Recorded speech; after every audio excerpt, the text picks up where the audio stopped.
Welcome back, legends. This is Animemonster Pro. Today's story is, what if Harry Potter's soul bond awakened a legendary destiny? Here's a quick glimpse. When Harry uncovers the Weasley family's hidden schemes, including love potions and betrayal, he refuses to stay silent. As secrets unravel, alliances shift, and the wizarding world is forced to see the truth behind the perfect family. Before we dive in, if you enjoy powerful stories like this, make sure to subscribe to Animemonster Pro and share it with your friends. Let's start the story. Welcome boys, to the Quidditch World Cup. Mr. Weasley exclaimed, and Harry felt his eyes widen as he looked around at the sea of brightly colored tents, which covered nearly every inch of the vast fields in front of them. They walked through towards the campsite from where the Cedric and his father separated from them as they were in another part of the field. After saying their goodbyes, they walked towards the Muggle in charge of their area, a round-faced man with a smile on his face. The man eyed them curiously as they approached. "Mornin'," the man said brightly. "Good morning," Mr. Weasley smiled. "And your name will be Sir Weasley." The man looked at the book in front of him. "Aha, found you, here you go," he said, handing Mr. Weasley a map and pointing at a spot. "This is where you are now, that spot will be where your space is." "Thank you," Mr. Weasley replied and pulled Harry to the side. "Harry, can you help me pay for this?" he asked, pulling out a bundle of Muggle money. Harry counted the bills and gave them to the man who looked at them curiously. "You foreign?" he asked. "Ah, yes," Mr. Weasley said uncertainly while the boys and Hermione and Ginny smirked. "So many like you here, this is almost unnatural," the man said in a matter-of-fact tone. "There are some funnily dressed chaps walking around. There was even one that tried to pay me with huge gold coins." As soon as he said it, a man materialized behind him and muttered "Obliviate," pointing his wand at him. The man's eyes immediately went blank. "Here's your change. And there is a tap marked on the map where you can get water," he said in a monotone voice. "Thank you," Mr. Weasley said, pocketing the money. They walked away from the man who was staring blankly into space while the wizard that had appeared accompanied them. "All right there, Arthur. I've been running around this entire area putting memory charms on Muggles. Our lot are paying no attention to the warnings we put up and are using magic openly in broad daylight." Just as he said it, a brilliant purple flame erupted a short distance away. Cursing loudly, the wizard took off in its direction, leaving a bewildered Mr. Weasley behind. "All the same, we can't get by without magic, at least not easily," he said, shaking his head while they walked through the mess of tents.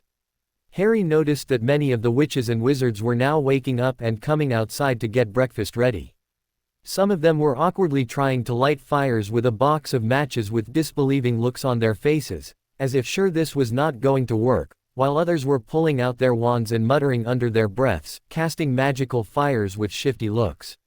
Harry gaped in wonder when he chanced a glimpse inside one of the tents. Instead of the confined space he expected, there was a large living room, complete with stairs, leading upwards. A little further on they saw a tent that had 2 floors, and even a little further on they found a miniature house-like structure. Mr. Weasley smiled. "We can't resist showing off when we get together. Ah, here it is," he said, indicating a vacant spot with a sign saying, "Weasley." "All right, let's set up this tent," he said brightly while the others groaned. He pulled out a large bundle of canvas from his bag, along with pegs and ropes. It took them a while, but after many failed attempts they finally managed to erect 2 rather small-looking tents. "Home sweet home," he grinned, opening the tent flap and beckoning them in. They walked into a large, spacious room that had 2 adjoining rooms with bunk beds attached to the wall. In front of them was a large table complete with chairs. "This belongs to a ministry friend of mine. The poor bloke couldn't make it, so he lent them to me." "It's brilliant," Harry exclaimed. They decided to wait a little for Bill, Charlie and Percy before having lunch. They spent the time looking at the passing people. It was slowly becoming a flurry of activity as witches and wizards walked around, laughing and talking. Mr. Weasley kept up a running commentary of everyone for Harry and Hermione's benefit. Soon they caught sight of 3 red-haired figures striding towards them. "All right boys, let's start getting some firewood and water ready. It'll be too busy to walk around later, so we should get what we can now," Mr. Weasley said just as the older 3 walked in. Everyone nodded their assent, and soon Harry, Ron and Hermione were given the task of getting water from the tap that was marked over at the next field, while the rest were sent around to get firewood and supplies. After a quick tour of the girls' bunk, which was significantly smaller than the boys' bunk, they set off towards the other field. Along the way they met familiar faces from school. "Hey Harry. Ron. How are you, mate?" a voice called, and they turned around to find a grinning Seamus Finnegan. Oh, and Hermione too. They walked into a bright green tent and met with a stern woman with a kind face who Seamus introduced as his mother. When Harry was introduced, her eyes performed the familiar flick up to his scar. After the pleasantries were done with, including reassuring them that they were going to be supporting Ireland in the match against Bulgaria, they walked out and resumed their journey. "Like we'd say anything else surrounded by that lot," Ron grumbled. Harry caught sight of a multitude of red tents pointed at them with a picture of a scowling man on a firebolt wearing blood-red robes on the front of almost every single one. "Who's that?" Hermione asked curiously as they walked by the poster after poster. That is Victor Crumb," Ron said dramatically. He looked at both of them, obviously expecting a reaction. When none came, he sighed loudly. "The best seeker in the world. You just need to watch him and you'll see it. He does stuff on a broom that is nothing short of amazing." Hermione rolled her eyes, and catching Harry's eye she grinned. They had been wondering who it was that the twins had been teasing Ron about. They had been saying that Ron had a crush on a boy and had a picture of him stashed under his pillow. It seemed like they had found the one. "Oh Ron, he's only a Quidditch player," Hermione said exasperatedly. Ron's eyes widened. "Only a Quidditch player? Just wait," he went on and on. She looked at Harry, causing him to chuckle and shrug. It was difficult to argue with Ron when it came to Quidditch. They walked on, and along the way they met up with more of their friends from school, including Neville Longbottom, a boy in the same year as them who Harry liked despite his occasional clumsiness. He told them, his round face shining in excitement, that his grandmother had finally consented to bringing him to see the World Cup, although they would only stay the one night, even if the match progressed on for longer than that. It was a known fact that some of the matches of the World Cup lasted days, weeks, even months.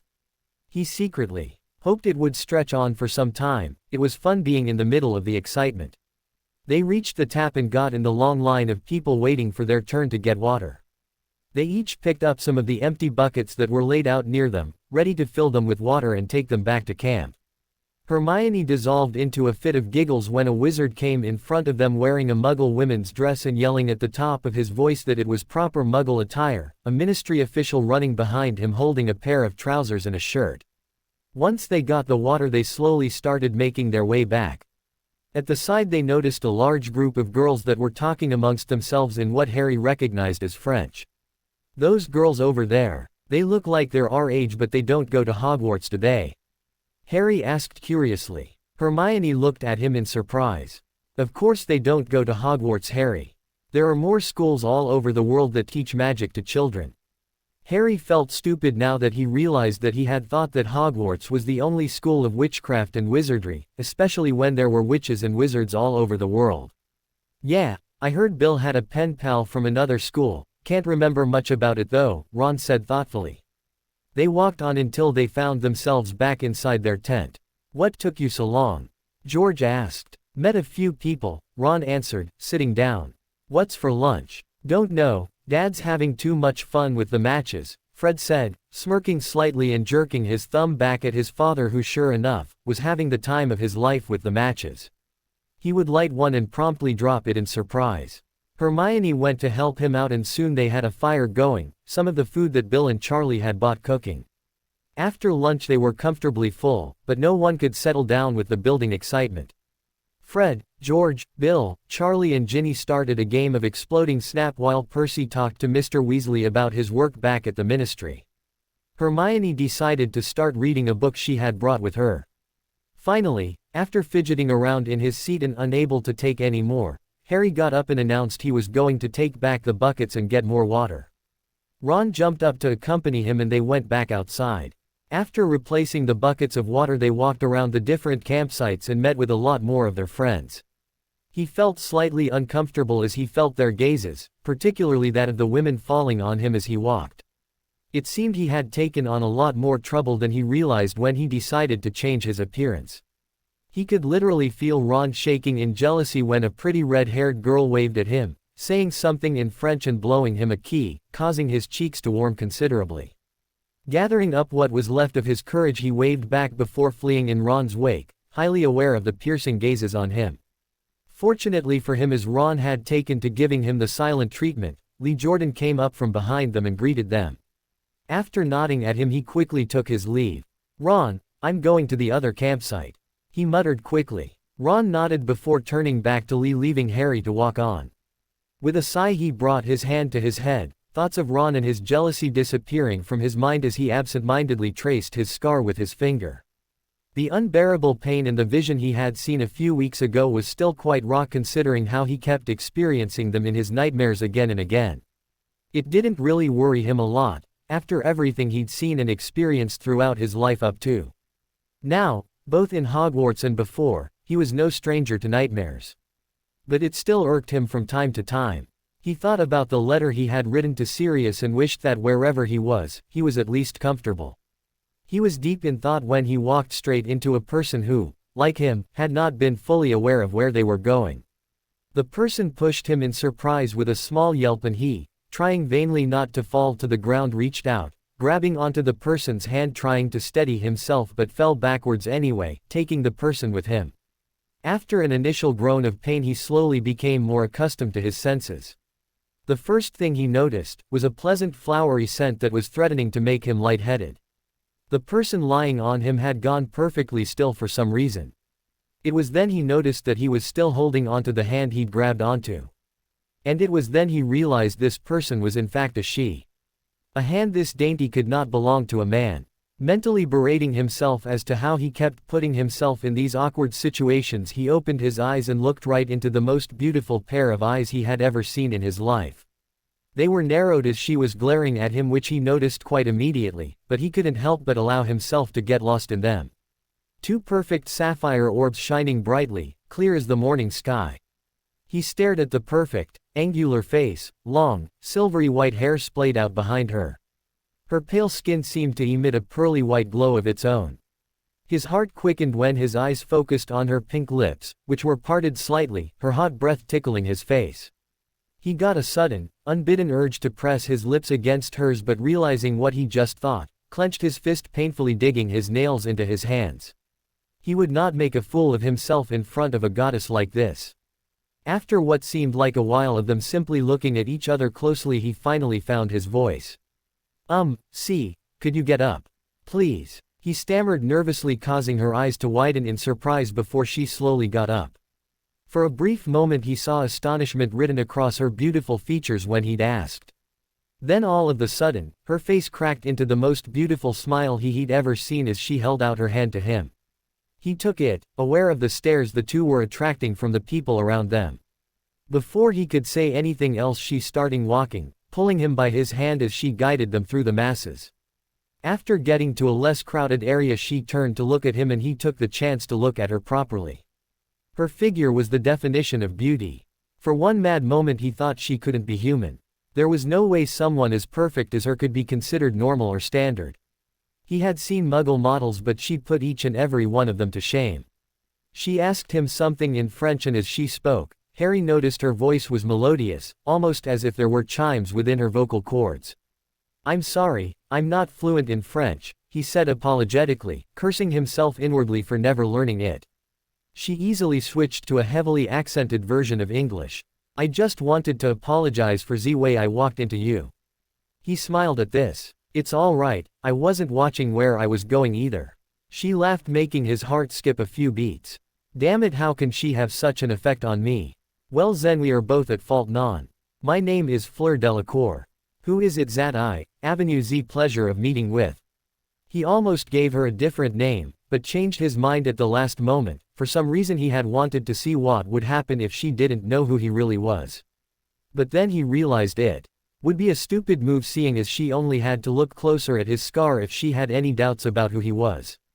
Harry Potter." Her eyes widened and performed the all too familiar movement towards his head. He twitched irritably at the motion, something that was not missed by Fleur, it seemed. "Is something the matter, Ari?" He immediately loved the way she'd butchered his name. It was so alluring. "No, I mean, Her smile seemed to grow at the way he was stammering. "What is EET? Oh God, this woman was doing this on purpose." That accent was making him lightheaded. He forced himself to look at her and was surprised when he saw curiosity reflected in her eyes. She seemed to be genuinely concerned. The scar, he muttered finally, averting his eyes. Gets a little irritating when eats the first thing people notice about you. She finished for him, a twinkle in her eyes.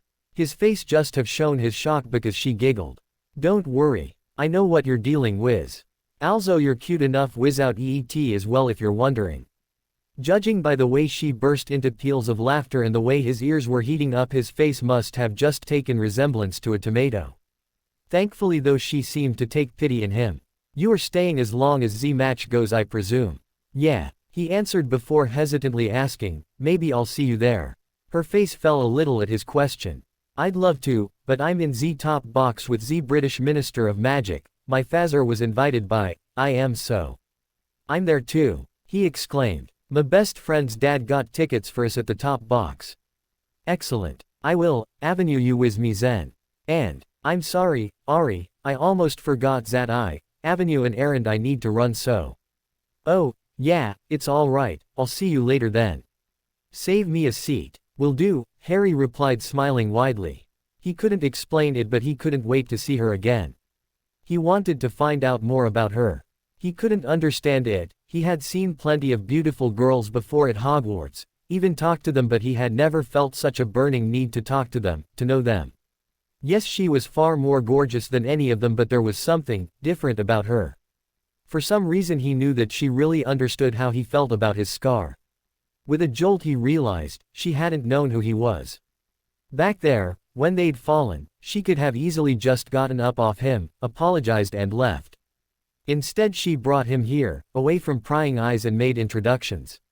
That wasn't something that happened normally, right? If you bump into another stranger.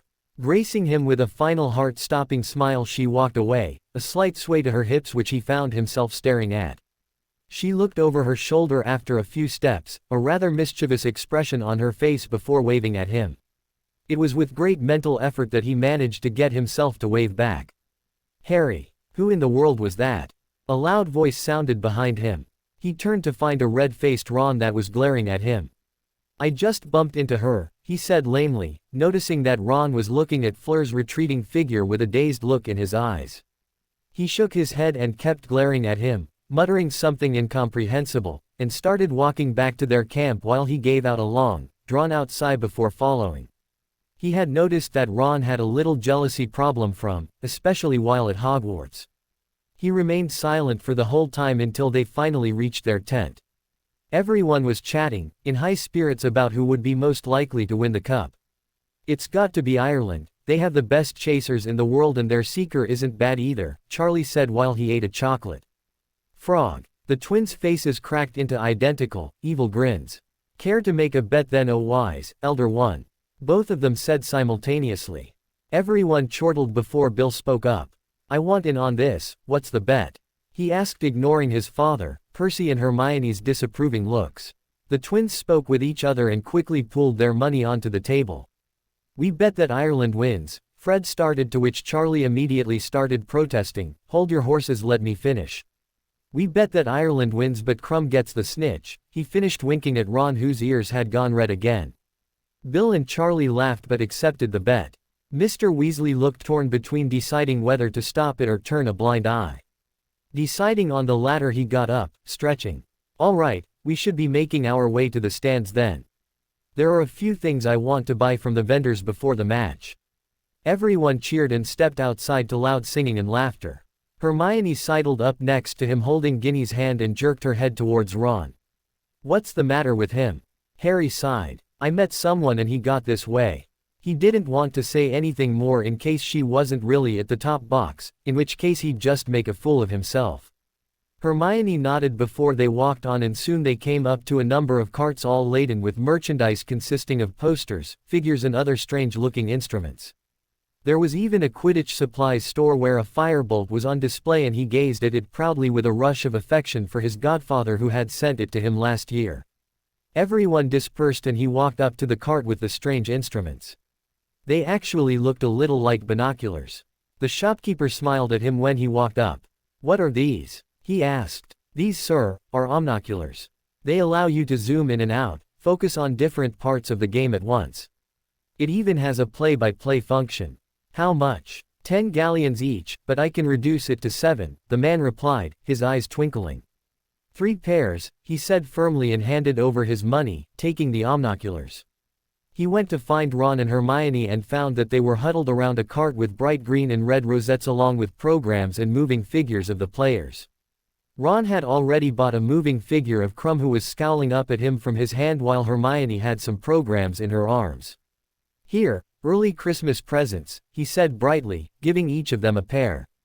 Thanks Harry. Hermione squealed while Ron grinned broadly. Yeah, thanks mate. Fred and George came up behind them.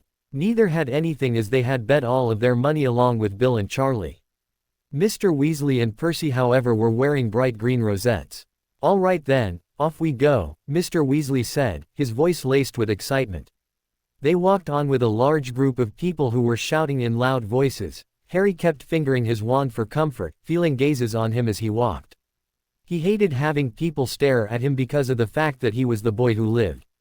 Nobody stopped to look past that except his friends. They found a ministry official outside the large stadium, inspecting tickets. He spotted Mr. Weasley and beckoned him over, tearing their tickets and handing them the stubs. Top box Arthur, as high up as you can go, he said. They climbed up the wooden staircase and he was amazed at the sheer size of it. It was easily the length of a few football fields and each and every corner of it was packed with people. The sounds of singing and screaming were almost deafening. As soon as they reached the top they found it was stretched out and Harry immediately recognized Cornelius Fudge, the Minister of Magic, along with another exotic-looking wizard. Percy bowed low when he saw the minister causing his glasses to slip off and crack. With a death glare at Harry, who the minister greeted like a nephew, he sat down at the far right corner along with the rest of the Weasleys and Hermione, who were trying hard not to laugh. Harry my boy, this is the Bulgarian Minister of Magic, Mr. Ivan, something. He saw that the Bulgarian minister was staring at him openly. As soon as his eyes found his scar he started jabbering excitedly in a foreign language. Well, at least that's effective, Fudge said grinning before he sat down. Just then a group of people came from behind them and he felt his heart skip a couple of beats when he recognized the silver-haired witch. Her eyes met his and he moved towards her, away from Fudge to let the man who he presumed was Fleur's father greet the minister. Ari. Beans, Zir is a person I'd like you to meet, she said, smiling her beautiful smile at him which made him feel strangely lightheaded and pulled a miniature version of herself in front of her from where she was hiding. Ziz is my sister, Gabrielle. She has been dying to meet you for a long time now. He grinned at the little girl, who blushed furiously when he offered her his hand which she took slowly. Hi, he said softly making her giggle and run to a rather tall, breathtakingly beautiful woman with the same hair and eyes as Fleur. The woman's eyes fell on him and smiled graciously, shaking his hand. A pleasure to meet you Mr. Harry Potter, I am Apolline Delacour, she said in a soft voice, her eyes shifting for a fraction of a second to his scar. You too Mrs. Delacour, he said nervously when the tall, brown-haired man walked up to him, smiling slightly and grasping his hand. He introduced himself as Dominique Delacour. He turned around to find his seat next to Hermione and shifted uncomfortably when he found all of the Weasleys staring open-mouthed at Fleur and her mother. It was then that he realized that even Fudge and the Bulgarian minister were looking at them with slightly dazed looks on their faces. Ignoring the Weasleys' looks of jealousy, particularly from Ron, Harry sat down next to Hermione, who hurriedly leaned into him. Harry, that's Avila, she whispered urgently at him while Fred and George whistled quietly and gave him a thumbs up, causing him to blush. Fleur came up and sat right next to him with her sister sitting on her left. I think you and your friends go to Hogwarts? She asked. Yeah, which school do you go to? He asked her curiously. Beauxbatons, it's in France, she added seeing his blank expression. They talked on happily while waiting for the people to fill into the seats. He was amazed at how easily he could talk to her, even though he had met her only a few hours ago. He was a little disappointed when he found she was 2 years older than him but immediately pushed it out of his mind. Soon a B***owned haired wizard walked in wearing brightly colored robes and sat behind a speaker's podium. Are you ready, Minister? He asked. Ready when you were Ludo, Fudge said comfortably. Immediately the B***-owned wizard spoke into his wand, and his voice sounded as if it were coming out of a microphone. "Ladies and gentlemen, welcome to the 422nd Quidditch World Cup." His words were met with an explosion of cheering, and Harry could see about a dozen omnoculars flashing in their direction. "Join me in welcoming the Irish team. Troy, Mullet, Moran, Connolly, Quigley, Ryan, and Lynch," he yelled as 7 green blurs shot out from the ground into the sky. Green fireworks erupted around them, giving a spectacular show. Harry heard Gabrielle squeal in delight as a flashing leprechaun formed and started dancing.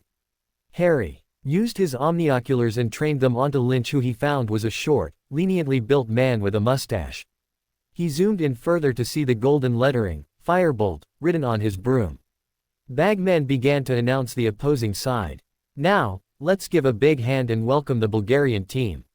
Ivanova, Dimitrov, Levski, Volkov, Volchanov, Zagraf, and Krum." The screams got louder at the mention of Krum as 7 red blurs shot out. Harry hurriedly trained his omnoculars on Krum to find him exactly the way he was in the miniature figure of himself that Ron had. Suddenly the crowd started yelling and whistling when a large group of silver-haired cheerleaders walked onto the field wearing outfits. Music suddenly began and they started dancing, making the crowd go wild. Harry noticed that Fleur stiffened at the sight of them, just like her mother, who was watching with an expression of distaste. He was suddenly aware that the Weasleys were all standing along with everyone else in the top box, craning to get a better look at them. "Honestly," Hermione said as she tried to pull down Ron, who was goggling at them through his omnioculars. Only Harry, Hermione, Fleur and her family along with Mr. Weasley were seated, and Harry saw Fleur and her mother looking at him in surprise. He gave Fleur a questioning look and she shook her head before turning back towards the pitch. Soon they stopped dancing to the angry roars of the crowd and Bagman sat back down. "The referee for this match is Hassan Mustafa," he told the crowd, and Harry saw a short, bald man walk onto the field with his arm around a huge crate. He set it down on the floor and looked around before mounting his broom. "Let the match begin." Bagman screamed to the roar of the crowd, and Mustafa kicked open the crate and immediately the 2 bludgers pelted out while the red quaffle rose vertically. Harry also caught sight of a golden speck in the distance before it disappeared. The game was the fastest he had ever seen, and the Irish chasers were far superior to the Bulgarian ones. They handled the quaffle between them so fast that Bagman only had enough time to say their names. The game progressed on until the score was 130-10 with Ireland in the lead. As the Irish chasers increased their score, suddenly Krum went into a spectacular dive followed closely by Lynch, but pulled up at the last second, causing Lynch to crash as he pulled away with the golden snitch in his hand. The stadium went quiet until a roar slowly grew and the Irish supporters were yelling themselves hoarse as the scoreboard displayed 170-160. The twins cheered loudly and Harry heard the loud groans coming from Bill and Charlie. Fleur laughed and cheered along with everyone, and soon the 2 teams were standing in front of them while Fudge presented the gleaming silver cup to the captain of the Irish team. "Everyone give it up for the winners of the World Cup, Ireland." Bagman yelled to the deafening roars that were sounding throughout the stadium. After the round of excitement and a big hand to the Bulgarian team, Krum in particular, the crowd started filing out. Outside, Fleur pulled him aside, away from the others. "I will see you tomorrow before we go back, I hope. I'll find you," he answered with a smile before flushing a deep red when she pecked his cheek. "Bye Gabrielle," he added a tad quickly, forcing his eyes away from the elder of the 2 sisters, looking at the little girl who was now snuggled up in her father's arms. She waved shyly before hiding her face, making them chuckle. After saying his goodbyes to the French family, Harry went to join the Weasleys, who were waiting for him a short distance away. "Great catch, Harry," Fred said in admiration while the rest of them looked towards Fleur's retreating figure wistfully. Ron was avoiding his eye while Mr. Weasley was smiling at him with a twinkle in his eye. "She's just a friend," he mumbled, looking anywhere but at them. The tree at the furthest corner suddenly became extremely interesting.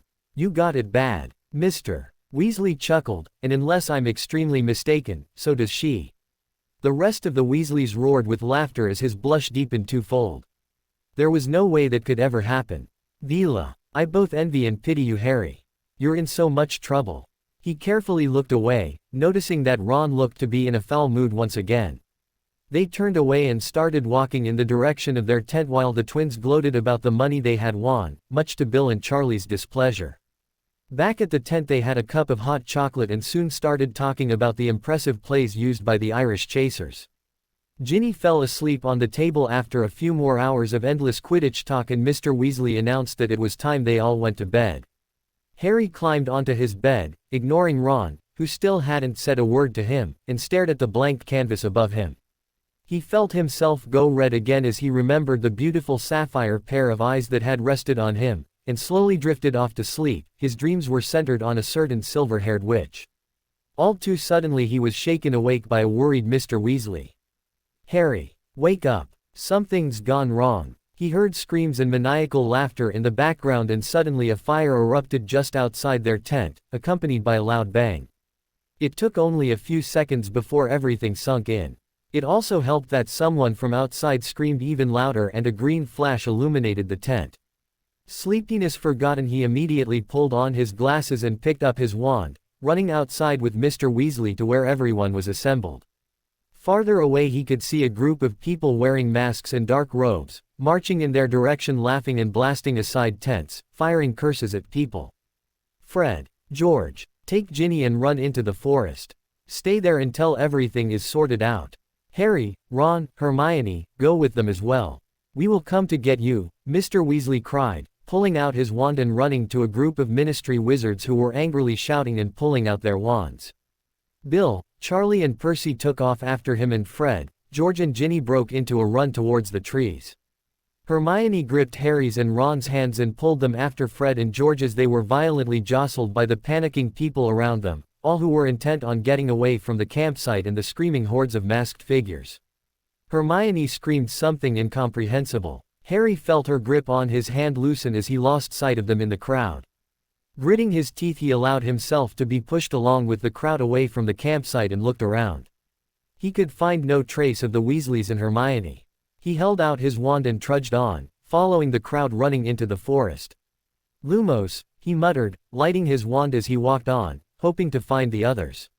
Loud screams suddenly tore through the air and Harry heard a muffled yell coming from his side.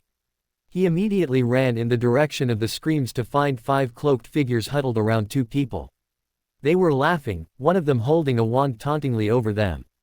His voice grew into a snarl when he realized the 2 people on the ground were none other than Fleur and her sister.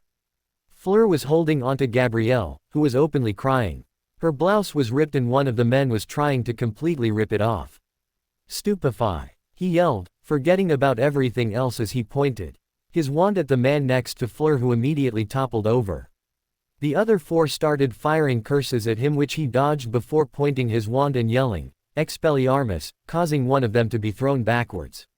They hit the tree with a sickening crunch as the other's wand flew out of his hand.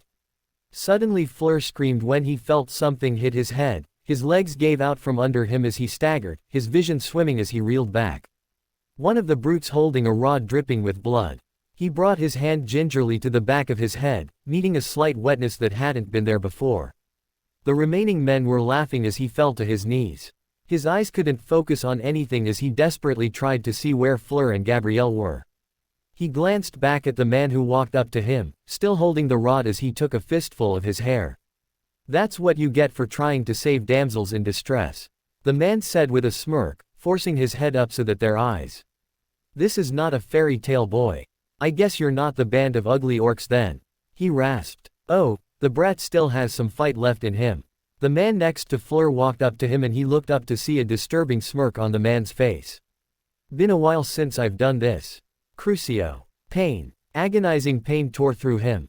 He couldn't stop the strangled yell that escaped his lips as the man slowly moved his wand steadily upwards, making him feel like his chest was being ripped apart. Just when he was beginning to wonder when he was going to die, the pain stopped. The man holding the rod dropped like a wooden doll and he could just make out Fleur, who had somehow acquired her wand, turning it on the man who was looking around wildly with panic as she blasted him away in a flash of white, her face contorted in fury. The last thing he saw were 2 blurred shapes hovering over him as he couldn't hold on any longer and slipped into the darkness that covered him. Harry opened his eyes slowly and a blinding headache immediately took over, eliciting a sharp cry from him.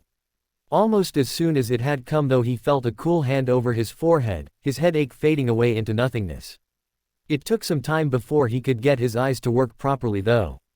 But once they'd adjusted they focused on a pair of blue eyes which elicited a rather dorky smile from him. The person to whom they belonged to immediately threw her arms around him and pulled him into an embrace.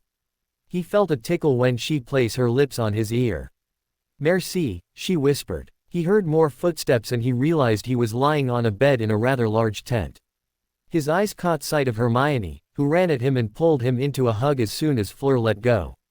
Mr. Weasley came up behind her and Harry could see his face was pale.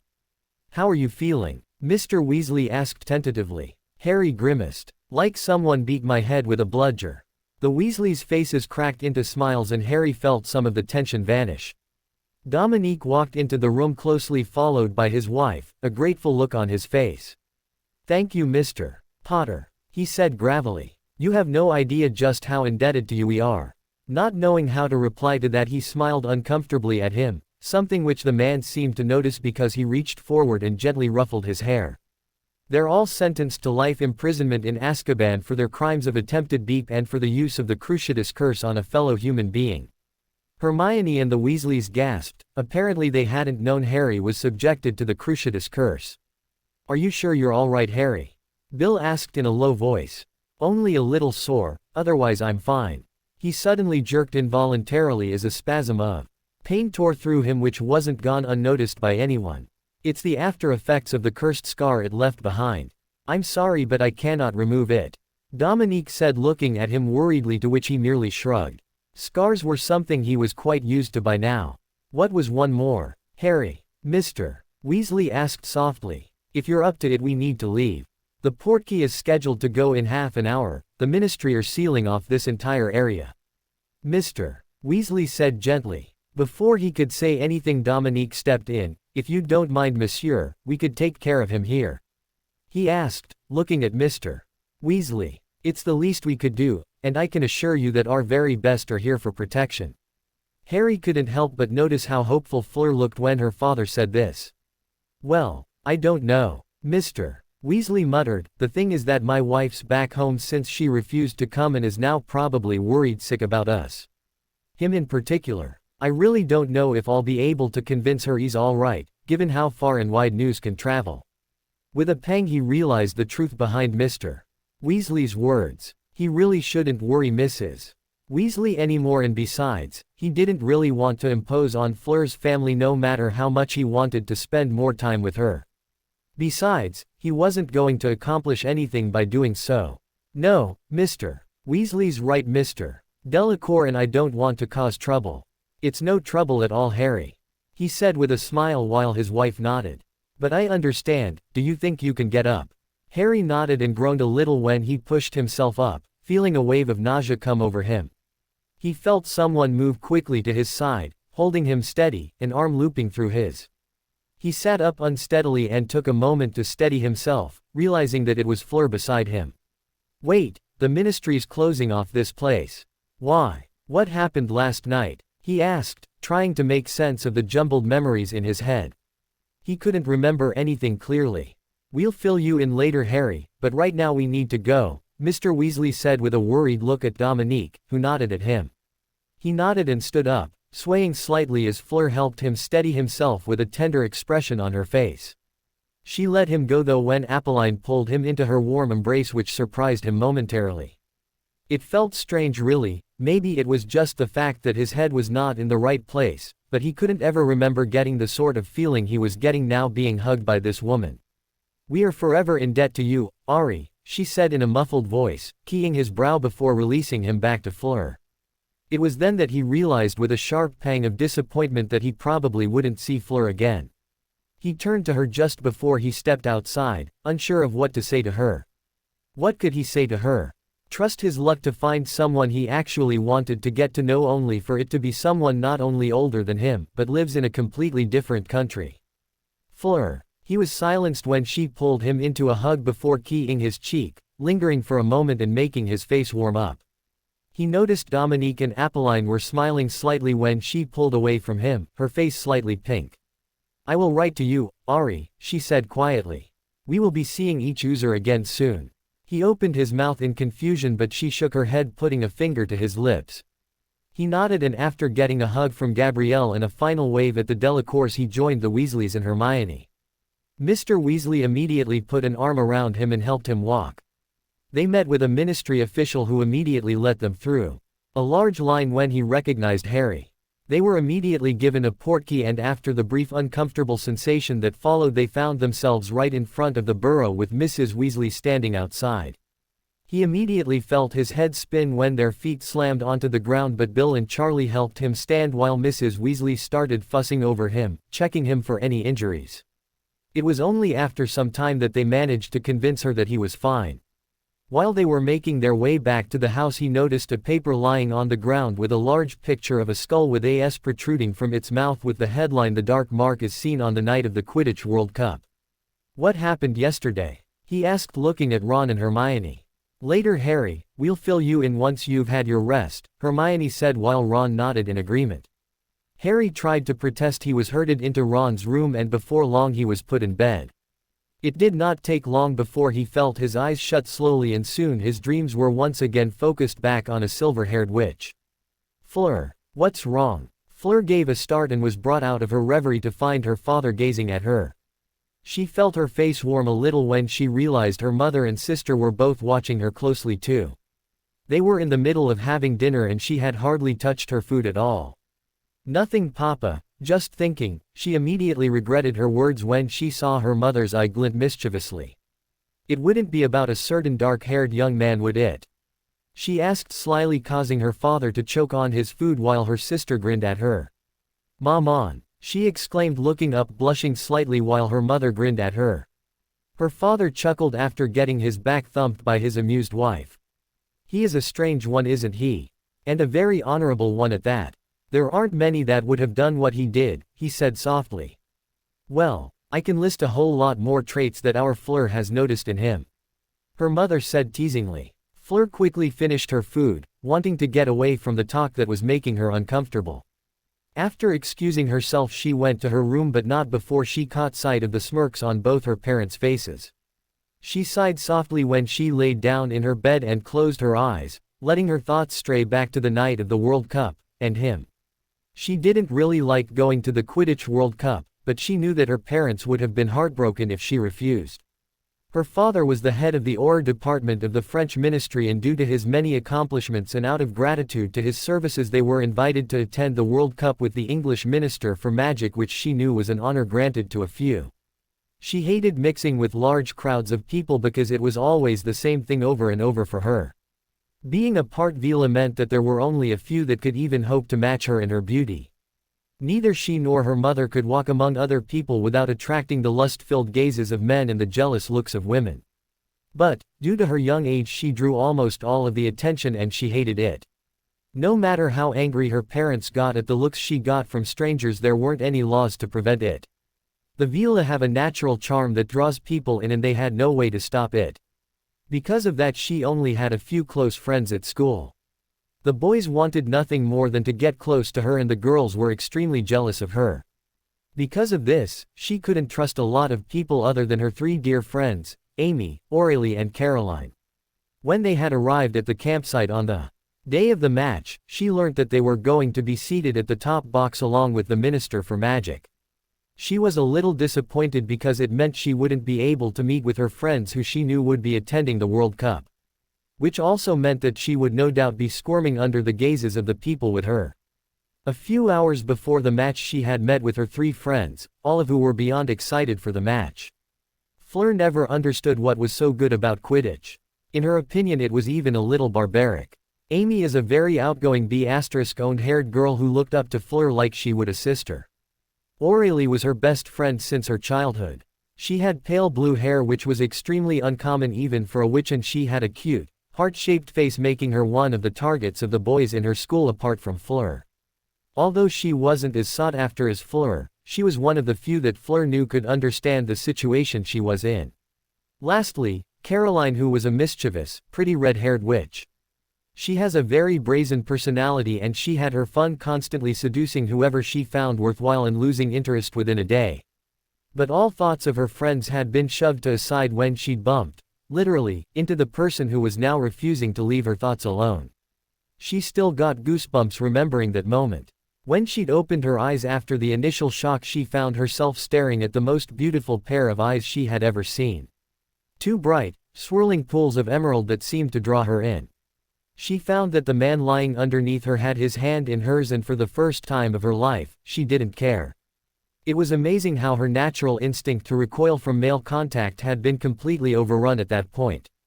It was literally the first time that she'd ever lost her control too. The moment she'd taken in his features, she'd felt her heart skip a beat. The young man lying under her simply looked appealing to her, and for the first time in ages she'd lost control of her allure, and it came out in full blast. She could have sworn that he had almost leaned into her. So naturally, she'd been shocked when he asked her nervously to get up. It wasn't always someone came so close to her and stayed in control. It was then she decided that she wanted to find out a little bit more about him. After moving to a more secluded place away from the stares of the people around them, she was amazed to find that he was none other than Harry Potter. His scar was barely visible due to his hair covering it. He had twitched slightly when her eyes moved to his scar, and his explanation surprised her. No, it more than surprised her. She felt like he was someone who she could relate to easily, seeing as their situations weren't too different from each other. She smiled, remembering when she'd introduced Gabrielle to Harry. Her sister had made a huge fuss when she mentioned she had met Harry Potter, and she could tell that her sister had a little crush on him. She didn't really take notice of the family that was with Harry at the top box. Her attention had been all but focused on him, something her mother still teased her about to this day. The soft tone in his voice coupled by the darkened, tired look on his eyes had her wondering what someone like him could have gone through to be this way. She was surprised to find that he was only 14 years old, but it hardly bothered her after her initial flare of surprise. She couldn't deny the bright gleam that appeared in his eyes whenever their eyes met made her feel something she couldn't quite explain yet. After match, everything seemed to go wrong. After some wizards started a riot, she was separated from her parents, with Gabrielle holding onto her hand.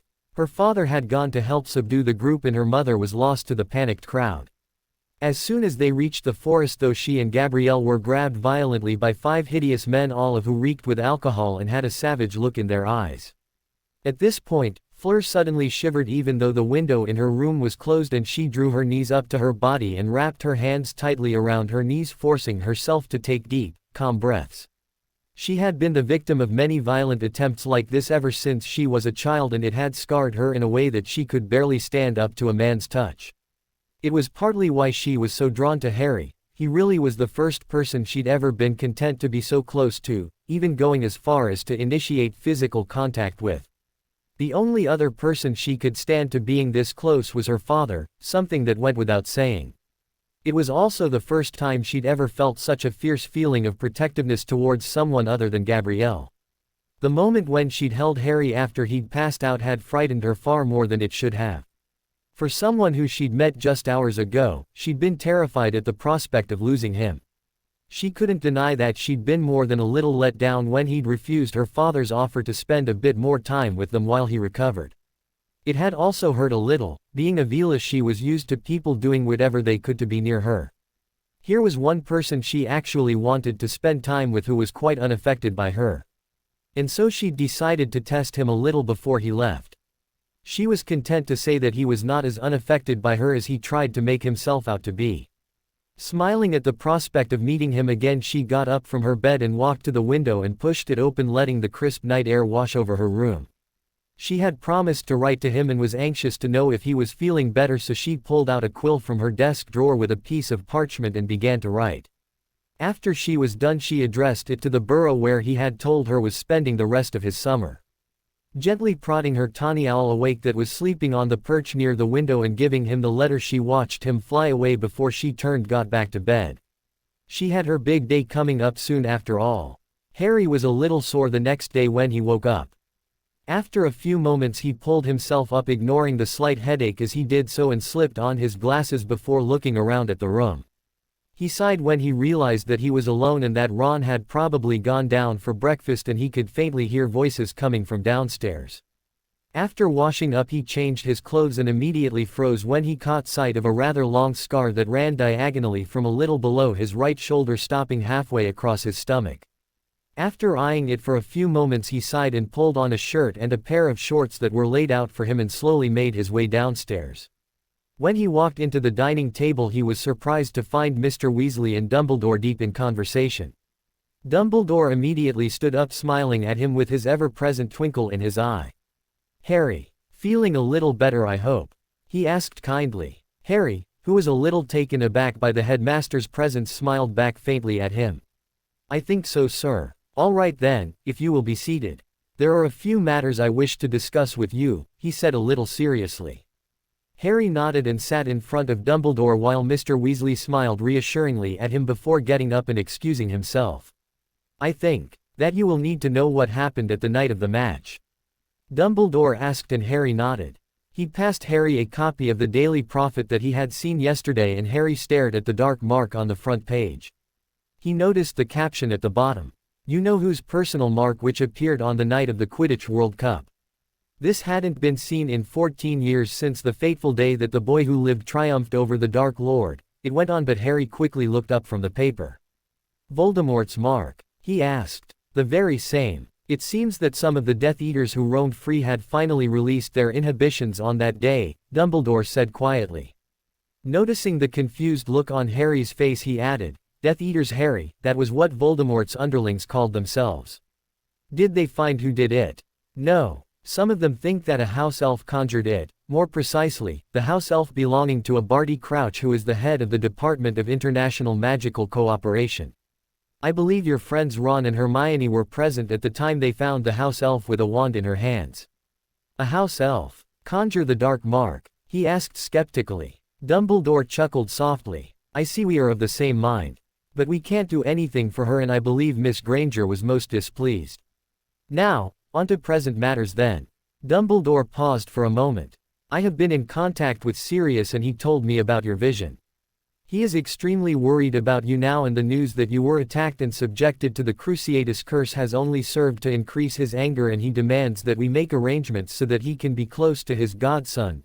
Harry groaned. He wanted to see Sirius, but didn't he know that his life would be in danger if he returned to England with the entire ministry looking for him? "I have made arrangements," Dumbledore said, causing his mouth to open in shock. But how? "Sir, if he comes here he will be in danger." Dumbledore held up his hand, silencing him.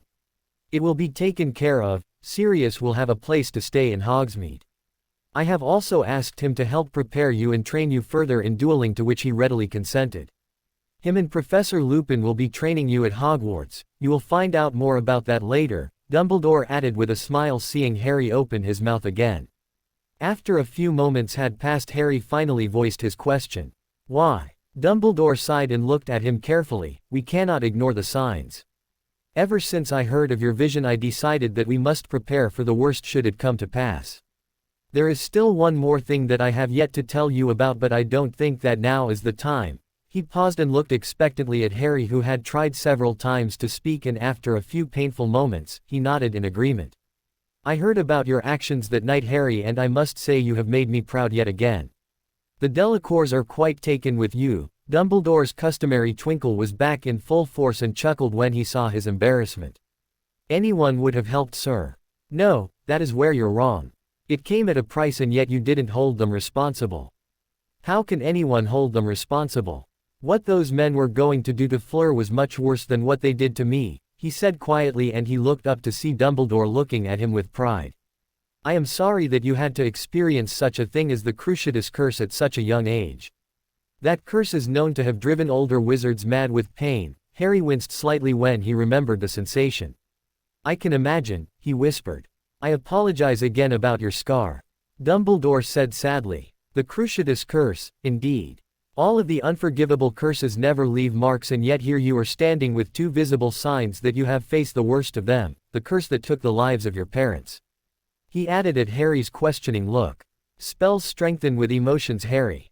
The man that used it on you was one of Voldemort's most loyal supporters who had managed to elude capture for 14 years. He was known to have particularly enjoyed torturing countless muggles and wizards with the Cruciatus curse, which is a specialty of his. What with the alcohol and the heightened emotions on that day, you faced one of the worst forms of the curse that only a few wizards have faced. The wizard in question was subjected to the Dementor's key yesterday due to his crimes, and the rest of the men were sentenced to life imprisonment in Azkaban. Silence followed, and after a long moment Dumbledore stood up. Well then, you will return to Hogwarts in a few weeks. This year will be an interesting one. I must be off, I have a few things I need to take care of, he said with his eyes twinkling again. Harry grinned and bade the headmaster goodbye and watched him walk out and disappear on the spot. He turned around wondering where the rest of the Weasleys and Hermione were, and soon found Mr. Weasley out back in the shed tinkering with some of the Muggle gadgets that he had picked up. Harry. Dumbledore left. Mr. Weasley asked when he saw him approaching. Yeah, Mr. Weasley, where are the others? He asked curiously. They went to Diagon Alley. Molly wanted to buy all the things for school this year. You needed your rest and Dumbledore wanted to speak with you privately. They should be done by now though, Mr. Weasley added with a thoughtful expression on his face. He walked back inside and up to the room he shared with Ron. His thoughts once again strayed to Fleur and wondered when she would write to him. It wasn't too long though before he was fast asleep, lost in those thoughts. All too soon he was shaken awake by a worried-looking Hermione. Harry, you hardly ever sleep in the afternoon. What's wrong? Nothing, Hermione, just tired I guess, he said slowly, pushing himself up, and realized he had fallen asleep with his glasses on. He caught sight of a few packages lying on the floor when Ron walked in. Got everything? He asked. Yes, we got everything. Even all your stuff, Hermione said, eyeing him while he got up and stretched. Thanks. Hey Harry, do you know why we're supposed to have dress robes? Ron asked, sitting on his bed. Dress robes? He asked, his eyes widening slightly. Yeah, it's in everyone's school list, Ron said, pointing disgustedly at a set of robes that had a rather large collar on it with frills around it, making it look ridiculous. No way, is that yours? Ron nodded, and he was suddenly filled with a sense of dread when he thought what his looked like. Let's go down, Mom told us to come and wake you for lunch, Ron said, and got up and left the room. He made to follow but was stopped when Hermione pulled him aside. That one has yours, she whispered in his ear, pointing at a parcel at the side. They're a lot better than Ron's, but don't let him know. She too went down and he ripped open the parcel curiously. He felt a sigh of relief escape him. His were almost the same as his school robes, except that the lining was emerald green. Quickly he stuffed it inside his trunk and went down to find the Weasleys and Hermione, except for Percy and Mr. Weasley already seated, and Mrs. Weasley immediately started handing out plates, and soon they were tucking into some of Mrs. Weasley's best dishes. You all right now, Harry? Charlie asked him from across the table. Yeah, thanks, he smiled back at him. Charlie, come on, tell us, what's happening at Hogwarts? Fred whined while Charlie, Bill and Mrs. Weasley's faces broke into knowing smirks. You're all going to have a very interesting year, Bill said, chuckling slightly. Yeah, makes me wish I was back in Hogwarts, Charlie said with a dreamy look on his face. What's happening in Hogwarts? Ron asked curiously. No one explained, and Harry was just as curious as the rest of them. After continuously interrogating Bill, Charlie and Mrs. Weasley and failing to get answers, they finally let the topic go. Soon the plates were wiped clean and everyone were lazily lounging in their seats, occasionally firing questions at Bill and Charlie, hoping to get an answer from one of them. Suddenly a loud hoot sounded and everyone turned to find Mrs. Weasley with a letter on her hand. Harry, there's a letter for you, she handed him the letter, which he took it and turned over. His heart leapt when he saw the name written in neat letters, Fleur Delacour. Fred, who was sitting next to him, saw it and gave a wolf whistle, immediately alerting the rest of the Weasleys. Well well, nice going, Monsieur Potter, Fred said with an evil grin. Harry could feel the gazes on him and he turned to see Hermione smirking at him. Excuse me, he muttered quietly before getting up and going back upstairs, painfully aware of the gazes on him. He sat down on a chair inside Ron's room and quickly tore it open and began to read. Dear Harry, I promised I would write no. How are you feeling? I hope you are well. Gabrielle can't stop talking about you. Our school term starts in another week and I can't say I'm not looking forward to going back. It seems like this year is going to be amazing. When are you going back to school? I really enjoyed meeting you and I want to thank you again for helping me. I have a feeling we will be meeting again soon. Love, Fleur Delacour. P.S. Sorry about the short letter, but I wanted to send this to you as soon as I could. And I have written my address at the back of this parchment. He beamed at the letter and felt the happiest he had been in ages. He was surprised when she wrote that they might be meeting again soon, and he sincerely hoped it was true. His eyes drifted towards the calendar on the wall and counting down the days until he was back in Hogwarts. Suddenly he remembered with a jolt that Fleur had mentioned that she was going to turn 17 on the 26th of August while they talked during the match. Today was the 23rd and he grinned to himself. She wouldn't be expecting it, but he wanted to surprise her with something for her birthday. Hurriedly folding the letter and tucking it safely into his pocket, he made his way back downstairs. Along the way down he came across Ron, who immediately sped up and walked past him before Harry could open his mouth, leaving him bewildered and standing frozen on the spot. After a few moments he turned back and went downstairs, shrugging slightly. He was getting increasingly tired with Ron's mood swings and couldn't make either head or tail of it. When he came into the kitchen he found Fred, George, Ginny and Hermione still sitting at the table. "What's new with your damsel in distress?" Fred asked, clasping his hands together and batting his eyelashes at him. Harry immediately felt the color rise in his face, much to their amusement, and choosing not to respond, slid into the chair next to Hermione. "Where are Bill and Charlie?" he asked, looking around. "Back at the Ministry, something about an old friend of Dad's in trouble," George answered. He nodded and immediately felt a spasm of pain pass through his head, causing his elbow to slip out from under him and clutch his head in pain. Hermione's eyes narrowed. "You should go back to bed, Harry. I don't think you should be walking around yet." "No, I slept long enough." Hermione opened her mouth to protest but was immediately interrupted by Fred. "Want to shoot some hoops at the fields, Harry?" Fred asked. He nodded eagerly. Flying always could clear his head. Ignoring Hermione's glare, he stood up with the twins and went up to get his firebolt. Surprisingly, Ron wasn't anywhere to be found in their room. He came back downstairs to find Hermione reading one of the new school books in the living room next to the kitchen. He heard a loud bang and smiled. It was going to be a while before the twins got back, and he quickly told Hermione about Sirius and what Dumbledore told him. "I can't believe you will be getting trained by Lupin and Sirius," she said enviously. "Sirius was one of the dueling champions back in Hogwarts when they had those events," Harry grinned. "Did it hurt a lot?" she asked in a small voice, and it took him a few moments to realize what she was talking about. "I definitely don't want to be on the receiving end of another one of those," he said grimly, looking away. Thankfully the twins came back looking extremely sheepish, with black powder covering their faces, clutching their brooms.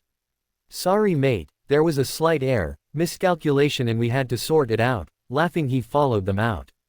"Ron's not coming. I didn't see him anywhere?" he asked curiously. The twins exchanged meaningful looks before turning to him. "Don't mind him, he's being a bit of a prat at the moment. He got all stiff and moody when you got the letter from your friend, so well, you know how he can get." Harry nodded grimly. It was annoying having to put up with Ron's tantrums sometimes, which Harry had noticed over the past 3 years. Shaking off his thoughts, he soon found himself in the air in the secluded area behind the burrow, throwing an odd-looking ball that the twins had brought with them to each other, trying to stick it through the goalpost formed in the middle of 2 trees. Harry soon forgot about the occasional spasms of pain and gave into his joy of flying. Soon afterwards they warily trudged back inside to shower and change. Dinner found everyone seated outside at the garden, where Mr. Weasley had conjured up 2 long tables which were creaking under the weight of some of Mrs. Weasley's finest dishes. Hermione kept trying to initiate conversations to include both Harry and Ron, but all either of them could do was answer politely. He spotted Ginny watching him intently from time to time, but always looked away when she saw him look her way. For the most part he talked with Fred, George, Bill and Charlie, who he found were much livelier company than the strained conversations with Ron and Hermione, who seemed to be determined to drag both of them together, something which was annoying him to no end. Percy, as always, was deep in conversation with his father about work, and soon the plates were cleared and everyone were lazily stretching around in their seats enjoying cups of hot chocolate. "Hey Harry, why don't we get you an earring?" Charlie asked, grinning at him, while Bill and the twins hitched up unnervingly similar grins. Feeling a sense of apprehension to where this conversation was heading, he cast a wary eye at Mrs. Weasley, who was talking with Hermione and Ginny. "Why?" he asked, bemused. "Why not? You could probably pull it off. Fred replied, sniggering slightly. With a sigh he leaned back on his chair, turning his attention to the sky. Not interested, he muttered. So you're a one-woman type of man. That Vila's one lucky woman, George said, arranging his face into a love-struck expression, making everyone laugh before dodging a mistimed punch from Harry. Worth a shot, was hoping I'd have a chance with her. Bill said grumpily after the laughter had died down. Whoa there, how would you even think you could have a shot at her when she isn't even in the country, and you aren't even in Hogwarts anymore? Supposing Harrykins here gives you a chance, of course, George asked, suddenly surprising everyone. Even Hermione and Ron, who hadn't been paying attention, leaned in. Bill gulped. Last I checked you had already pissed off the French Gringotts branch as well. Well. Bill started stuttering, looking decidedly uncomfortable. I was just kidding. I mean me anywhere around her. Peef. No one failed to see the beads of sweat developing on his forehead. Bedtime, right? He asked quickly before getting up and literally ran inside with the twins chasing after him. Harry was just as curious as they were, and Charlie suddenly felt 4 piercing gazes on him and he threw up his hands in protest. Don't ask me, I have no idea, but the twinkle in his eye immediately gave him away. It's classified information which will be disclosed once the Ministry sees fit, Percy suddenly piped up, making everyone roll their eyes. Sensing that Percy was getting ready to talk about work, everyone hurriedly got up and excused themselves. It was getting late anyway and he was feeling tired too, so he followed after the rest of the group. Before he passed Mr. and Mrs. Weasley, however, who were deep in conversation with each other, he stopped. Mr. Weasley. I need to go to Diagon Alley tomorrow. Sure, Harry, you can use the flow powder, but Dumbledore wouldn't like the idea of sending you alone, he grimaced. This was one thing he had to make sure he was going alone. I'll be back before long, I'll leave in the morning. Mrs. Weasley looked like she was going to protest, but after a long moment she nodded. After bidding good night to them, he climbed back upstairs to Ron's room to find Ron reading a book on his bed. Their eyes met and Ron grinned uncertainly, which he returned, but the tension was uncomfortable. Night, Ron, he said before climbing onto his bed. He heard his faint reply, but he sighed softly and closed his eyes, wondering how much longer their friendship can survive. The next day Harry rose well before everyone else, and after putting on his normal pair of jeans and a black shirt he crept downstairs. Quickly he scribbled a note for Mrs. Weasley and left it on the table and grabbed a fistful of flow powder. Throwing it into the fireplace, which immediately lit with emerald flames, he stepped in and said clearly, "Leaky cauldron," and allowed himself to be beeped into the nauseating sensation of spinning. After it stopped he found himself in the middle of a crowded pub. Ignoring the hushed whispers and stares, he strode to the counter, grinning at the barman. "Harry Potter. An honor as always to have you here, sir. What can I get for you?" Tom, the barman asked, smiling at him. "Anything for breakfast?" he asked. "Of course, take a seat, I'll be with you in a moment," Tom said before he walked to the back. He sat down in a table at a corner, and as soon as the food arrived he ate hurriedly, wanting to get away from the stares. Thanking the barman and leaving a generous tip, he walked to the back of the shop and tapped the bricks with his wand and watched fascinated as the bricks parted, showing the brightly colored street packed with people. Even after 3 years he could never get tired of walking down the streets. There was always something interesting to see every few steps he took. He went into Gringotts first and asked to make a withdrawal from his vault. After thoroughly enjoying the cart ride to and from the vault, much to the amusement of the goblin who accompanied him, he was once again walking through the streets trying to figure out what to get. He was aware of some witches that seemed to be around his age, staring at him and giggling. He even recognized some of them from Hogwarts whom he had never spoken to but knew from appearance. Turning thoughts back to Fleur, he didn't know what to get her. He wanted to get her something special, but at the same time he didn't have the remotest clue of what. It was then that he wandered into a part of Diagon Alley that he had seen but never walked into due to the large number of witches in it. Flushing slightly and realizing he'd just walked into the so-called Pink District, talked about in whispers among his peers as a place of horror where no man should wander into consciously lest he values his life. Ignoring the giggles and stares he walked on, eyeing the shops, until finally he caught sight of an equivalent to a Muggle jewelry store. Girls liked jewelry traditionally, right? Walking inside he smiled at the old man that looked up at him, his face brightening immediately. "Harry Potter. What an honor. What can I do for you, sir?" he asked excitedly. Just looking, sir. If I find something of interest I will let you know, Harry said, making the old man nod vigorously. The shop had many fine necklaces, bracelets and more of the sort, but they were too flashy for his liking. Somehow he couldn't imagine Fleur ever wanting to wear something like them. Sighing resignedly, he was just about to leave the shop when he noticed a silver necklace with a gracefully formed star as a pendant. There was a bright sapphire stone on it which Harry could have sworn was glowing. It stood out with an almost ethereal beauty, but what made it so appealing was the simplicity in its design. This description fit perfectly for Fleur. Blushing slightly at the depth of his thoughts, he beckoned the shopkeeper. He knew he needed to give this to her, anything else he could get seemed to pale in comparison. Perhaps it seemed a bit much, but then again this didn't really look tacky or expensive, so. When did he become someone worrying over jewelry? Maybe Mr. Weasley did have some idea of what he was talking about when he said he had it bad.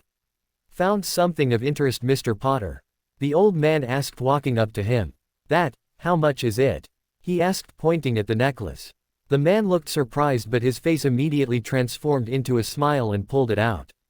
A rather interesting piece, that is. I'm surprised it caught your eye. I will be willing to part with it for 60 galleons, Harry, who was expecting a much higher price than that, looked up in surprise. The old man chuckled softly. It doesn't matter, Mr. Potter, the fact that it caught your eye makes me wonder. So many people have come and gone from my shop and yet none have ever noticed it. It has a very unique story of its origin to it, but forgive me, but I don't feel like revealing it to you yet, he said, his eyes twinkling. Harry was surprised, but he nodded happily and proceeded to pay for it, and the man wrapped it in a box and gave it to him, which Harry took, feeling immensely pleased that he had found something worth to give to Fleur. Before he left, however, he turned back to the man. The next time I visit I will hope I can learn the story behind this. Mr. Keep, Brian Keep, Mr. Potter, and of course I will be honored to do so, the man said, bowing low. Oh, and I would like to be introduced to the recipient of that necklace the next time. Good day, Mr. Potter, he added, smiling slightly, and he ducked to the back of the shop, leaving Harry standing with a shocked expression on his face. After a few moments, Harry shook his head slightly and walked out and was soon back inside the leaky cauldron. He checked his watch and was shocked to find that it was almost 2. Mrs. Weasley was going to kill him. He hurriedly waved goodbye to the barkeeper and, grabbing a fistful of flow powder from a cauldron next to the fireplace, he stepped in and said, "The burrow," and allowed the green flames to envelop him, pulling him inwards. After a brief moment of spinning, Harry found himself sheepishly getting back to his feet and rubbing soot from his clothes while looking at a worried Mrs. Weasley and Hermione. "Harry James Potter, mind explaining what took you so long? You were gone before we woke up, and look at the time." Interestingly, it wasn't Mrs. Weasley that spoke. He looked up at her, ignoring the spark of annoyance that rose in him at her question. "Sorry for making you worry, I guess I just lost track of time," he said evenly. After a long moment under the piercing gazes of Mrs. Weasley and Hermione, he heard a quiet voice beside him. "Harry, what's this?" He looked to his side to find that the box containing the necklace had slipped from his hand and was now in the clutches of Ginny. A piece of the necklace was dangling outside of the box, making him realize she'd probably peeked inside, and he immediately felt a flare of anger rise in him. No matter how close they were, no matter how much he considered her as a sister, it was not her place to poke around his things. He reached over and quickly took the box from Ginny, who hurriedly backed away at the expression on his face. "Something I bought," he said coldly, and shifted his gaze sharply back to Hermione and Mrs. Weasley, who had been watching the exchange intently. "And no offense, but what I do on my spare time is none of your business." Mrs. Weasley opened her mouth but quailed under his gaze as he walked swiftly past them and back up the stairs. He found Ron and Charlie engaged in a game of chess, and both broke into grins when he entered the room. Ron had apparently gotten over his behavior the previous night, and Harry was too used to it to care and decided to just run with it. Besides, he didn't want to snap at too many people on the same day. "Just got back," Ron while watching his knight toughly hack away at one of Charlie's pawns. "Yeah, you should have seen Mom, she was getting really worried. Her and Hermione," he sighed and lay back on his bed after carefully placing the box inside his trunk. He didn't answer, and from his silence Charlie seemed to understand what he was thinking. "Mom will always worry about you, Harry," she sees you as a part of family and she always worries about all of us. Even now, Charlie added with a pained smile. I know it gets annoying and she does tend to go overboard but. Yeah, I guess so, he muttered, cutting him off. He really didn't want to speak about this. Sure, he liked Mrs. Weasley, but he hated the feeling of being smothered by her and her acting like a concerned parent. He turned to watch Charlie lose yet another pawn to Ron's knight. Where are the others? Fred and George are locked up in their room again, the rest are at work, Ron said. Bill too? He asked, surprised. Yeah, but he's not in Egypt. He's in Gringotts, he left a little while before you came, Ron said, smiling while he watched one of pawns smash Charlie's knight into dust. That reminds me, I'm leaving for Romania tomorrow and Bill's going back to Egypt early in the morning.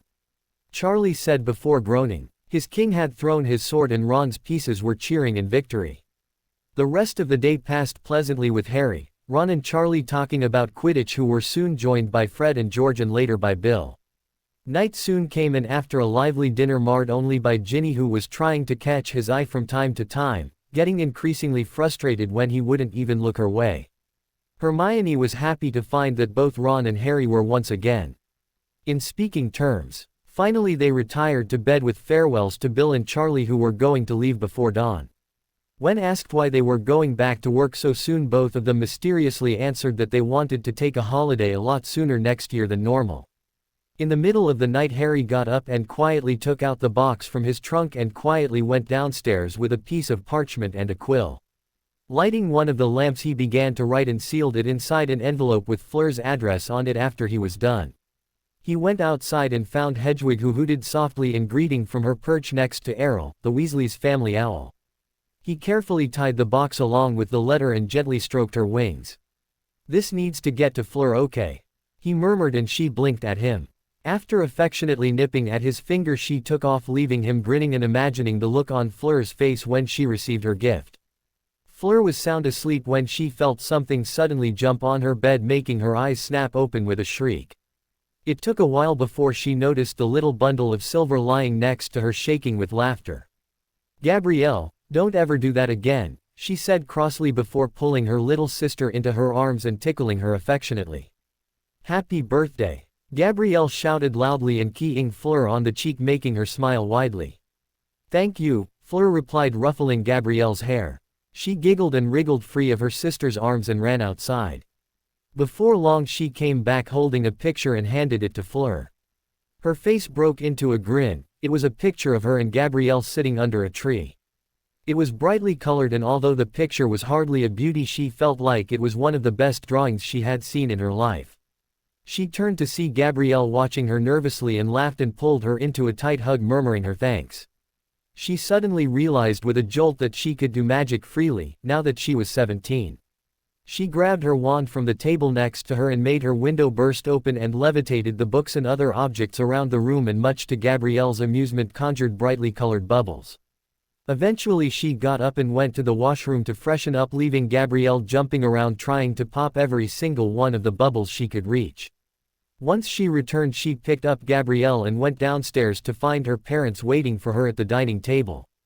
Both broke into wide smiles when they saw her and pulled her into their embrace. Happy birthday! Her father and mother sang in unison, making her laugh before running to hug them both. They both handed her 2 wrapped boxes, which she tore open eagerly.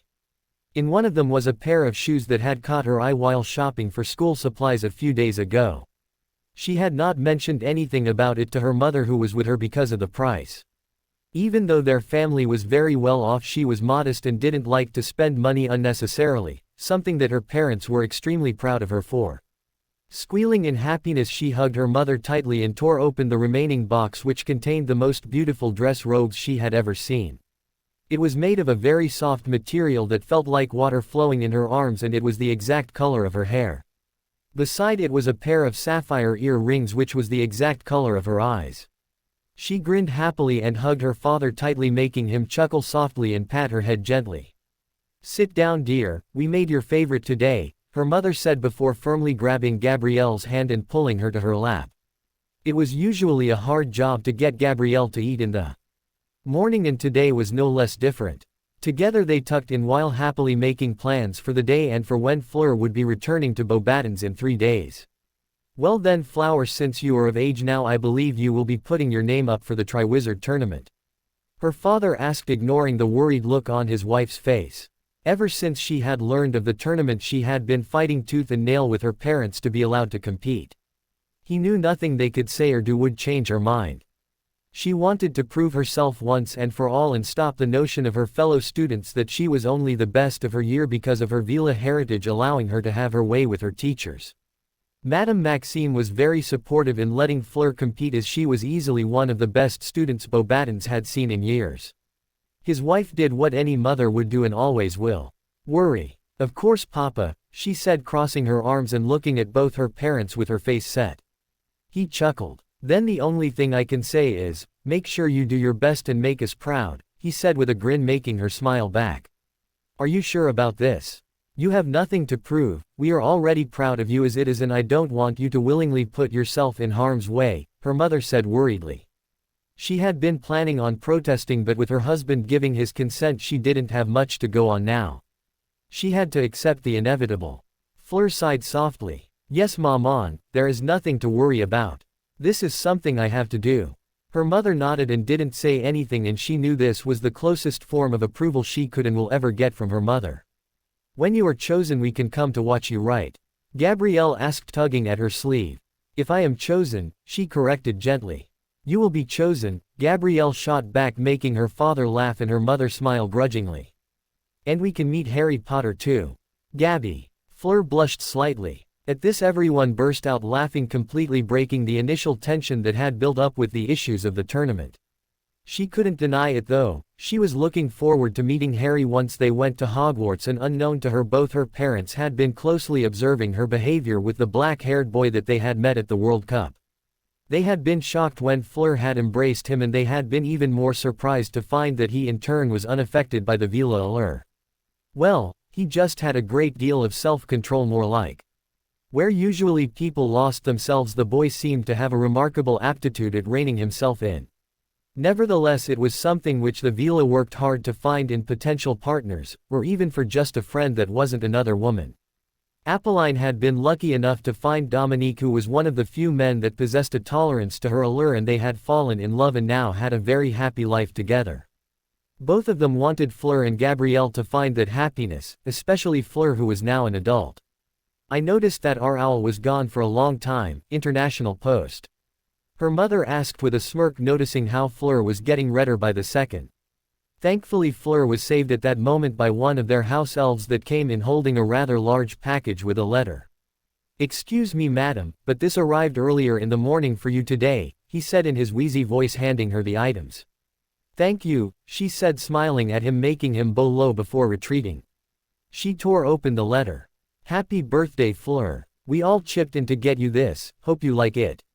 Amy, Aurélie, Caroline. She opened the package, intrigued to find a rather large box. Opening it, she gasped in wonder. Inside it was a glass ball. But not just any glass ball, it was an inky black with a perfect, moving model of a galaxy and stars. Astronomy was her favorite subject in school. She took it out, making Gabrielle squeal in delight. So pretty, she exclaimed. Fleur laughed and after looking at the orb fondly handed it to Gabrielle, who seemed transfixed by it. You have some very good friends, her father said, to which she could only nod in agreement. She quickly got one of the house elves to fetch her a quill and a parchment and scribbled a note which she sent back to her friends, thanking them for the gift. She couldn't shake off the feeling of disappointment she had though. She had been hoping against hope that Harry would have remembered her birthday, although it wasn't something she could hold him against. It was just one of the little snippets of their conversation back at the top box. She was also a bit worried that she hadn't gotten a reply to her letter yet and wondered if something was still wrong with him. He had after all been in a pretty bad shape when she had seen him last.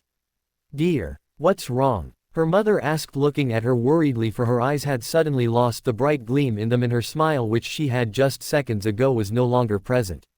Startled, she looked up to find everyone staring at her, and hastily she hitched back an awkward smile. Nothing. To her relief, no one questioned her afterwards, although she could see the uncertainty lingering in her mother's eyes. After a few moments, more to lighten the mood, she asked something which had been nagging her constantly the past couple of days. When do we go to Hogwarts? Do we stay for a term at Beauxbatons and then go, or? She asked, directing her question at her father. No, when you go back to school I believe they will spend the first 2 or 3 days to get everything organized. I think you should be in Hogwarts by the end of the first week of September. Fleur's eyes widened, she didn't think they would be going that soon. That meant they would be spending the whole year in Hogwarts. A part of her was really excited, but another part of her, the part of her that hadn't faded since she started wondering why Harry hadn't replied, was apprehensive. She was already almost a stranger in her own surroundings. To be in a foreign environment without knowing anyone would only make the feeling worse.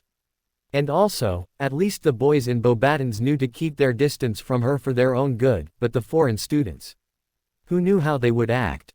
Or if they would show any restraint. More than anything she wanted to have Harry in addition to her school friends by her side.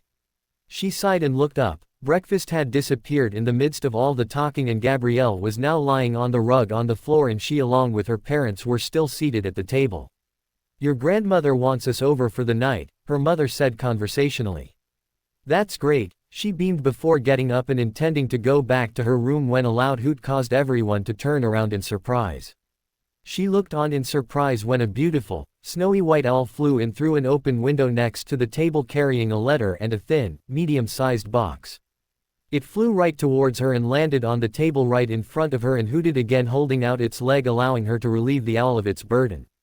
It nipped her finger softly before flying back near the window and perching itself on it and closing its eyes. Gabrielle immediately jumped up and ran to the owl and stroked it, laughing when it gently nipped her ear. Who's it from? Fleur's mother asked, grinning at her and bringing her attention back to the letter and the box. She was momentarily distracted watching Gabrielle and the owl. She turned over the letter and there was a funny fluttering in her stomach when she saw the name. It's from Ari, she exclaimed and eagerly tore open the letter while her parents chuckled waiting for her to read it out. Hearing this, Gabrielle dashed to her side and leapt up onto the chair beside her, trying to read the letter over her shoulder. Sitting down, she began to read. Dear Fleur, first of all I want to apologize for taking so long to send you a reply.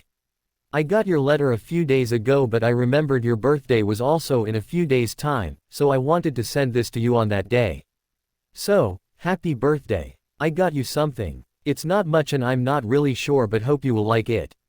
I'm feeling all right now, nothing to worry about. We go back to school on the 1st of September, and I really do hope that I can see you again. From what I hear from my friends, this year is going to be something different, but we have no clue about it. Do you have any idea about it? If so, what is it? Say hi to Gabrielle and your parents for me. Have a great birthday, Harry. P.S. Hope Hedwig got to you in time. I wanted to make sure you get this on the day of your birthday. Fleur couldn't get rid of the smile that had formed halfway through the letter, and she was feeling the happiest she had been when she finished reading the letter. She looked up to find everyone grinning at her rather mischievously, even her father's eyes were twinkling. He actually remembered, wasn't expecting that, he murmured while his wife nodded. Open it, Gabrielle cried, pointing at the box. Fleur quickly set the letter down and gently tore the paper wrapped around it. It was rather light, and curiosity taking over her, she pried the top of the box off and everyone gasped in wonder at what they found. It was a necklace. It had a beautiful sapphire stone on the star pendant that was glowing dimly. Overall it was a modest piece of jewelry, but it was all the more beautiful due to the simplicity of it. She gently picked it up in her hands, watching as the blue stone glowed brighter and a feeling of warmth surged through her. She noticed a note underneath and picked it up to read. She felt herself blushing at what she saw. This might be a bit much, but it reminded me of you, hope you like it. It's beautiful, he has quite an eye, her mother said softly when Fleur gave the necklace to her when she wanted to take a closer look. A flash of recognition appeared in her eyes and her mouth opened in shock, but she closed it immediately. This was, however, not gone unnoticed by Fleur, who had been watching her mother closely. What is it, Maman? Oh, nothing, dear. Well, come here then, let me put it on you. You wouldn't want to break his heart when you meet him again, do you? She asked cheekily, making Fleur blush harder. She walked over to her mother, who gently placed it around her daughter's neck and secured it firmly.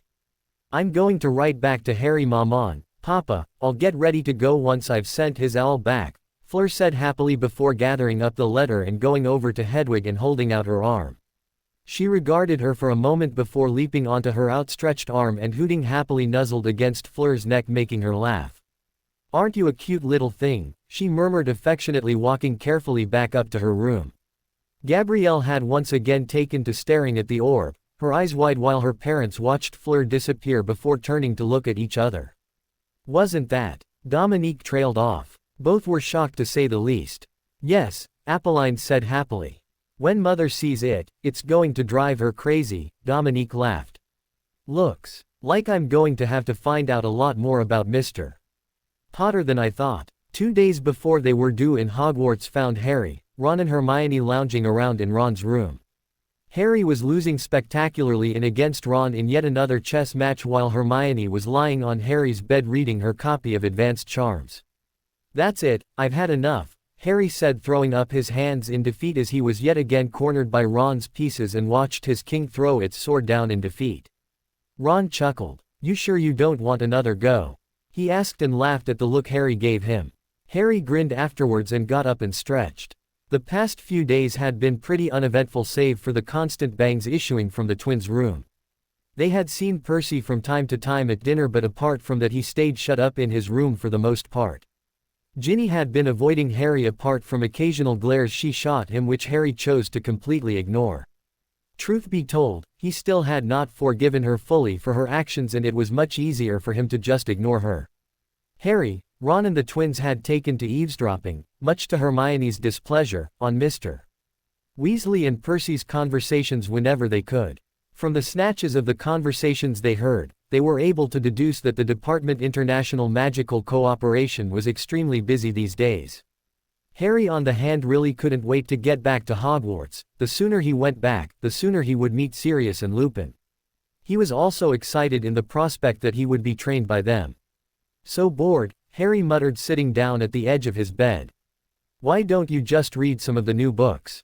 Hermione asked from behind him, still absorbed in her book, making no signs in getting up.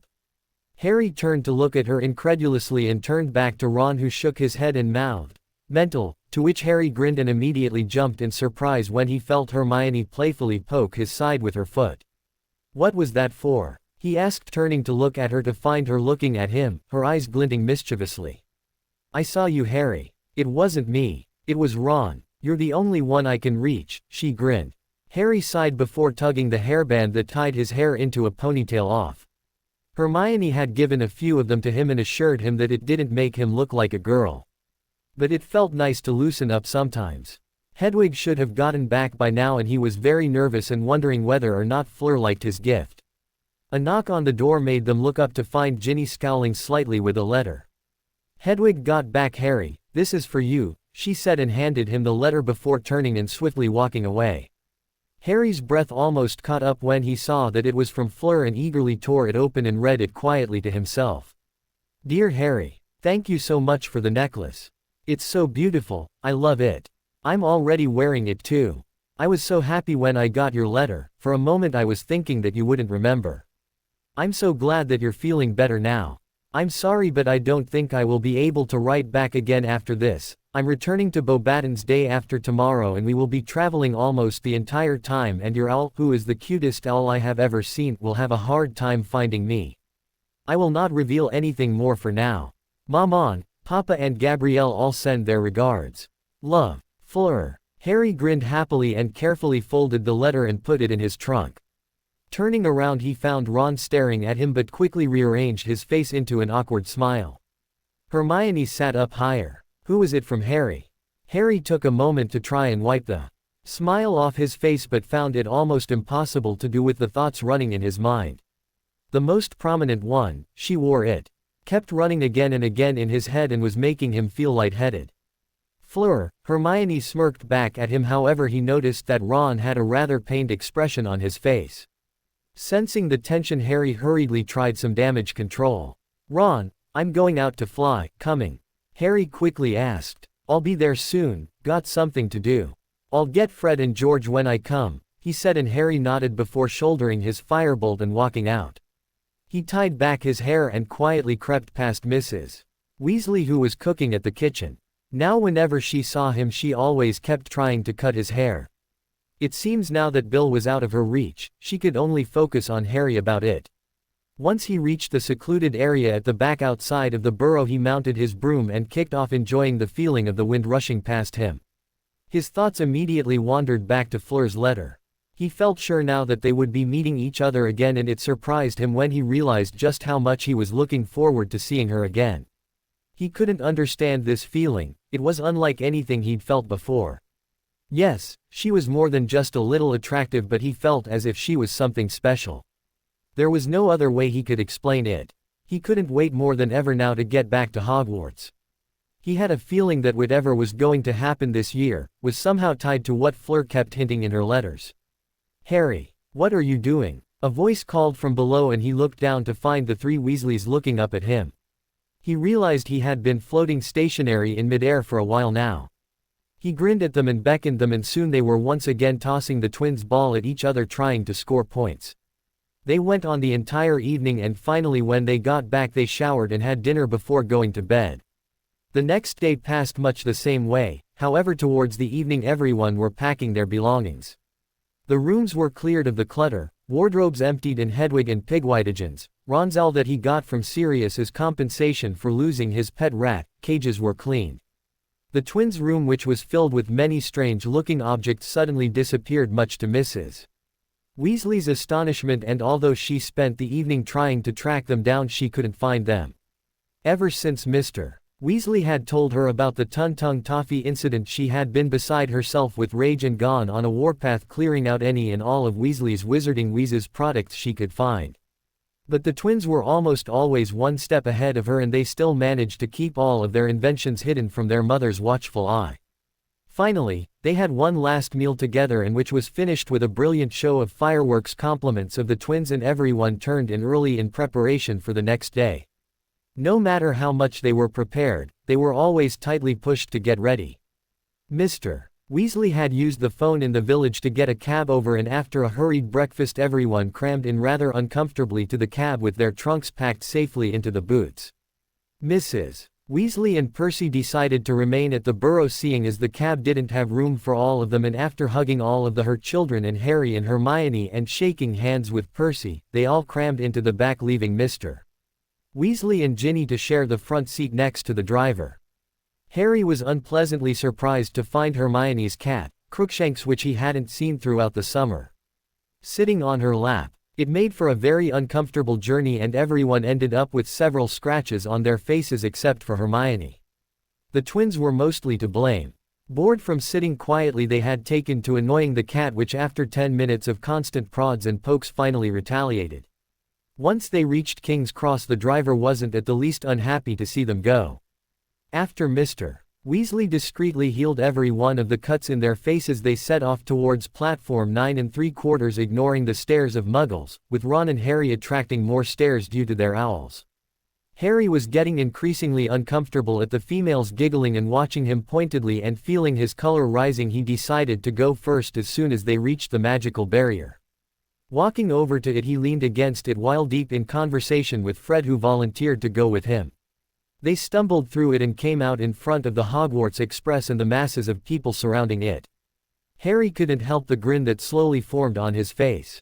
He was going back home. After waiting for everyone to fall in, they quickly loaded their trunks onto the train and turned back for a final farewell with Mr. Weasley. "You are all going to have a very interesting term this year, Mr. Weasley said as he hugged his sons and daughter, and finally Harry and Hermione. "Dad, what is it?" "It's been driving us crazy the whole summer," George whined while everyone nodded in agreement. Mr. Weasley grinned. "You will know today. Dumbledore will probably be making the announcement at the feast. Just please, promise me you all will stay out of trouble. Especially you, Fred, George and Harry." Harry looked shocked at his inclusion, to which Fred and George roared with laughter and clapped him on his back. "You are our partner in crime, Harry, don't you forget it," Fred said, winking at him. "It's as you said last year, Harry, you don't look for trouble. It usually finds you, Mr. Weasley said kindly. Harry merely smirked back. "Well then, get on the train, it's almost time. Have a great term, all of you. Bye Dad." Bye Mr. Weasley, thanks for everything." They all jumped onto the train and watched as Mr. Weasley disapparated before their eyes.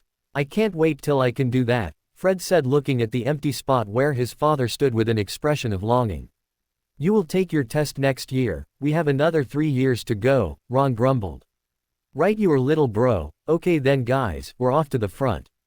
Need to see Lee." Ginny also said something about meeting with her friends and left, leaving Harry, Ron and Hermione to look for an empty compartment.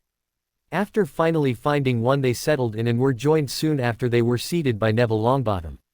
"Neville, how was your summer, mate?"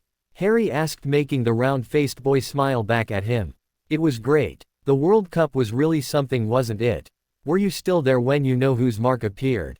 "Where were you?" Ron asked, surprised. "Grant took me back home immediately after the match ended," he said sheepishly. "Yeah, we were there," Harry sighed.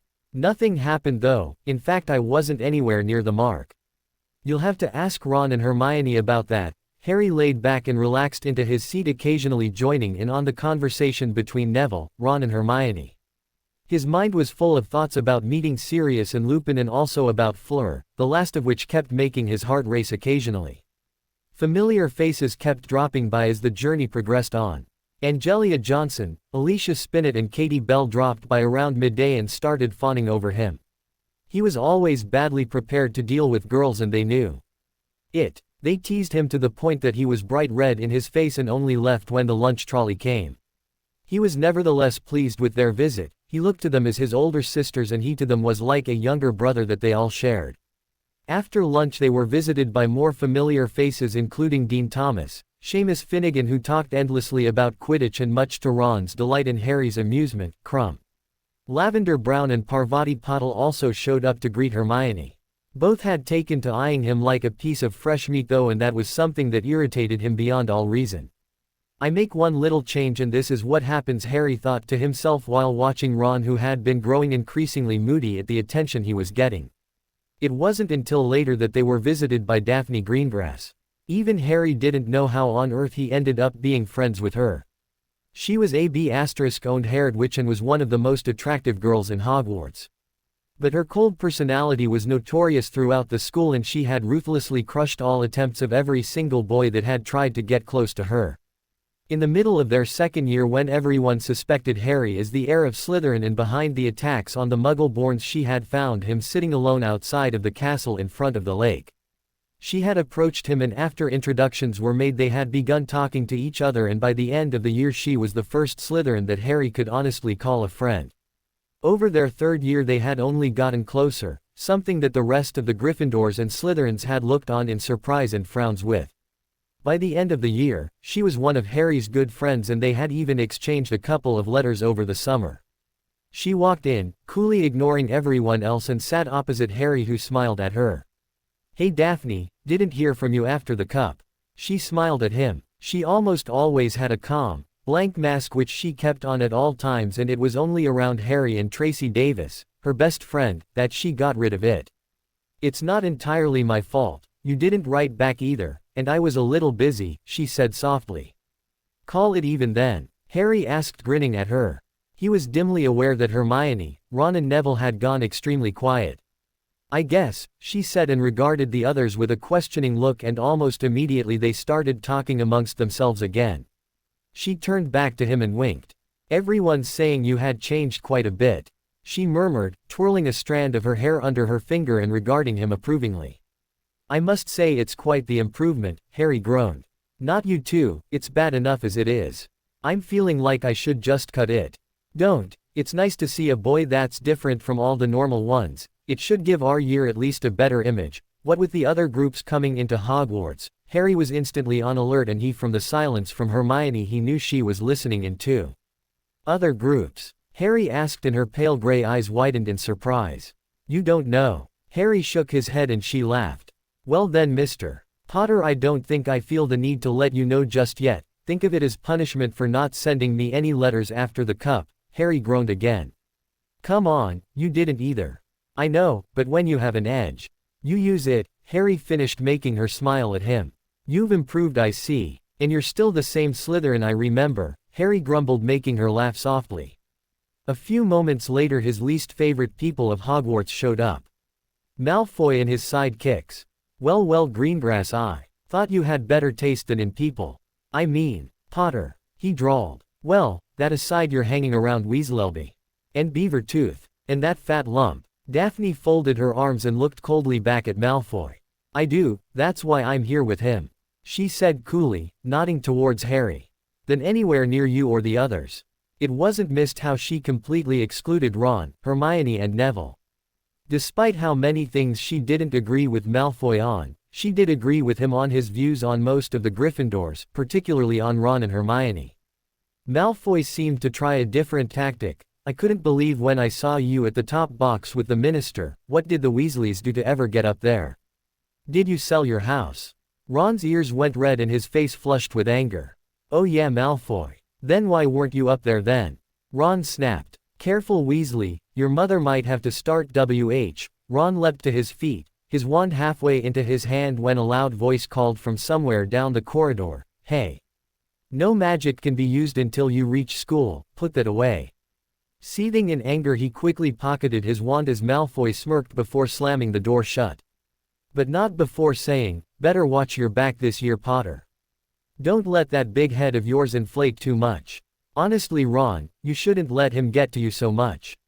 Hermione muttered under her breath while Ron sat down moodily. Soon enough the compartment had sunk back to its usual stupor while Harry and Daphne caught up with what they'd been doing over the summer. All the while he'd been trying to get her to slip up and give him some clue as to what was going on in Hogwarts, but she never fell for it. Finally he resorted to gazing pitifully at her, something which had her stoic expression loosen until finally she burst out laughing, much to the amazement of the others. No. As good as that one is, you'll have to do better than that. He pouted slightly, which made her smile wider as she patted his arm. But I think the headmaster will make his announcements today, so just hang on. Fine, he grumbled as she got up and stretched, glaring at Ron, who was staring at her as he averted his eyes quickly as if burnt. I think I'll go back and join Tracy.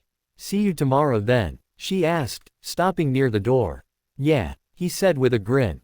See you. He turned back to the book which had been lying forgotten on his lap all this time, but before long realized that the other three were watching him. What? He asked irritably. Neville and Ron turned back to their previous conversation, but Hermione, however, seemed to have a bone to pick with him. Since when did you get so close to her? She asked pointedly. The tone of her voice was so disapproving. He sighed inwardly. He knew she disliked Daphne a lot. What the reason was for that, he didn't care. Nor would he ever want to waste his time finding out. I'm sorry, he said slowly. But, why exactly does that matter to you? He could have laughed at her expression. He'd never seen her so speechless before. To be honest, it felt rather good. Hermione, there were times when she would butt in on places where she had absolutely no business in. This was one of those, and he'd be damned if he didn't make it clear to her. I'm just asking, she stammered, clearly not used to having him speak to her that way. And I just gave you my answer, he said shortly, returning to his book. Ron and Neville, who had been awkwardly listening in, hastened to pick up their conversation. After a few moments of Hermione looking between him and towards the other two, no doubt for some form of support, she finally reached into her bag and buried her nose in a book without another word. Shaking his head slightly, he pulled out a book on defense theory which Sirius had sent him earlier in the summer for his 14th birthday and began to read. He found that he was beginning to like dueling and hoped that at least this year they would have a competent defense against the dark arts teacher. Lupin was the best they ever had, but he doubted he would be coming back, what with Snape ruining it for him. But he wasn't complaining. He was after all going to have private lessons with him and his godfather. One thing that made him nervous was that Dumbledore had actually stepped up and arranged for Harry to be trained. The past 3 years he had done no such thing, preferring to leave Harry to progress through his school year as normal.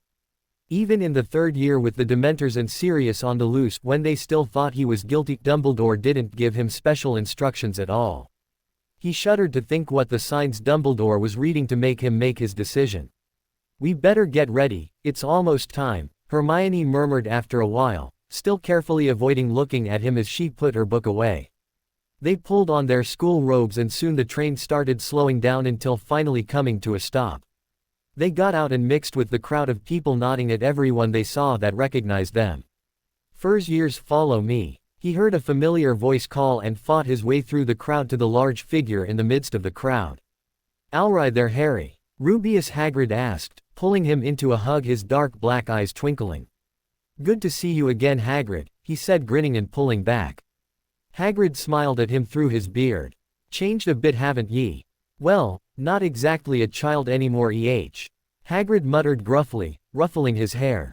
"Wait till you see what I got for me first lesson," he said before walking away with the group of first years behind him, leading them to the lake where they will take the traditional boat ride to Hogwarts, leaving the rest to board the horseless carriages.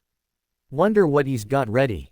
Hermione asked faintly while she, Neville, Ron and Harry took one carriage. Harry nodded sincerely, hoping that it wouldn't be action-packed like their first class back in their third year when Malfoy provoked Buckbeak, leading to a whole mess of trouble. They remained quiet, watching the large castle loom steadily closer to them. Harry felt warm inside when he caught sight of the Gryffindor Tower and found himself looking forward to when he would lie down on his four-poster bed and gaze at the hangings. He was home. They soon came to a halt and they got off and entered through the front entrance and into the great hall where all the teachers except Professor Minerva McGonagall and Hagrid were seated. He saw Dumbledore smile at him as he took his seat next to Hermione at the corner of the Gryffindor table, and he grinned back. His eyes scanned the table, ignoring the sneering potions teacher who had his look of loathing reserved just for him. His eyes fell on a badly scarred man with pale grizzly hair who had a brilliant blue magical eye placed over the socket of his left eye. The man was scowling and looked almost wary of everyone else as he was fixing his gaze on all of the students while they piled into the room. He noticed his right arm was twitching and reaching into something in his pocket, and that his blue eye whizzed around from time to time. "Who is that?" he asked, turning to Hermione and Ron while watching the twins and Lee, who came up and sat opposite them, closely followed by the three chasers of the Gryffindor house team. "That's Mad-Eye Moody. I saw him once when Dad took me to the ministry when I was little," Ron said, watching Moody. "Yeah, he's a twitchy bloke, isn't he? Downright paranoid he is," George said after looking where everyone was. Spotting the confused look on Harry's face, he added, "He's an ex-Auror, one of the best. Half the cells in Azkaban are full because of him.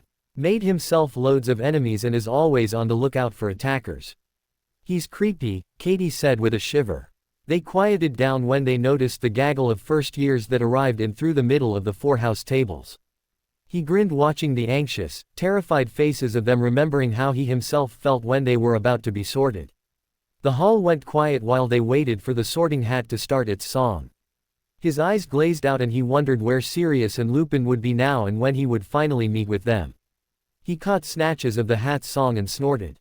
"It wants us all to unite. Hard to see that happening anytime soon," he muttered under his breath. As soon as the hat was finished, everyone burst into applause, and soon they were watching while the first years were sorted into their houses, trying to ignore the sharp pangs of hunger. As soon as the hat shouted its last word, "Gryffindor," he clapped loudly with the rest of the table as a tiny red-faced first year ran and took his place at the far end of the table next to nearly headless Nick, the house ghost. Dumbledore stood up, smiling broadly. "To all the new students, welcome. And to everyone who returned, welcome back. I have a number of important announcements to make, but for now I have only 2 words: tuck in," he said, and sat down as food appeared in front of them. The hall was filled with voices and laughter while the students helped themselves to the food. He loaded his plate and began to eat quietly, concentrating more on his food than the talking around him as he was ravenous. After he was done and comfortably full, he joined in on the others' conversations, which turned out to be on the World Cup. He was also excited to find out what it was that was so mysterious about this year and how it could possibly tie in with what Fleur had mentioned in her letters. Something he noticed was that this time a lot more of the students were fixated on Dumbledore, waiting for him to speak, and he knew they were all anticipating what was in store for this year. Dumbledore got up again, smiling broadly, and instantly the whole hall went quiet. "First, let me introduce our newest defense against the dark arts teacher, Professor Alistair Moody," Dumbledore said, gesturing at the scarred man.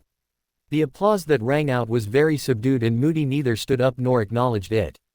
He took a swig from a flask in front of him, glaring at everyone. Dumbledore then proceeded on to tell them of some of the main rules, as he always did at the start of each year. When he was done he chuckled at the faces staring at him in anticipation. Everyone was waiting anxiously for his final announcement. This year will be very different from all of the past years of Hogwarts. This is the first time in 150 years that this event will be taking place in Hogwarts. First, I am extremely sorry to tell you that all Quidditch matches this year are cancelled. He paused as an angry outbreak of muttering broke out and Harry looked in horror at the rest of his team who looked scandalized. Dumbledore raised his hand and almost immediately the muttering ceased and the hall was quiet once more. However, it is my greatest pleasure to say that this year, years after the final tournament, Hogwarts will be hosting the first Triwizard Tournament. The effect was instantaneous, a loud roar rang in the hall. You have got to be joking, the Weasley twins shouted and everyone burst out laughing, even Dumbledore. No, I assure you I am not joking, Mr. Weasley, he said, his eyes twinkling in their direction and both of their faces twisted into identical grins. Wicked. The Triwizard Tournament is a set of challenges that a selected student from each of the competing schools must complete. The winner will have eternal glory and 1,000 galleons prize money and bring great honor to his or her school. The tournament has been carefully organized as a joint effort for improving international magical relations, and you can be assured that a lot of changes have been made to improve the tournament in order to avoid the tragedy that occurred during the last one, where all of the champions were killed. Harry looked around to find a lot of people were stricken and horrified. But there were still many more that were looking on eagerly. However, due to the advanced level of magic needed for these tasks, we have decided to draw an age limit for all those who want to enter. I will be drawing an age line around the impartial judge so that only those that are 17 years and above may enter. At this, cries of outrage and protest echoed across the hall and Dumbledore was silent for a moment. He waited patiently for everyone to quiet down. That's so unfair, Fred said loudly. I am turning 17 in a couple of months. He wasn't the only one that was outraged. Harry saw that all along the table people were looking angry at not having the chance to compete. We could have entered, what about you, Harry? Ron asked. We have done loads of stuff, I bet we could do this too. But Ron, people have died in this tournament. I am actually glad Dumbledore is drawing an age line, Hermione said. Harry remained quiet. Sure, it would be fun to enter, but he already had his plate full with extra lessons from his godfather and Lupin.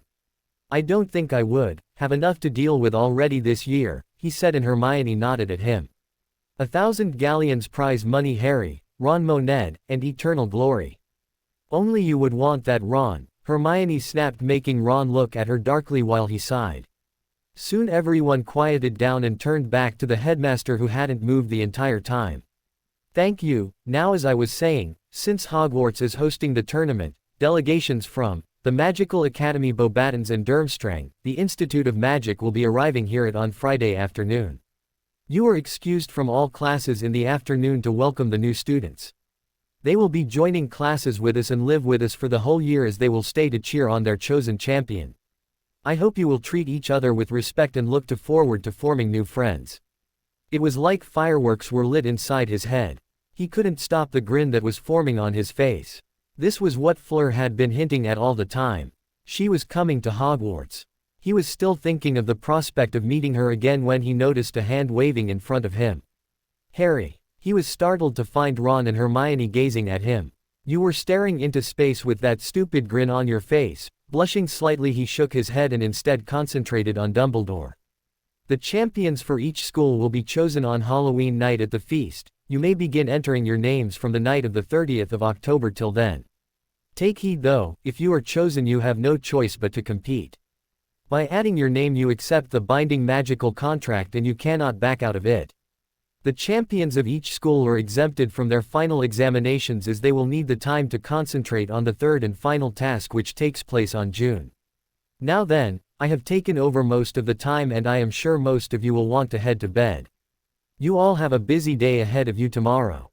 Good night. And with a final wave of his hand he went back to his seat and started talking with Moody while the rest of the teachers got up. Harry, Ron and Hermione followed after the rest of the Gryffindors in the direction of their dormitories, laughing and speculating with the others and thinking up ways to enter without being of age yet. I don't care, we'll find a way, won't we, George?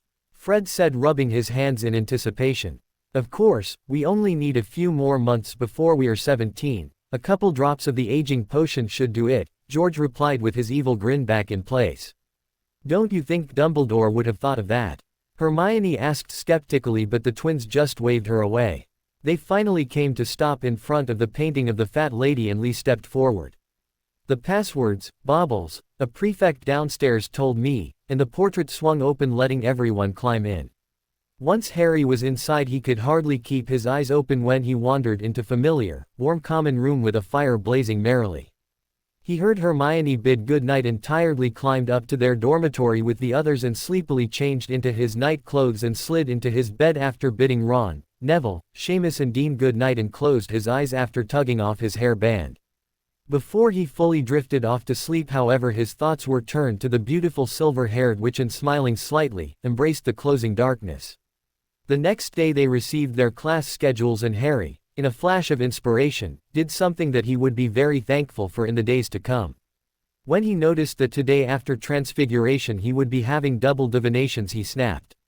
After a hurried conversation with Professor McGonagall he got permission to drop it, much to Hermione's approval and Ron's disappointment, and took up ancient runes, something that he had been curious about after reading the book that Sirius sent him.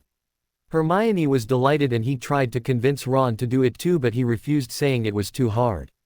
Harry knew he would have to do some extra work to catch up but anything that could get him away from Trelawney would be better. He also got a note from Dumbledore requesting his presence later the day in his office. Together they set off to Transfiguration where they knew instantly that this year was going to be exceptionally hard. After taking down notes they proceeded to turning a goblet into a hamster, which was by far the hardest that anyone had ever done. After countless attempts Hermione succeeded and soon after, much to McGonagall's immense pride, Harry succeeded too, earning Gryffindor 10 points each for being the only students that could do it. Ron was extremely put out by this and McGonagall gave Harry a very rare smile. He found that his concentration was much better now and that he had actually given his full attention during the lesson instead of talking with the others. He grinned inwardly. He had Dumbledore's words very seriously. He wanted to improve himself as much as he could so that he could get stronger and prepare himself the best he could in every way. That was brilliant, Harry, Hermione exclaimed happily as they headed down for lunch. It was one of the hardest lessons we had too. Ron grunted sourly and looked away. He was told off by McGonagall for not managing to change his goblet even a little, something that only he and Neville had managed. They sat down to eat and were joined by the twins and Lee. Amazing lesson, Moody really knows his stuff, Lee was saying as he sat down. How was he? Harry asked curiously. He knows what he's doing, that's for sure, Fred said while the other two nodded in agreement. Hermione looked at her timetable. We don't have him till Wednesday, she said disappointed. After eating they made their way out of the hall waving at Hagrid, who waved back happily. Harry and Hermione departed for ancient runes while Ron and Neville for divination. Ron stiffly bid them goodbye before parting ways with them, heading for the 6th floor while they headed for the 7th. Harry was rather annoyed with the way Ron was behaving. He did ask him and divination was still a complete waste of time, but it seemed Ron was far more content to be in a class where they didn't exactly have to work and write rubbish down as homework. He on the other hand couldn't afford to keep wasting away like this. Being in that situation back at the World Cup, being so helpless, getting hurt. He hated it. He needed to start improving himself in any way that he could. If it meant less messing around in school and actually doing some productive work for a change, so be it. He'd do it with or without him. They walked into the new classroom and he looked around at the ancient symbols and charts all around the rooms. They greeted everyone else that were already there who were surprised at his presence, including Ernie Macmillan. Nice to see you again, Harry, you've taken up ancient runes I see. He asked pompously. Harry grinned and shook his hand. Yeah, if you ever need help don't hesitate to ask. Okay, Harry said, disguising his laugh as a cough while Hermione smirked. They sat down together and waited for the rest of the students and teacher to show up. He suddenly felt someone tug at his hair from the back and turned to see Daphne grinning at him with Tracy Davis at her side. Hey, what are you doing here? Daphne asked, sitting beside him while Tracy sat on her left. Hermione tactfully turned and started talking with Ernie and Susan Bones, who were sitting behind them, although everyone stole glances at them from time to time. It was a well-known gossip in Hogwarts that the Ice Queen of Slytherin and Harry Potter were friends and seemed to cause a great deal of interest. I dropped divination, this seemed good so I took it, he said grinning back. Hey Davis. Potter, she answered coolly. Although they were on better relations than any Gryffindor and Slytherin, it was only because of Daphne. Soon enough the door opened and Professor Babbling walked in. She was a tall, thin raven-haired witch that Harry knew by appearance, and she was much like Professor McGonagall in a lot of ways. After taking attendance she talked to him and gave him some extra work that she'd promised would soon allow him to keep up with the rest of the class, and proceeded on with the lesson. He honestly found it a lot better than divination and interesting, and found by the end of the class that it would be a lot more useful when they reached rune inscriptions, which could add magical properties and strengthen magical instruments, something that he along with the rest of the class were looking forward to. After parting ways with Daphne and Tracy they quickly headed down for an early supper. He had to go to meet Dumbledore and Hermione was anxious to get to the library. He didn't see Ron anywhere and assumed they were still at divination, and after hurriedly shoveling down his food he bolted off in the direction of Dumbledore's office. Drop, he said firmly to the gargoyle in front of Dumbledore's office, which jumped aside granting him access. He climbed up the stairs and knocked and entered the room, and his eyes widened. Sirius, Remus, he shouted as his eyes picked out the two men grinning broadly at him standing in front of Dumbledore's desk. He ran and hugged both of them while Dumbledore chuckled softly and Fawkes trilled beautifully. He stepped back, gazing at his godfather and Lupin, too. Men who had both become the closest things to what he had left to call family. Sirius looked much better than he saw him last year, and he closely resembled the laughing best man at the Potter's wedding day. His hair was just as long as his own, reaching to his shoulders although he hadn't tied it back. Lupin was also smiling brightly at him although he looked a little frail and sickly. How are you, pup? You've changed so much since I last saw you.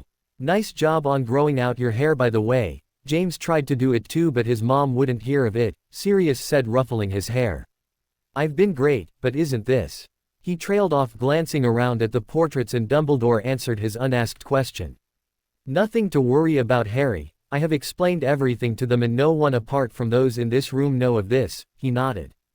But where are you staying? Not at Hogwarts, right? He asked, looking at both of them. We're staying at Hog's Head. The barman is Albus's brother, Aberforth, Sirius answered. He gaped at Dumbledore, who chuckled again. I'm sorry, Harry, but there is a lot I haven't gotten around to telling you yet. Now, if you will excuse me, I need to be somewhere at the moment. Use the time to catch up, Dumbledore said before striding over to Fawkes, who immediately turned into a ball of fire and vanished once Dumbledore's hands closed around its tail. Dumbledore sure does travel in style, Sirius chuckled while the portraits laughed in amusement. Sirius waved his wand and conjured up 3 chairs in the middle of the room and sat down with them. Are you all right, Harry? Dumbledore told me about your exposure to the Cruciatus curse. It's all right, he mumbled. Nothing much, Harry. Sirius growled. Don't lie to me. Dumbledore has already told us all about it. Get up and lift up your shirt. It's nothing, it's just a. Can you please just show us, Harry? Lupin asked quietly. He paused for a moment but then reached under his shirt and lifted it to show the darkened, jagged scar that stopped halfway at his stomach. Lupin looked sickened and Sirius was growling like an animal. Some of the headmasters and the headmistresses on the wall emitted shrieks of outrage. The Dementor's key was too good for the bastard that did this, Sirius snarled. Lupin gripped his shoulder tightly and everyone fell silent for a while. Hoping to get rid of the tension that had built up, he broke the silence. So, got any idea where we're going to train? He asked. Lupin smiled gratefully at him.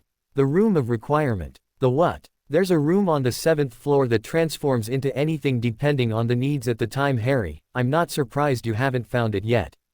Even I stumbled across it towards the end of our 7th year, and by that time we had already finished writing the Marauders map, so we couldn't add it, Lupin said.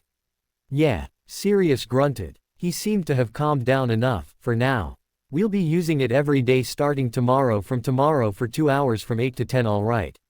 Sirius said. Okay, but how are you going to get in? Wouldn't it be suspicious if a great black dog kept roaming around in school after dark? Harry asked curiously. There's a passage that connects it to Hog's Head, Sirius said, grinning. What? Yeah, even I was shocked when Aberforth told me about it, thought he was off his rocker. There wasn't a single secret passage out of the school that we didn't know about, but well, we were wrong, Sirius said. All right, what are you going to teach me? He asked, looking at either of them excitedly. Sirius and Lupin laughed. I, of course, being the greatest dueling champion that Hogwarts had ever seen, will be teaching you just that, Sirius said with a wide grin. Lupin rolled his eyes. I will help out on that part too, Harry, there is a lot to teach you. Apart from that, I will be teaching occlumency. What's that? You'll see, Lupin said with a smile. To get into the room, just come up to the 7th floor and stand in front of the blank wall opposite the statue. Tap the wall 3 times and the entrance will appear. So, the Triwizard Tournament I wish I was back in my 7th year of Hogwarts. I'd give anything for a chance to compete, Sirius sighed. Then catching his eye he grinned evilly, one that even Fred or George could never hope to match. Speaking of which, what's this I hear about you and the Delacours? Try as he might, he couldn't stop the heat from rising in his face. Something which was not missed by his godfather, whose grin got wider. From what I heard from Dumbledore, they seem to like you a lot. Dominique Delacour has apparently been asking a lot of questions about you from Dumbledore. Their daughters are part Vila, aren't they? Fleur Delacour, their eldest daughter too. I must say though, an older girl and a Vila at that. James would be so proud.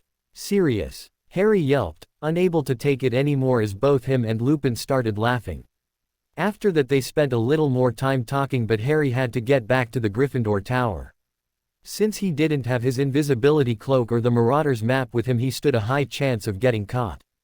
After a final hug to both of them, Harry stepped out of the office and went back to the common room to find Hermione and Ron waiting for him. Ron seemed to have forgotten about his earlier mood and was more interested to find out about Sirius and Lupin. Hermione looked like she was going to die with envy when he'd finished. You will be learning all sorts of things that go beyond the 7th year even, she said enviously. Hermione, he muttered with a shake of his head. This means I have a lot more work than normal. So, he rolled his eyes at Ron, who shrugged. It was almost midnight when they finally headed to bed, and Harry took off his glasses and his hairband before sighing contentedly and closing his eyes. Sirius was safe, Fleur would be at Hogwarts soon, everything was looking up. Fleur, you done packing? Aurelie asked, poking her head into Fleur's room. Yes, I already sent my trunk down. Get a move on. Madame Maxime wants us all down in 15 minutes. Amy and Caroline are already there. I'm on my way, Fleur said, smiling slightly at the irritated look her friend was giving her. If you're not down in another 5 minutes, I'm coming back and dragging you down with me, even if I have to stun you, she grumbled.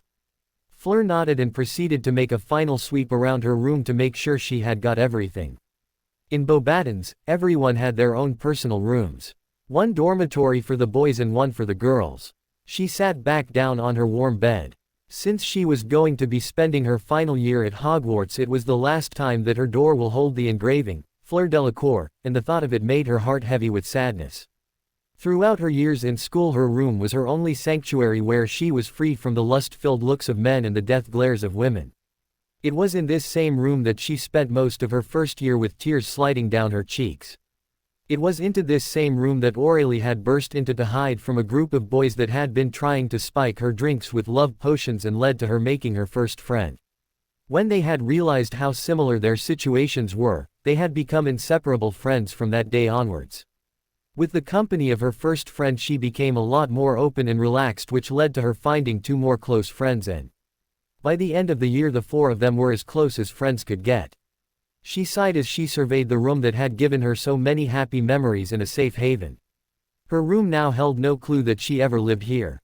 The wardrobes were empty, the photos of her family were gone, her bookshelf had been emptied, and her table was polished and gleaming. She picked up her wand and stepped outside and closed the door. With a final wave of her wand, her name faded away from the door. She felt a stab of pain in her heart, but almost as soon as it had come it faded away, ridding her of her negative emotions. Her hand unconsciously went to her chest, where she felt warmth radiating towards her fingers.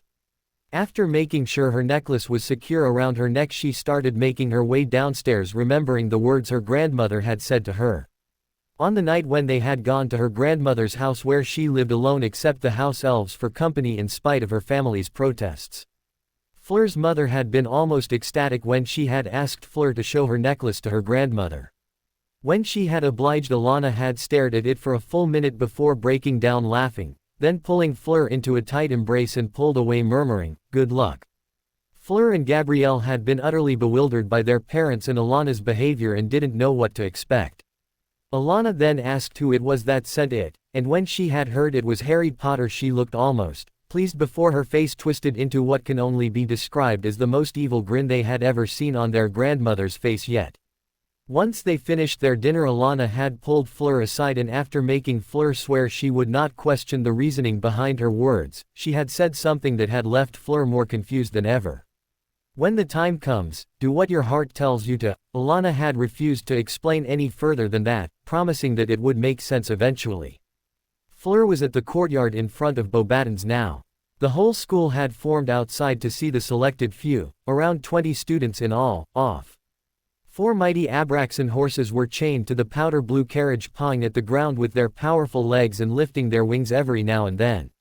When everyone noticed her, they broke into loud cheers and wolf whistles, although more than once she picked up some vulgar words that were issuing from the male population in the crowd. Over the course of her school years, Fleur had gained the respect and admiration from most of her peers. The girls who had been initially jealous of her came to understand her position, especially after certain nasty incidents involving some of the boys which resulted in their expulsion from school. Almost everyone sympathized with her and had come to like her as a friend, especially after Fleur had started opening up to them, although there were still others that were blinded by their envy. Madame Maxime and the rest of the selected representatives along with a few teachers were waiting for her, and she had a bright smile on her face. She always held a soft spot for the young Vila. She herself, being a half-giant, understood the pain of being different. When she was closer to the carriage, a boy suddenly grabbed her arm and she recoiled at the rough hand that closed around her arm. "Let me go," she suddenly yelped, her voice coming out far weaker than she wanted it to. The boy on the other hand had a glazed look in his eyes which confirmed her fears. Before she could do anything else, however, he suddenly removed his hand as though burnt, looking at her accusingly. "Are you all right, my dear?" Madame Maxime asked as soon as they drew closer. Fleur was angry at herself for exhibiting her weakness and felt her face reddening and fixed her gaze on the ground. "Yes. Go inside, dear. Aurélie, see to it that you both get settled in, everyone else follow in. I have a few instructions I need to give out before we leave. We will be leaving soon." They all climbed onto the carriage with Fleur and Aurélie at the front, followed closely by Amy and Caroline and the others. None of them spared a backward glance at the mass of students assembled outside. As soon as they entered the carriage, everyone burst into peals of delight. The inside of the carriage was magically expanded to contain a number of rooms along a narrow corridor. One of the rooms was a single classroom and the rest of the rooms were exact replicas of their rooms back in their dormitories. Fleur felt the corners of her mouth twitch upwards when she found a familiar-looking door with her name written across it in elegant silver letters. She opened it to find her room exactly the same as she remembered every year after she had unpacked. "I was going to tell you, but I thought it'd be amusing to watch you get so emotional over a room," Aurélie said, her eyes twinkling mischievously. "I wish you had told me. I could have avoided a lot of fuss if I had come down earlier," Fleur grumbled, sinking into her bed while the others seated themselves on the chairs lying next to the window. "Oh, don't worry. I doubt he'd be doing that again anytime soon," Caroline said with a smirk. "What did you do?" Amy asked expectantly while the others looked to her in amusement. "Ah, I am glad I finally got a chance to curse him. Had been one of the things on my to-do list before I left school," Caroline said, fingering her wand lovingly. "My only regret is none of my other curses got through to him." "You scare me sometimes," Aurélie said, and the redhead burst out laughing. "Did you see his face at the end? It was so priceless," she gasped out, and then was overcome by a fit of giggles, making everyone smile in amusement. "He thought it was something I did though," Fleur said pointedly. "Yes, but, do you really care?" she shot back. Fleur looked at her for a few seconds before sighing. "No. Well then, you can thank me later," the redhead said with a wink, making her groan. Suddenly they felt the carriage vibrate slightly, silencing all of them. Then Amy squealed in excitement. "We're on our way." Everyone got up and rushed to the window. Sure enough, they were steadily gaining height and Beauxbatons had already disappeared from view, covered by a few clouds. After watching for a few moments, everyone sat back down. "We should be at Hogwarts tomorrow, I think," Amy said thoughtfully. Caroline and Aurelie's faces suddenly fixed into identical grins and eyed Fleur, who inwardly groaned. She knew what was coming. Only one more day until we finally meet the boy that charmed our Fleur, right?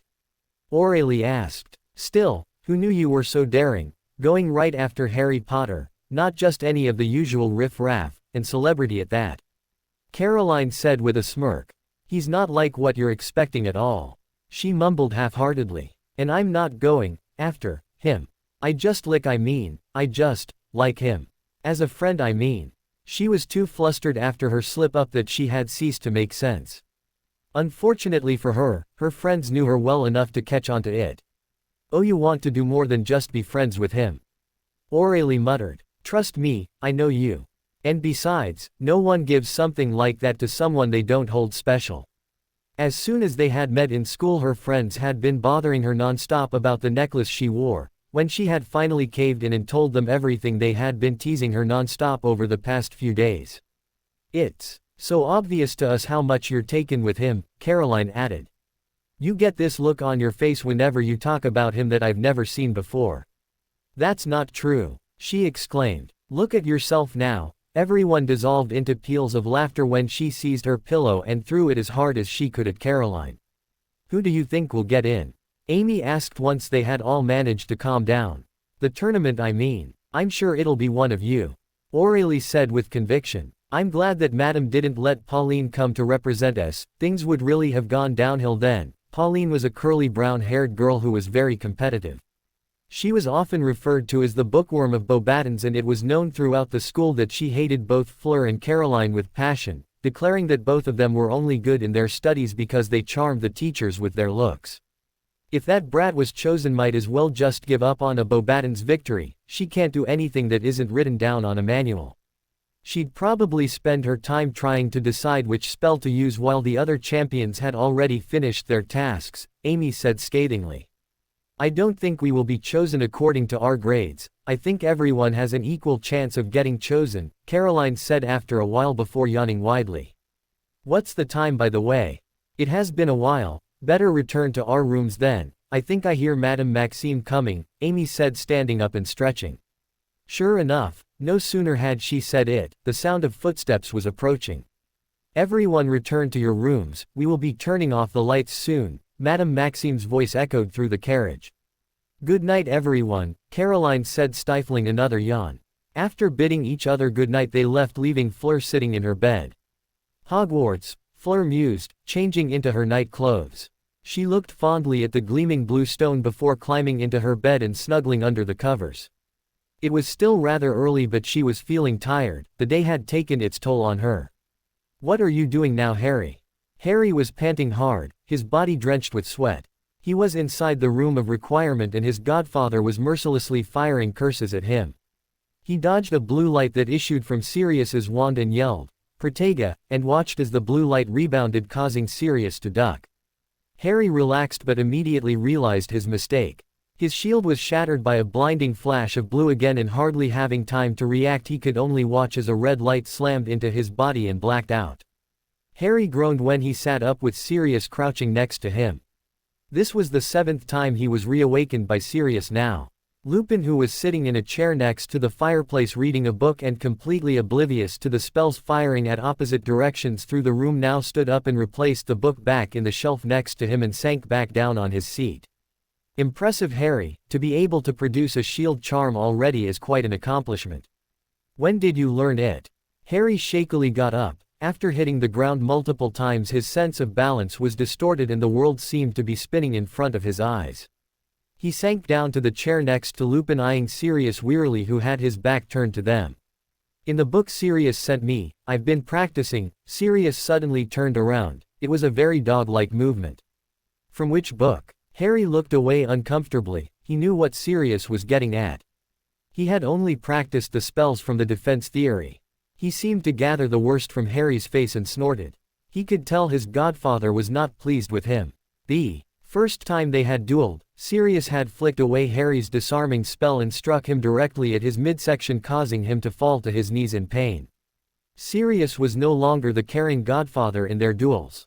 He was like a demon and his face seemed to go back to the haunted look he had on the night Harry had first met him in the Shrieking Shack. Sirius had made no comment after each of their duels over the past couple of days and had kept knocking him unconscious and reawakening him only to knock him out again while Lupin watched grimly from the sides. "Harry, it's time we talked," Sirius said abruptly. He eyed him apprehensively and waited for him to speak. "Why were you beaten so easily that first time we dueled?" "Because you deflected my spell." "And what was that spell?" Sirius asked. He remained quiet. "Granted, you have lasted a lot longer over the next few duels, why do you think that is?" He remained silent for a few moments, painfully aware both Lupin and Sirius were watching him closely. "Because I stopped trying to disarm you." "Indeed." Silence reigned once more. "Why did you lose just now?" "Because I relaxed for a moment," he said quietly. "Yes, and no. Tell me, Harry, what is the purpose of a wizard's duel? Is it to disarm your opponent? Or is it to constantly keep dodging curses and erecting barrier after barrier while your opponent keeps up a steady stream of attacks? Who do you think will tire first? What if your opponent used magic that cannot be blocked?" Sirius whispered. "If this were a real duel, who do you think will be lying face down on the ground?" When he didn't answer, Sirius leaned forward and gripped his shoulders. "Look at me, pup." He slowly looked up and found himself staring at Sirius's eyes and was startled to see they were watery. "Harry, you make me proud. What you have done up till now are beyond extraordinary, you make us all proud. I can almost hear James bragging about his son. But you must understand, you need to get better than that. I don't like it. I want more than anything for you to live your life the same way your father, Moony, and I did. But the way things are shaping up now leaves me no choice. You are the last remaining member of my family, you are the son I never had. I know we cannot afford to lose you. Do you understand?" Harry was ashamed and embarrassed at the same time. But he knew the truth behind Sirius's words. He looked at Sirius and Lupin, who smiled encouragingly at him and finally nodded. Sirius smiled and leaned back while Lupin brought out 3 bottles of butterbeer. "All right then, let's start from the beginning," Sirius said, his eyes gleaming slightly. "To win a duel, Harry, disregard what the normal rules say. That is the sort of dueling for competitions. In a real duel where there are no restrictions, there is only one way to win. Strike first, and strike hard. Never give your enemy an opportunity to counterattack. The minute you are forced to be on the defensive, you give your enemy plenty of opportunities to retaliate and effectively end the duel. Only use defensive spells as a distraction to position yourself better to attack." Harry voiced a question that had been nagging at the back of his mind. "What was the spell you used to break through my shields?" Sirius grinned back sinisterly, which sent shivers down his spine. "Contigo Talia." His eyes widened. He knew that spell, he actually had read about it in the second book that Sirius sent to him along with Defense Theory. The large black book with its title faded away was filled with an arsenal of offensive spells, and Harry had been almost nauseated when reading half the spells in it, which were extremely powerful and tough in nature. The spell was classified as dark magic by the Ministry due to its capabilities of taking down almost any shield that was known in magic and banned from professional duels. "But," Sirius held up his hand. "How could I use a spell of that caliber?" Sirius finished his sentence. "Because I can." "Harry, do you really think that the Death Eaters or Voldemort would play by the rules?" Lupin said quietly. "The only reason why we lost so many people in the past to Voldemort and his followers were because we had a misguided sense of justice, or morality, call it what you will. We thought we were above those spells. That we don't need to resort to such barbaric methods. The Death Eaters have no such reservations, they aim to kill. I know it is classified as dark magic, but what makes it so? Apart from the greater drain in energy, what makes it dark?" He opened his mouth but shut it again, confused. "Is it the nature of the spell? Magic is magic in the end. In the past, magic was never differentiated as light or dark as we do now. It is the wizard that uses it that determines the nature of the spell. Whether he uses the spell to destroy or protect is entirely up to him." Sirius was now pacing the room impatiently, trying to make Harry understand. The limitations placed on the practice of these spells by the Ministry years and years ago were to stop witches and wizards from casting spells beyond their grasp and draining their energy. The need for such spells gradually faded away until Voldemort came into power. You have proven to be more than an exceptional wizard. Dumbledore's uneasiness is a very bad sign. When he says something is bad, you can surely expect things to go downhill. When the time comes you need to be properly prepared, Lupin finished quietly. He was silent for a long time as he pondered the implications of Lupin and Sirius's words. There is nothing else for it, pup. Do you want to get stronger? Sirius asked, stopping his pacing and turning to look at him. After a long while he nodded silently. Then are you prepared to do what is necessary? He nodded again, this time with more conviction. Sirius's face broke into a wide smile.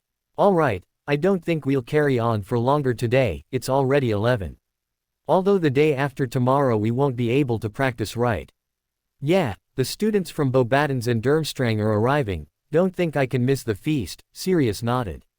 Any particular reason you don't want to miss the feast? He suddenly quipped with an evil grin while Lupin looked around interested. No, it's just, Harry trailed off, mumbling inaudibly, looking away.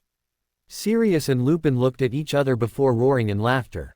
Am I right in assuming that a certain Miss Delacour goes to Beauxbatons? Sirius asked and immediately ducked when Harry sent a stinging hex at him. All right, Albus will have our head for keeping him this long. By the way, Harry, we will have to postpone occlumency lessons to next week, Lupin said, gathering up the empty bottles and placing them inside a bin that appeared at the corner of the room.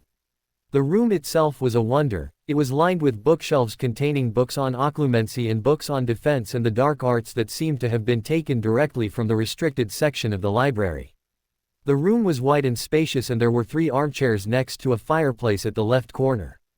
Once they had started dueling, and after Harry was knocked unconscious once, he wished he could have had a softer landing and almost immediately caught sight of a few cushions that appeared next to him. Landing on them was another matter though. Sirius kept him constantly moving. That's interesting, where did the bottles go? Lupin asked, mildly interested when the bottles vanished along with their container.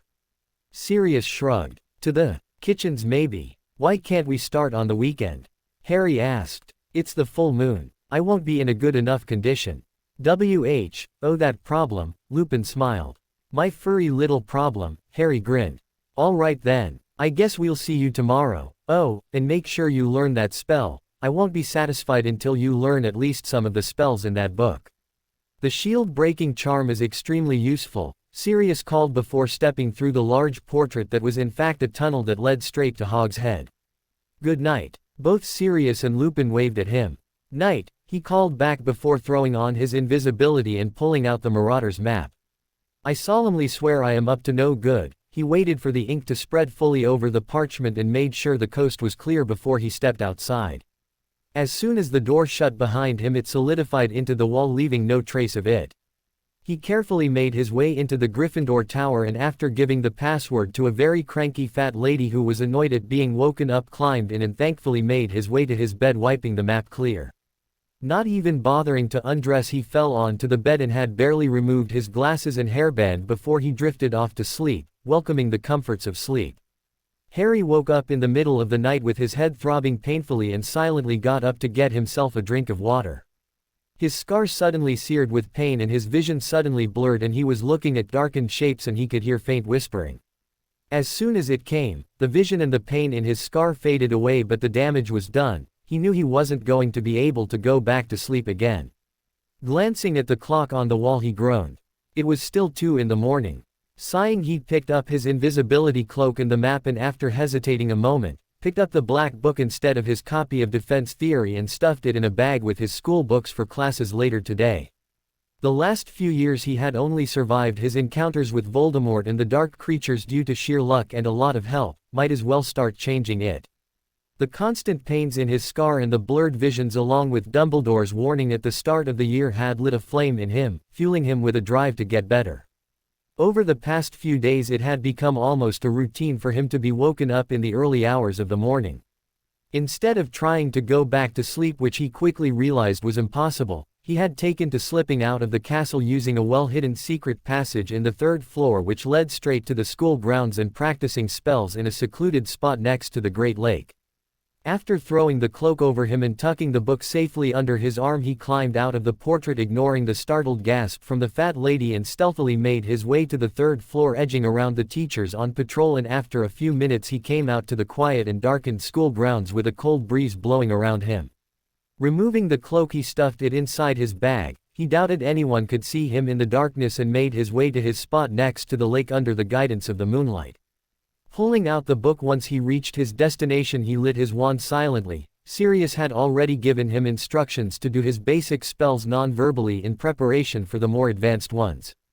So far Harry could only manage Lumos non-verbally.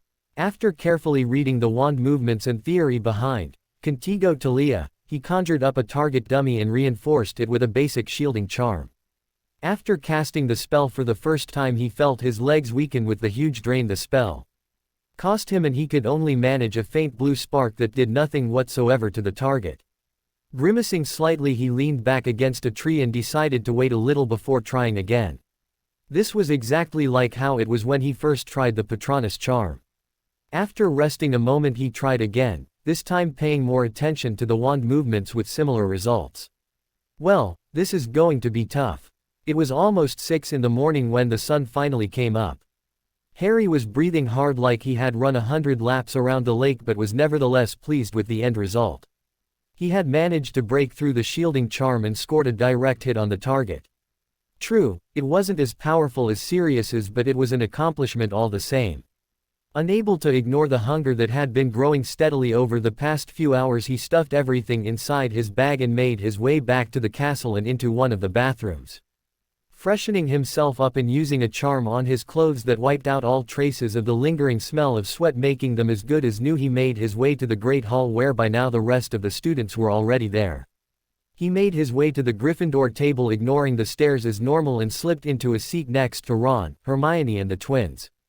Ignoring their gazes, he piled his plate with food and started to eat.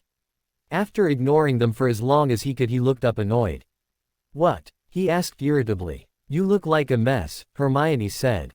Harry stared at her for a couple of moments and then shrugged. True to her words though, the area under his eyes had darkened and his eyes had an almost dead look on them. Practicing magic in the dead of the night coupled with his lack of sleep was taking its toll on him. "It's nothing. Where do you keep going, Harry?" "Ron said you never came back after you left in the evening," Hermione asked, unaware of how much it was irritating him. "Well, he was asleep, wasn't he?"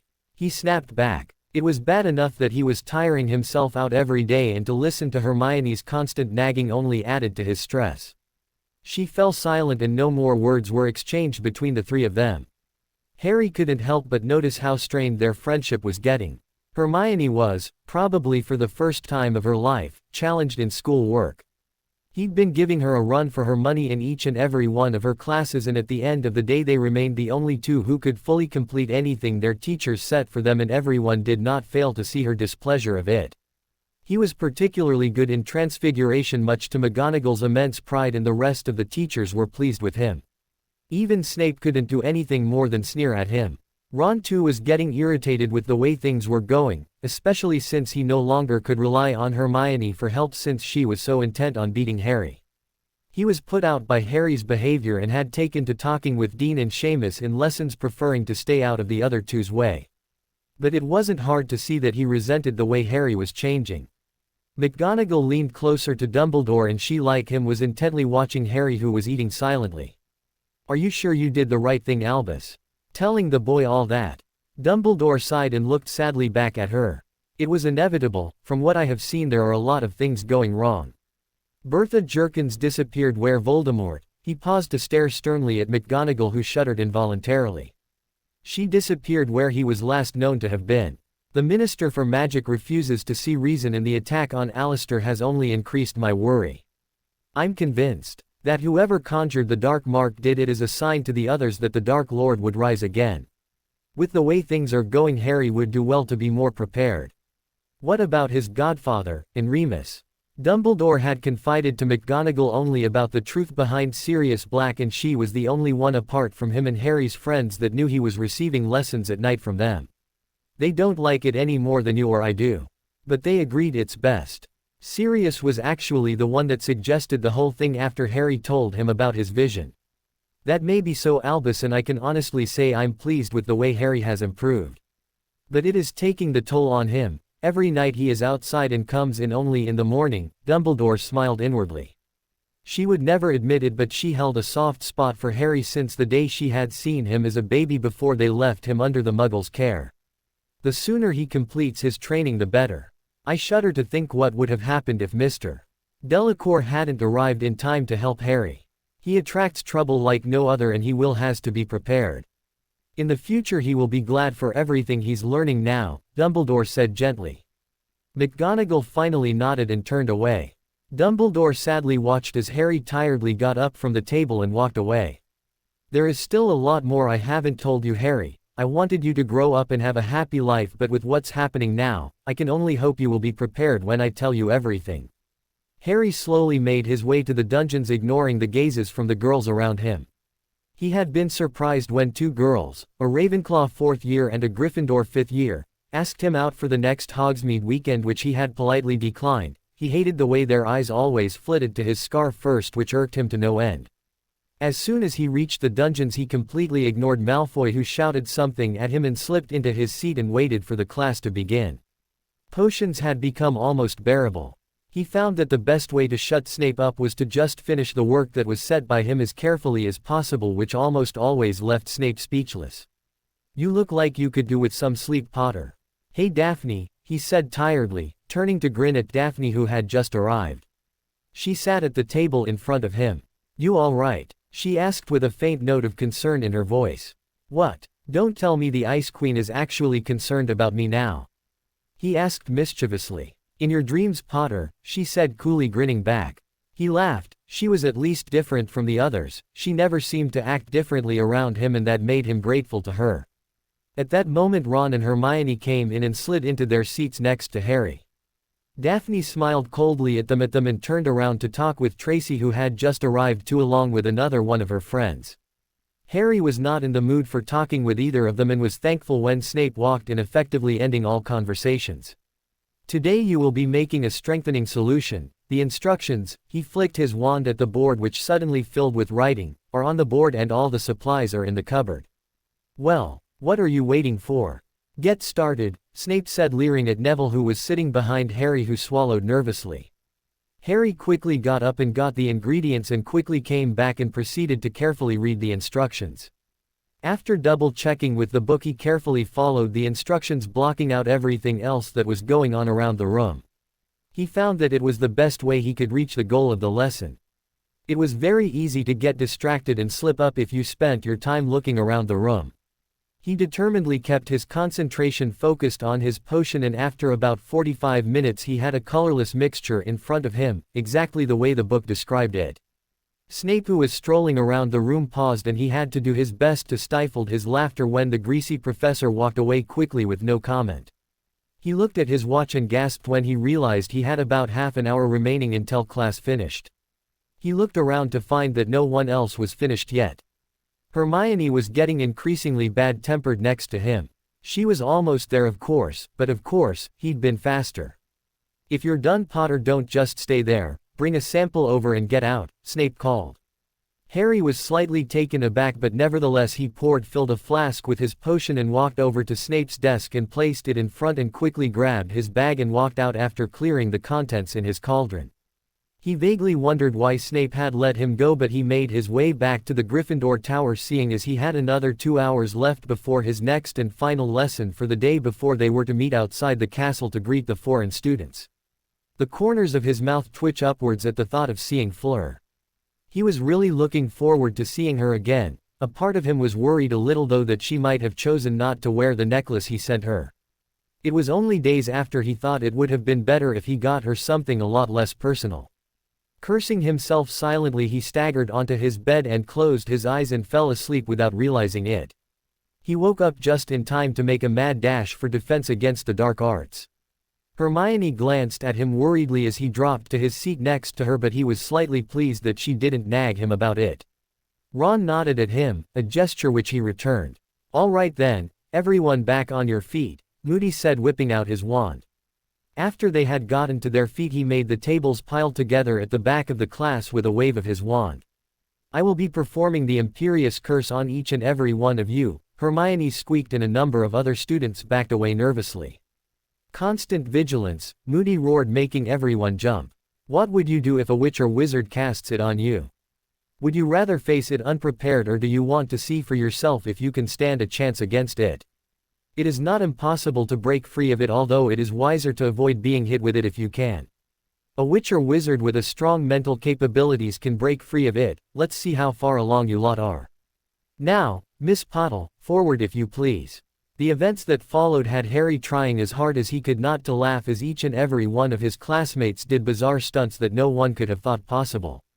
Hermione sang the Hogwarts anthem while tap dancing, Ron imitated a chicken, Neville performed a series of complex gymnastics, Seamus conjured a bunch of roses and knelt on one knee and proposed to a bright red lavender brown, and so on.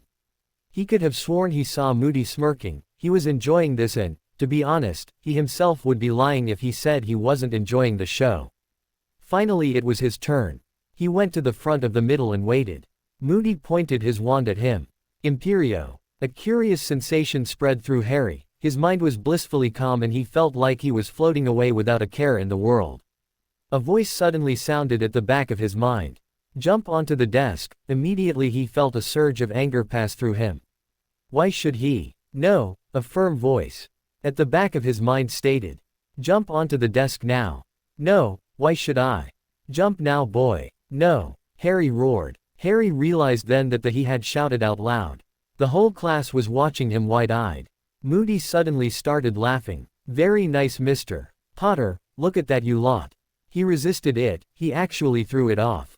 10 points to Gryffindor. Again, show them how it's done. Watch his eyes, that's where you will see the change. Harry growled softly while he walked out of the class at the end of the lesson. Moody had put him through the curse 5 times in a row until he could just shrug it off. Ron and Hermione suddenly appeared on either side of him. How did you do it, Harry? Hermione asked. Harry was annoyed, but he kept it hidden. He didn't want to keep blowing them off no matter how irritating it was. I don't really know, I just ignore what he tells me. You can actually hear him telling you what to do. Ron asked wide-eyed. Don't you? He asked surprised. No, all I felt was this weird feeling of happiness and I just thought it'd be fun to imitate a chicken, Ron finished sheepishly. Hermione nodded vigorously. It was the same with me. I don't know then, he said evasively. He glanced at his watch. Better get outside then, I'm going to leave my bag at the tower. After they had left their belongings in the Gryffindor tower, they walked out to the schoolyard where the entire school was assembled. The heads of houses were trying to get everyone organized by year. As soon as they walked in, McGonagall beckoned them and placed them with the rest of the 4th years. Before she turned away though, she eyed Harry closely. Mr. Potter, why isn't your hair tied back? Harry reached behind his head and realized that his hair wasn't tied back anymore. He must have lost his band, probably sometime during his last class. I think I lost it, Professor, he mumbled. Never mind, here, she conjured a red-colored band and gave it to Harry, who gratefully took it, muttering thanks, and proceeded to tie back his hair. Weasley, tuck your shirt in. Longbottom, wipe the dirt from your face, she barked at them before moving away. Bloody hell, why is she so uptight today? Ron moaned. Guess they want to make a good impression on the others when they arrive, Harry muttered. He was getting nervous now and was slowly getting excited. His heart skipped a couple of beats when an image of the silver-haired witch formed unbidden in his mind. Thankfully no one saw his face redden a little, and he silently cursed himself for feeling like this. He could make neither head nor tail why she affected him like this. After taking a couple of calming breaths, he, like the others, started looking around for signs of the others' arrival. How do you think they're coming? Train, Ron whispered from behind him. Of course not, Ron, Hermione hissed. How then? Broomsticks. Or are they apparating? You can't apparate into the Hogwarts grounds, Ron. How many times do I have to tell you? Is it only me that has ever read Hogwarts, a history? Harry, who heard this, chuckled softly, earning him a playful jab at his ribs from Hermione. Only you, Hermione, Ron said, catching his eye and grinning. At that moment Dumbledore's voice sounded loudly. Unless I'm mistaken, I believe the delegation from Durmstrang approaches.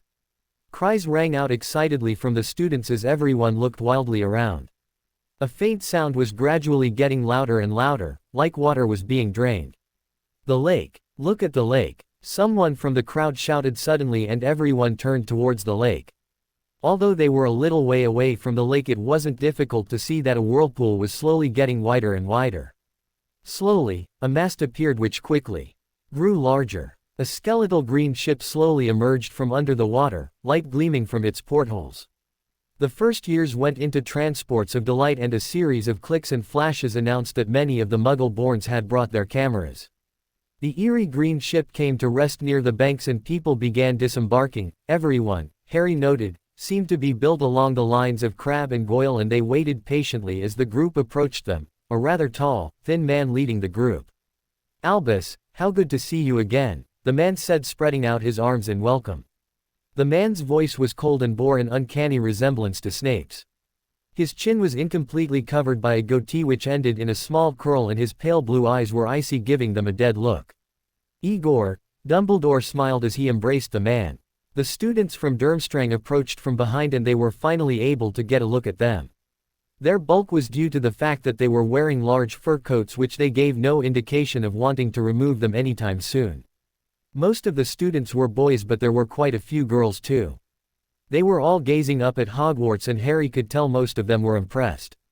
Harry's eyes caught sight of an all too familiar scowling face, and he could tell by the sharp jab he received on his elbow from Ron that he had seen him too. "Harry, that's Crumb," he hissed. All around them everyone were muttering excitedly as everyone noticed the Bulgarian seeker. Excited whispers broke out among them, and almost everyone were trying to find a quill and parchment to get an autograph. "Do you have a quill on you?" Ron asked hurriedly, making Hermione roll her eyes. "No, I left my stuff back in the tower," Harry replied.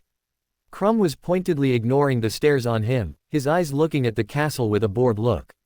"Honestly, why is everyone so excited?" Hermione asked disgustedly, looking at a group of girls who were debating rather loudly if Crumb would sign their clothes with lipstick. "Hermione, he's like the greatest seeker in the world. And he's still in school too," Ron said as if he had settled the matter. Suddenly the Weasley twins appeared behind him with identical evil grins and made keying noises loudly behind Ron, making everyone burst out laughing and Ron's ears go red and mutter a few words that he would never have done under the presence of his mother. Harry grinned and turned back to the Durmstrang students who were walking into the castle, some of them removing their fur coats. They were wearing a deep, blood-red colored set of robes underneath, which were similar to the Hogwarts ones in every way except color. Once the initial excitement had died down, everyone went back to their silent vigil, listening intently for any sound that would announce the arrival of the Beauxbatons delegation. Harry was getting nervous by the minute, and his heart was hammering in his chest. What if Fleur wasn't chosen to be one of the few to represent the school? He immediately crushed the thought. That wasn't possible. About 5 more minutes passed until someone yelled, "There!" It was one of the second years, and he was pointing at the sky where a dark shape was rapidly approaching. "What is that?" Colin Creevey asked, snapping photo after photo at the dark shape that was gradually getting bigger. "It's a carriage," Fred shouted. And sure enough, it was. A gleaming blue carriage loomed closer and closer, and in front, pulling them, were 4 dark gray-winged horses. They landed with a crash just a few feet in front of them, and everyone instinctively drew back. The horses were much larger than hippogriffs, and their hooves were the size of large dinner plates. Hagrid clapped his hands excitedly, which drew many amused looks, and Dumbledore looked at him with his eyes twinkling. The carriage was large too. It was as big as a normal house. The door opened and a figure jumped out and waved his wand, and some steps appeared connecting the doorstep to the ground. A large woman stepped out, eliciting whispers of awe from the crowd. The woman moved with an elegance that was only matched by a few, and she had handsome, olive-skinned features with warm black eyes. She wore robes of black satin, and as she approached, the rest of the students followed through. Most of them were girls, wearing light blue silky dresses. Their dresses were knee-length, while the boys wore robes of the same color. All of the girls had their faces wrapped in shawls hiding them from view, and they seemed to be shivering. None of them seemed to want to remove their shawls, and Harry's heart sank. He needed to know that Fleur was there. "Albus, it is a pleasure to finally meet in person," the large woman said, extending her hand towards him. "My dear Olymp, it is an honor," Dumbledore said, keying her hand. "Igor arrived already?" she asked. Her voice was gentle, almost like a cat purring. Yes, they are inside, let us go in, you may sit anywhere you find comfortable, Dumbledore added kindly to the students behind her who were shivering. But ours need to be taken care of, she said. Our care of magical creatures teacher, Rubeus Hagrid will do it, Dumbledore said gesturing at Hagrid who came up smiling. A limp Maxime, a pleasure meester, Hagrid, Maxime said smiling at him. Harry noticed that she was slightly taller than Hagrid. Might I inform you that ours drink only single malt whiskey. I will see to it, Hagrid said bowing. Dumbledore turned around and motioned for the others to follow them and everyone went inside to the entrance hall. Harry was depressed now, he kept lagging back trying to get a glimpse of the students but he couldn't find her. Some of the girls had taken off their shawls but he couldn't recognize any of them. He sighed and followed after Ron and Hermione who were a few yards ahead of him and made to walk into the great hall when a melodious voice sounded behind him which froze him in place, Ari. He turned around, hardly daring to believe it. He caught a brief glimpse of Silver before he was pulled into a hug and he felt his heart skip a couple of beats before he recognized her. Her scent was something that was imprinted in his mind and there was no mistaking it, it was her. She drew back still holding his arms, her shawl lying on shoulders. She was as breathtakingly beautiful as he remembered, maybe more. Her sapphire blue eyes were twinkling brightly and his eyes fell on her pink-colored lips that were parted slightly, the last observation making him blush. She laughed in her lilting voice and embraced him again to which he smiled before returning it. When they drew apart he noticed only then that everyone else was frozen in place looking at them. Dumbledore and Maxime were looking at the pair of them smiling widely and he could have sworn he saw Dumbledore wink. The boys around them were staring open-mouthed and had dazed looks in their eyes while some of the girls were glaring at Fleur. One of the Beauxbatons students suddenly laughed which seemed to bring everyone around them back to their senses. Shall we? Dumbledore asked and Maxime nodded and they made their way towards the teacher's table down at the end of the Great Hall. Harry grinned at Fleur who smiled back at him while the rest of the Beauxbaton students were watching him closely. As they walked in he realized all of the 4 house tables were stretched longer and that the Durmstrang students were sitting with the Slytherins. He made his way to the Gryffindor table and slid into the seat next to Hermione who was staring wide-eyed at Fleur who smiled at her before sliding into the seat next to Harry. Ron went purple and looked like a goldfish struggling to breathe when his eyes fell on Fleur much to Harry's amusement. The rest of the Beauxbaton students took their seats in the Gryffindor table too. Harry was deeply aware of the jealous looks on him from all around the room and he determinedly ignored them, he was too happy to care just then. Dumbledore stood up smiling and the whispers died down. Welcome to Hogwarts. I hope you will find your stay here comfortable and will take the opportunity to make new friends. I have a few things I must address about the tournament but unfortunately we must wait for one of the officials is running a little late. I am sure that you have all had a tiring journey, so let me invite everyone to feast with us. Dumbledore took his seat and the plates in front of them filled with food. Harry noticed that there were a lot of unusual dishes that he had never seen before which, from the appreciative murmurs from the Beauxbaton students, must be some of their national dishes. Everyone piled their food onto their plates and soon the hall was filled with the voices and laughter. Well, how about introducing us Fleur? A blue-haired girl asked who was sitting opposite them. Oh, Ari, I'd like you to meet my closest friends, Ziz's Aurelie and Zaysay to her Caroline and Amy, Fleur said gesturing at a pretty red-haired girl who smiled at him in a way that made him uncomfortable and a B***-owned haired girl who, noticing this, grinned at him. Harry Potter, it's a pleasure to meet you, he said grinning at them. The red-haired girl cocked her head sideways. Didn't we meet at the World Cup? She asked, her accent was surprisingly good. He thought for a moment and remembered the girl that had waved at him. Near the tent right. You remembered, she exclaimed and Harry nodded. Fleur looked surprised. When was Ziz? She asked looking surprised. Caroline laughed. Remember I told you about the boy I thought looked good for an Englishman? She asked making him blush while the others looked on in amusement. She is always like Ziz, Ari, don't worry about it, Aurelie said grinning at Harry while Caroline pouted. I'm not always like this, but for you maybe, she said suggestively smiling provocatively at him making him squirm uncomfortably. She caught sight of Fleur giving her the tiniest hints of a glare and couldn't stop the smile that tugged her lips. Sure, she was her friend but that didn't mean she couldn't make it all a bit more difficult for her. And I think that person who hasn't stopped staring at Fleur since we sat down is the one that was with you next to you on that day. She asked, pointing at Ron, who immediately received a very painful elbow at his side from Seamus. He had indeed been staring with a dazed look at Fleur the whole time, and Harry felt a wave of annoyance wash over him as he looked over. The way he, and actually most of the other boys on the Gryffindor table, were staring at Fleur and the other girls was nauseating. Ron came to his senses just then and stammered something incomprehensible and quailed under Caroline and the rest of the Beauxbatons students' gaze. That seemed to snap most of the others out of their daze, and they hurriedly busied themselves with the food in front of them. Harry turned to look at Fleur, who was looking uncomfortable. "I'm sorry, he said quietly to her, and she smiled warmly at him. "Et is not that uncommon." As the meal progressed on, Harry got to know every single one of the Beauxbatons students, who obviously knew who he was. From their behavior, and especially the girls, Aurélie, Caroline and Amy, he could tell that they were very protective of Fleur. Although each and every one of them was 17 and older, they were a lot of fun to talk to. They completely disregarded the rest of the people in the Gryffindor table. They didn't seem to take it too kindly to the way how everyone kept staring at them from time to time, which even he could admit, was rather embarrassing. Soon the food was cleared from the plates, leaving them gleaming clearly. He turned to look at the Durmstrang students and burst out laughing when he saw at that exact moment Krum completely ignore Malfoy, who had asked him something, and turned to talk with one of the Durmstrang students, leaving Malfoy looking embarrassed.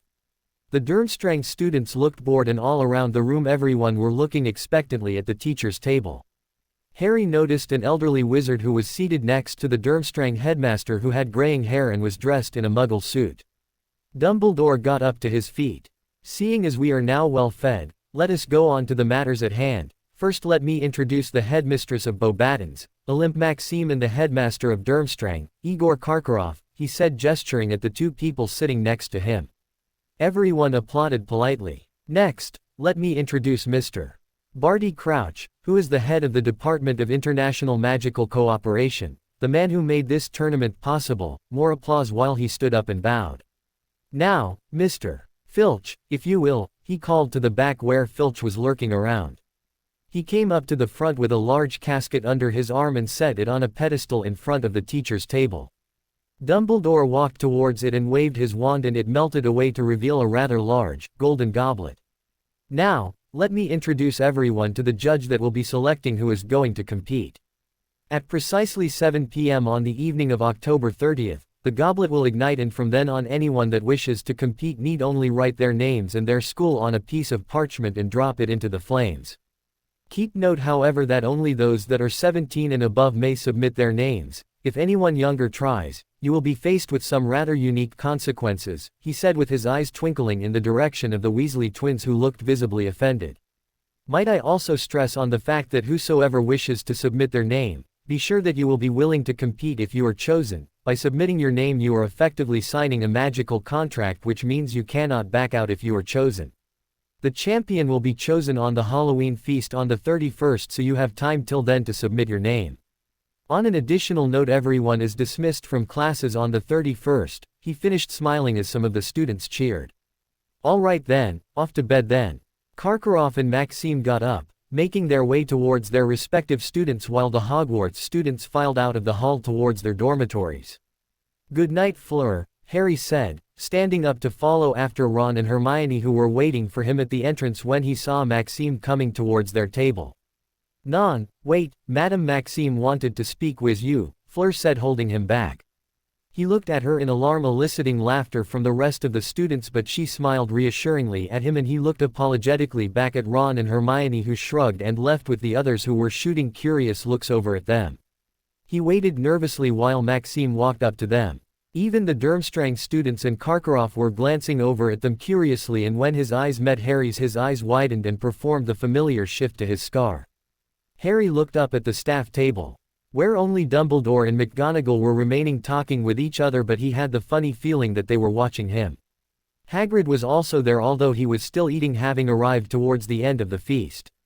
"Monsieur, Harry Potter, a pleasure to meet you," she said gently. Harry smiled awkwardly at her, wondering what on earth was going on. "It's an honor to meet you, Madame Maxime," he said, bowing respectfully at her. She looked surprised but her smile grew wider. I wanted to thank you personally for protecting one of my students, she said seriously.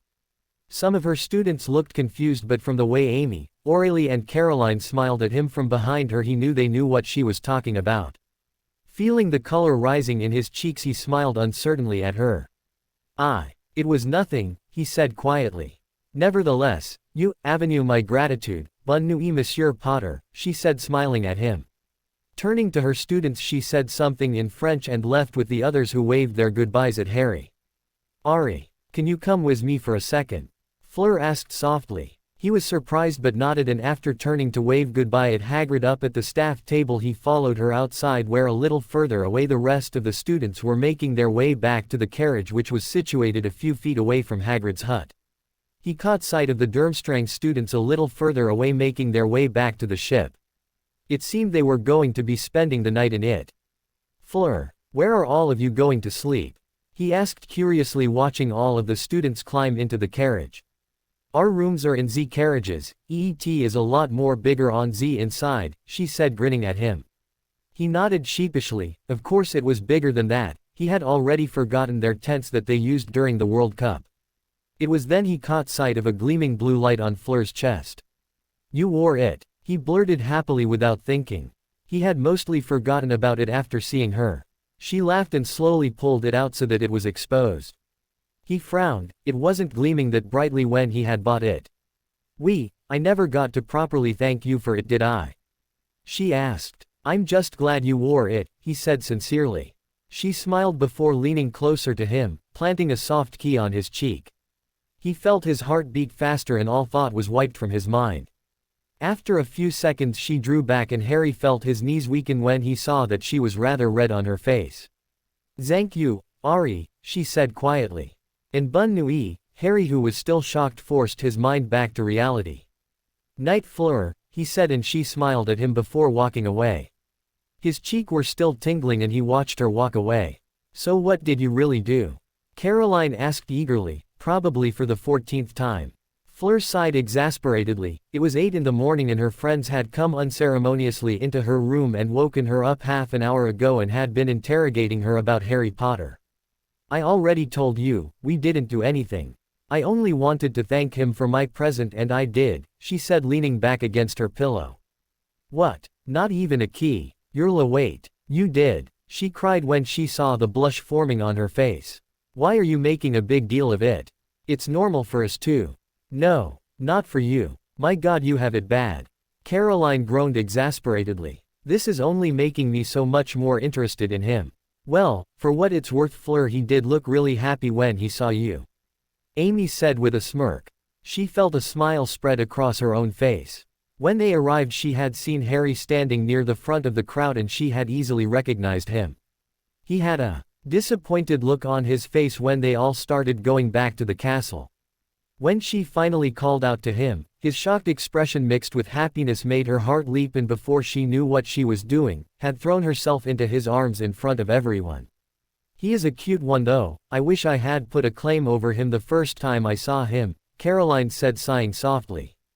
Catching sight of Fleur she grinned and added, relax, I won't do anything. He's all yours. He's not mine, she exclaimed, but she couldn't stop the feeling of relief that spread through her at Caroline's words. Truthfully, she had felt rather put out when she found out that Caroline had seen him at the World Cup too. Oh come on, it's obvious to all of us how much you like him. We've never seen you act this way over a boy from all our years together, Amy said while the others nodded. And from what I've seen, he is also rather taken with you. He kept looking at you throughout the feast sometimes but it wasn't like the way the others look at you. It was different. I don't think he noticed us watching him even, she said thoughtfully. But he can't, he's younger than me, Fleur trailed off weakly. By what? 2-3 years. You turned 17 only recently too. Amy said softly. Look, Fleur, even if you can't seem to figure it out for yourself, we can. We've been watching you for over 6 years now. You just have to admit it to yourself. Do you not like him? Caroline asked bluntly. Fleur's mind was working furiously, she couldn't answer it directly but she knew that if she was honest, she had only one answer to give. She just couldn't believe how fast she had grown fond of Harry. Meeting him last night had only increased her feelings for him. Initially she had kept telling herself that he was younger than her. That had been her excuse whenever her friends teased her about him. She used it to tell herself that she couldn't possibly be thinking about Harry in that way and that he was only a good friend. But after hearing it aloud it just ceased to matter.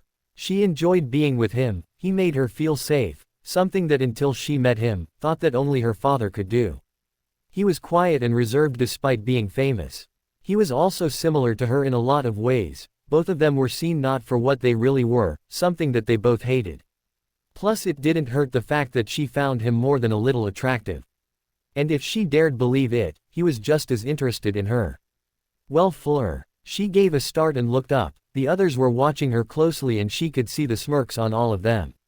Taking a deep breath she nodded. I do like him. But it's a little scary about how fast I came to like him. She said quietly, unable to stop the blush creeping up her face, making the others grin triumphantly. Just see how it turns out. Aurelie said, then smiled. I don't think that he has eyes for anyone else though. It was pretty clear from the way he was after he saw you. It makes even me jealous. Fleur threw her pillow at her and laughed. Something told her what she said was true and it pleased her to no end. That said, you better get a move on. We may have all sworn off him, but that doesn't mean there aren't any other women that wouldn't mind having a say in it. Caroline muttered before getting up. It's almost 9, I'm hungry. All right, I'll get changed. Fleur muttered before ushering the others out. She stopped when she caught sight of her reflection on the mirror. Her cheeks were still stained red and she noticed that the blue stone on her necklace which was glowing brighter and felt warm to touch. What Caroline said was true, she couldn't really afford to keep putting it off. She needed to step up and take what she wanted. It was with these thoughts that she carefully tied back her hair, spending a lot more time than usual paying attention to how she looked before going outside to join her friends. Did you see the man that was taking care of the horses? Caroline asked when Fleur approached them and they started slowly walking back to the castle. Yes, Aurelie asked, lifting an eyebrow. Do you think he's like our headmistress? She asked. Fleur frowned, she hadn't really thought about that. The others too were looking thoughtful. Maybe, Aurelie said. They walked on and ignored the stares they were attracting from some of the students that were outside. Fleur shivered slightly. The boys in Hogwarts seemed to have little to almost no control over themselves. Their glazed expressions were unpleasant. Some of the girls glared at them but they ignored them and continued on their way to the Great Hall. Just like first year in Beauxbatons. Aurelie said with an annoyed expression, eyeing a rather large boy who was drooling with his eyes on her. They entered the Great Hall and made their way to the Gryffindor table. And there's your target, she said in an audible whisper, causing the others to grin when they spotted him. Fleur frowned when she saw Harry there, reading a book by himself, sitting a little away from the others. None of the other Beauxbatons students were there yet and there were only a few Hogwarts students around them. Bonjour, Ari, she said brightly, seating herself next to him while the others took their seat opposite them. Harry gave a start and looked around at them. She frowned again when she saw his face. There were bags under his eyes and his eyes had a cold, almost dead look on them. It was only for a second though, his eyes suddenly sparked brighter and he grinned at them. Morning, she didn't fail to notice that how weak his voice sounded. You okay? She asked while the others looked at him concernedly. He nodded. Yeah, just tired I guess. Where are the others? Caroline asked, looking around. The tables weren't as crowded as the night before with only a few students around. Oh, they're in class. My professor told me to rest up since it was my only class for today, he muttered, rubbing his neck sheepishly. You, Avenue classes today? Aurelie asked incredulously. Only because we missed our last 2 yesterday, but I only had 1 scheduled for that day so I'm not really missing much. You're not eating, Ari? Fleur asked while they served themselves. He shook his head. Nah, I already ate, he said. Soon they were joined by some of the other Beauxbatons students who joined them. Most of them had taken a liking to him and to be honest, it was hard to see who wouldn't. He was completely different from what they'd all come to expect from Englishmen. She was surprised to find that he was in the Quidditch team too, much to Caroline and Aurelie's delight, who loved it. They made him promise he would let them ride his firebolt later in the day. Soon the food was wiped clean of their plates and little by little the hall was emptying of people. Most of the Beauxbatons students were eager to explore the castle and they left with leaving the 5 of them together. Caroline and the others had bullied him into taking them on a tour around school and they were just about to leave when, Mr. Potter, didn't I ask you to go to the hospital wing? I thought Mr. Weasley took you there. A stern voice sounded behind them and they turned to see a rather stern-looking witch looking at them. I'm sorry, Professor, I forgot. I told Ron I would go on ahead and told him to go back.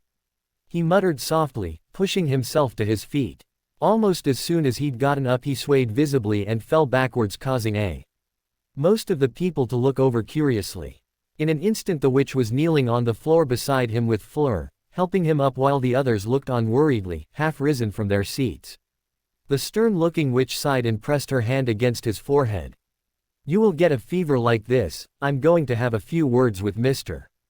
Weasley. How he could come back without seeing to it that you were safely in the hospital wing after seeing you pass out in my classroom is beyond me, she said softly. May I ask if you could take Mr. Potter to the hospital wing? It's on the first floor on the corridor to the right, she asked, looking at them. I'd take him myself but I have another class coming up soon. Oui, madam, Fleur said. I can go by myself, Professor, Harry mumbled quietly. No more out of you, Mr. Potter, or else I'm going to have to take points off Gryffindor. I will be asking Madame Pomfrey personally if you went to her or not, she said warningly before leaving. Harry looked embarrassedly at them and as soon as she was out of earshot, I can really go by myself, I just lost balance for a bit, he said before quailing under the combined gazes of the girls. We're going now, Ari, and you're going to come quietly, Fleur growled, sliding her arm around his waist and pulling him closer. We'll come too, I wanted to see around the castle anyway, Aurelie said, getting to her feet while the other two followed suit. Together they walked outside to the now deserted entrance hall. What are those hourglasses? Amy asked while Caroline and Fleur helped him climb the stairs. Oh, those show the number of house points for each of our houses. So, 4 houses and you're in Gryffindor. Yeah, the other 3 are Ravenclaw, Slytherin and Hufflepuff. At the end of the year the house with the most amount of points wins the house cup, he explained. Wait a moment, he mumbled, putting his hand up against the wall, his breathing getting increasingly labored. What happened to you, Ari? You were fine yesterday, Fleur asked worriedly. I don't know, I think I'm just tired, that's all, he said, giving her a small smile. They started moving again and when they finally reached the hospital wing an elderly woman came hurrying over to them. I just got word from Minerva, put him on that bed over there, she said, pointing at the bed nearest to them. Once he was on the bed she came over holding a tray with different potions in them. Honestly, Harry, do you make it a necessity to end up here every year? She asked in a reprimanding tone, making him grin sheepishly at her. Let's see what's wrong with you now. She whipped out her wand and started murmuring quietly, tracing her wand around his body as the others looked on curiously. A few minutes later she suddenly snapped her eyes open and glared at him. Do you have a death wish? Sleep deprivation, exhaustion, and the most serious of all, you have almost completely drained your core of its magic. What in the world were you trying to do? If you had kept going at this pace you would have been crippled or worse, dead within the next few weeks. Fleur and the others stared in shock at Harry, who was now looking away, not meeting any of their eyes. Take these potions starting from now on every day before breakfast for a week. You are prohibited from practicing magic except for the simplest spells until the week is out.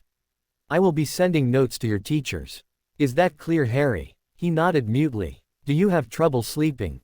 If so, I can give you a potion for dreamless sleep. Harry muttered something incomprehensible while drinking each of the potions. The matron waited patiently for him to finish and asked, What did you say? He looked uncomfortable under the gazes of everyone and didn't say anything for a moment.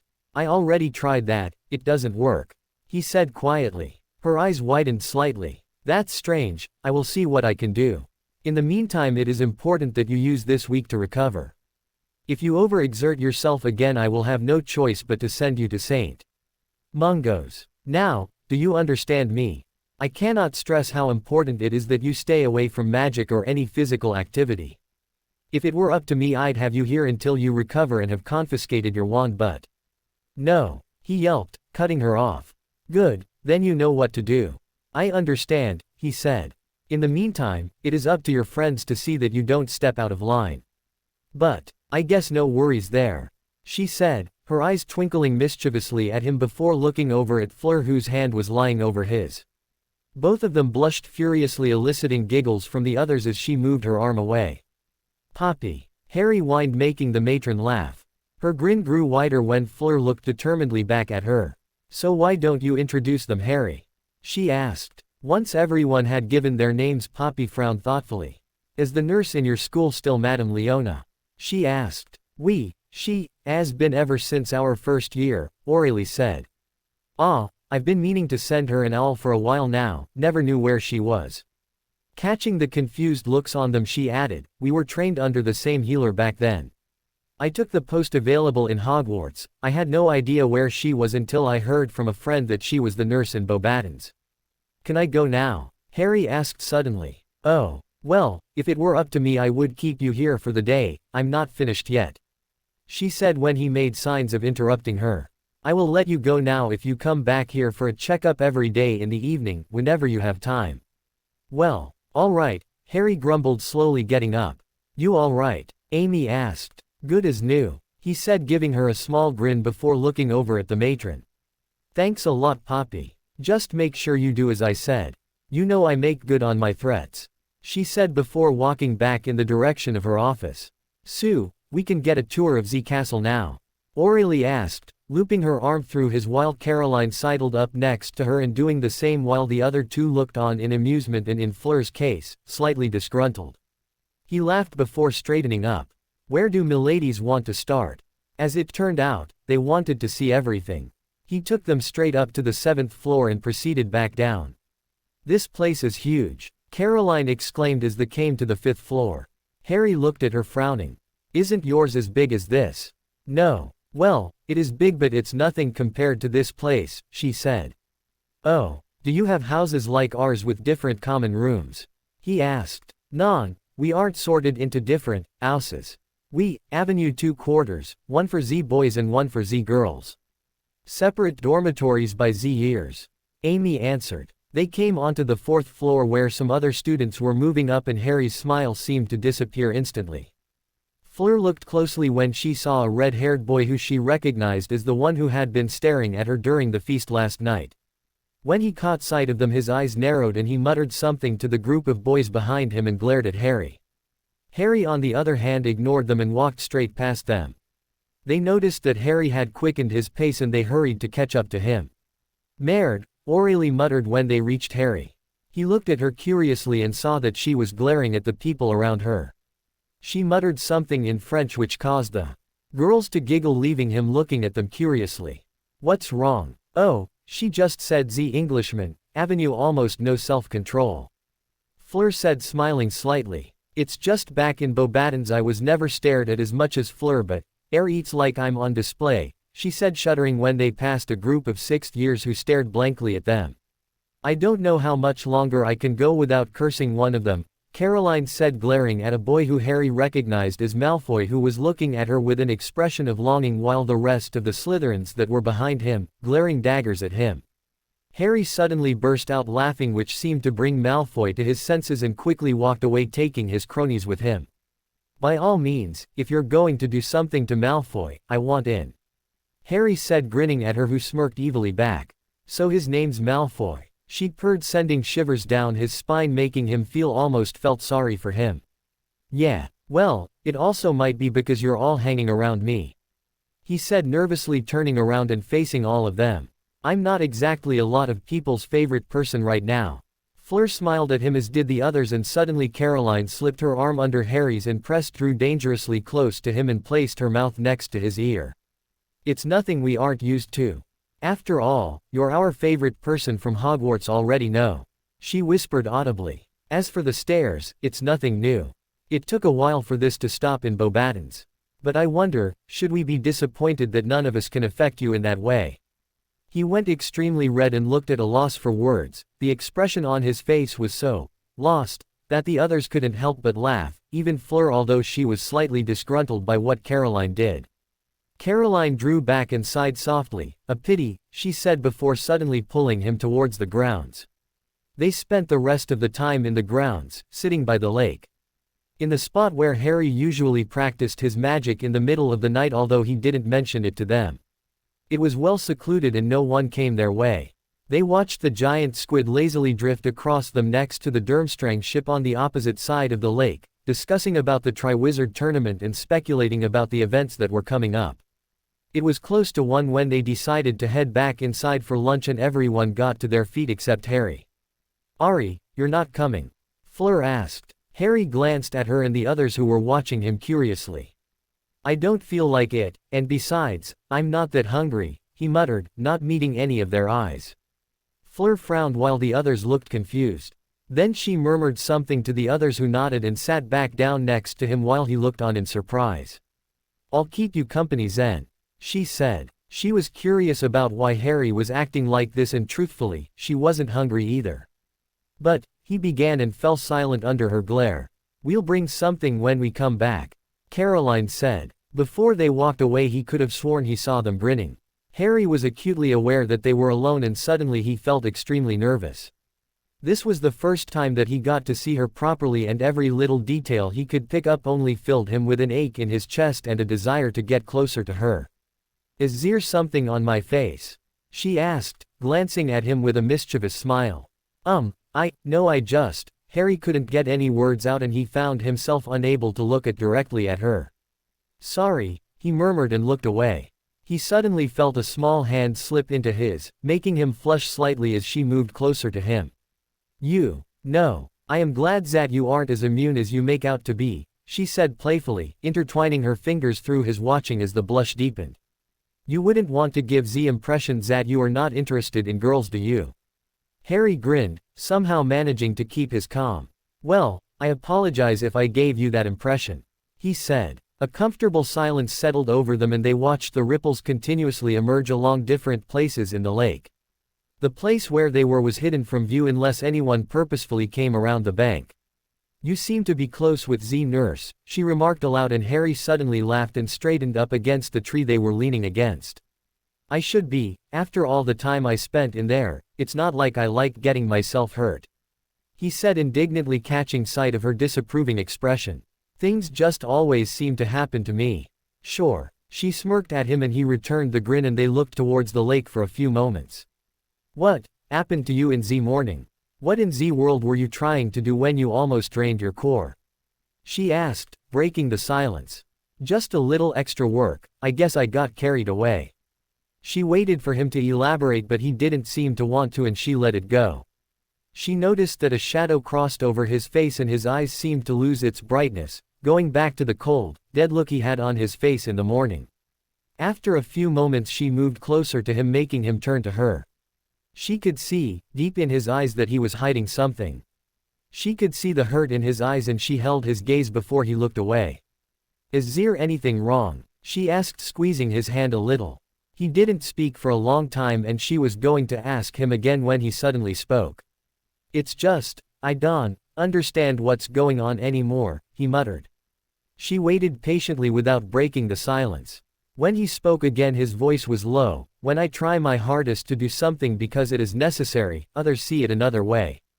"Are you talking about the red-haired boy?" she asked, remembering their exchange back in the castle. He looked at her surprised before nodding. "My best friends, Ron Weasley and Hermione Granger," he laughed humorlessly. "They aren't particularly fond of how I do my things now." "What do you mean?" she asked gently. He stared at her for a moment and sighed. "I don't know how to explain it. It's just," he seemed to be struggling to find the proper words, "they think I have the perfect life. Famous for something I can't even remember. I would gladly give up everything I have if I could get what I lost back," he said quietly. "They were the only two I thought that understood me. It's not like I don't have any other friends, but after everything we had been through together, to find out that they still took me the wrong way, it just shows that even after all this time, I still can't get anyone to see who I am." He smiled sadly. "I can't explain why, but it hurts." Silence reigned as his gaze met hers before he lowered his HEA. "Sorry, I didn't mean for you to hear all that. Why did I go and say all that, to her especially?" Fleur was shocked. She couldn't believe that he could have been feeling like this. He described, literally described exactly how she'd felt. Well, still felt for the most part of her life. At least she had her friends who she knew she could count on, but she didn't want to imagine what he felt. She felt her heart sink as she looked at Harry, who was still gazing at the ground. Gently she brought her other hand to his chin and lifted his face, making him look at her. His eyes had the same cold look in them, and she could see the loneliness and the pain reflected in them. Don't worry about them. They haven't seen or understood you in the way you thought, Ari. Don't let them turn you into a person you are not. Harry looked like he was straining to say something, but she put her finger on his lips, silencing him. Don't try to change yourself, Ari. Even I can tell that there's a lot more to you than you're showing. I can understand that, but it's my job to find out none. And besides, I kind of like the person in front of me. Both the one I can see, and the one I cannot. She could see the surprise in his eyes. She had no idea what made her say it, but it just came out so easily. After what felt like hours, he finally averted his gaze. Really? He asked softly. She could detect a faint hint of hope in his voice. Without even telling herself to do it, she leaned closer and kissed him lightly on his cheek. When she drew away, she could see the faint smile on his lips, and she felt his grip on her hand tighten momentarily. Unfortunately for them, we leave you two for a few hours and these happens. I feel like we should avenue come later. A sly voice forced them apart. They turned to see the rest of the girls, Amy watching them with satisfied smirks. It's not what it looks like, Fleur exclaimed, not noticing she was speaking in French, which made the others burst out laughing. What is it then? Come on Fleur, we need details, Aurélie said, smirking back at her. Even I'm impressed at how fast you move, Caroline said, and immediately ducked the tickling charm that Fleur sent at her. Calm down, your boyfriend is looking so helpless, it's adorable. Fleur sighed exasperatedly and pulled Harry to his feet, ignoring his bewildered look. Enough moping around, Ari, now come with us. Where we going? Just come, she said, pulling him with her while the rest of them followed. They came up to the Beauxbatons carriage, which was a few feet away from Hagrid's hut, and they pushed him inside when he backed away. They took him down the corridor and into their small dining room, where there were two other Beauxbatons students who were having a late lunch. As soon as they took their seats, plates appeared in front of them, laden with food. You guys get your food here? Harry asked, surprised. Yes, we can eat if we want to, Aurélie said, grinning at him. Many of us prefer eating it is small and more private. But it is pleasant having you with us, Mr. Harry Potter. One of the students, a brown-haired boy, said, extending his hand. Harry recognized him as one of the boys he had talked with in the morning. I haven't introduced myself yet, haven't you? My name is Basile Surf. Harry grinned and shook his hand. After the other boy introduced himself as Jean, they started to eat. Didn't you eat? Fleur asked, eyeing the others as they too served themselves. We were going to, but Madame Maxime called us aside for something. After that we just thought we'd come and get you two before going, Caroline said, shrugging slightly. Ari, haven't you something to ask you? Basile asked. Harry looked at him curiously. When we were going around the castle, we came to the second floor, and there was a bathroom that was sealed off, and there were some unpleasant things written on the wall. I asked about it from one of the portraits, and he said that a couple of years ago the Chamber of Secrets was opened and that a monster attacked students in your school. I saw that too. I had been meaning to ask you about that, Ari.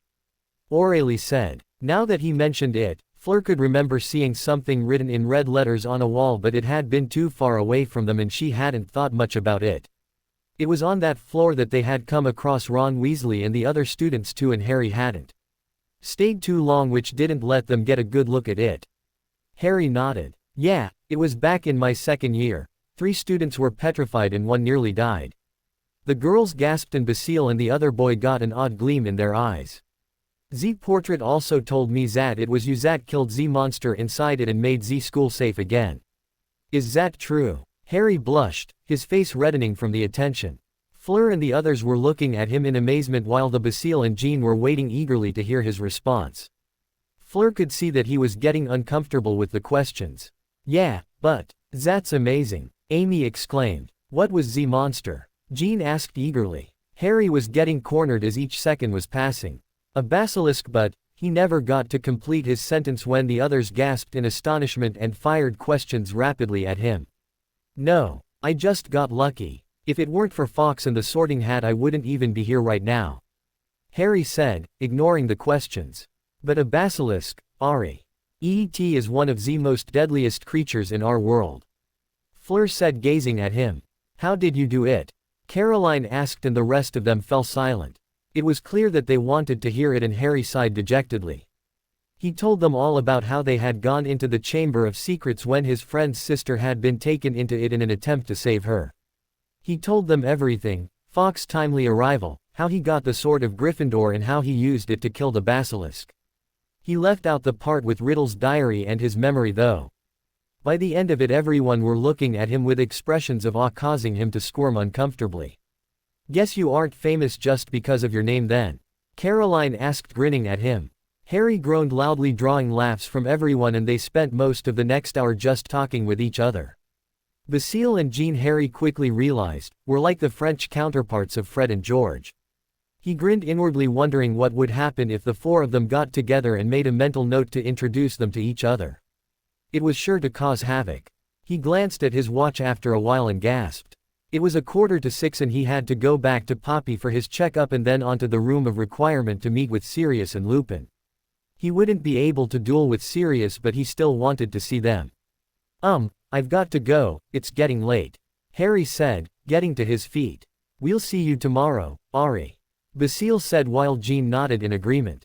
Harry found he actually enjoyed their company. In addition to the fact that they were so much like the twins, they were fun to be around.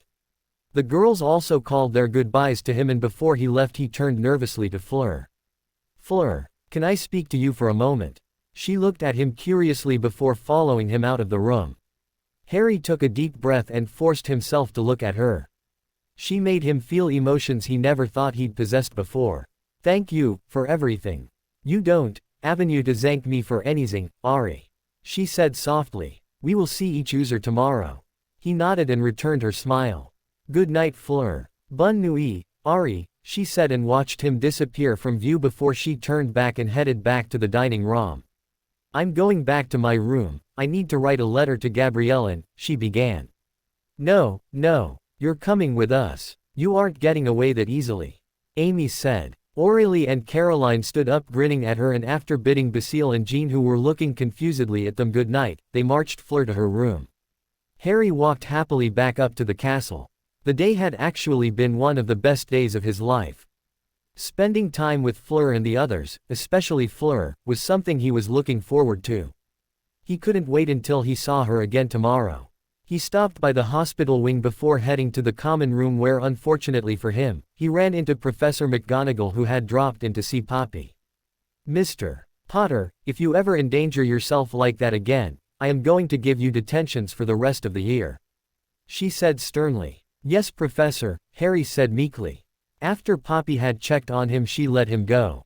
But only after he had promised her that he would be back first thing in the morning for his potions. Harry started climbing up towards the Gryffindor Tower and sighed before giving the password. Feeling the bitter memories from last night resurfacing in him. Yesterday, after watching Fleur disappear inside the carriage, Harry happily made his way back into the cast and climbed up to the Gryffindor Tower. Although it was late in the night, more people were up than usual. No doubt due to the excitement of having the foreign students over, and from the excited babble in the room, the appearance of Bulgaria's Star Seeker. Spotting Ron, Hermione and Ginny huddled together in a table away from everyone, he started towards them. Before he could reach them, however, he found his way blocked by Dean and Seamus. The man. Harry, how did you manage to bag that one? Seamus asked. Harry stared back at him. What? That girl. The one with the silver hair. She's a Vila, isn't she? Harry realized he was talking about Fleur. Yeah, he muttered, acutely aware that they were the center of attention in the common room. Seamus wasn't even bothering to keep his voice down. How did you get such looker? I didn't get anyone. She's a friend, he muttered shortly. Yeah, right, Dean said, rolling his eyes. You're one hell of a lucky bastard. Harry didn't answer, but he made to go around them when he bumped into Ginny. Sorry, he said softly and made to head towards Ron and Hermione, who were watching from their place when he felt a hand close around his wrist. Looking around he saw that it was Ginny who was holding his hand and he looked curiously at her. "You bought that necklace for her, didn't you?" she asked quietly. Only Dean and Seamus heard it while the rest of the people looked on intrigued. She suddenly let go and left hurriedly in the direction of the girls' dormitory, leaving Harry standing, utterly bewildered. He caught sight of the twins who looked confusedly back at him, shaking their heads in negative to his questioning look. "You happy now?" He whirled around to see Ron standing a few feet away from him. "Ron," Hermione said, her voice broke the silence that settled in the room. Her tone was almost pleading. "What's going on?" Harry asked. "You think you're so good, don't you? Thinking that it makes you better just because you bagged that whore of a Vila." The room went deathly quiet. Harry heard muffled gasps around the room. He looked at Ron directly, unable to keep the growing anger he was feeling down. "What did you say?" he asked quietly. "I'm sick of you, Harry. You constantly keep finding ways to make yourself look better in comparison with others, don't you? What are we? People that you keep around just so you can feel good about yourself?" Ron asked. "Watch what you're saying, little brother," Fred suddenly said loudly. Ron just glared at him.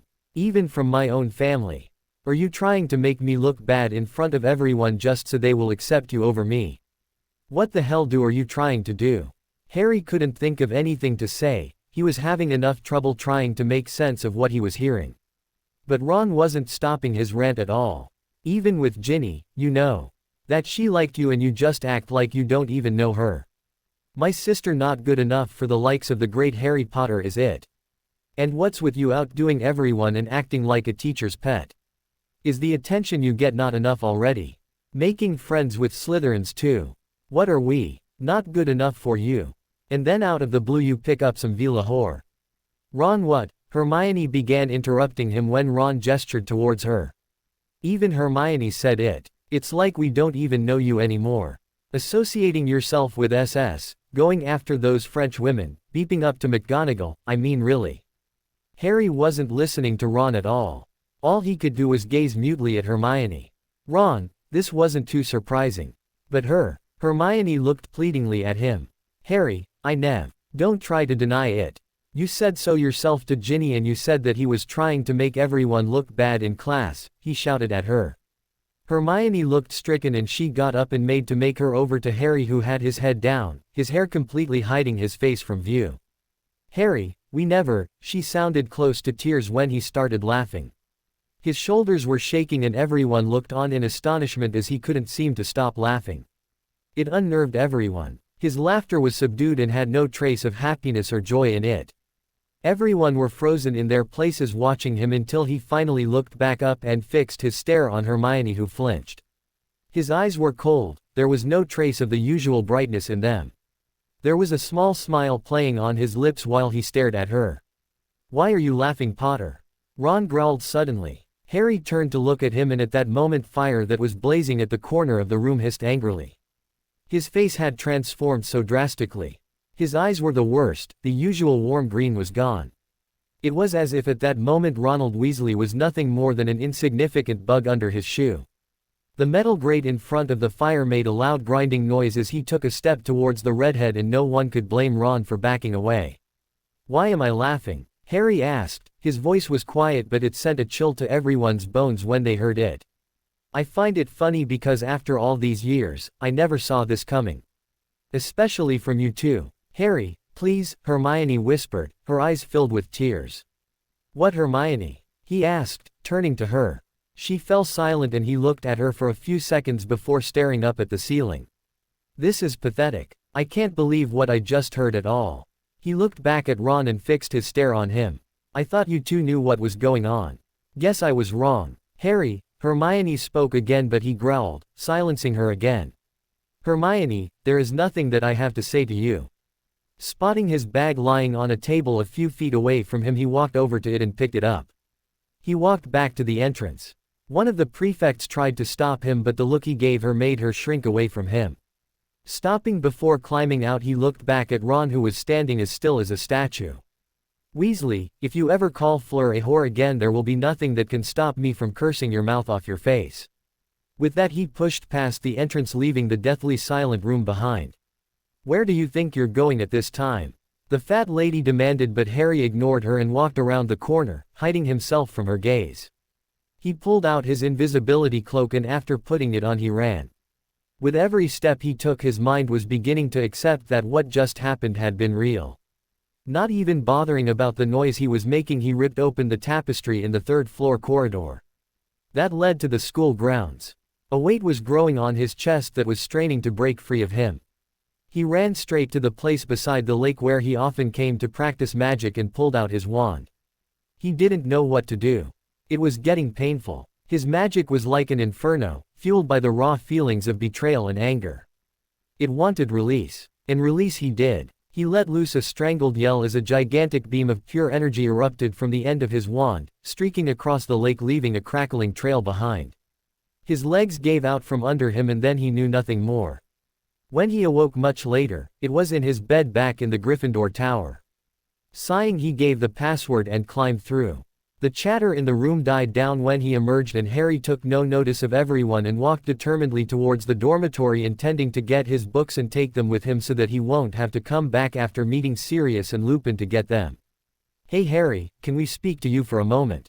Fred asked, walking up to him with George right behind him. After regarding them for a moment he shrugged and followed them to their table. Fred turned around and Harry noticed that for the first time since he had known them, they neither of them had their usual grins on their faces.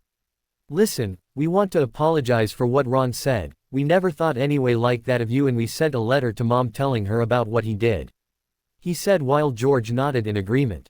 Harry regarded them silently for a moment before managing a small smile at them. "There's nothing to apologize for," he said quietly. It was true, they had never been anything but decent with him. When they continued to look uncertain, he decided to break the tension. "Come on, where are the usual two I knew?" he asked, and they broke into their usual grins. "Fred and George, reporting for duty, sir," they said, saluting smartly at him, making Harry and the others that caught the exchange laugh. "By the way, there are a couple of people I want you two to meet," Harry said, remembering Basile and Jean. "Will do, Harry," George said. Katie, Angelina and Alicia climbed through the portrait hole behind them, and Katie, spotting Harry, made her way to him and the twins with the other two close behind them. "Hey Harry, I overheard Professor McGonagall saying something about you being in the hospital wing. You okay?" Katie asked, looking at him in concern. "It's all right." "No, really I'm all right," he said when they continued to look at him worriedly. "If you say so. I had never seen her so angry before. I walked in on her shouting at Ron over there, something about him not taking you to the hospital even after you fainted." "He what?" Fred asked, his grin vanishing to be replaced with a scowl and glaring over at Ron, who was at the opposite side of the room, ignoring them. "If there's anything wrong you'll let us know, won't you?" Alicia asked. Harry looked gratefully at them and nodded. "I will. Anyway, sorry guys, but I've got to go," he said, glancing at his watch and noticing that it was almost 8. He went up the boys' dormitory and grabbed the books and stuffed them in his bag before heading back down. He came face to face with Hermione when he emerged back into the common room. A surge of anger flared in him and he walked past her when she opened her mouth to speak and climbed out of the portrait hole and set off towards the room of requirement. Sirius and Lupin were already there, and as soon as they saw Harry they stood up with stern expressions that reminded Harry of Professor McGonagall. "I just got word from Dumbledore about what happened. Mind telling me exactly why you almost killed yourself?" Sirius growled. Harry explained what happened, and at the end of it Lupin was frowning thoughtfully. "You must have released almost every ounce of energy you had into that spell. Only when a wizard is put under severe strain or emotional instability can he manage that." "What happened?" Harry grimaced. "I'd rather not talk about it for now," he said quietly. Lupin regarded him for a few moments and nodded. Sirius still looked concerned, but he let it go after a look from Lupin. They sat down and opened up some bottles of butterbeer that Lupin had brought. "If you are put back in the hospital wing for doing magic again, I will personally see to it that you are put away in St.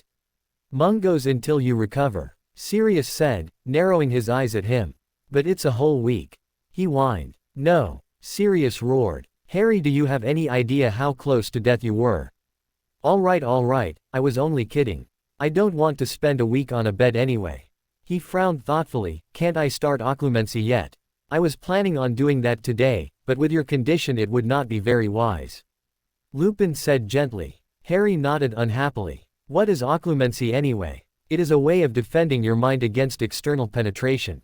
The opposite of it is legilimency, that gives you the power of accessing another's thoughts and memories. Voldemort is well versed in both arts, and after your visions Dumbledore agreed that it is necessary for you to learn to defend yourself should you need it. So Voldemort could see what we are thinking whenever he wants to. Harry asked worriedly. It depends on how well a person's mind is guarded. Sometimes the victim of a legilimency attack can even reflect it to their invader if they are well versed in occlumency. I don't think you will have much trouble mastering it though. Resisting the Imperious Curse is somewhat similar to this, he said smiling. So if I learn this, I might be able to block the visions. That's what we're hoping for. Wait, what do you mean, visions? Did you have any more after the one you told me about? Sirius asked. Yeah, but none of them were as clear as the first one. They're all dark and blurry. I started seeing them after I came back to Hogwarts. It's usually always at night I see them, and after that I usually can't go back to sleep at all. We should have gotten started on this sooner. Will you start going over the theory first? We can start on it first thing after Madame Pomfrey deems you fully recovered. Lupin said, and Harry nodded eagerly. If he could stop the visions he could finally have a good night's sleep.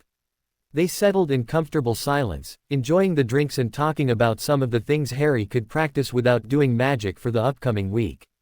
When it was getting late they went back to Hogshead, leaving Harry to go back to the grounds. He didn't want to admit it, but the visions he frequently saw made him uneasy and he was honestly afraid of falling asleep. The rest of the weeks leading up to the day when the goblet would choose the champions passed by without much incident. Harry noticed that Fleur and her friends always kept him company whenever they had free time, something that Harry was constantly looking forward to. He introduced the twins to them and later, the three chasers to them, all of who became fast friends with each other. A number of hilarious incidents involving Filch, Malfoy, Crabbe, Goyle and even Ron took place, all of which Harry was sure the twins, Basile and Jean, had a hand in. Harry's was getting increasingly subdued whenever he wasn't with Fleur and the others. It seemed that most of his classmates were either too nervous to approach him or, like Ron, muttered things behind his back. Hermione kept trying to speak to him but he completely ignored her, preferring to speak with Daphne whenever they had potions or runes. No one apart from the few that spoke to him even attempted to talk to him, and he didn't attempt to talk to anyone. It suited him better that way. Hagrid's Care of Magical Creatures class was easily the most action-packed. They were learning to take care of funny creatures that looked like a cross between a scorpion and a fire crab that Hagrid called blast-ended scroots. They quickly figured out why it was so called when one of them propelled itself forward with a bang with sparks flying out behind it. As time went by they seemed to get more and more aggressive and it was getting tougher to keep them from killing each other. Herbology was a smelly, all-around disgusting affair where they were trying to extract a yellow pus from some plants which supposedly provided cures for acne. They couldn't wait to move on and onto the next part of the lesson, which hopefully wouldn't be as bad as this. Surprisingly, his best subjects became transfiguration, charms, defense against the dark arts and most shockingly, potions. All of the teachers, save Snape, were reveling in Harry's progress and they took great pride, Professor McGonagall especially, to give Harry more advanced bits of what they had just done, seeing as he usually accomplished whatever was the goal of the lesson after just 2 or 3 attempts, meaning he was free for the larger part of the lesson. Snape usually let him go whenever he finished and he almost never bothered Harry anymore, choosing to avoid him. A change which Harry greatly appreciated, and Malfoy hated. Mad-Eye Moody though he found rather strange. Ever since he'd thrown off the Imperious Curse he often caught him gazing at him, quickly looking away whenever their eyes met. Whenever Moody drank from his hip flask near Harry he could smell a familiar odor of which he almost always forgot about within the next few minutes under the strain of the work put under them. Harry, Fleur and the others visited Hogsmeade whenever they had the chance. The French students were very pleased with the tiny town and took great delight exploring it. Twice when they were in it, Amy, Caroline, Aurélie and the others mysteriously disappeared for a few hours, leaving Harry and Fleur alone, something which they both found intriguing. Yet, they never questioned it and enjoyed the time they had together, both happy to be in each other's company. He couldn't understand how it was with him and Fleur. He had multiple people from Hogwarts and even from Durmstrang come up to him and ask bluntly if they were going out together, which he always denied, fighting down the urge to curse them when they got smiles on their faces when he did. Once, an elderly couple they ran into in a shop in Hogsmeade remarked about how good they both looked together, causing them both to blush furiously and hurry out of the shop, much to the shopkeeper's amusement. He realized by now that he was getting attracted to Fleur, but he was afraid to say anything and ruin the friendship they had. Looking at it logically, why would she ever see him as anything more than a friend? She's perfect in every way, gorgeous, witty, a far better person than he could ever hope to be. She could have any person she wanted in a heartbeat. More than half the students were head over heels for her. Why would she even need to look his way? But even with all that, he hated just how real the possibility was for something between them. Every little clue, the way she smiles at him, the way their hands would occasionally brush each other, it all just felt too good to be true. Ever since Harry was declared to be fit once again for magic, he had gotten himself 3 very protective older sisters of sorts, Angelina, Katie and Alicia, all of who were closely watching over him. It was different from the constant nagging he used to get from Hermione. It made him feel like they were all a part of a big family. His duels with Sirius were steadily improving. Much to Sirius's approval, he had altogether stopped using defensive spells and he had already mastered the shield-breaking spell. Harry was able to break through almost any shields that Sirius erected, and more than once he managed to corner Sirius. Although Sirius always managed to get out of it, Harry knew that he was proud with the way Harry was doing. Harry finally started on occlumency, and it was safe to say that it is one of the most hardest things he had ever done. Whenever Lupin dived into his memories, Harry couldn't control his emotions when he was forced to relive them, thus causing his concentration to fail and allowing Lupin easy access to his mind. Additionally, he now had headaches each day and his visions were getting more numerous. In almost no time at all, it was the 30th of October. Harry watched with everyone else as the goblet ignited with brilliant blue flames at exactly 7 in the evening. Immediately afterwards, the Durmstrang students with Krum in the lead each came forwards and dropped slips of paper with their names and school written on them into the goblet, which flared red every time a paper was dropped. Harry gave Fleur's hand a comforting squeeze before she got up, which elicited a small smile from her before she walked up to the goblet and confidently dropped in her name, followed by the rest of the Beauxbatons students. Many of the Hogwarts students dropped in their names too. So far, the favorites were Cedric Diggory and Angelina Johnson, with both Hufflepuff and Gryffindor cheering on their housemates. Harry didn't mind either way as long as none of the Slytherins got chosen as champion. After dinner, Harry had just said bid goodnight to Fleur and the others and was just walking up the grand staircase when he heard a muffled scream coming from outside. He faintly thought he recognized the voice and bolted back downstairs and out into the grounds, pushing past the people who were milling out the Great Hall. Harry arrived just in time to see a group of Durmstrang boys grab hold of Fleur roughly as she screamed again. Amy and the others were a few feet away from them and he could see them rushing to help Fleur. Seeing Fleur scream snapped something in him and he whipped out his wand and yelled, "Relatio!" pointing his wand at the boys who were repelled backwards violently, away from Fleur.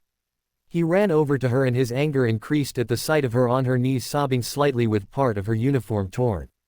He crouched down next to her and gently gripped her hand. She shivered slightly and leaned into his arms crying softly while he stood up awkwardly trying to comfort her in any way he could, wrapping his arms around her. Out of the corner of his eyes he saw Karkaroff yelling at the 4 students. Madame Maxime came up to them and gently laid her hand on Fleur, who was still shaking violently and refusing to let go of him.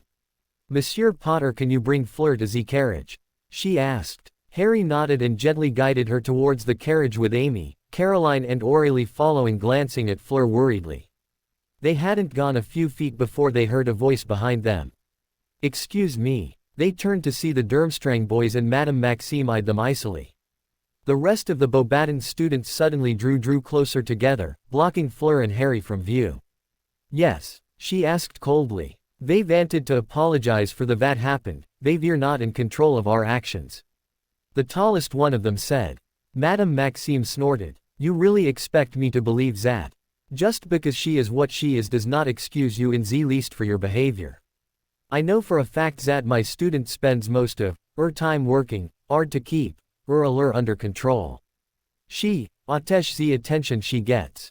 You're telling me you 4 got enthralled by a non-adult Vila, who wasn't even trying?" Silence followed. Remember Z's. You are not in Bulgaria anymore. Come near, or any of my students again and you will not get away with it. With that she turned around, striding towards the carriages with Harry and the others following in her wake. Once they were inside the carriage, Harry led Fleur to her room with the others. She had quieted down, but every now and then she would shiver suddenly. When Harry tried to let go of her, she tightened her grip on him, making him look helplessly at Madame Maxime and the others. Avenue some time, Aurélie said softly. He nodded, glancing worriedly at Fleur, who still had her face hidden from view in his arms. They gently closed the door, leaving them inside. Fleur, he murmured softly. Don't go, she whispered softly. She sounded so vulnerable that he couldn't find it in him to refuse. He slowly slid to the floor, leaning against the wall with Fleur. It didn't seem prudent to put her on the bed, especially when she was refusing to let go. She suddenly sighed and rested her head on his shoulder, making him blush slightly before he pulled her closer to him. He could feel her breathing getting slower. He took the time to look around the room. This was much like he'd imagined her room to be like, neat and organized. He caught sight of a photo on the bedside table directly in front of him, from which Fleur and the rest of her family were waving furiously at him. Grinning slightly, he glanced down at Fleur and was startled to find that she was fast asleep. She was holding onto him rather tightly, he noted. He knew he couldn't move without waking her. Sighing softly, he moved to make himself a bit more comfortable before returning his gaze to her. Even in her sleep she looked nothing less than breathtaking. You're in over your head, Potter. He mused silently. Why did he have to fall for someone so far out of his reach? Smiling at the irony of his situation right here and now, he closed his eyes. He felt far more at peace with her near him than he cared to admit. Madame Maxime came to check on Fleur in the middle of the night and she gently pushed open the door. She was surprised when she found both her and Harry asleep, and after a brief moment's hesitation she closed the door again as quietly as she could. Fleur woke up early in the morning feeling a little sore. She almost jumped in surprise when her pillow rose and fell, and she looked up to see Harry with his eyes closed, leaning back against the wall with one hand around her. Her pillow had been his shoulder. She looked at her watch. It was still only 5 in the morning, and besides, she was loath to leave her spot next to Harry. She gazed up at him and watched him fondly while he breathed in and out. Feeling sleep take over her again, she leant contentedly against Harry and smiled inwardly when she felt Harry's arm tighten around her. They were woken up to a loud chorus of ahs from the girls, and both of them had hurriedly got up, sleepiness forgotten. I trust you two had a good night's sleep? Aurélie asked, winking at the pair. Harry looked so embarrassed that they burst out laughing at his expression, even Fleur. Come on you two, we're going to Hogsmeade. The others are waiting for us outside, Caroline said before walking outside with the others, leaving Harry looking determinedly away from Fleur. I'm sorry Fleur, I meant to leave but I guess I fell as, she silenced him with a quick peck on his cheek. Enough out of you, she murmured. I'm glad you didn't leave. She couldn't help laughing at the embarrassed expression on his face. He really had no idea just how endearing that was. Well, I guess I'll let you get changed, he muttered, starting towards the door before she stopped him. Don't you, Avenue to 2. I was going to go ba. Anything wrong with doing air? No. I mean yes. I mean I can't. He started stammering. She waved her hand, cutting him off. There's no need. Lock the door, stay, till I get changed and you can use my shower afterwards. But I don't have any clothes, he whined. I'll get you something to wear. Now stay. She quickly took a shower and got changed after ensuring he wasn't leaving. Once she was done she ushered him in and left to salvage something to wear for him. It wasn't too hard seeing as one of her friends, Jean, was around the same size as him, albeit a little taller. Once they were done they left to join the others. Even the twins and the Gryffindor chasers had come and they all spent the rest of the day in Hogsmeade. The group had fun teasing both Harry and Fleur about what happened in the morning, and both were thankful when they started heading back to the castle. Harry determinedly ignored the jealous stares coming his way when they walked back to the Great Hall and instead focused on the goblet like many of the others. After the Halloween feast was served and the food cleared, the headmaster got up and an unnatural silence settled throughout the hall. It is time for the champions to be chosen, he said, and almost as soon as the words had escaped his lips, the goblet began hissing violently and sparks of reed shot out from it. The sparks suddenly disappeared and a piece of paper came floating through the air which Dumbledore caught. "The champion for Durmstrang will be Victor Krum," he read loudly, and the hall was filled with cheers and applause. Dumbledore smiled at Krum and directed him towards a door on the right behind the staff table. He stared intently at the goblet, which was now sparking red once more, and Dumbledore caught another paper that floated through the air. "The champion for Beauxbatons is Fleur Delacour." The hall was filled with applause again, and Harry grinned at her, who smiled radiantly back at him before standing up and walking up to Dumbledore, who watched her with his eyes twinkling before directing her to the door on the right. The tension was now high as the goblet started hissing again. A paper came flying out which Dumbledore grasped. "The champion for Hogwarts is Cedric Diggory." The whole Hufflepuff table were on their feet applauding as Cedric walked over to Dumbledore. Harry sighed inwardly. He was glad it wasn't Warrington, the 7th year from Slytherin. "Now then, the champions have been chosen," and Dumbledore stopped himself when the goblet started hissing again and a paper shot out of it. He caught it and stared at it for a moment while the flames in the goblet died down until it became non-existent. The entire hall was deathly quiet, and almost immediately Harry had a bad feeling that whatever it was going to be bad news. Dumbledore cleared his throat. "Harry Potter," he called, and Harry felt himself freeze. This was very bad news. Harry couldn't believe his ears. The silence that had settled in the hall when Dumbledore had called out his name was deafening. He felt the gazes of everyone drilling into his back as he sat as still as a statue, trying to make sense of what just happened. "Harry Potter," Dumbledore called again, breaking the silence. Harry looked up and determinedly avoided the gazes of his housemates. He felt a cool hand grip his next to him, and he looked sideways at Aurélie, who nodded encouragingly at him. "It's all right, go on, Ari," she said softly, giving him a comforting squeeze. He got up, feeling like his legs would give out at any moment from under him, and turned towards the teacher's table. Taking a deep breath to steady himself, he began to walk slowly towards the teacher table. He kept his eyes fixed on Dumbledore, who was looking right back at him with a calculating expression on his face. It felt like he would never reach the table. Quiet muttering broke out around him. The icy stares were enough to send chills down his spine. He cleared his mind completely, using everything Lupin taught him with occlumency, blocking out everything. He didn't want to know what they were saying. Dumbledore stepped aside when he reached him, clearing the path to the door that Fleur and the others had gone through. As soon as he was in, the door swung shut behind him. Breathing a sigh of relief at being away from under the gazes of everyone, he leaned against the wall. His mind was in chaos. Blind fear and panic threatened to overwhelm him. He didn't have much time though. The door swung open again to reveal a rather large, *owned haired wizard who Harry recognized as the enthusiastic commentator from the World Cup. "Harry, why are you standing here? Let's go join the others," he said, beaming at him. He placed his hand on Harry's shoulder and practically pushed him down the corridor and opened a door on the right to reveal a moderately sized room with comfortable-looking couches and a fire blazing in the fireplace at the side. Fleur, Cedric and Krum, who had been standing silently away from each other, looked up when Harry and Bagman walked in. "Ari, what's wrong?" Fleur asked. He could detect a note of concern in her voice, and he knew his face was betraying some of the panic he was feeling. Cedric and Krum were looking at him curiously too, and he opened his mouth to say something but found that he couldn't get his voice to work. Bagman, on the other hand, had no such problems.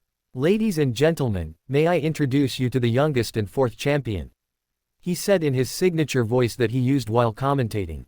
Fleur, Cedric and Krum just stared at him. He stared fixedly at the floor, unable to look at any of them. "But, there must be a mistake," Fleur exclaimed. Bagman turned, smiling brightly at her. "Mistake? No, I assure you, Mr. Potter's name came out of the goblet just a few minutes ago." At that moment the door behind them burst open and Dumbledore came in, leading a group of people. He strode swiftly to Harry and grabbed his shoulders tightly. "Did you put your name in the goblet of fire, Harry?" he asked, shaking him roughly. His voice was one that Harry wasn't used to hearing from in all of the past years in Hogwarts. "No. Did you ask an older student to put it for you?" "No sir, I didn't," Harry said, looking straight into Dumbledore's electric blue eyes. He felt like he was being X-rayed and repressed a shudder. He is lying, a man said loudly, and Harry looked up to see that it was the Durmstrang headmaster that had spoken. Dumbledore ignored him. Are you telling the truth, Harry? He asked. His voice was back to the normal tone that he always used when talking with him and that put him at ease. Yes, sir, Harry said quietly. Are you just going to let this boy lie to you, Albus? The Durmstrang headmaster said again. Harry could see that the man was positively livid. Karkaroff, Moody growled. The Durmstrang headmaster fell silent. Headmaster, Potter has been crossing lines ever since he first came to this school. I wouldn't put it past him to disobey the rules set for the tournament. Snape drawled from the back, and Harry could feel his anger rise tenfold and forced himself to remain quiet. That's enough, Severus, Dumbledore said with an air of finality in his voice. I don't think that Harry put his name in, but due to the rules, he will have to compete. This is preposterous. Hogwarts can't have two champions. I demand that we reignite the goblet and resubmit names so that each school will have two champions. Else I will be forced to withdraw my student and return to our school. We have no wish to participate in a biased tournament. It is only fair, Karkaroff said coldly. Moody suddenly laughed. Empty threats as always, Karkaroff. You and your champion are not going anywhere. He was chosen so he, like Potter, has to compete. I assume you are knowledgeable about the binding magical contract he signed when he submitted his name. Which also means that Potter has to compete. How convenient, Snape said. He walked forward, and Harry saw that Snape had a sinister smile on his face. He braced himself. Whatever was coming next could not be good. I know for a fact that many of the Gryffindor students, led by Fred and George Weasley, tried to submit their names late last night by using the aging potion. Your ever-faithful sidekick was also present at the time, I believe, as he was with them in the hospital wing getting rid of the after effects. So Potter, is there any reason to believe that you were not with them? Perhaps the goblet malfunctioned and there were no problems for you. For a brief moment he looked towards Fleur and Madame Maxime. I was not with them, he said quietly. He didn't want to mention the fact that he was with Fleur because it would embarrass her. It's going to take more than your word for that, Potter, Snape said smugly. I wasn't, you can ask any of them. Ari did not go anywhere near the goblet. Fleur's voice cut him off. He turned to find her glaring daggers at Snape. Can you confirm that? Snape sneered at her. "He was with me," she said, causing everyone to look at her with shocked expressions. Several moments passed before Snape broke the silence. Headmaster, inappropriate behavior such as, whatever else that Snape was going to say was cut off by Madame Maxime's loud voice. What are you implying, monsieur? I know for a fact that Monsieur Potter was with us, for I had personally asked. I am to come after the incident with the students from Durmstrang. I decided to let I am stay since it was late. I trust there are no problems with this, she asked, directing her question at Dumbledore, who now had a small smile and a twinkle in his eye. Of course not. His face grew somber. I am afraid that you will still have to compete because of the contract. Sir, please, I don't want to compete, Harry said desperately. Before Dumbledore speak again, however, Karkaroff interrupted. So an underage wizard is going to be allowed to compete, giving Hogwarts an unfair advantage. What about the students that worked hard for this chance, Albus? Many of my students would die for the chance to compete. We should. Maybe someone is hoping that Potter is going to die for it. Moody interrupted quietly, making the room go dead silent. Alistair, what are you saying? You can't be serious, Bagman asked, his eyes wide. The goblet is a very old and powerful artifact. Only a powerful witch or wizard could have hoodwinked it to make it think that perhaps, instead of just 3 schools competing, there are 4. Thereby submitting Potter's name under the 4th group. Given the history of this tournament and the binding contract, it seems like the perfect chance to expose Potter to the dangers that come with the tournament. You know a lot about it, Karkaroff sneered. Moody turned to focus on him, fixing both his normal and artificial eye on him. It's my job to think as dark wizards do, Karkaroff. It has served me well in my days as an Auror, as you should know. Alistair, Dumbledore said warningly, silencing Moody. Now then, I think it's about time we let the champions have their instructions. Mr. Crouch, if you please. A man with graying hair who was standing beside Madame Maxime stepped forward. He wore a neat muggle suit. Harry doubted even the Dursleys could see him for what he is. The first task will take place on the 24th of November. This task is designed to test your daring and nerve in the face of the unknown, so you will not be given any information about what you will face. If any of you have questions about it, I suggest you ask them now." Crouch looked around at Harry, Fleur, Crumb and Cedric expectantly. When no one spoke, he nodded in satisfaction. "Mr. Potter, since you were submitted independently, that is, without the backing of a school, you may choose to either be a champion for Hogwarts or remain as you are. Which means you will be representing none other than yourself." Harry looked up in surprise. He knew that there would be no difference in what he chose. He already knew how the rest of the school would react to him competing in the tournament. Then again, Cedric is the Hogwarts champions. The real one. He was chosen to represent Hogwarts. He was the true Hogwarts champion. There was no reason for him to intrude on the Hufflepuff's glory. That, and this would at least make it fair. More trouble shouldn't be caused for Fleur and the others because of him. Harry looked up, catching Dumbledore's eye. By the small smile on the headmaster's face, he had an odd feeling that he knew what Harry was going to choose. "I will remain as I am, sir." "Then it is settled. Good luck to you all." Crouch smiled stiffly at them before moving back and out of the door, closely followed by Snape, Moody and McGonagall, who Harry hadn't noticed. Dumbledore turned, smiling at them. "This has been a long night for all of you. I advise that you all get yourselves to bed as soon as possible.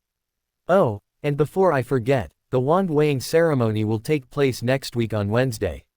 Make sure you all get excused from your classes and come to the unused classroom on the ground floor by 3 in the afternoon." Karkaroff beckoned Crumb and they were the first to head to the door.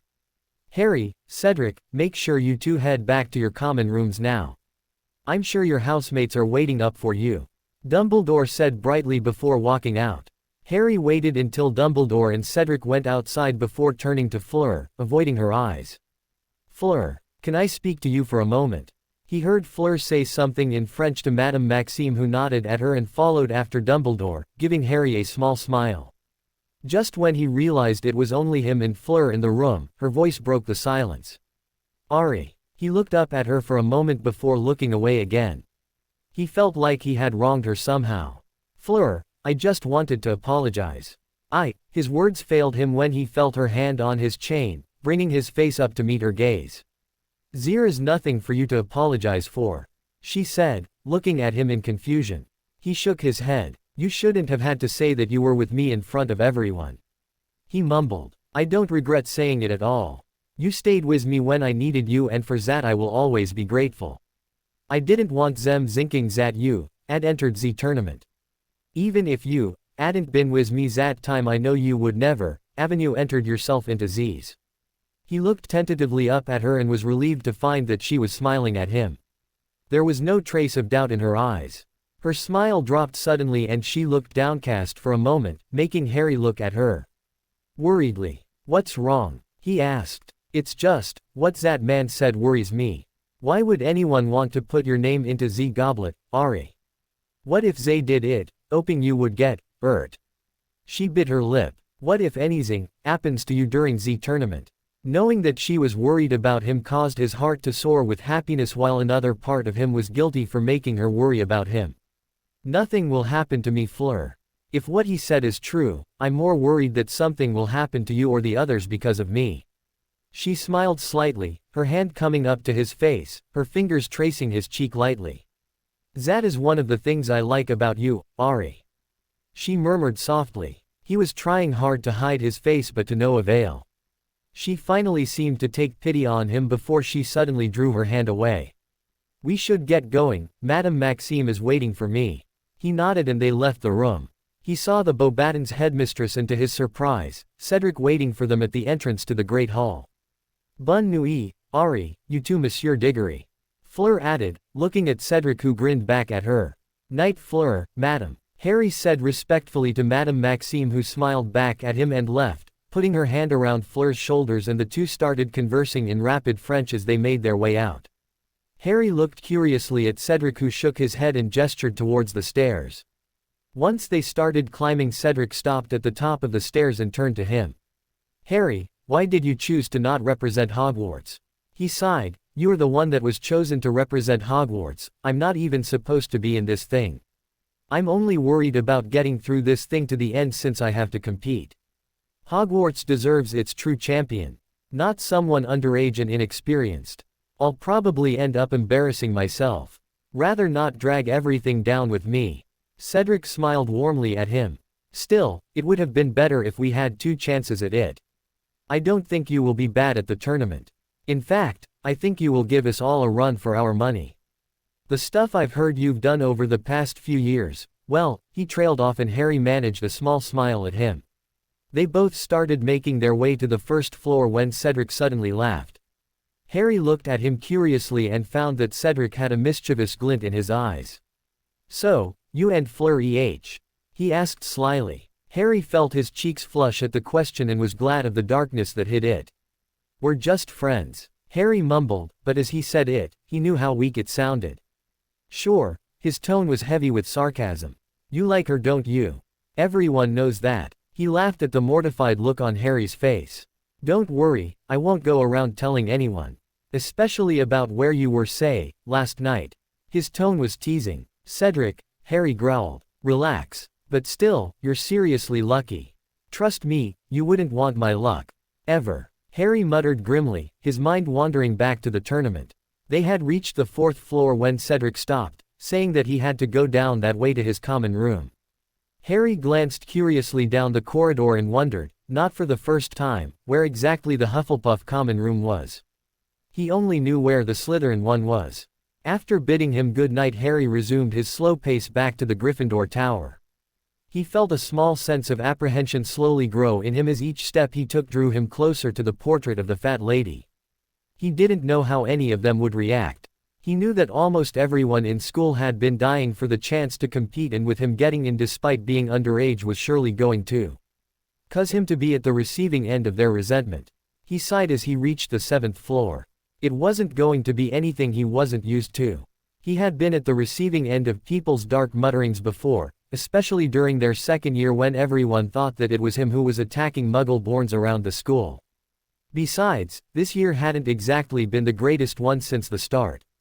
What with his falling out with Ron and Hermione, the only 2 people he had been close to since his first year at Hogwarts, and with him concentrating harder on his work meant that he had put quite a bit of distance between himself and the rest of them.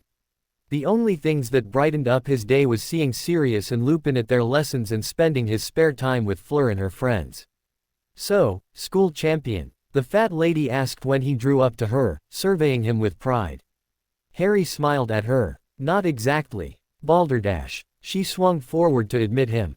Hands flew out to pull him through and he was met with a large cheering crowd led by the twins. How did you get in, Harry? They both asked at the same time while people around him were shouting incomprehensible questions at him. And without even getting a beard. Wicked. Fred shouted. Harry opened his mouth to speak but closed it again, shaking his head.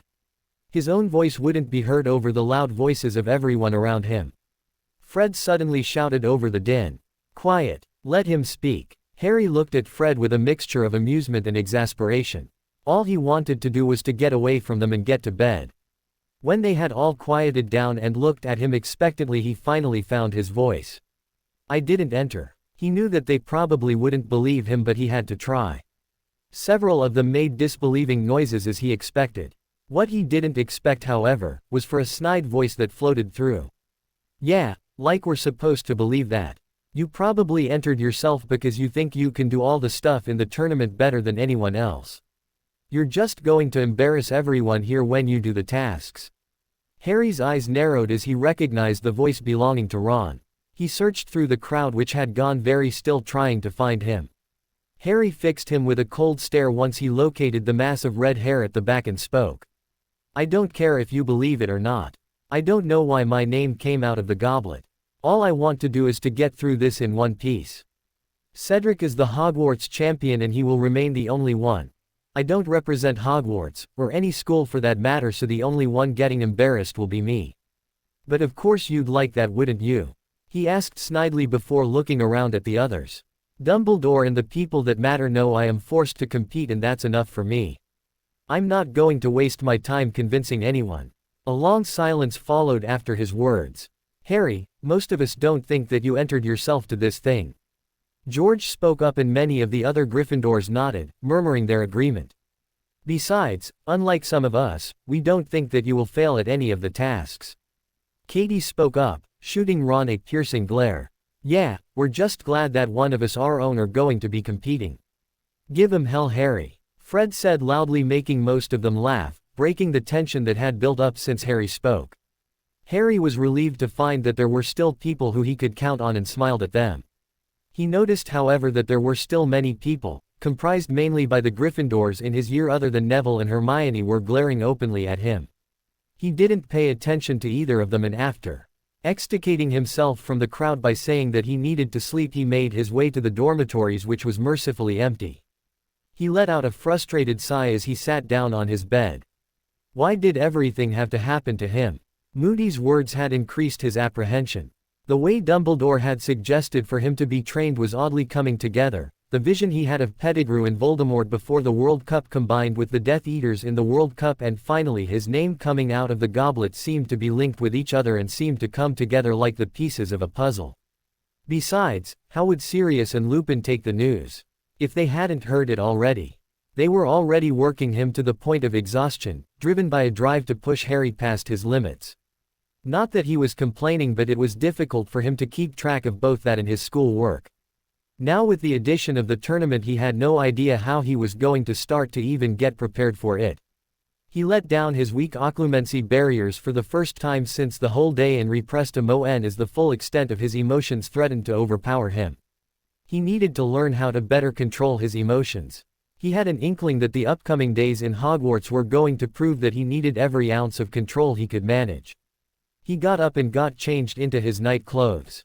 He was too exhausted to even think about going back outside on his nightly sessions. Before he lay back down on his bed, however, he had a few protective wards around his bed. After all, he didn't know what to expect from his fellow classmates. Better be safe than sorry. He took off his glasses and placed them on his bedside table, slightly afraid of falling asleep. He had managed to stop most of the visions which intruded on his sleep, but some of them still succeeded in unnerving him. They kept switching frequently between dark blurry shapes and a face with burning red eyes and a horribly deformed body which always woke him up with a gasp. Unable to stop the drowsiness that overcame him, he closed his eyes, surrendering to whatever his dreams would bring. The next day found Harry sitting early at breakfast with Aurelie and Caroline. Both of them were genuinely concerned about him and assured him that they would all support him and help him in any way that they could. Fleur was still asleep since they had no classes in the morning, and after hastily saying goodbye to the two French witches, he left hurriedly for Ancient Runes, determinedly ignoring the gazes on him and the mutinous mutterings that followed him. He made it with a few minutes to spare and lined up outside with the other students outside of the classroom as it wasn't open yet. Harry. He turned to see Daphne walking up to him. Harry grinned at her. Morning. Well, aren't you going to explain how you became a champion? He raised an eyebrow slightly. Her tone wasn't accusatory, but curious. Harry regarded her for a few moments. I don't know, he said truthfully. She gazed at him before smirking. Why must you always be like this? She said with a long, fake sigh. Huh, you're telling the truth. She looked almost disappointed. He looked at her in confusion. And that's bad because, just, not fun at all. Harry grinned at her. It was sort of a private joke between them. Ever since they had met in their second year. She found it amusing that she could read Harry so easily and never lost a moment when she could point it out in detail, which always annoyed him. Their conversation was cut short at the arrival of Professor Babbling, and a few feet behind her, Hermione. Harry spared her a glance and turned away from her when her eyes found his. He had a feeling that she was going to talk to him and didn't want to give her the chance. He still couldn't find it in him to forgive her. The lesson was interesting to say the least. Harry had already caught up with the rest of the class, something which pleased the professor a lot. They had started learning about the runes, which could be imbued with magic to add certain properties to instruments of all sorts, strengthening them. Harry was greatly interested to learn that runes had been inscribed in the balls which were used for Quidditch. The quaffle, for example, had a rune which made it indestructible and slowed its falling speed when it lost too much altitude without the hands of a chaser supporting it. Once their time was up, Harry resignedly made his way down to the dungeons with Daphne and Tracy for potions. The Slytherins were going to be infuriating. As soon as he reached the dungeons, sure enough, a familiar drawl reached his ears. If it isn't the champion. Hey boys, how long do you think he will last in the first task before he wets himself or snuffs it? I personally prefer the second option, but I'd rather keep the first open too. Crabbe and Goyle sniggered stupidly while a couple of other Slytherins laughed. Harry ignored them and clenched his fists, digging his nails into his palm. He could not have been more happy to see Snape when he arrived almost immediately, cutting off any additional remarks Malfoy had for him. Snape seemed to be in an exceptionally foul mood today as he walked in, snapping at Malfoy to be quiet. Something which brought a grin to Harry's face as he watched Malfoy fall silent with a look of complete shock. Harry mildly wondered what anyone could have done to put Snape into such a foul mood that he would snap at his favorite student and made sure to keep his head down and avoid looking at Snape for the entire lesson. Poor Neville received the full force of Snape's temper and was visibly reduced him to tears by the end of the lesson, much to the amusement of the Slytherins.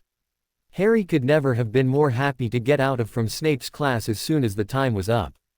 Once outside he breathed a sigh of relief and set off towards the Great Hall for lunch. Glad that he had a free period afterwards before Defense Against the Dark Arts. He spotted Fleur and the others already seated a little way away from the other students in the Gryffindor table. Making his way over to them, he slipped into the empty seat beside Fleur, who smiled brightly at him, to which he grinned back, ignoring the swooping sensation in his stomach. Finally woke up, I see, Harry said with a mischievous glint in his eye, making Fleur pout. If I hadn't gone just an hour ago to get her, she would have slept through the whole day. Caroline remarked with a smirk. I wouldn't, Avenue. Her expression was so serious that Harry burst out laughing. After a moment the others joined in on his laughter, making the people in the vicinity look at them with raised eyebrows.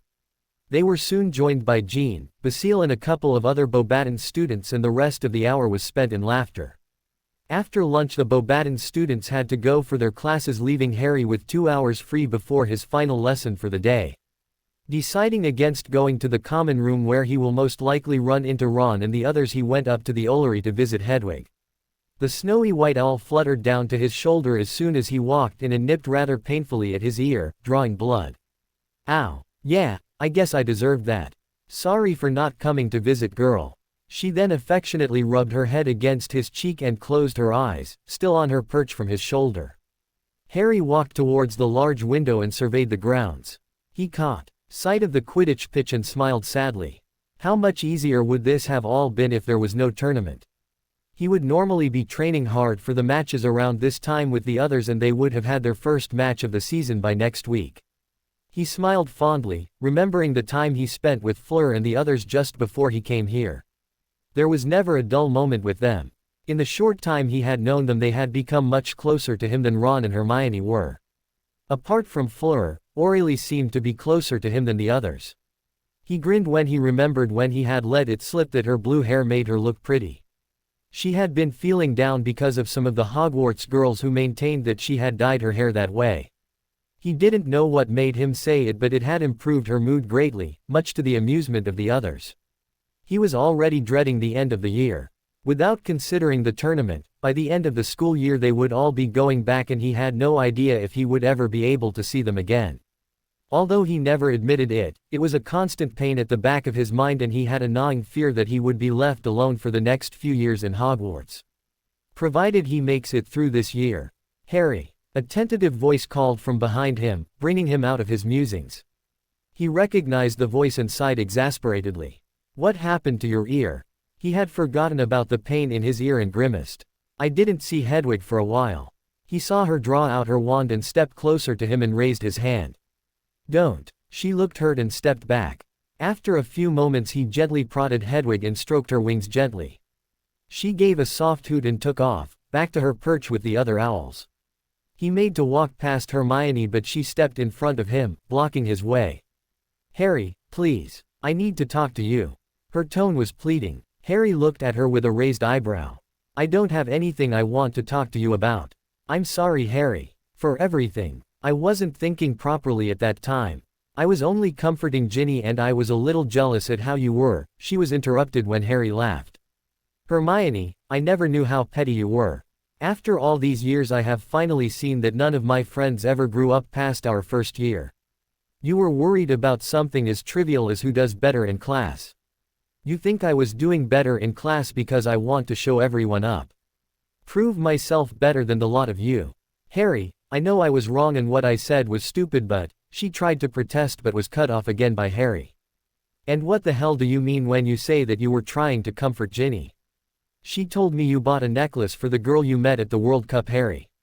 She was really upset, she had a crush on you even before she came to Hogwarts, Harry. Just seeing you and that girl together hurt her a lot, she began and Harry felt an anger rise in him. So what? She thinks that I betrayed her in any way? Harry asked incredulously. Who I spend my time with, who I talk to never will be her business. Or yours. Fleur has been a much better friend to me than any of you have ever been. Since it's your job to comfort Ginny, comfort her over the fact that I'll never be interested in her. Merlin, you'd think that she'd stopped living in a damned dream world by now. I was wrong, Harry, I'm sorry. I've been worried about you. You never seemed to be in the common room at night and you looked like you were getting sick. I know you never entered yourself into this tournament, Harry.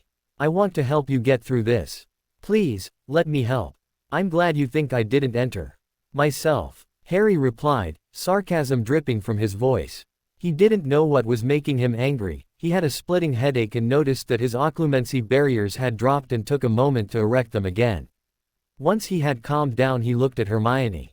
Where was the friend who cared when I needed her? Oh, wait, she was running around wondering why I was being an egoistical prick. I didn't mean it, duh. What Ron said, about you. Was he lying? Did you or did you not say all those things, Hermione? She opened her mouth to protest, but seemed to think better of it before closing. See, he muttered quietly. You did say all of those things. To me, there are no two meanings for them. He sighed softly before shaking his head. Whatever, I don't care anymore. I don't need your help. I accept your apology, but that will be all. Now please stop bothering me every time you get close to me. I have enough distractions as it is. She was in tears by now and Harry felt a slight pang of guilt which he squashed ruthlessly. Harry, can't we be the same as we were before? I miss being with you.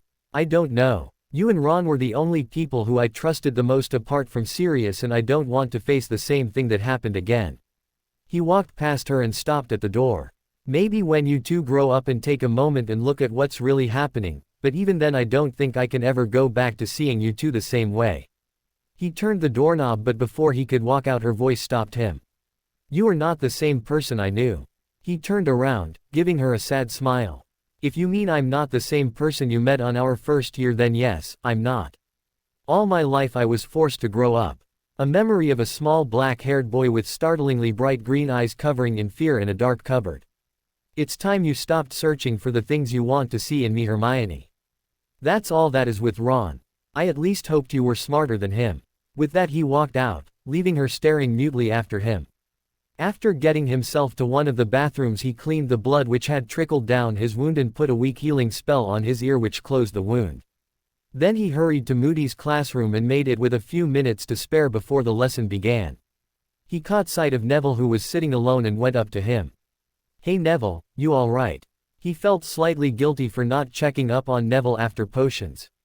The round-faced boy managed a small smile at him. Yeah, I'm okay, Harry. But Snape was in a really bad mood, wasn't he? Yeah, he was. Oh yeah, last class Moody asked you to stay behind, right? Everything all right? Harry asked curiously. Neville suddenly smiled. With a hint of pride coloring his voice that he rarely heard from him before, he answered. Oh, Professor Moody gave me some books on herbology that he thought I might find interesting. Professor Sprout had told him that I was good at it and it turns out that he is rather interested in herbology too. Harry grinned, it was a nice gesture that Moody did for him. Neville rarely got any recognition from his teachers. Moody strode in, his wooden leg clunking on the floor soon afterwards and Harry took his seat behind Neville. Constant vigilance. Moody suddenly roared and laughed as everyone jumped in shock. Harry grinned inwardly. He always did that, at some point during the lesson. He's already done it so many times that Harry couldn't believe how none of the other students were never prepared for it. After the initial 3 or 4 classes Harry could almost see it coming and was prepared for it when Moody shouted again at a class a few weeks ago. Something which Moody noticed and awarded 20 points. While chuckling maddeningly. All right. Turn to chapter 7 of your books and read up on the first couple of pages. After that I want you all to take notes on this. We will be putting all of it to practical use next class, or today if we have time to spare. Well? Go on then. Moody growled and they turned to the pages of their books grumbling in disappointment. After class Harry went downstairs, wondering what he could do for the next few hours before dinner. He didn't know if Fleur and the others were done with class, so he went outside, to his favorite place beside the lake. As he drew closer he was both surprised and pleased to find Fleur sitting with her back propped up against a large tree behind her. She looked up as he approached and smiled at him. Sitting next to her he grinned back. "You're done too?" he asked. "The others, Avenue classes though. I don't like arithmancy," she said with a shudder. "That's the one with all of those numbers and stuff, right?" She laughed. "Yes, Ari, the one with numbers." A comfortable silence settled over them, although Harry wished now that he had sat a little bit away from her. He realized after a few minutes that she was leaning against him and felt his heart skip a few beats. Closing his eyes he breathed in her flowery scent, wishing that he could stay like this forever. Although this brought back his earlier thoughts about when she would leave by the end of the year. He knew now that he liked her in no way that he had anyone else, but why did it have to be her of all people? "What's worrying you?" Fleur asked after some time. Harry turned to see her bright blue eyes fixed on his face. "Nothing really," he murmured. She shook her head. "Come on, Ari, don't lie. I know something's wrong," he sighed before grinning faintly at her. "Am I really that easy to read?" "Sometimes," she said playfully. She gave him a questioning look that told him that she wasn't going to let it go until he answered her. "It's nothing. I'm just worried about how everything will turn out, I guess." "What do you mean?" she asked softly. Harry thought for a moment, deciding the best way to put what he was thinking into words. "I met Hermione earlier today." She nodded, encouraging him to continue. He could see that her lips had formed a hard line. He had confided in her about Ron and Hermione and she was angry at them for what had happened. "She apologized to me and well, honestly I had been thinking that if they thought over what they had done and apologized to me I would happily have accepted it and things could go back to the way they were, but I just can't do it. I wanted to. I really did, but something just kept telling me that there was no point to it. It's alright if you can't find it in you to see them the same way as you did before." Her tone gentle. "That's not what worries me. It's just, I don't like this feeling. Not having anyone, I mean." She looked surprised at this and before she could open her mouth he hastened to explain. "Fred, George, Angelina, Alicia and Katie. They are the only people that can at least speak normally with me. All of the others, well, they don't treat me like a normal person. And they always change. With this tournament and the mess I'm in, it's easy to see that." He sighed softly. "And then there's you and the others. By the end of the year you will all be going back and since the others aren't even in the same year as me, well, we'll get past that when we get to ET9. Yes, it is painful to think that we will not be able to see each other or like we do now when we leave, but we will always remain friends." She said softly. "I don't like the thought of you spending the whole summer with those horrible muggles. Maybe you can come back with us for summer. Maman and Papa would be pleased, Gabrielle will love it too. They asked a lot about you when I wrote to them. Papa was furious that they are still making you compete even though it's obvious that you never entered the tournament. I'd like that," he muttered quietly, making her smile at him. The two settled into a comfortable silence as they watched the ripples forming in the water. "I wish I'd gotten to know you earlier," Fleur said softly after a while. "So many things could, Avenue been different." "Different?" She turned to look at him. "Yes," she murmured. "Different. Better. Don't you think?" she asked in a whisper. He suddenly realized her hand was in his. When did she get so close to him? His breath caught in his chest when he found her staring intently at him. He realized then that their faces were only inches apart from each other and he found himself unable to tear his eyes away from hers. Her eyes fluttered shut as they got nearer and Harry had almost closed his eyes when at that moment, a voice tore through the silence. "Fleur, you there?" It was Amy's voice and they both immediately turned away from each other, blushing furiously. Harry inwardly groaned. What was he thinking? He had almost keyed her. Unable to look at Fleur in the eye he looked away. Moments later Amy, Caroline and Aurelie appeared from the side. "There you are. And hey Harry, when did you get here? Caroline asked brightly, unaware of the blushes that were covering both their faces. Some time ago, he mumbled. We're starving, come on you two. Amy said and Harry nodded, getting to his feet. After hesitating for a second he held out his hand to Fleur who was still on the ground and almost sighed in relief when she accepted it and allowed him to pull her to her feet. The others set off in towards the castle but Harry shifted nervously on his feet. Fleur, sorry, I err. He didn't know what else to say. He felt her hand on his chin and felt her raise his head up to meet her eyes. He felt an immense feeling of relief spread through him in addition to feeling his heart race when he saw that she was smiling shyly at him. For what? She whispered and before he knew it, she leaned in and kissed him swiftly on his lips. He went rigid as she drew back, his mind not forming a single coherent thought as he stared dumbly at her. She laughed at his expression and took his hand, pulling him with her after the others who had turned around at Fleur's laughter. What's the matter with you two? Aurelie asked, looking at them with a questioning look. Catching sight of Harry's expression she suddenly grinned. What's wrong Ari? Nothing. Harry flinched at how high his voice sounded. This only served to increase their amusement. They set off together for the castle again. Fleur still had her hand wrapped on his and even when they entered the great hall she didn't let go of it. Only once they had seated themselves in their usual places did she finally let go. He wasn't allowed time to think as they were joined by Fred, George and the chasers and before he knew it, it was almost time for him to meet with Sirius and Lupin in the room of requirement. Hurriedly he got up, bidding good night to them, his gaze lingering on Fleur for a moment. Unable to think of anything to say to her, especially with the others around, he gave her a small smile before walking away. Outside the hall he took a deep breath, letting everything that happened run slowly again through his mind. The realization that hit him made his mouth curve upwards into a huge grin and set off up the stairs with a new skip in his step. Harry! His godfather cried, bringing him into a bone-crushing hug when he stepped into the room. He looked up at Sirius and Lupin surprised until he realized that they had probably heard the news about him in the tournament from Dumbledore. Guess you know that I have to compete in the tournament then? Harry asked as they sat down around the table next to the fire. Lupin nodded. He looked more worn out than ever and Harry wondered whether the full moon was closely approaching. I can't believe they are making you do this. It's clear that someone else has their plans in store for you and they're still going to let this go on. Sirius growled. I expected more from Dumbledore. Harry, this is going to give anyone that is aiming at you a clear shot at doing whatever they want to you. This is not good news at all.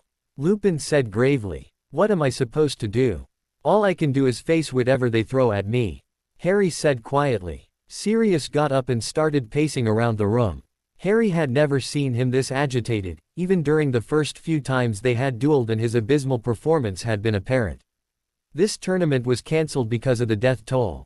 I have no idea why they reopened it and how safe it will be.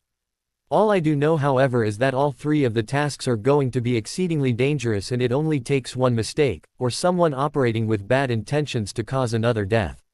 I'll be damned if anything happens to you. Sirius's voice had a hard edge to it. Calm down Sirius, we can safely say with the amount Harry has grown up to now that he will be more than competent at handling anything these tasks throw at him. Lupin said, looking proudly at him. I know. But it's just, this is getting out of hand.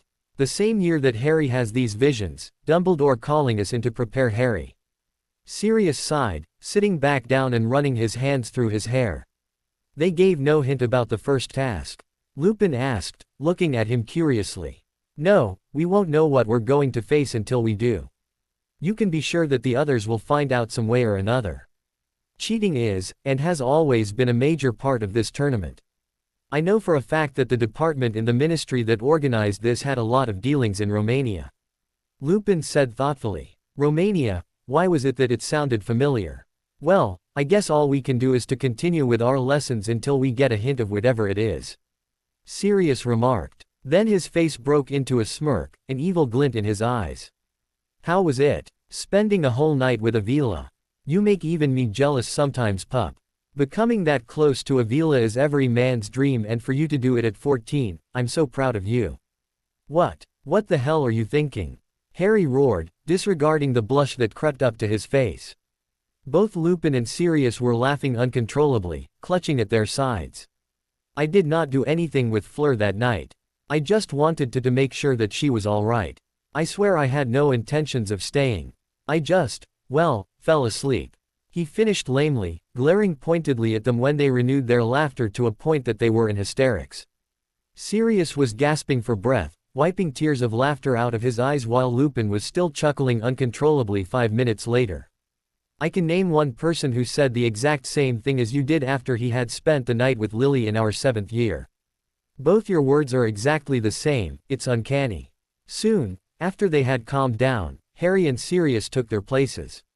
When the duel started, Harry waited, carefully watching Sirius. Sirius always initiated the duels at first, but ever since Our had started improving, his godfather had been getting increasingly wary.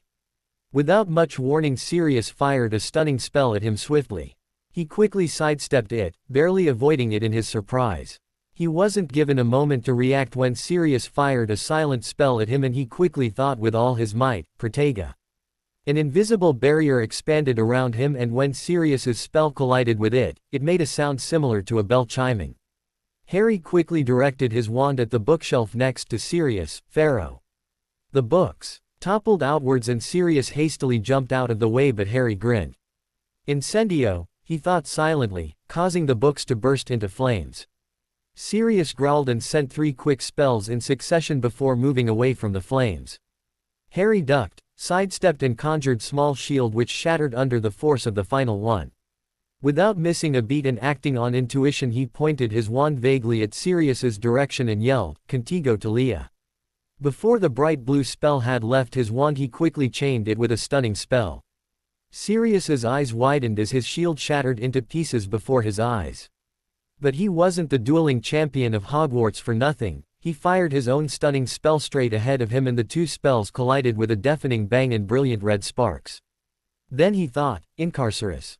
The muffled thud announced that Harry had been unable to block it. Harry groaned when Sirius strode up to him and muttered the counter curse, freeing him from the ropes that had sprung around him. Taking Sirius's outstretched hand, he allowed himself to be pulled up. That was amazing, Harry. Sirius grinned. At this point, I'd say that you just need experience. A more wider collection of spells won't hurt either. But you are definitely more talented than me or James had ever been at your age. But I failed again. Harry moaned. Harry, you are doing extremely well. Sirius just happened to be more prepared than you were. If he had fired his spell just a second later, or mistimed it, the victor of this duel will undoubtedly be you. Lupin said with a pleased expression on his face. Now I can finally start showing you some of the real stuff, Harry. I don't think any of this is in the books I'd gotten you, but I think there will be a few in the library's restricted section that explains this in detail. I will talk to Dumbledore and get you permission to borrow some of the books from that I have in mind. But right now, I want you to pay attention. Harry looked at him curiously and nodded. A table appeared in the middle of the room with 3 chairs around it, and they sat down around them. All right then, I assume you realize now that you can change your spell. Make it stronger or weaker depending on the situation. Like the way you did with the shield breaking spell. Yours was strong, or else it wouldn't have been able to shatter mine. I used the most potent shielding charm there is, and you succeeded in breaking it. Congratulations. Harry grinned in embarrassment at the praise. Now, what you should know is that we have far more control than that over our spells. We can modify them to better suit our needs. Most wizards don't realize this, but we can basically mold our spells into any way, shape and form, and even change the effects. For example, take the Cruciatus curse that Bastard used on you. If you were exposed to it for longer, the wound would have gone deeper and it would have drawn blood. Voldemort never uses that form, although his purpose is more sickening. He couldn't stand having his victims faint from blood loss while he tortured them, could he? Harry shuddered inwardly and felt the ghost of the pain return to him momentarily. Sirius's eyes showed the cold fury emanating from them, and he closed his eyes. After a moment he opened them again. Let's use something else. Take the Patronus charm. You can use it as a quick means of sending messages at times of emergency. The Patronus, if used in that way, will act as a temporary familiar to you. Well, like that, any other spell can be modified in many ways. Watch. Sirius got up and pointed his wand at nothing in particular and murmured, Stupefy, Harry looked on in amazement as a small red light appeared at the end of his wand. It steadily grew larger and larger until it grew to the size of a bludger, glowing red and balanced at the tip of the wand. Sirius smiled and turned the wand upwards so that it looked like he was holding a weird glowing lamp torch, and Harry gasped when the glowing red ball started flickering like flames. "That's amazing!" Harry cried, and both Lupin and Sirius grinned at his enthusiasm. "That's not all, watch." Sirius flicked his wand and the glowing ball disappeared. Again he muttered, "Stupefy," and again a glowing red ball appeared. However, this time, the ball left the wand and floated a few feet in front of them. Sirius still had his wand pointed at it, and he made the ball float to the middle of the room, away from them. Dispergum, the ball instantly burst and small specks of red exploded from within like small bullets. They flew out, hitting the bookshelf and everywhere else around the room, leaving angry marks on anything it made contact with. Harry ducked immediately but found that none of the projectiles even came near them. "You can control everything, including the direction." Sirius grinned. "How you control it, whether you make it into a scattering spell, or a slow-moving blast that pierces through anything it touches. Heck, you could even form it into a wall that has the same effects to anything that touches it. That will take a lot of energy, but it is still possible. In short, you can make it into anything your imagination permits, provided that it obeys all the rules of spell casting and all the other boring details. So far I've never had a problem modifying my spells, so I don't think it will matter a lot. You did fail miserably at trying to create a replica of that girl you had a crush with a massaging charm," Lupin said dryly, and Harry looked with great interest at Lupin while Sirius choked. "What did he do?" Lupin laughed, ignoring the murderous glare Sirius was giving him. "Don't ask me why, Harry, but Sirius here wanted to make a human form of Andrea Vellin with a massaging charm." "What happened?" Harry asked, holding back his laughter. "Oh, he thought he succeeded. Well, your father thought it'd be funny to have her, the real her, materialize in front of him when he used the incantation. Course we had a hard time getting her to go along with our plan, but once she knew we had no intentions of stopping her from, say, defending herself by using any means necessary, well, let's just say once she was done with him, Madame Promfee had to regrow a cert. Mooney." Sirius barked, but the damage was done. Both Harry and Lupin were roaring with laughter, and it took them some time to quiet down, much to Sirius's displeasure. "All right, Harry, you'd best get going," Lupin said, getting up. "Why? I want to get started on that," he said indignantly. "No, not today. It's too late." Lupin's expression was stern. Sirius and Lupin then bid goodnight to him and they left, leaving Harry to go back to the Gryffindor Tower. As he made his way back to the tower, his thoughts drifted back to Fleur. He could hardly believe that she had keyed him and wondered more than once if it had been a dream. He climbed through the portrait hole after distractedly murmuring the password to the fat lady. He made his way up to his bed and climbed onto his bed, not even bothering to get undressed. He smiled to himself, finally convincing himself that what had happened was real, and before he knew it, had fallen asleep. None of the painful dreams plagued his mind. They were instead focused around a certain silver-haired woman. Fleur was, needless to say, the happiest she had ever been. She had no idea what made her do it, but she was very glad she did. It had released a huge weight off her shoulders, and it had quelled all her doubts about how he felt. She had been tired of the tiptoeing they had been doing around each other. She had no doubt now that Harry liked in the same way she did him. It wasn't like she hadn't known, though. Even without Amy, Caroline, or Aurelie's constant musings, she knew with the way that Harry acted around her that he was attracted in some way to her. She sighed happily, staring up at the ceiling. The pendant on her necklace had been glowing brilliantly for a while now, and it felt warm to touch. Closing her hand around it, she smiled softly before turning to her side and closing her eyes, her thoughts drifting to him. The next few days leading up to the wand-weighing ceremony flew by, to say the least. Harry was disappointed to find that Sirius wouldn't be showing him how to do the stuff that he did until the next week, leaving Harry to brush up on his occlumency with Lupin, which he took with great disappointment. The headaches that followed proved too much, and Harry once again spent a few sleepless nights down by the lake practicing in any way he could.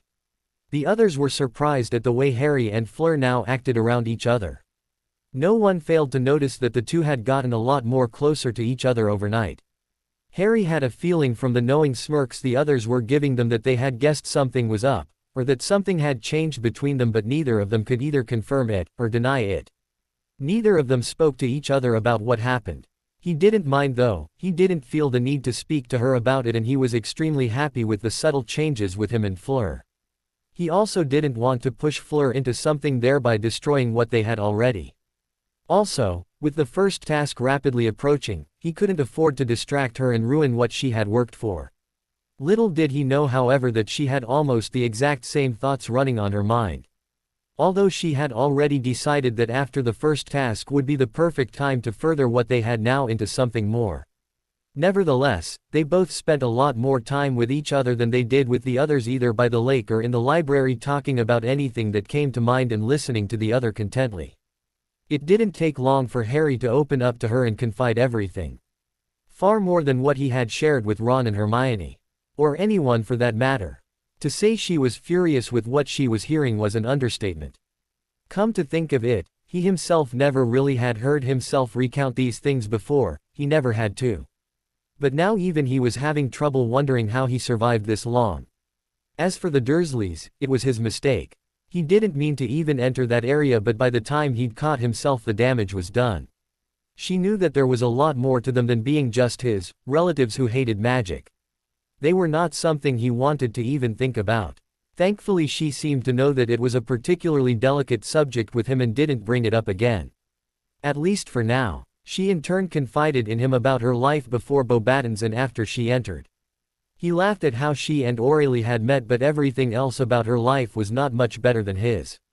Ever since she had been 9 years old and her Vila charms had begun showing themselves, her life had been a lot like Harry's, separated from the others and alone apart from a select few. Harry soon learnt that what the men at the World Cup had attempted to do to her was not the first time that she had narrowly escaped from something like that. During her 4th year in Beauxbatons, a few boys had cornered her and attempted to have their way with her. It was the first and last time she had fully transformed into her other form, as she called it, in order for her to defend herself. By this time Fleur had been shaking uncontrollably, and Harry could see the damage that had been done to her mentally with everything that had happened. He couldn't even begin to imagine what she could have felt, or still felt. To think that just recently with those boys from Durmstrang she had to face something similar. He tentatively pulled her into his arms. As she buried her face in his chest, he gently kissed the top of her head before tightening his arms around her. She wasn't the strong woman she projected herself to be, nor was she the weak, delicate woman others saw her to be, especially given recent events. She had her own inner demons, just like him. The difference was that he had learned to suppress them, and he only had to face them again at the end of the year. Fleur, on the other hand, was thrust headfirst into their mercy every single day. Being under a constant threat like that is more than capable of damaging a person. It was something he only knew too well. As her breathing slowed, he chanced to look at her face. He could see the difference now, he could see the vulnerability buried underneath. And yet, there was the barest hint of a smile on her lips as she had her eyes closed, her ear pressed to his chest as if listening to his heartbeat. It was something he treasured, the fact that she could let all her defenses down and allow herself to be so close to him. It was a trust that he would rather die than betray.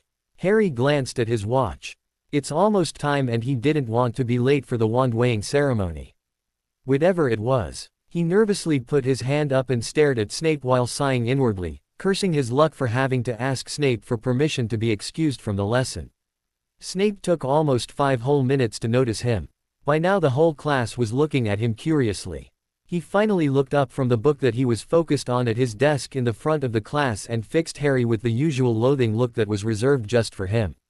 "Yes, Potter. I need to go for the wand-weighing ceremony," he said, repaying Snape's look with interest.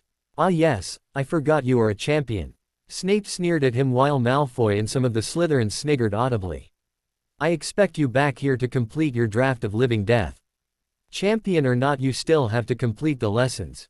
He smirked and opened an empty flask and filled it with the colorless potion in his cauldron. Walking up to the table where Snape was watching him with a growing expression of distaste, he set it down in front of him. "It's done." He turned away quickly, hiding his grin because of the look on Snape's face. Determinedly avoiding the gazes of everyone else, he packed up his things and, after clearing his cauldron with a silent vanishing spell, proceeded out of the classroom. Glancing at his watch again, he broke into a run, bolting up the stairs and out of the dungeons. Finally reaching the door to the unused classroom opposite the Great Hall, he stopped, catching his breath and glancing at the time. He had about 2 minutes to spare. Breathing a sigh of relief, he pushed the door open and walked inside.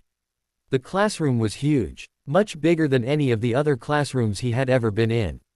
The usual desks and chairs were gone, and in the middle of the room sat Ollivander, who smiled, nodding his head at Harry when he walked in.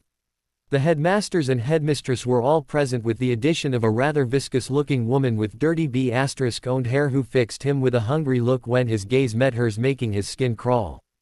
Dumbledore nodded kindly at him and gestured towards the side of the room where Cedric, Krum and Fleur were seated. He noticed that Fleur was scowling at a bald-headed man with a camera who couldn't seem to stop looking at her. She turned away from the man and caught sight of him, and her expression brightened up considerably as he took his seat beside her. She smiled and slipped her hand in his, pinching it slightly. "You're late," she said in an accusing voice. "Sorry, Snape was a pain." He caught Cedric's eye, who was looking at him curiously. He looked like he was going to say something but shook his head and turned away with a grin, leaving him with a bewildered look. He didn't have time to dwell on it though. Dumbledore cleared his throat at that moment. "Now that the fourth champion is here, we can get started. Mr. Ollivander." Dumbledore turned and took his seat with Karkaroff and Madame Maxime on the opposite side of the room with the 2 remaining people in the room. Ollivander stood up from his place and turned with a warm smile on his face. "There's nothing to worry about. We're just going to inspect your wands to see if they are in perfect condition. Ladies first, Miss Delacour, if you please."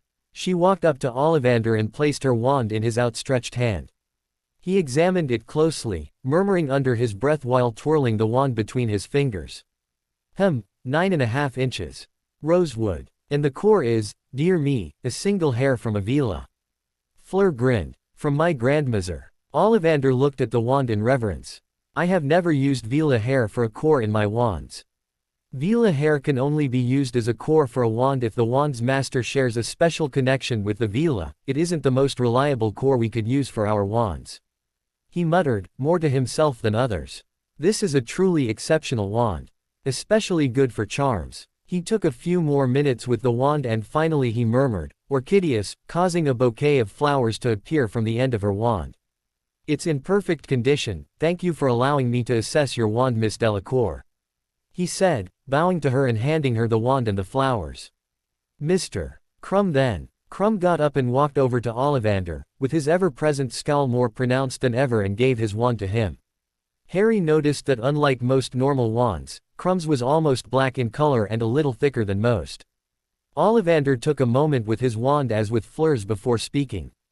10.25 inches. Hornbeam. Dragon heartstring core, he asked, and Krum nodded silently. "This is a Grigorovich creation, is it not?" he asked again, to which Krum nodded again. "Inflexible, suited more for power." He spent a little bit more time and made a flock of birds burst out from the end of his wand with a bang like a gunshot. Then he handed the wand back to Krum with a satisfied expression, announcing that it was in the best condition again. Cedric went next. "Ah, now this is one of my own," Ollivander said happily. "It's in fine condition too. Polished it last night," Cedric said, grinning sheepishly. Harry glanced down at his wand and noticed that it was covered with fingerprints and small scratches, and hastily rubbed it using a handful of his robes, causing a brilliant shower of red and green sparks to shoot out from its end.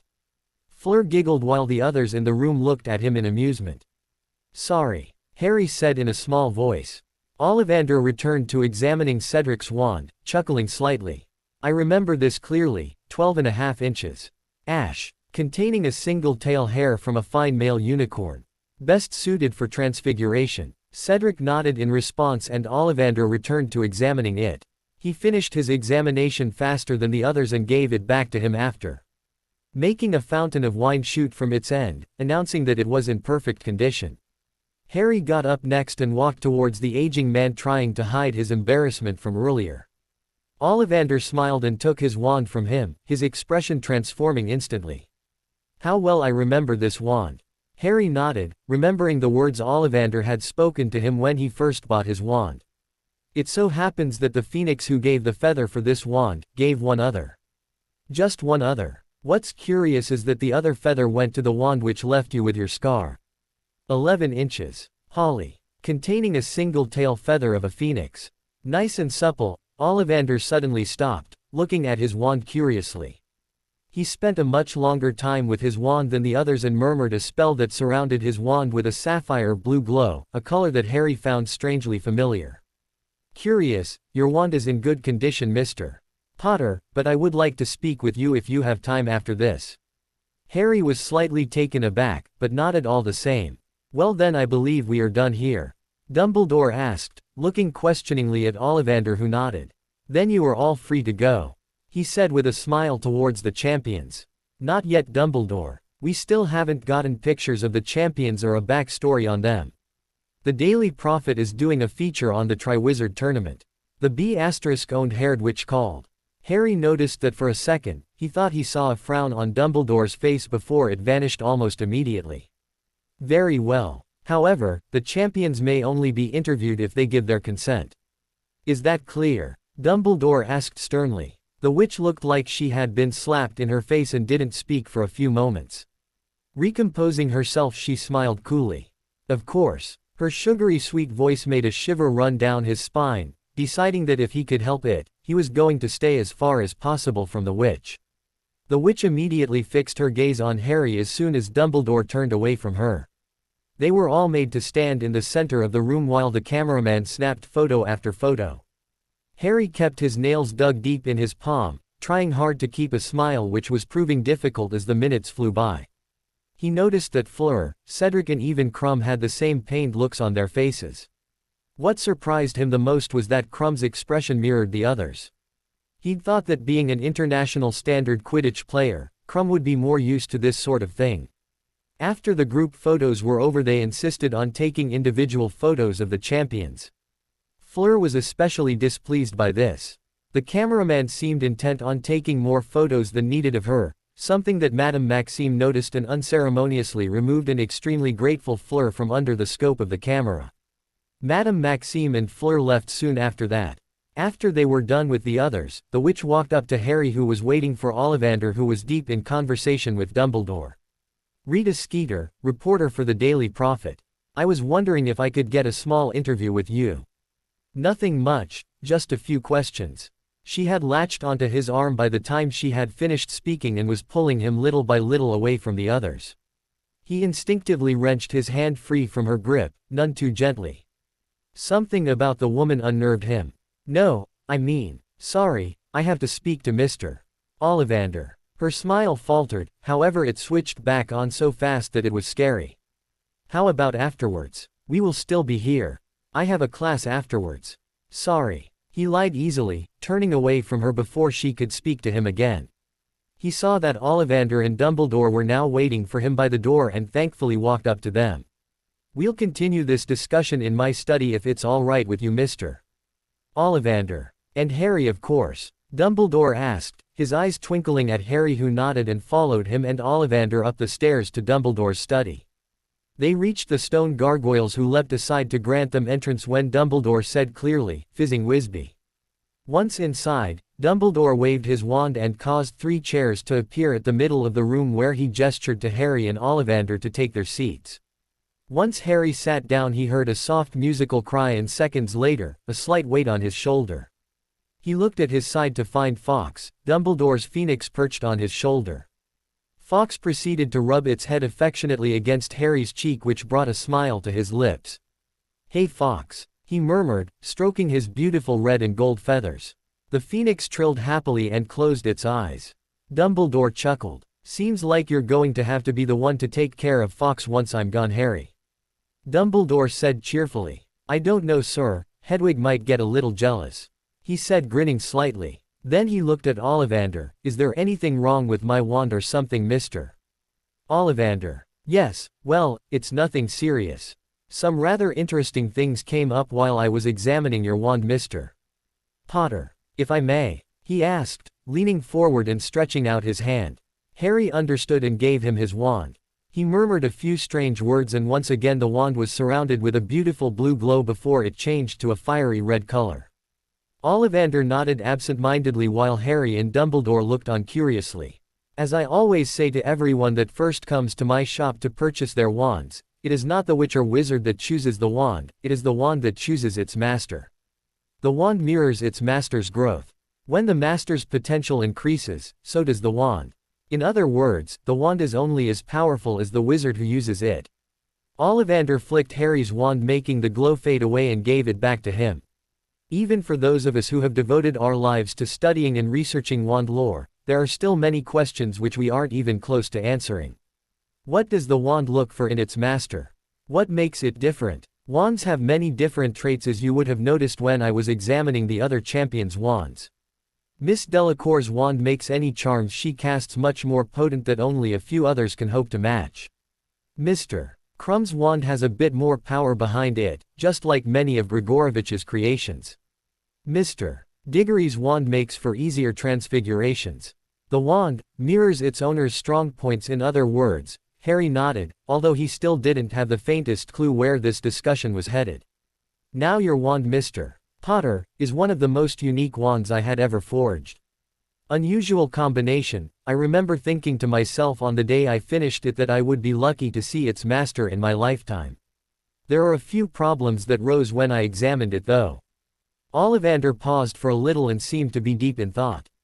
The core of the wand, whether it be a dragon heartstring, hair from a unicorn, or the feather from a phoenix, determines the strength of the connection between you and your wand.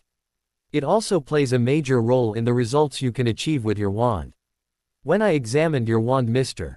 Potter, it seems that the connection you have with your wand is somewhat lacking. There is room for improvement. A lot of room, actually. Harry tilted his head sideways in confusion. What do you mean, sir? It means that with the current pace, your wand will not be able to keep up with your development. It's like how you will never receive the best results with someone else's wand. Your wand will eventually fall behind you. The connection you have with your wand is already fully developed, and yet it feels inadequate. What do you propose then, Garrick? Dumbledore asked. Harry wondered for a second who he was speaking to, then realized that he was using Ollivander's first name. While this is an extremely rare situation, it is not unheard of. Throughout the history of wand lore, there have been many recordings of such things happening. The problem can be solved by finding a second core to function hand in hand with the original. However, this can be quite difficult to find, as it is extremely difficult to find another core for a wizard. There are still certain clues that can show us what to look for though. Mr. Potter, if I could have your wand back again. Harry gave Ollivander back his wand. Ollivander once again murmured something, and Harry's wand glowed a fiery red. This is your affinity, if you will. This shows your current bond, the Phoenix Feather Core, which incidentally came from the very same phoenix on your shoulder. He added, nodding towards Fawkes, who was still perched on Harry's shoulder. My wand's core came from Fawkes? Harry asked in amazement. Yes. Dumbledore nodded, smiling while Fawkes trilled happily. And this, the wand glowed blue, is your second affinity. I do have certain ideas as to what the core might be, but it is only an assumption, so I need to do more research before I can give you an answer, Mr. Potter. It is also only going to get harder to find your second core if my assumptions are correct. Your wand will serve you well for the time being. However, I must ask that you come back to my shop after this tournament ends. We will have to figure out some way to solve this problem. Harry nodded and took his wand back. Dumbledore and Ollivander both stood up, and Harry followed suit. I was right when I said we should expect great things from you, Mr. Potter. Ollivander said with a smile. Later that evening, after an early supper found Harry, Fleur and the others sitting in what was now their favorite spot in the Hogwarts grounds, next to the lake where he usually practiced at night. The girls were amusing themselves by throwing the remnants of their food towards the lake, which kept vanishing within seconds under a large tentacle. So, what do you think the first task is going to be? Caroline asked, sitting down in front of Harry and Fleur, who were propped up against a tree, talking quietly. It can't be anything too dangerous, right? I mean, Zay, avenue to consider that Arya's competing too now. Aurelie said anxiously, joining them with Amy. Harry grinned at the blue-haired witch. She had been a lot more protective of him ever since the day his name came out of the goblet. All I have to do is survive whatever it is, right? He said, earning him a painful knock on his head from Aurelie and a hard jab from Fleur's elbow at his side simultaneously. He winced, rubbing his head with one hand and crouching low to minimize the pain at his side. Forget the tasks, you two are going to force me out of them if you carry on like this. Don't go giving us ideas now. It actually sounds pretty good to me, Caroline said with a sinister smile on her face. Serves you right, don't go around saying zings like that, Ari. Fleur said reproachfully. While Aurélie glared at him, Harry gulped under their gazes and nodded. What, are we that scary? Caroline asked with a smile. You have no idea, he muttered, making them laugh.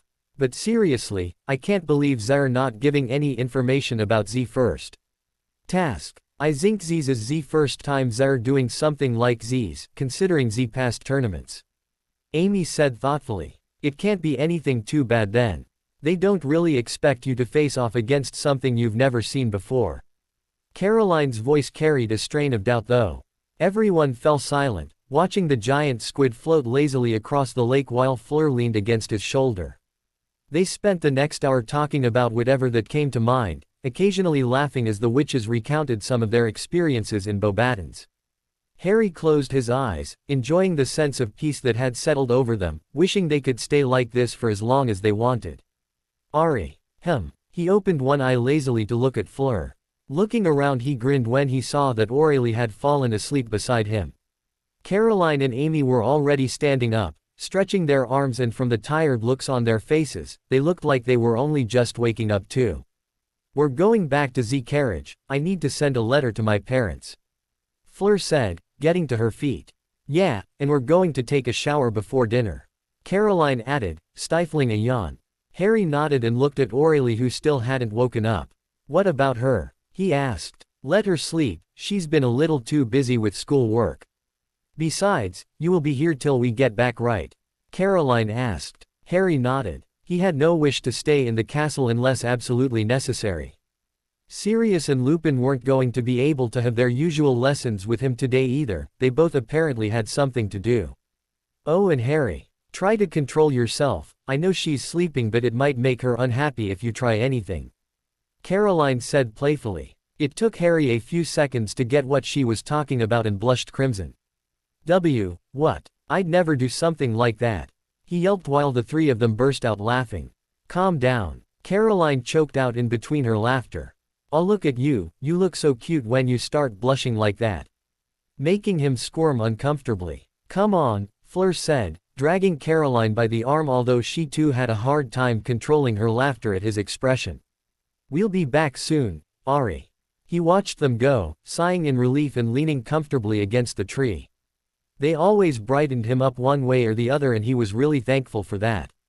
He still had no idea what he was going to do when they all left at the end of the year. They had gotten so close together that he felt like he'd known them for years. He couldn't stop the smile that spread across his face when he remembered the feel of Fleur's lips on his just a few days ago and how their behavior towards each other had changed after that. The contact had been far too short for his liking, and more than once he wished they could repeat it. He had no idea where they stood now, but he didn't care. The closeness they shared was more than enough for him. For now at least. Nothing that went on in Hogwarts bothered him the slightest. Malfoy and by now, more than half of the school were sporting badges which kept changing between, support Cedric Diggory, the real Hogwarts champion, and, Potter stinks. Dumbledore hadn't made an announcement about the reason why he was competing, but he didn't care. Besides, he highly doubted that the people would take Dumbledore's word anyway.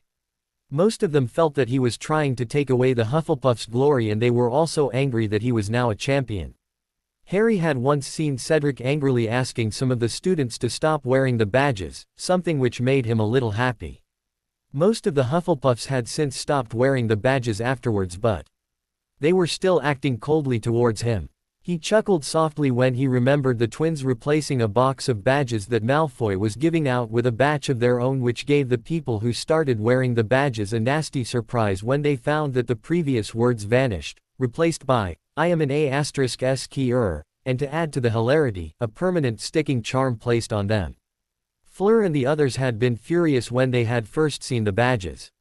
It had taken a lot of convincing from Harry to calm them down. Although just a day after Malfoy had started giving out the badges, he turned up in the hospital wing with warts growing all over his body. Something that he suspected Caroline or the twins had a hand in, although they never confirmed it. "What are you grinning about?" A soft voice broke the silence. He turned to see Aurelie opening her eyes and stifling a yawn. "Nothing," Harry replied, grinning at her. She looked around, brushing her hair out of her face. "Where are the others?" "They'll be back, it's almost time for dinner," he said, glancing at his watch. "They could, Avenue woken me up," she said indignantly. He looked at her with a mock-hurt expression. "Am I really that bad company?" She smiled warmly at him. "No." The two lapsed into comfortable silence. "Ari, can I ask you something?" she asked after a few moments. He looked at her curiously. "Sure. Is there anything going on with you and Fleur?" His heart raced at her question and he looked away. He knew that they had noticed the change in their behavior over the past few days, but he had no idea how to respond to the question. He remained silent for a long time, thinking how best to answer her question. "I don't really know," he said truthfully. Neither he nor Fleur had talked to each other about what had happened after all. She seemed satisfied with his answer though. "Do you like her?" she asked. Harry knew there was no point denying it now. Looking away from under her gaze he nodded, feeling the color rise in his cheeks. "Yes," Harry said quietly. Aurelie suddenly laughed and he looked up at her with a mixture of embarrassment and curiosity. She smirked, shaking her head at his questioning gaze. "Come with me," she said, getting to her feet and holding out her hand. "Where are we going?" "Back to the carriage, I need to get changed before we go for dinner." "You're not going to let me walk back there alone, are you?" she asked playfully. He smirked before taking the offered hand, allowing her to pull him to his feet. She looked expectantly at him with her arms crossed before he laughed and offered her his arm around which she looped her own and together they made their way back towards the carriage. Along the way he caught sight of a massive figure next to Hagrid's hut. "Hagrid," he shouted, waving at him. "Harry, good to see ye," Hagrid said with a smile as they drew nearer. "And, who might this be?" Harry had already introduced Hagrid to Fleur when they had run into him a week ago. "This is Aurelie Belcourt, and Aurelie, this is Hagrid. He's the Care of Magical Creatures teacher." Hagrid seemed to swell with pride at being introduced as a teacher. "A pleasure to meet you, monsieur, Hagrid," she said, shaking Hagrid's enormous hand. "I'll come with the others, Ari," she added to Harry, and after exchanging a few words with Hagrid, she went up to the carriage a few feet away from them and disappeared inside it. "Another one, huh? Ye have come a long way from the little furs year back then," Hagrid remarked with a grin making Harry groan. "She's only a friend," he mumbled. "Yea sure." Hagrid had a slight twinkle in his eye. "No need ter look like da," he added when Harry glared at him. "And, before I forget, come down around 11. At night, got something to show ye." Harry stopped glaring at him and instead looked on apprehensively. "Why so late?" "I'll explain when we get there. Make sure ye bring your cloak with ye Ari." He frowned. Hagrid usually wouldn't be asking him to come out of the castle, breaking the curfew unless it was something important. "All right, I'll be there. And, there's another thing too. Where are Ron and Hermione? I haven't seen the three of ye together at all. Even when I put ye three to work in groups ye hardly speak with each other anymore." Harry sighed, he honestly didn't want to talk about them anymore. "We kind of fell apart," he said after a few moments. Hagrid stared at him. "What happened?" he asked curiously. After debating for a moment whether or not to tell him, he decided to just get it out. He didn't go into too much detail but gave Hagrid a brief rundown of everything that happened between them. "They didn't," Hagrid growled, by the time he had finished explaining. "It doesn't matter," he said with a slight note of sadness in his voice. "Hermione, I always thought she had her heart in the right place." Hagrid muttered, shaking his head. "They will realize how wrong they were, Harry. I've seen ye down there by the lake sometimes at night, working yourself to death. We're all proud of ye, Dumbledore, and the other professors speak most highly of ye, Harry. Don, let them get ye down." Harry managed a small smile at his words. The carriage door opened and Fleur and the others stepped out. Once they reached Harry he introduced Amy and Caroline to Hagrid too. Afterwards the five of them walked back into the castle for dinner. Hagrid said that he wanted to feed the horses before he came. Inside the Great Hall they were greeted by the twins and the French wizards along with the rest of the Gryffindor Quidditch team, and the rest of dinner was spent in laughter and general speculation about the tournament. None of the Beauxbatons students resented Harry for being a champion, which made him happy. They were, however, stealing glances at him and Fleur with smirks on their faces. He had a slight suspicion that someone had tipped them off about the recent changes. Now though, they looked like they had received confirmation to their musings. Not that they should be surprised though. After more than half of the people in the hall had emptied out, they decided to call it a night to get an early rest. Once the others had stepped outside, Fleur gave him a quick good-night key on his cheek before following after the other Beauxbatons students, leaving him frozen on the spot. Unfortunately for him though, one of the twins had spotted the little exchange while they were waiting for him. They teased him all the way up to the Gryffindor Tower, resulting in him blushing furiously enough to make some of the others look at him in concern, thinking that he was feverish while the twins were roaring in laughter. Eager to get away from the twins, he went straight up to dormitories and stuffed his cloak in his bag before heading outside again, saying that he had to go see Professor Dumbledore for something. Once outside, he threw on his cloak and walked down the familiar pathway to the secret passageway which led to the grounds. Once outside, he decided to take a walk along the edge of the lake, seeing as it was still about an hour before he was supposed to meet with Hagrid. When it was time, he walked up to Hagrid's hut and knocked on the door. After a few seconds it opened, revealing his massive form. Harry. He pulled off his cloak and Hagrid smiled in relief. Good, now throw her cloak back on, we've got someone else coming. And, make sure ye stay hidden. Follow me now. He sounded excited for some reason and Harry couldn't help but feel nervous. The only times he had ever seen Hagrid this excited was when talking about some extremely rare or dangerous magical creature. Nevertheless, he nodded and threw his cloak back on after petting Fang, who bounded up to him whining slightly. Hagrid stepped outside with his crossbow and a lantern in one hand. Harry felt his heart sink as he realized that they were going to be heading into the Forbidden Forest. He had ventured in there in both his first and second year, and if he had a choice, had no wish to do so again. He watched curiously while Hagrid strode up to the Beauxbatons' carriage and softly knocked on the door, which opened after a while to reveal Madame Maxime. Bonsoir madame, Hagrid said, bowing and offering his arm. Monsieur, Hagrid, you said you, avenue something to show me? She asked, taking his hand. Oh course, shall we? She smiled in response, and together they set off towards the forest, leaving a slightly annoyed Harry trailing behind them. As they walked in deeper through the forest, Harry was beginning to feel irritated. Hagrid and Madame Maxime were talking in quietly in front of him, and so far he had received no indication of where they were heading. Everything was pitch black around him, the only light coming from Hagrid's lantern. They had been walking for about half an hour and he was wondering why they hadn't run into any centaurs yet, or even some Aragogs, the monstrous spider that resided in the forest children. Hagrid hadn't so much as looked behind him and was instead focused on Madame Maxime, and he was just thinking about turning around and heading back to the castle when a distant roar sounded. In his past excursions into the forest he had never heard anything like it before, and intrigued, picked up his pace and followed Hagrid, who seemed to be walking in the direction of the sound. A small light came into his sight in the distance, which grew larger and larger with every step he took. The roars were getting louder and finally they reached a well-lit, huge enclosed area where he saw hundreds of wizards with their wands out and groups of them tending to 4 large cages. What was inside them froze Harry in place. Hagrid laughed and tugged Madame Maxime closer, who had her hands on her mouth. Dragons. 4 full-grown vicious dragons. There was a red, almost 25 feet tall, that had flames spewing out of its maw. A green, slightly shorter dragon that was growling at the 50 or so wizards that were surrounding its cage. Another silvery blue dragon that was almost as huge as the red one that was slumped forward in its cage, with its eyes closed. From the looks of it, the wizards that were around the cage had stunned it. The dragon in the cage nearest to them made Harry take an involuntary step backwards, even though he knew they were nowhere near it.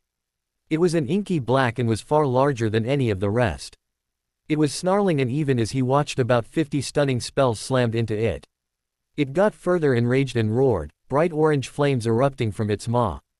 Over here. We need help with this one. A wizard near it shouted, and the group nearest to them moved to their aid. Together. Another one shouted, and Harry watched as nearly double the number of stunning spells shot towards it. It roared again, however, that seemed to do the trick as it slumped forward, growling softly. Hagrid seemed almost transfixed by it and edged closer to it as Madame Maxime followed, wide-eyed. One of the wizards noticed him and came up to him. Harry almost greeted him stupidly before realizing he wasn't supposed to be here. It didn't take long for him to realize that he had just found what they were going to be facing for the first task. Why else would they be keeping dragons in the forests? Hagrid, I knew we wouldn't be able to keep you away from you. Charlie Weasley said with a small grin as he walked up to him. Which one is it you've got here? Hagrid asked, nodding towards the black dragon that was still growling. Hungarian Horntail. Charlie grimaced. I have no idea what they were thinking when they shipped this one here. It's the most vicious dragon we got back in the reserve. My prayers go out to the champion that ends up having to face this one. Hagrid moved closer to it while Madame Maxime stood back. Wha, other breeds you got there? Hagrid asked reverently, looking at the other dragons. The red one is the Chinese fireball, green is the common Welsh green, and the blue is the Swedish short snout. Charlie explained, gesturing at each of the dragons in turn. He broke off and stared at Madame Maxime, who was watching each of the dragons transfixed. Hagrid, why did you bring her? Charlie asked quietly. He was too busy staring at the dragon. Won't she be telling her champion now? Hagrid didn't seem to be able to register the question. Charlie sighed. How's Harry? He's fine, Hagrid replied. Charlie ran his hand over his hair. Mom doesn't know what they're going to have to face for the first task. She's already worrying herself hoarse over him. I already wrote to Ron telling him about the dragons, hopefully he would have told Harry about it. He's going to need all the help he can get if he is to survive this. Charlie shook his head, and they said they were making it safer. Harry clenched his fists in anger at the mention of Ron and turned around. Hagrid probably wouldn't notice his absence. As he made his way back out to the castle, he caught sight of Karkaroff heading in the opposite direction. This confirmed it, now Crumb and Fleur would know what they were going to be facing too. He needed to find Cedric and let him know about the dragons. He wasn't going to let him walk in there unprepared. His mind was panicked as he walked up the stairs to the Gryffindor Tower. How was he going to get past a dragon? He had witnessed firsthand how many people it took to stun a dragon. After quietly muttering the password to the fat lady who looked in surprise at him but swung forwards, admitting him in, he slumped onto one of the armchairs next to the dying fire and tried to calm his mind. There had to be a way to best a dragon. They wouldn't give them a task that was impossible to do, would they? He was far too jumpy to sleep now. Getting up again, he went up to the dormitories and stuffed his books inside his bag before heading outside again, ignoring the fat lady's protests. Once again covering himself with his cloak and after carefully studying the Marauder's map, he went down to the library. Walking to the aisle entitled, Magical Creatures, he walked up to the part with dragons and pulled out all the books he could find on them. Settling himself on the floor and lighting his wand while checking constantly on the Marauder's map to see if anyone was approaching, he carefully went through the books, hoping to find something, anything that would give him a way to face a dragon. Harry, you look terrible, Katie said worriedly when he walked into the Great Hall for breakfast. He hadn't gotten a wink of sleep. Nothing in the books he read gave any clue for a possible weak point on a dragon. Indeed, none of the books gave specific directions as to how a single wizard could face off against a dragon. It's nothing, Harry mumbled, painfully aware of how low his voice sounded. She glanced at him in concern, as did the others. If he wasn't feeling so nervous, he would have laughed at the worried looks the twins were giving him. It was so out of character for them. He ate silently, occasionally joining in on the others' conversations to ease their worries. Once he had finished eating, he was just thinking about going back to the library as he had a free period to do some more research when he felt a hand on his shoulder. He looked around to find Fleur, her face etched with worry. Ari, come with me, she said quietly. There were bags under her eyes and for once she looked more sleep-deprived than he usually did in the mornings. Once he got up, she gripped his hand tightly, pulling him with her urgently. Only when they came to their spot by the lake did she stop. Madame Maxime told me last night. Ari, for the first task we. Dragons. Harry interrupted quietly. She looked at him in shock. I know Fleur, Hagrid showed them to me last night when he asked your headmistress to go with him. Oh, okay, I thought you wouldn't know. He smiled at her and squeezed her hand gently. Thanks for telling me anyway. Haven't you done the same for me? They gazed at the lake for a few minutes.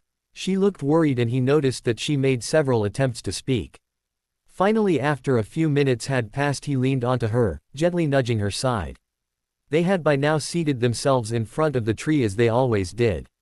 What's wrong? He asked quietly. She turned to look at him, half her silvery white hair covering her face.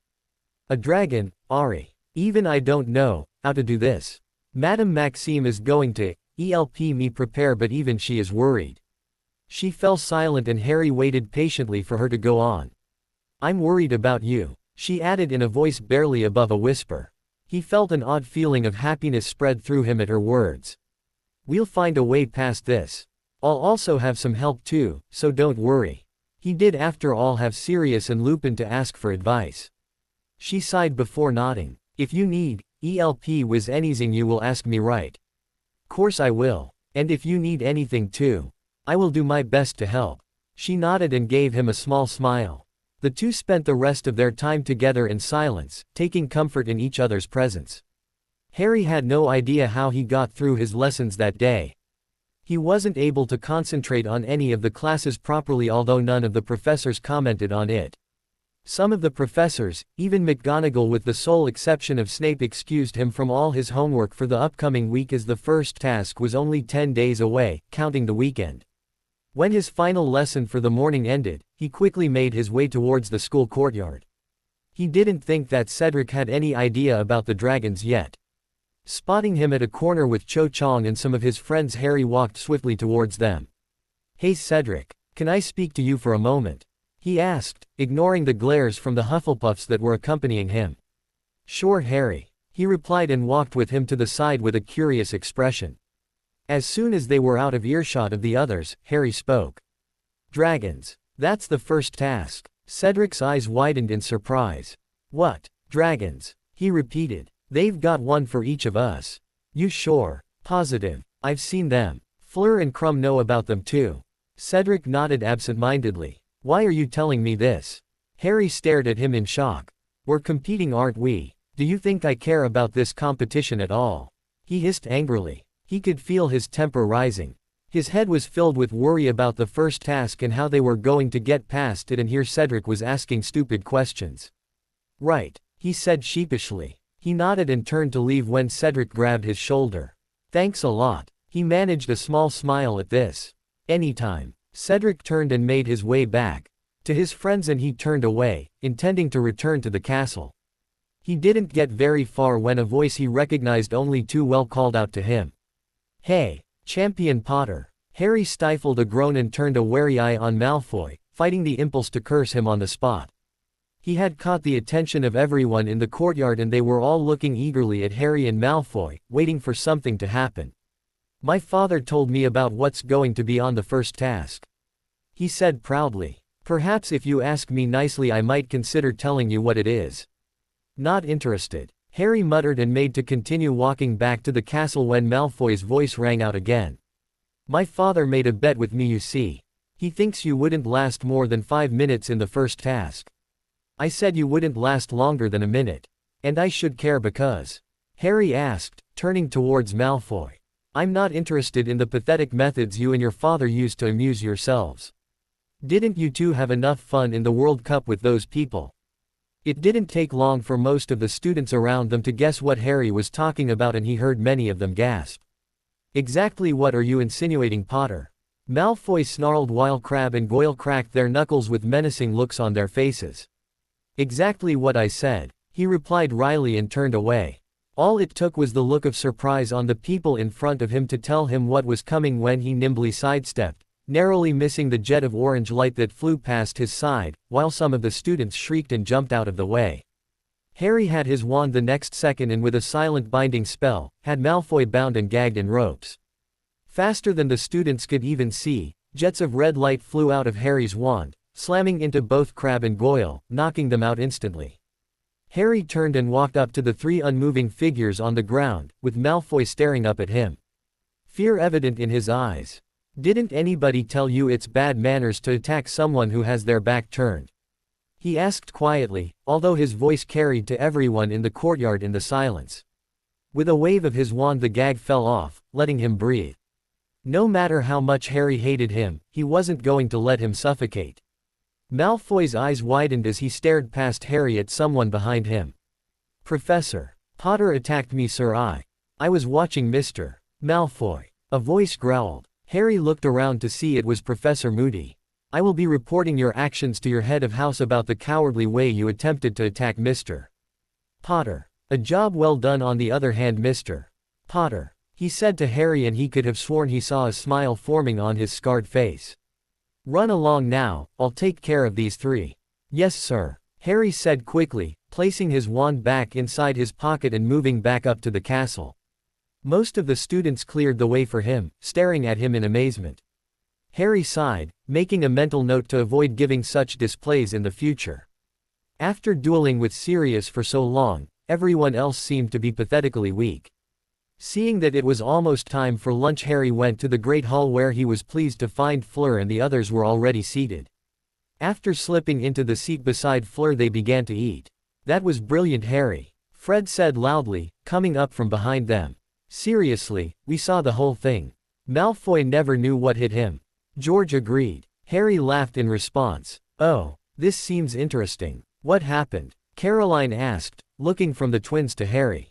Before Harry could explain, the twins told them exactly what happened, recounting everything that had happened, not leaving anything out.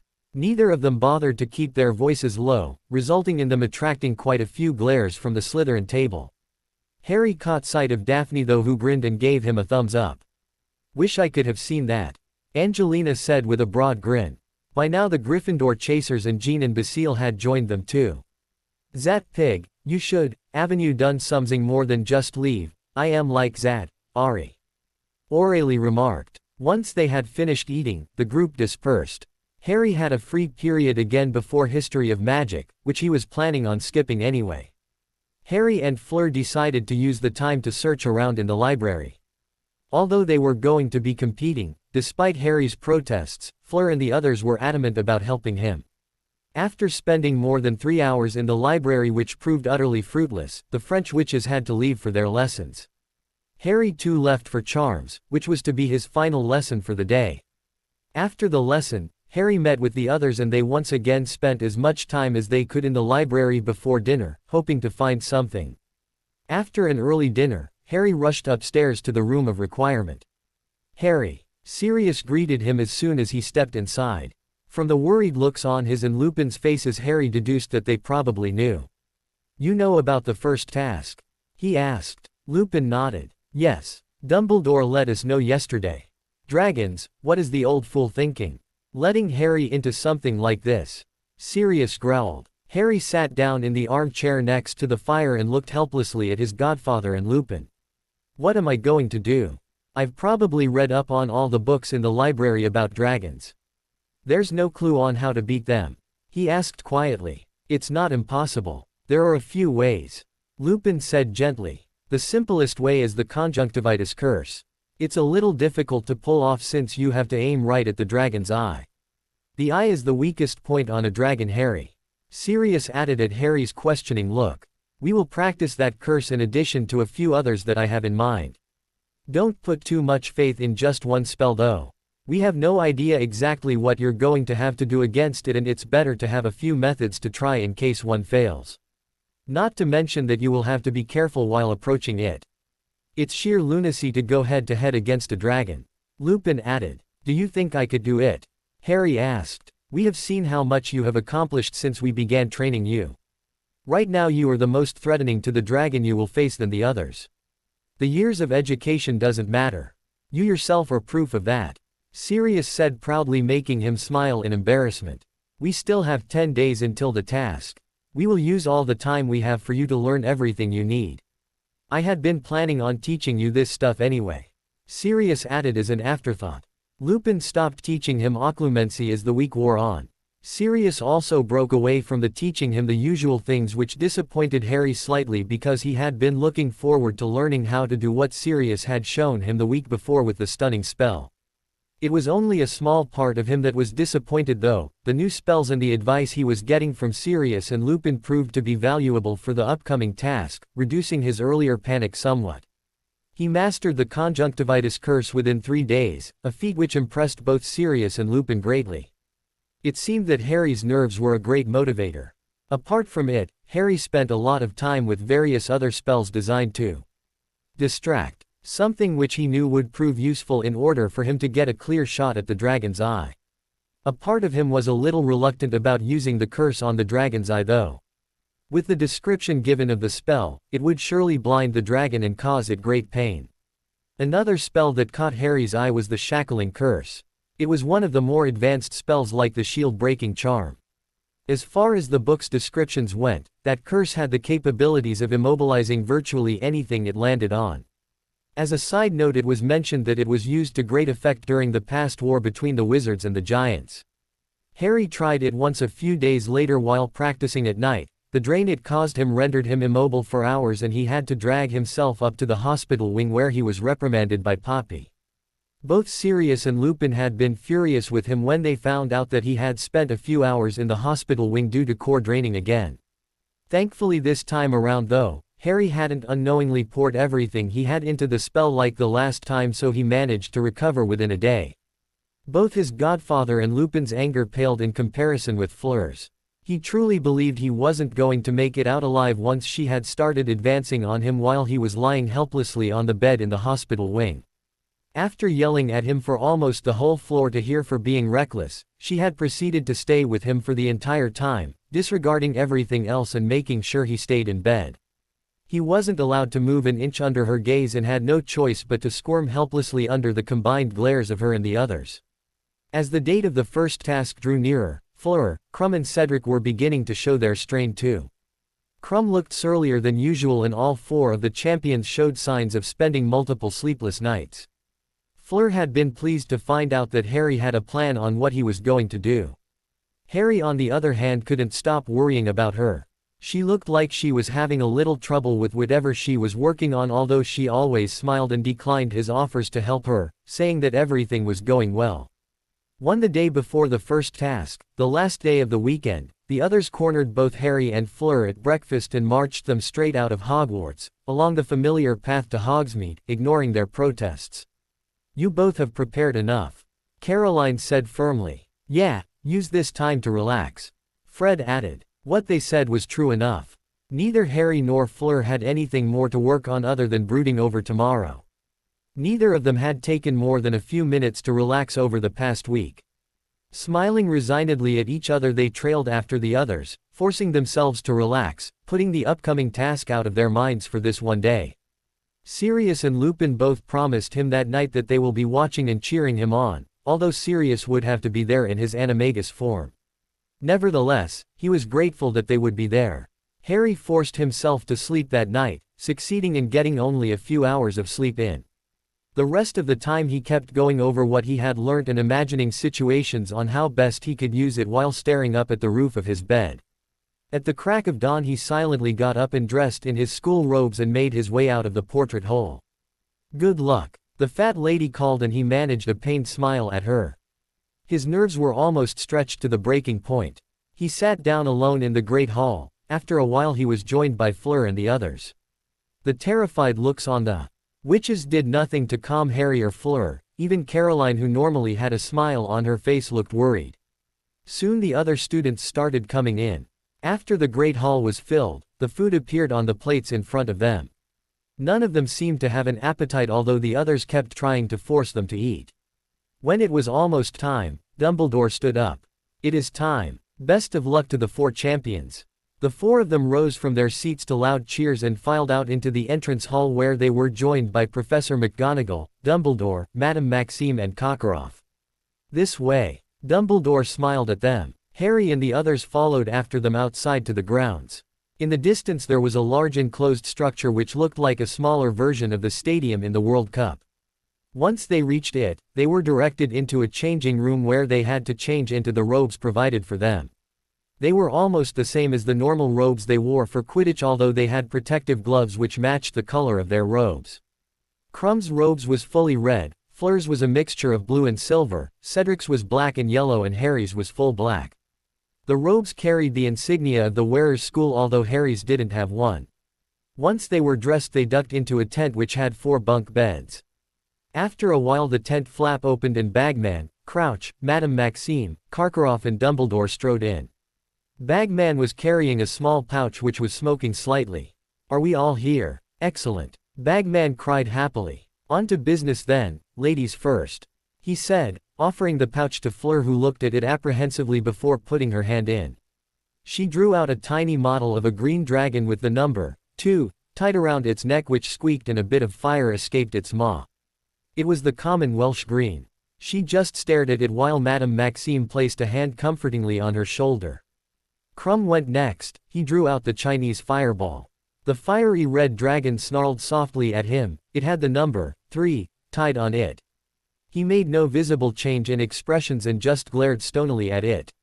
Cedric drew out the Swedish short snout which had the number 1 on it. He paled slightly as he was going first, but other than that he maintained his stony look. Harry groaned inwardly, cursing his luck. There was only one dragon remaining. Putting his hand in the still smoking bag, he felt a sharp pain on his finger. He grabbed the small black dragon which bared its minuscule fangs at him and spread out its wings. It had the number 4 tied around it. "Now that all the champions know which dragon they're going to face, your task is to collect the golden egg," Bagman exclaimed dramatically. "Each of the dragons have a single golden egg in their nests along with some other eggs. It will be doing its best to protect them, and your task is to get the golden egg by using any means necessary. Any questions?" No one spoke and he nodded in satisfaction. "Now, when the cannon sounds, Mr. Diggory, you will walk through that door over there which will take you to your dragon. Next is Miss Delacour, followed by Mr. Krum and Mr. Potter. The task will begin in a couple of minutes, so prepare yourself as best you can. Best of luck to you all," Bagman said before exiting the tent. After a few words with their respective champions, the headmasters and headmistress too left the tent. Harry thought that Dumbledore looked worried for a second when he wished him luck, but thought that he had only imagined it. They waited in silence while sounds of students laughing and talking became apparent as they took their seats in the stadium. After quietly wishing Cedric good luck, he moved next to Fleur and took her hand. "Ari," she murmured, gripping his hand tightly. He tried and failed to smile at her. "We'll be fine. Do your best and be careful," he whispered. She put her hand on his cheek, gently stroking it with her thumb. "You too," she whispered back. Her face was so much more closer to his than he had remembered, and for a moment his eyes fixed on hers. He knew Krum and Cedric were in the room, but all that seemed to have faded away. He wanted to say something. He couldn't bear the thought of something happening to her. This all just felt too real. This was not a school tournament. The moment they brought dragons in, they made this a fight for survival. Before he could force his voice to work, her lips touched his for a moment before she pulled away. He was still trying to register what she'd done when he felt her hands wrap around his neck, drawing him closer, and her lips were on his again, although this time it was far more than a simple peck. He'd never felt anything like it. It was like he was walking on air, the feeling of her soft lips. There were no words to describe the feeling. All he knew was the wanted more. He wrapped his arms around her while her hand came up to his hair, tugging him closer. He had no idea how long they stayed, neither willing to part from the other. Finally she pulled away before hugging him tightly, which he returned, burying his face in her hair partly to hide his face from the others. Cedric grinned from behind her and gave him a thumbs up, causing him to blush. He thought he saw Krum smile for a moment before he turned away. Remaining in Fleur's embrace had a calming effect on him, and he didn't want to let go of her. Soon afterwards, the cannon sounded and Cedric got up shakily. As he disappeared through the door, a loud roar followed by screams and wild cheering sounded. Bagman kept up a steady stream of comments, his voice augmented magically. He didn't know which was worse, Bagman's comments such as, "Clever move. Pity it didn't work," or the gasps, groans, screams and cheers from the crowd as they waited for Cedric to complete his task. After about 8 minutes the crowd was cheering itself hoarse. "Give it up for the Hogwarts champion," Bagman yelled. Cedric had completed his task. After a few minutes the cannon sounded again. Harry leaned his head against hers for a moment before letting her go outside. "Give it hell," he said softly. She managed a small smile and moved determinedly to the door and disappeared through it. The next few minutes were the most agonizing minutes Harry had ever gone through in his life. He was worried to death about her, and Bagman's commentary wasn't helping. Oh my god. That was close one. Harry was having terrifying visions running through his mind as the crowd screamed over the roar of the dragon. Nice move. Bagman suddenly yelled. Is this it? Yes. Ladies and gentlemen, put your hands together for Miss Delacour of Beauxbatons. The crowd's cheering drowned out the angry roars of the dragon, and Harry heaved a sigh of relief. She had gotten through. Soon, the third cannon blast sounded and Crumb got up. Good luck. Harry called out to him as he walked towards the door. You too. He grunted in his heavily accented voice. Soon the agonizing routine started. A daring move. Yes, a direct hit. The dragon was roaring in agony and the ground shook from the force of it moving around. A few minutes later Bagman shouted his final word. Crumb too had completed his task.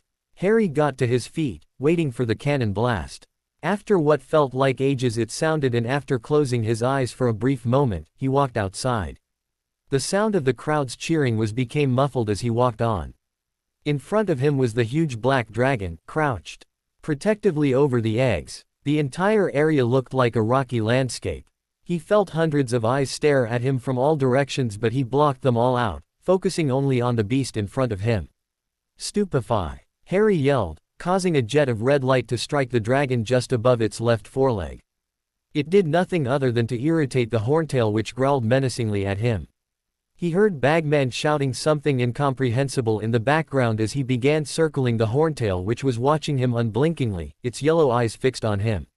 His breath quickened when he caught sight of the golden egg, which was lying with some other grayish eggs under the horntail's wing. She didn't seem to want to leave her eggs for anything. Quickly he fired off 3 reductor curses at the ground in front of her. She roared as the boulders blew up, throwing dust up into the air, temporarily blinding her. Harry took careful aim and, pointing his wand at elevated area near the horntail was perched on, yelled, Confringo. She roared as she lost balance and the eggs rolled out from underneath. Then suddenly, without warning and abandoning the eggs, she rushed straight at Nim. He was given only a split second to react as a jet of flames came right at him, forcing him to conjure up a wide shield. He crouched behind it, waiting for the flames to die out. As soon as the heat diminished he scrambled out of the way, throwing himself out of the horntail's way. Taking careful aim he tried firing the conjunctivitis curse and succeeded in scoring a direct hit on the eye. This enraged the horntail as she roared in agony. Harry made a beeline for the golden egg and almost reached it when a spiked tail entered his field of vision, forcing him to dodge it by leaping to the side. She was snarling, one of her eyes were closed, and yet she was intent on getting to her prey. Harry had barely managed to dodge another spurt of flames when the horntail appeared out of nowhere above him, placing him directly underneath its belly. As he scrambled out of its way it suddenly took off, taking flight. He pushed himself to his feet and immediately jumped to the side as the horntail crashed onto the ground. However, he was too late to react to the tail, which sped towards him, burying itself deep on his right shoulder. He gritted his teeth at the pain and, wasting no more time, he took aim again and fired a second conjunctivitis curse at the remaining eye, making her roar and trample around, almost damaging the other eggs. The horntail was fully blinded. This unfortunately meant that the spiked tail, which was buried in his shoulder, was wrenched away, making him scream in pain. Refusing to let this hinder his movement, he dashed at the golden egg and safely tucked it under his arm. Even as he did so, he saw Charlie running through the door at the opposite end with a group of about 50 or so wizards, waving his hands. Harry felt his head spin from exhaustion and the loss of blood as he staggered towards them. A scream from the crowd told him that something had gone horribly wrong. The entrance from which Charlie came and caved in, trapping him, Harry and about 3 other wizards who had followed after Charlie. Even before anyone knew what was happening, a massive shape hurtled past him and smashed into the opposite end, next to the entrance, as Charlie jumped out of the way. It was the horntail. She roared angrily and advanced on Charlie and the other 3 wizards, one of them lying on the floor as Harry watched in horror. The horntail seemed to be advancing on the wizards, relying only on her sense of smell. They all fired stunning spells at the horntail to no effect. Harry quickly grabbed his wand, praying that this would buy them some time. He shouted, Tenebris compede. His knees buckled from the sudden drain. 4 dark purple chains flew out from the end of his wand, wrapping themselves around the horntail. It was immediately stopped in its tracks and it roared angrily. But he could feel his sight going blurry. A fraction of a second later a brilliant, jagged white light slammed into the horntail from somewhere behind him as his chains disappeared. The horntail slumped forward and didn't move. He lost his balance and the last thing he remembered was a hand that wrapped around his waist, catching him. Harry slowly opened his eyes. He could hear low voices around him although he couldn't figure out what they were saying. As his eyes adjusted to the light he became aware of a stinging pain on his shoulder and bit his tongue, screwing his eyes shut, stopping himself from crying out. After getting used to the sensation he slowly opened his eyes again. At the foot of the bed he was lying on were 2 tall figures and he turned sideways to see a familiar silver-haired figure sitting on the chair next to him. He slowly became aware of the hand intertwined around his left hand. "Hey," he murmured. He heard a startled gasp before his vision was blinded by a mass of silver hair, the flowery scent threatening to overpower his senses as Fleur threw her arms around him, avoiding his injured shoulder and burying her face in the crook of his neck. "Idiot," she whispered, "don't ever do something like that again." After a while she drew back. She had tears streaming down her cheeks and her eyes were red and puffy, although it did nothing to lessen her beauty. "I won't," he said quietly. "Harry, how are you feeling?" Dumbledore asked. Harry turned to him who was standing in front of him next to Lupin. A loud bark announced that Sirius was also present and Harry grinned slightly when Sirius put his paws up onto the bed, allowing him to get a better look at him. "All right, I guess. What happened?" Harry asked. "One of the wizards were under the Imperious Curse. He destroyed the entrance from where you're supposed to go through after collecting the egg." Lupin answered in a tired voice. "Who cast it?" "We don't know," Dumbledore said quietly. At that moment Poppy came bustling in with a steaming towel. "You can talk to him later, Headmaster," she said in an irritated voice. Dumbledore chuckled softly and stepped back. "Of course, and Harry. All things considered, you were placed in first place. You did a very nice job, I must say," he added before he stepped outside. "We'll see you again soon, Harry," Lupin said with a small smile. "There are a few more people waiting for you outside. Well, you can tell them to wait there. At least until I am finished with him," Poppy said crossly to Lupin before he nodded and left with Sirius. Without warning she pressed the warm towel on his shoulder making him hiss in pain and Fleur glared at her. "It's necessary, Harry, so bear with it." After repeating it for a few times she stepped back in satisfaction. "All right, now just sit for a few minutes or I won't let anyone else in or for you to go out." "Got it." Harry nodded with a grin. He glanced at Fleur and was relieved to see that she had stopped crying although her eyes were still red. "How'd you do?" he asked. "I'm tying for second place, Whiz Crumb," she replied, grinning. "Nice one," he exclaimed, grinning broadly. She gently traced her finger along his bandaged shoulder lightly. "Does it hurt?" she asked softly. "No, it's all right now." Harry felt his cheeks coloring slightly as he realized that they were the only two in the tent now. He hadn't been able to think about it much, but now he was remembering their key before they had faced the dragons. She seemed to know exactly what was going on in his mind as she smiled shyly at him. "You're blushing again, Ari," she whispered. He tried to say something but none of the words were coming out. He could only watch transfixed while she drew closer. Before he knew it, she was keying him gently. After getting over his initial surprise he responded by wrapping his uninjured arm around her waist, pulling her closer to him while he returned his ministrations as best he could. She broke away for a moment as she slowly hoisted herself up onto the bed, her lithe body coming to rest atop his as she straddled his lap. There was a rather hungry look in her eyes as she leaned forward, her arms circling around his neck as she keyed him again, harder and more fiercely than ever before, as if she was afraid that he was going to vanish into thin air at any second. For his part his mind was wiped blissfully blank, all that was left was her. Much too soon for either of their liking, however, they were forced apart by a chorus of wolf whistles and cheers. Both of them turned, blushing furiously towards the entrance where the twins, Aurelie, Caroline and Amy, who were grinning widely at them. "About time," George exclaimed while the others laughed at the blushing faces of the two champions. "They're waiting for you two in the tent over there. Should I go tell them to carry on seeing as you two are busy?" Fred said with a smirk. He glared at him before pushing himself upright as they disappeared outside again. With a sigh he turned back towards Fleur, noting how her face was still as pink as ever. Judging by the stinging in his cheeks he knew he wasn't any better. With a beautiful smile she extended her hand towards him, which he took without a second thought, and as their fingers intertwined. As the two stepped outside, the crowd's cheering increased dramatically. "Harry." He turned to see Charlie jogging up to him. "I know we owe you our lives. If you hadn't stopped the Horntail I don't think we could have survived long enough for Dumbledore to intervene." He shrugged in embarrassment. "Besides, you were outstanding. You were against the Horntail too. And you too, Ms. Delacour," he added with a small bow towards Fleur. "Anyways, later Harry. I promised I would write to Mom and let her know everything that happened." "Well, they're waiting for you two over there." Harry and Fleur made their way to the tent where they were before facing the dragons, while the others left to join the crowds in the stands to get outside. "A job well done, all four of you," Bagman said, smiling at each of them. Cedric had half of his face covered in bandages and Crumb had his usual scowl back in his face, other than that he looked unhurt. "Now then, please pick up your golden eggs."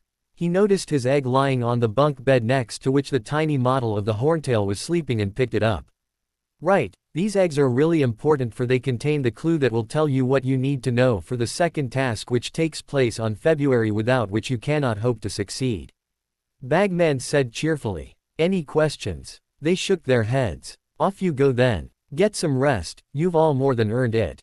Harry tucked his egg safely under his arm and picked up his model of the dragon before walking outside with Fleur. The others were waiting patiently for them, and once they reached them, Fred and George grabbed hold of both Harry and Fleur's eggs and started shaking them and tapping it with their knuckles, eliciting laughs from the people around them. Harry felt his hand brush Fleur's as they started making their way back to the castle, and after grinning shyly at each other, gripped each other's hands tightly. They were walking for a short while only before they were interrupted by the reporter woman and her cameraman, who were waiting by the sidelines. "Harry. Oh. And what's this?" "Fleur Delacour, the Beauxbatons champion too." It seemed like the woman was going to burst in excitement from the way she was eyeing their intertwined hands.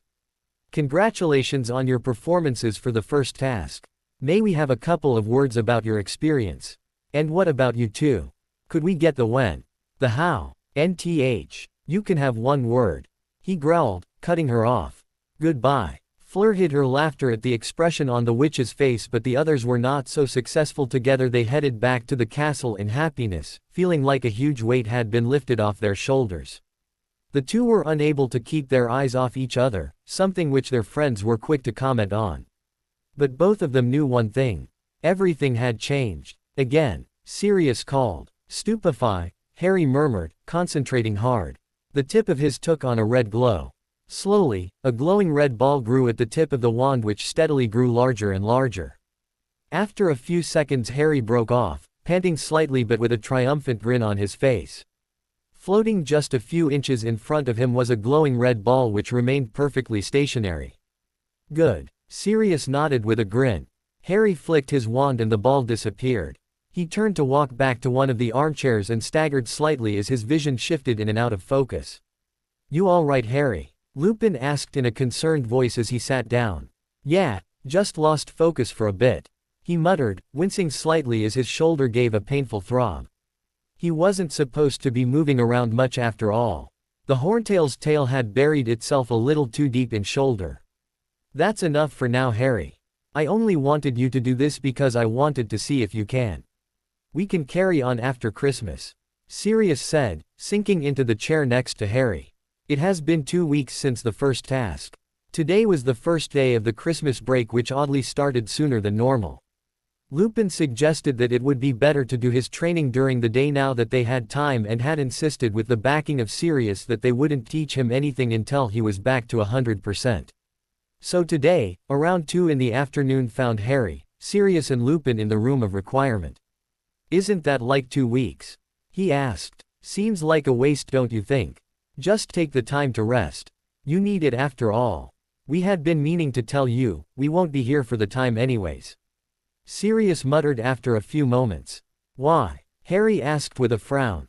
"A few things we have to do, we'll let you know later, Harry," Sirius added, catching the look on Harry's face. Is it something to do with what happened at the first task?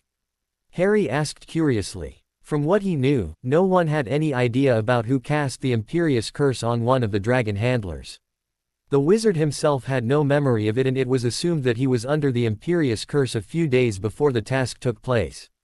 You could say that, Sirius replied with a smirk. That reminds me, have you checked out your egg yet? Yeah, all it does is wail loudly until I close it. I have no idea what it means. When did you say the second task was again? Lupin asked. Bagman just told us it's on February. Harry said with a shrug, immediately regretting it when his shoulder gave a sharp throb. We can work on that later then. You can use this time for more important things. Sirius said with a grin. How are things with the French champion? What do you mean? Harry asked feebly, feeling his cheeks warm up. Don't act dumb. I'll never forgive you if you let someone like that get away from you. She's one hell of a catch, take some initiative. Sirius was still grinning widely at the embarrassed look on Harry's face while Lupin watched in amusement.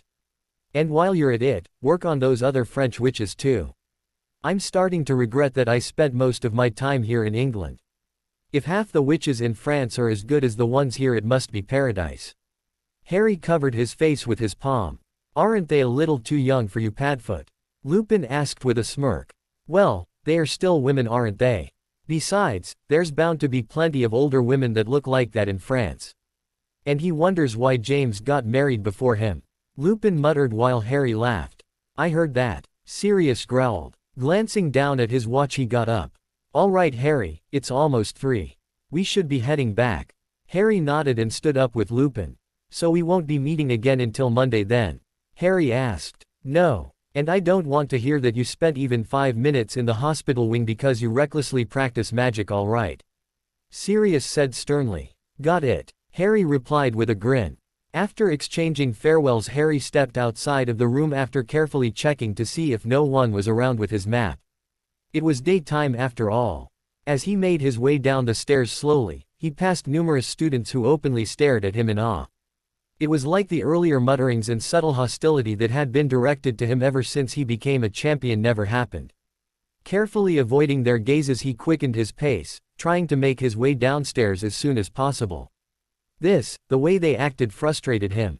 They always changed. It was just like back in his second year when everyone thought he was the heir of Slytherin. They all avoided him like a plague and spoke behind his back. By the end of the year, once everything was clear, he went back to being the person they admired and liked. It was no different now. At least the Slytherins never change, they always hated me since day one. It seemed that everyone were shocked by his performance in the first task. Fred and George, who had secretly set up bets for who was most likely to win in the first task, were now rolling in galleons. Everyone that had placed bets had favored either Cedric or Krum to win. Some had even placed bets that Harry wouldn't last longer than 5 minutes against the dragon. Still, some had even betted that Fleur would be almost as bad as Harry. The twins had of course placed their own bets, placing everything they had and more on Harry and Fleur, acting on a whim. The level of spells he had used that day had not gone unnoticed by anyone. Rita Skeeter had commented on it in the Daily Prophet, to quote, Mr. Potter showed that he is not the average fourth-year Hogwarts student. The question is, what else has he been hiding? Apparently everyone knew by now that Harry was not representing Hogwarts, as his points were not added up in Hogwarts' favor. The Daily Prophet had slightly exaggerated here and made him out into a sort of a rogue champion. This, however, had given some people the idea that he was not representing his school because of his arrogance. The dragon handler who had endangered Charlie and his associates' lives while under the Imperious Curse had apologized countless times to him when he had met him. Harry thought he had seen fear in the man's eyes, which irked him slightly. It seemed he had been expecting Harry to press charges for it. The man had no memory about who cast the curse on him or when. A few drops of Veritaserum had confirmed his innocence, as Sirius informed him.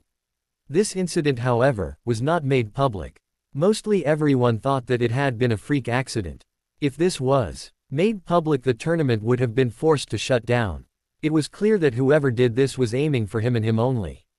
If the tournament was shut down, it meant that everything the others had worked for was for naught. Harry was still glad that the tournament was still going on. If it did shut down, it meant that there would be no more reason for either of the foreign schools to remain here anymore, and he wasn't ready to say goodbye to Fleur at all. His desire to be with her had only increased after the first task to a point that it was scary. With their mutual affections out in the open, they had become closer to each other than they already were before the task. She didn't have any problems with openly displaying her affection for him, which after his initial shock and embarrassment when she had keyed him in the middle of the Great Hall during dinner one time, he happily returned. He still couldn't believe his luck and how everything had turned out between them, and he couldn't remember feeling this happy in his entire life. He knew that they were going to have to talk about how this was going soon, but he also dreaded it. He was scared that it might change what they were having now. He didn't understand why she would choose him of all people, an underage wizard who was nothing but a heap of trouble. Harry. He was brought out of his musings by a tentative voice beside him. He jumped slightly, coming out of his reverie. Recognizing the voice immediately, he carefully stepped a little farther away.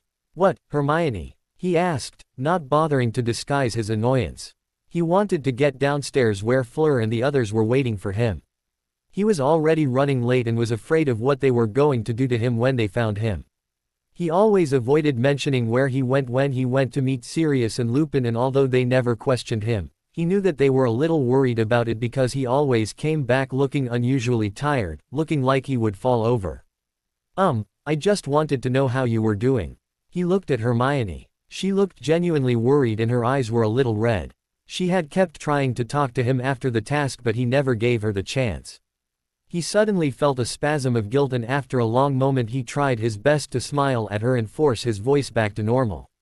"I'm all right, still a little sore, but I should be fine." She made a small noise that sounded like a sob, which only made him more uncomfortable. "That's great. You were amazing out there, Harry. You really were," she said quietly. She looked like she was struggling to say something but fell silent again. "Thanks, Harry stopped when she opened her mouth to speak again and looked at her curiously. "Sorry," she said in a small voice. Harry tried to speak, but she went on, cutting him off. "Fleur is a great person, I'm glad you two are together." She finished with a small smile, and Harry rubbed his neck in embarrassment. "Thank you," he murmured. She nodded and turned away. "Hermione," he called after her. She had only walked a few steps away from him and she turned to look at him. "I'll see you around later." A large smile broke out on her face and she looked for a moment like she was going to dash at him, but seemed to think better of it. He grinned, feeling oddly light, like something had been lifted off his chest, and after waving goodbye at her, turned and continued downstairs. He had been guilty with the way he had treated Hermione. No matter how angry or betrayed he felt with her, he couldn't stand that he was causing her pain emotionally. This made him glad that he was finally able to at least try and give her a chance today. It had been a constant, gnawing pain in his head for some time now. Ron, on the other hand, he couldn't find it in him to forgive him. Charlie had somehow found out that Ron hadn't informed Harry about the letter he had sent him about the dragons, something which Harry suspected the twins had a big hand in. Harry didn't know the details, but it seemed that Charlie had quite a few words with Ron before he left for Romania. Ron noticeably became very subdued afterwards, not even coming down to eat at meal times. He stepped outside to the grounds and quickly made his way to the secluded spot near the lake, ignoring some of the students who called out to him. As soon as he reached it, he saw an angry Fleur standing with her arms crossed, staring at the lake. When he got closer, she turned her head sharply in an almost bird-like movement. "You better, haven't you a good reason for not being here when you said you would?" Fleur demanded. Harry got as close as he thought was safe and looked at her imploringly. He could see her eyes that were narrowed softened noticeably, but her expression remained angry. "Well, I'm sorry, I lost track of time," he said quietly, looking down. He couldn't understand it, but he couldn't stand to have her angry at him. It was quiet for a while until she sighed softly and walked up to him and gently lifted his face up so that his eyes met hers. "Ari, I'm only worried about you because I'm scared that you will end up back in the hospital wing for doing something reckless again. I don't know where you keep disappearing off to all the time and I can't help but worry," she said softly. "It's fine, Fleur, really. I will make a promise now that I will tell you where I keep going soon though." He wanted to tell her about Sirius and Lupin and what it was that he was doing, but he was afraid that she would be frightened off by it. Revealing why he was training would mean that he was going to have to tell her everything about him and Voldemort. She seemed to sense the internal conflict because she put her arms around him and placed her head on his shoulder. He took a sharp intake of breath before he buried his face in her hair. "I don't need to know where you go off to if it is something you are uncomfortable with revealing," she whispered, her breath tickling his ear. Then she smirked, unseen by Harry. "As long as you aren't going to meet with another girl." Harry pulled away from her and instantly she knew her words had hurt him. Her heart almost broke at the sight of his face. His eyes lost their usual glow that made them light up, replaced by an almost lifeless look. "I'd never do that to you," he said quietly. Ari, cursing herself for making him like this. He looked away and she gently cupped his cheek, forcing him to look at her. She slowly leaned in and kissed him, enjoying the way the feeling of his soft lips and the way his face warmed up whenever she did this. Closing her eyes, she concentrated on transferring all her feelings for him. After a few moments she reluctantly pulled away. She leaned her head against his and slowly opened her eyes to find that the green eyes had regained some of its beautiful glow. "I know you won't." The Christmas decorations in the castle this year were by far the most spectacular that Harry had ever seen. Instead of just the usual green Christmas trees that usually decorated the Great Hall, there were numerous snowy white trees that had been decorated in addition to the usual amount of trees. The suits of armor were spotless and instead of swords, they now carried candy canes. None of them seemed to be too happy about it though, some even showing their irritation by tripping random people with their canes as they walked past them in the corridors. All around the school there were occasional outbursts of Christmas carols, courtesy of the numerous portraits. This time though, it was sung in French and Bulgarian in addition to English. The smells wafting in from the kitchens below meant that the house elves were busier than they had ever been. Mistletoe was something of a nightmare this year. Harry was finding it extremely difficult to stay inside the castle without his invisibility cloak anymore. Wherever he went, a large number of girls always followed, forcing him to spend almost all of his time outside. Not that he complained though. Fleur was facing the same, if not worse problem with the boys as was Aurelie and Caroline. Amy seemed to have picked up a boy from Durmstrang and she kept disappearing for increasingly long amounts of time. Fred, George, Jean and Basile were having the time of their lives. All four of them, Harry noticed, were exceptionally talented with mind-altering charms which they put to full use once on a mistletoe targeting an unsuspecting Malfoy and a 7th-year Slytherin that Fred and George seemed to hate. What happened afterwards emotionally scarred a few first years who were unlucky enough to catch the sight and rendered Malfoy unable to show his face to the school for a good number of days. Harry was for the first time reluctantly dragged into Fleur's room in the Beauxbatons carriage one day. It was freezing outside and neither of them wanted to walk into the castle, which was in a state of chaos with more than half of the students taking after the twins and the French prankster's idea. Either way, it was extremely hazardous for any of them to venture into the castle. They had even met Krum and Cedric outside along with a few others who had also wanted to escape the madness in the castle. They had politely declined when Krum had invited them to the ship, partly due to the fact that one of the boys who attacked Fleur was with them. Harry, who immediately went to sit on the chair next to the window, was dragged by Fleur onto the bed by her while Aurelie and Caroline stood by the side watching in amusement. "Why don't we go to the dining table?" he whined as Fleur pulled him backwards onto her while Caroline sat down, bouncing on the bed slightly. "Because Z's is much more comfortable," Aurelie said with a wink, sitting down next to Caroline. "And my butt felt like it was going to get frozen off." "What?" "I'm just telling it like it is," Caroline added at the three questioning looks. Harry soon got over his nervousness of being in bed with Fleur, who had her head pressed against his chest again while Caroline and Aurelie were leaning on some pillows that they had conjured up, laughing and reminiscing about the past years. Harry found this oddly familiar and comforting. Like it was something he once had and yet never received. Even though Ron and Hermione had been best friends, they never did anything like this, just sitting and talking together without a particular purpose. It was always about something that was going on that needed to be discussed, or Hermione was always either reading a book and Ron was focused on talking about Quidditch. Harry had to answer to both of them. This was different. Apart from Fleur, who was cuddled up against him, who had already become an almost vital part of his life although he didn't know how to define it, Caroline and Aurelie felt a lot like family to him. It was an entirely new feeling, as they all kept joining in on the conversations or poking fun at each other. He felt that he, rather than spending his earlier 3 years in Hogwarts, had spent almost 6 years in Beauxbatons with the witches. Right then, I have an important announcement to you all, McGonagall said sternly, silencing the entire common room. She stayed quiet while the general murmur in the room died down until it was complete silence. This year, Hogwarts will be hosting the Yule Ball in light of the Triwizard Tournament, which will be taking place on the evening of Christmas. Only 4th year and above are allowed, however you may invite a younger student if you wish. McGonagall was sounding even more strict than usual. Now this event is a chance for us all to, in lack of a better word, loosen ourselves. That does not mean, however, that I will tolerate any of the Gryffindors bringing shame to his or her house.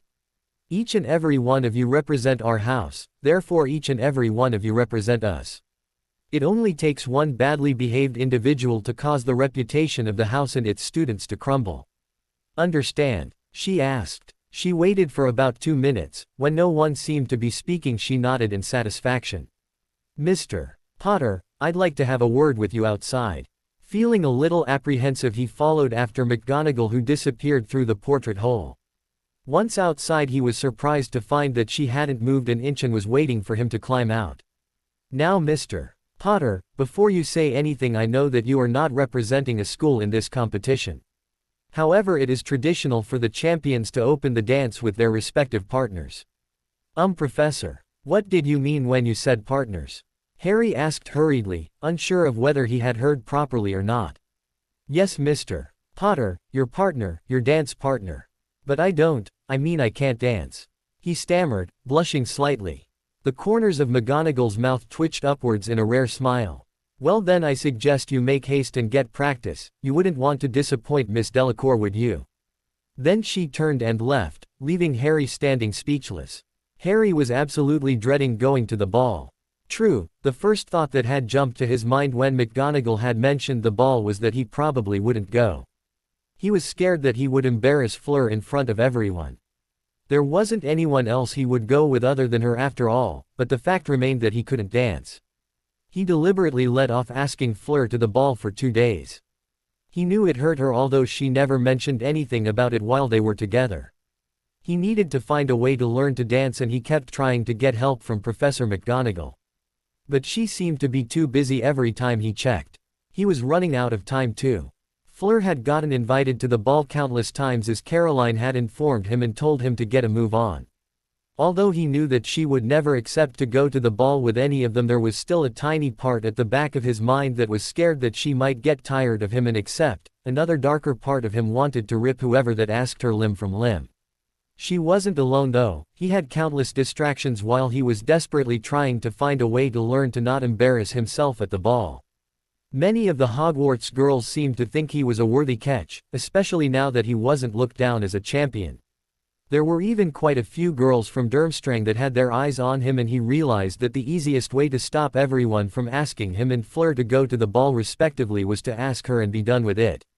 So it was with these thoughts that he carefully removed Aurelie from the group the first chance he got the next day and confessed about his total lack of knowledge about dancing.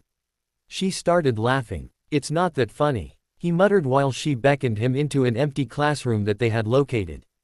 It is for me, she choked out in between giggles. Come on, please help me, he moaned. She finally stopped giggling and regarded him with a mischievous smirk. And what do I get in return?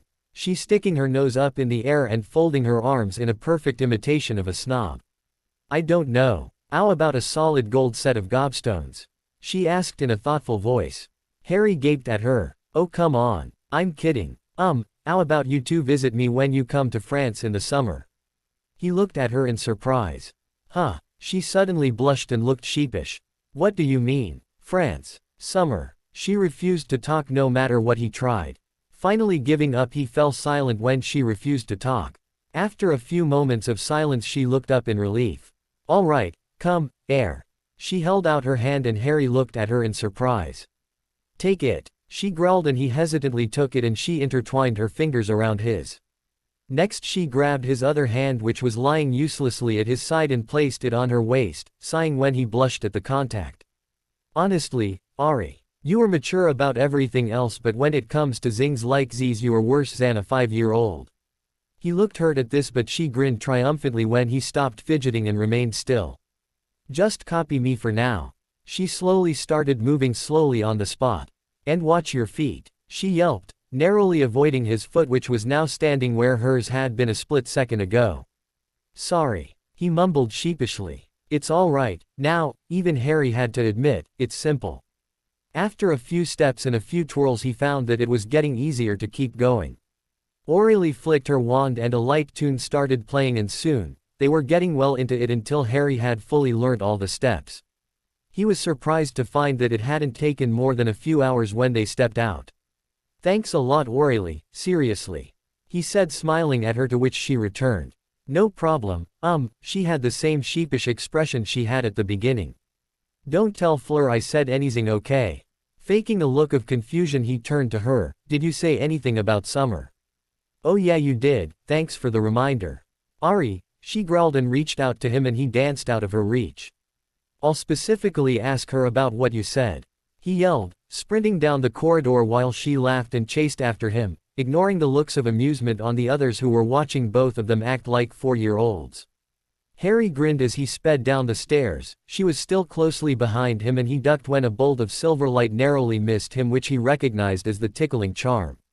Unfortunately, at that moment he ran headlong into a surprised and extremely large 7th year, and with the force of the impact he lost his footing and tumbled onto the ground. Now, he heard a soft voice behind him and looked around to see Aurelie standing over him with an evil grin on her face. He barely had time to react when she descended on him, tickling every inch of him she could reach, making him laugh uncontrollably while the onlookers looked on, laughing as the same person who had taken down a dragon was now writhing helplessly on the floor, helpless to the blue-haired witch who was showing no mercy. A loud clearing of a throat behind them forced Aurelie to stop, much to Harry's relief, and they both turned sheepishly to find Professor McGonagall looking at them with a stern expression, although she had a hint of a smile on her face. Mr. Potter, Miss Belcourt, if you two could kindly act your age, she asked as they both pushed themselves off the floor, blushing slightly. Sorry, Professor, Harry said in embarrassment while he heard Aurelie mutter something similar next to him. She sighed. Off you go then. Neither needed telling twice as they hurried down the corridor. Soon afterwards they found Fleur, who was in the school courtyard with Caroline talking with Cedric, who grinned at him as he made his approach. Where have you two been? You should have seen it, it was the funniest thing ever. Caroline exclaimed while Fleur and Cedric looked amused. What happened? Harry asked, sitting down on the ledge next to Fleur, who moved a bit to make space for him and immediately took his hand, surprising him slightly. Ronald Weasley asked Fleur to the ball. Cedric replied with a smirk. Harry's jaw dropped while the others burst out laughing. How did this happen? Harry couldn't make neither head nor tail of this, but he could feel his anger growing towards Ron. What was he playing at? I don't think he meant to though. Caroline replied. Huh? Harry asked, confused, looking at Fleur curiously. She smiled and shook her head. He is not exactly the picture of self-control, she murmured, and he understood. How could he forget? It was still funny. After he asked her, he just stood there for about a whole minute and ran away. Caroline said, smirking at the memory. Oh yeah, Harry, I wanted to ask you. Crumb asked if he could meet with us sometime in the Quidditch pitch sometime. Cedric said, his eyes glinting in excitement while Harry gaped. What? Yeah, he said he wants to see how Hogwarts' finest handles a broom. Aurelie smirked. And that is you and Ari. Of course, both of them exclaimed. Fleur grinned. So you accept it? I never expected you. Add some ego, Ari, or even you, Cedric. Harry and Cedric grinned evilly. When it comes to Quidditch, we shouldn't hide, should we, Harry? Cedric inquired with a thoughtful expression. Of course. It's always going to be Gryffindor, Hufflepuff, Ravenclaw, and lastly stinking Slytherin. Harry declared. Hey, why did you put Hufflepuff after Gryffindor? Cedric whined. Because I have to fall off my broom for you to catch the snitch. Cedric lunged for Harry and grabbed his head under his arm and rubbed his head hard with his knuckles while the others laughed at the sight. After a few minutes where Harry struggled to get out from under Cedric's arm, they both sat panting on the ground. You've changed somewhat, Harry, Cedric said, grinning. Yeah, Harry asked, returning the grin. Yeah, looks like your girlfriend is being a bad influence on you. Harry, who was blushing now, punched Cedric's shoulder lightly and he clutched his arm with a mock-hurt expression and glanced at Fleur. See what I mean? I'm glad, he was a little too innocent when I met, I am. Fleur said with a wide smile. Hey, we did the most part. Caroline huffed indignantly. Cedric immediately put up his hands. I know. I saw what you did to Malfoy, I see where Harry here gets his new violent streak from. He said cheekily and laughed with the others as she smacked the top of his head. When did Crumb ask for us? Harry asked curiously. A few days ago, when he invited us to the Durmstrang ship, remember? Quidditch talk? Harry asked with a smirk. What else? Got to improve relations with the other schools as champion, right? Seeing as you've got Beauxbatons more than covered on your end. Cedric finished grinning while Harry blushed and the witches smirked at his words. We could use one more contact in Hogwarts though, Mr. Diggory, seeing as Harry here is already taken. Caroline purred and Harry laughed as Cedric went red. Hey Cho! Harry exclaimed, making Cedric get to his feet in a flash and look around in fear. The sounds of laughter behind him made him growl as he grabbed Harry, who was still laughing, on the ground. After a while Cedric left saying he needed to see Cho and Harry nervously got to his feet. He still needed to ask Fleur to go the ball with him. Fleur, can I talk to you for a sec? He asked. She nodded with a smile while Caroline huffed. Fine, we can tell when we're not wanted. She marched away and Aurelie laughed. We'll meet you two at dinner then. She winked at Harry and ran to catch up with Caroline. Harry and Fleur left the courtyard and into the grounds. Harry didn't know why he was nervous, he already knew that she felt the same way about him as he did her. He glanced down at their intertwined hands and smiled. He had no idea exactly when or where his hand had found its way into Fleur, and the thought made him happy. Once they reached their usual spot by the lake, he turned and faced her nervously. By the mischievous glint in her eyes he knew she had an idea of what he was trying to do. He tried to speak but faltered when the wind blew slightly, causing her long hair to flow gently across her face, making her look angelic. Summoning all of his courage he took a deep breath. Fleur Isabelle Delacour, will you go to the ball with me? He spoke softly and was surprised to find that he didn't stumble on any of the words. Fleur smiled beautifully at him, making his heart skip a couple of beats. Who else would I got Wiz? She murmured, resting her head on his while he sighed in relief and closed his eyes at the contact. Sorry I took so long, he said quietly. She giggled softly and keyed him. I did wonder, are you going to tell me why? She asked playfully. I'll let you know at the ball. He asked. It's a surprise. I'm hoping it will be a good one, he said, laughing. That night Harry noticed throughout dinner that his eyesight was sliding in and out of focus, and at brief moments his vision would black out to be replaced by shadows around him. He also felt himself getting increasingly sleepy as the time wore on. Assuring everyone that he was just tired and needed to sleep, he made his way back to the common room and up to the dormitory, collapsing onto his bed the moment he reached it, forgetting to take off his clothes and glasses with his face buried on the pillow. He was gazing down at a cowering man in front of him, while a few feet in front of him were two silent figures who were watching the scene before them. They were in a darkened room, the walls were covered in multiple scratches and the window in front of him was half covered with a large piece of cloth, letting moonlight stream in. Master, page, please, the man in front of him whispered. He laughed, the sound sent chills down his spine. The laughter was high and cold and carried no humor in it. He liked it, he liked hearing the fear in this man's voice. Who said you can speak? He asked. Again, one of the figures at the back raised a wand and pointed it at the covering man. Crucio, a surge of pleasure shot through him as the man screamed. After a full minute he raised his hand and the figure lowered his wand. The man's screams subsided and he could hear him crying, sobbing like a newborn.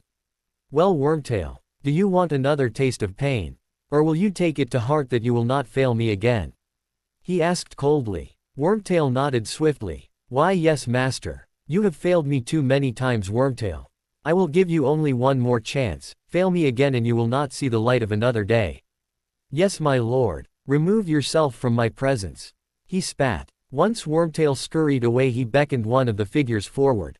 My lord, he asked. His voice was like a low growl. Greyback, it seems that my servant in Hogwarts has broken free of our control and has taken matters into his own hands.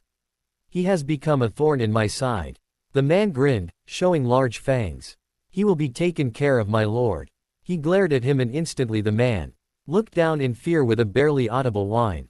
I trust you can follow my orders more efficiently than Wormtail. Yes, my lord. Then you will do well to consider your words before you speak. You will act on June. We cannot risk drawing attention more than we already have to ourselves. Do I make myself clear? Yes, my lord, he repeated. The boy is vital. I do not think that we can follow with the original plan now. It will be up to you to make sure he gets to me, and that our friend is disposed of. The man's eyes glinted in excitement, nodded. Good, leave us. He waited until the room was empty before closing his eyes. He would not show weakness in front of his followers. He only had to endure for a little bit more after all. Miles away, Harry Potter snapped his eyes open, sweat pouring down his face. He could still remember vividly what he had seen. What was going on? Who was Greyback? Who was the servant in Hogwarts? Glancing around the room, he got to his feet quietly. He needed to tell Dumbledore about this. Grabbing his cloak, which he threw over himself, completely covering himself. After quietly climbing out of the portrait hole and ignoring the fat lady's startled gasp, he hurried down to Dumbledore's office and pulled off his cloak as he strode nearer to the gargoyle. Whoa there, son, you shouldn't be here this time of night. It said. I need to see Professor Dumbledore, it's kind of urgent. The gargoyle shook its head. You missed him earlier, he's gone. Left some time ago actually. Harry cursed under his breath. Do you know when he will be back? Can't say I do. Now you better get back to bed. It said sternly. Harry grinned slightly and nodded, throwing his cloak back on. But he didn't head back to the common room, instead choosing to head down to the grounds. Once outside, he took off his cloak and proceeded down to the lake, wondering if he should write a letter to Sirius like he did last time or just wait until they got back. There was one thing that made him nervous though. In the dream or vision, he was Voldemort. It wasn't like the last time when he had been watching from the sides. He had felt the emotions, he had felt the pleasure at hearing Wormtail's screams. He didn't know what to make of it and he felt like he was tainted. Half of him was unwilling to mention this to Dumbledore or Sirius, and yet another half of him knew that this was something they needed to know. No, this wasn't something that he could put in a letter. This was something he needed to see them personally and ask about. Sighing, he gazed up at the night sky as a bright red star twinkled brightly, remembering his first year when he had met the centaurs in the Forbidden Forest.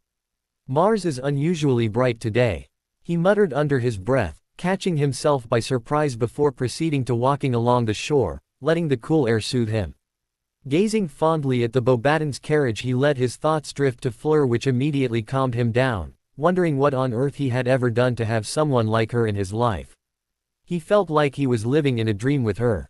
He realized now that she was something that he needed to keep going.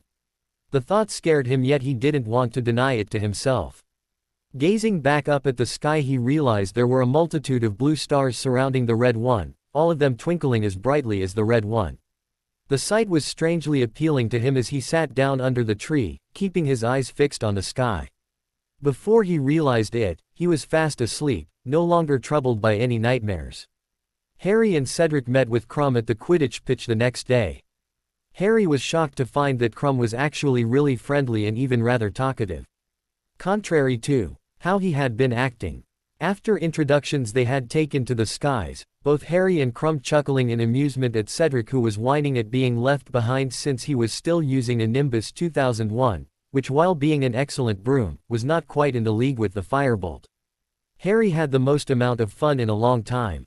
He had longed for so long to be back in the air, but the first task in his lessons with Sirius and Lupin had been taking up almost all of his time.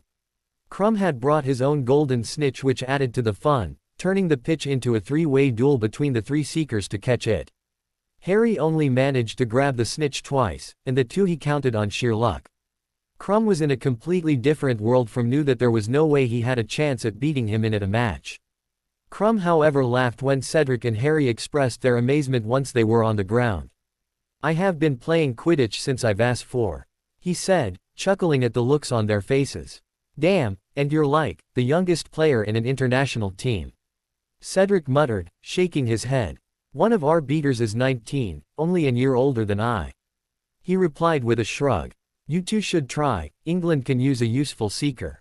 Harry grinned. You talking about Lynch? Crumb smirked. Almost as useless as our chasers. They roared in laughter as they made their way off the pitch.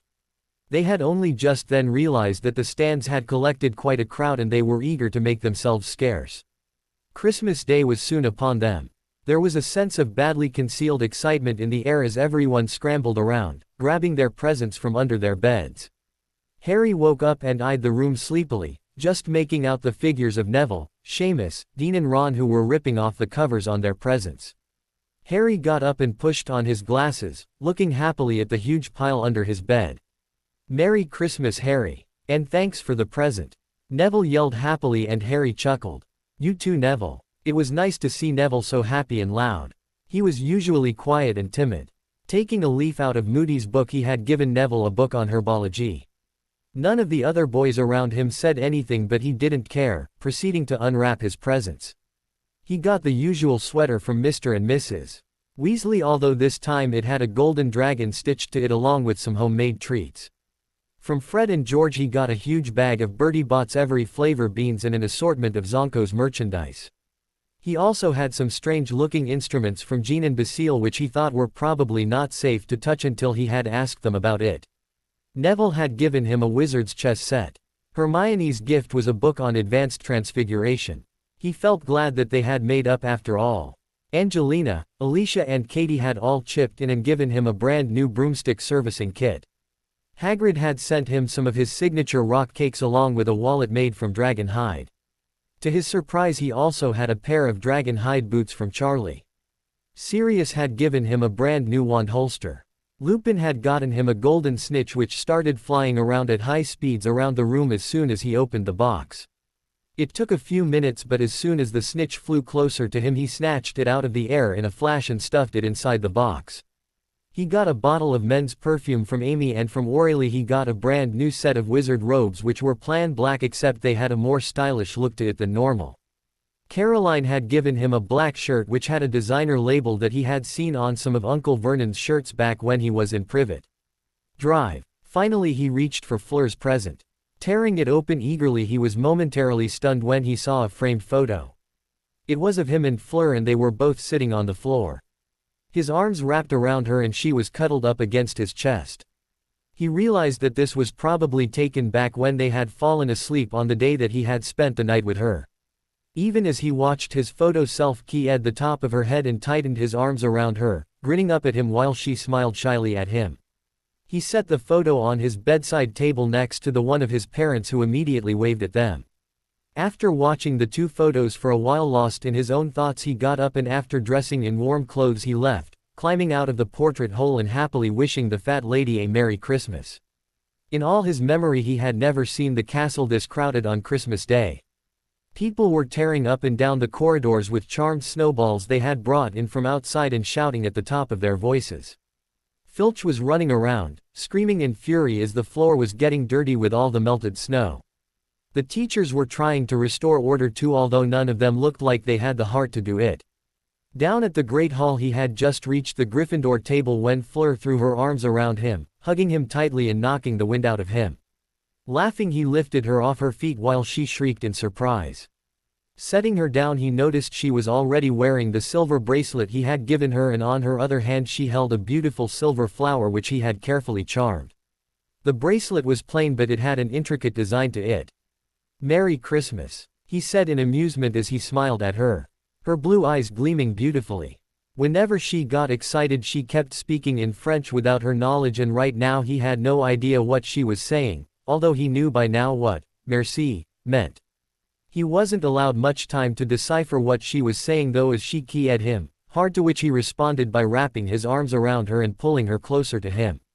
Their moment was interrupted a few minutes later by a loud clearing of a throat however. Blushing brightly they broke away and gazed down at the Gryffindor table.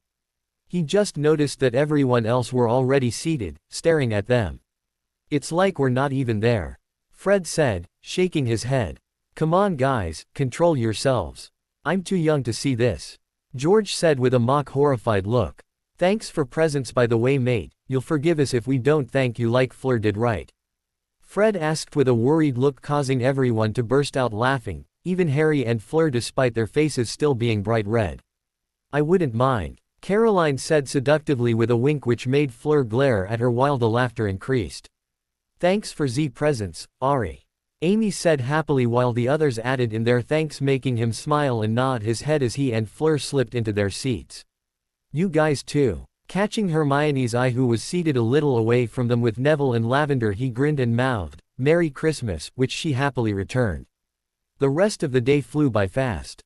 Everyone were excited with the prospect of the upcoming ball, and quite honestly, Harry was getting increasingly nervous. Fleur seemed to be a little more nervous too as the time to the ball kept drawing closer, both of them catching each other's eyes and looking away in embarrassment.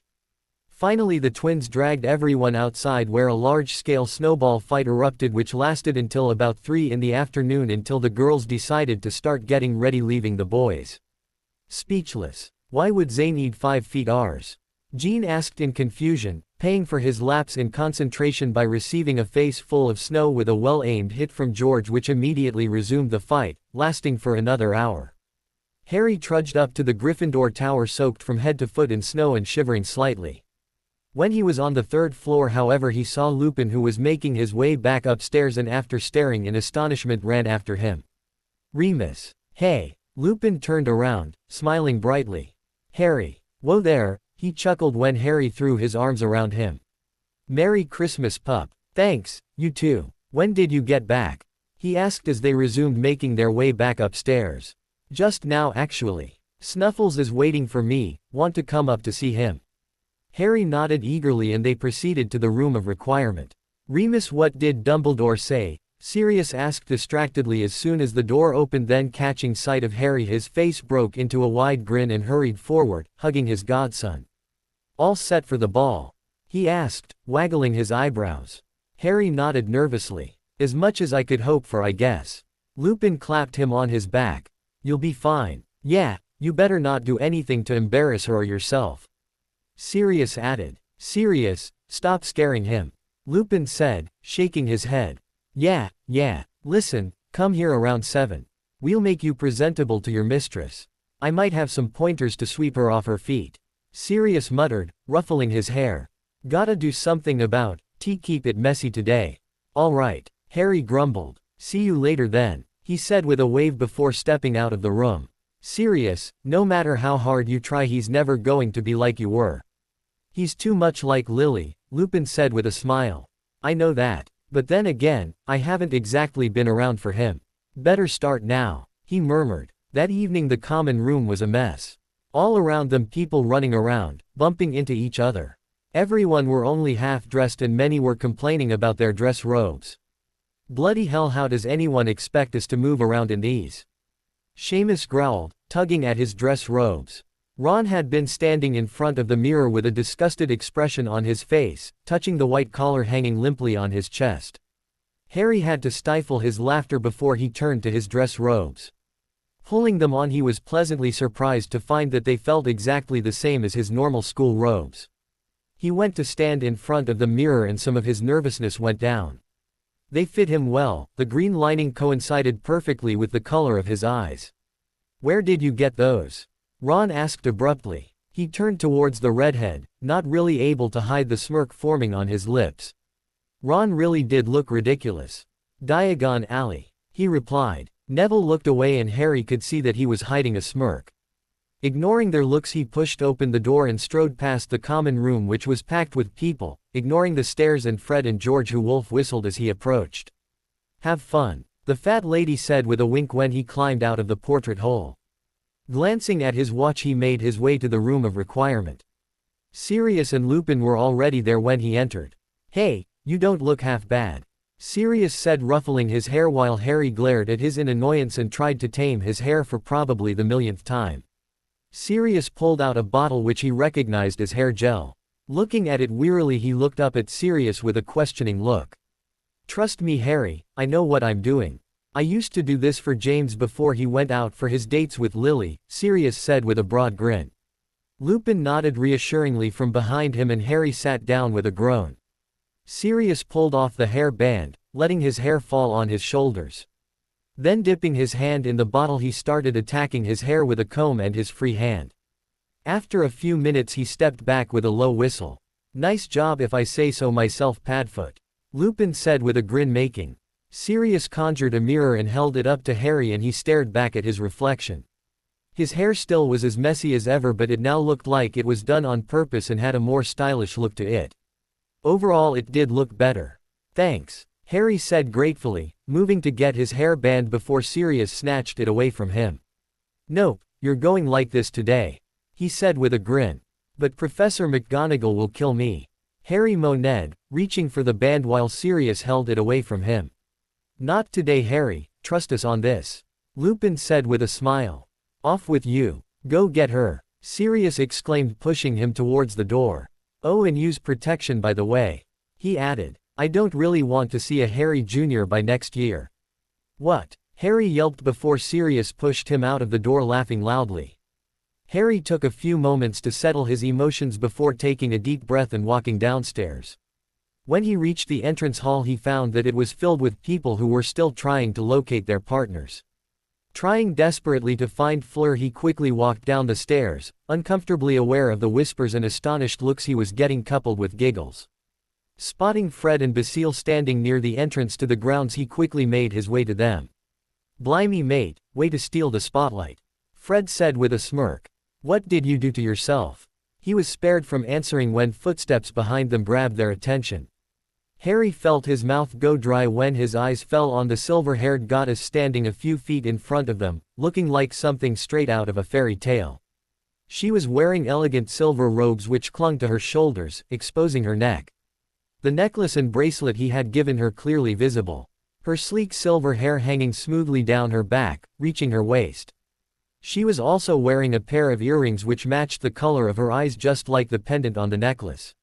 She wasn't wearing any makeup at all, unlike many of the girls he had spotted around the room, but it only seemed to enhance her beauty, and unless he was imagining it, he could have sworn that her pale skin seemed to glow under the light.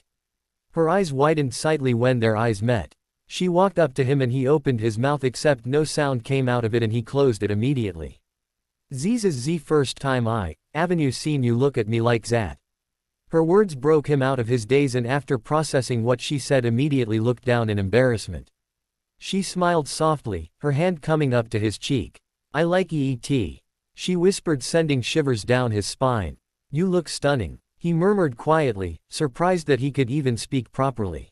Her cheeks colored a light pink. And you don't look so bad either. Oi, lovebirds, you two have plenty of time for that later, George called loudly making them blush slightly and look around, their hands now firmly intertwined. Come on Harry, don't we look good too? Caroline asked and he just realized she and Aurélie had also arrived. Caroline and Aurélie were both wearing dress robes that were the same design as Fleur's except Caroline's was red and Aurélie's was blue. Both of you look amazing too, Harry said honestly with a short bow making them laugh. Caroline got a mischievous glint in her eyes and Harry immediately felt apprehensive. I will be expecting a dance from you Mr. Potter, she purred, batting her eyelashes.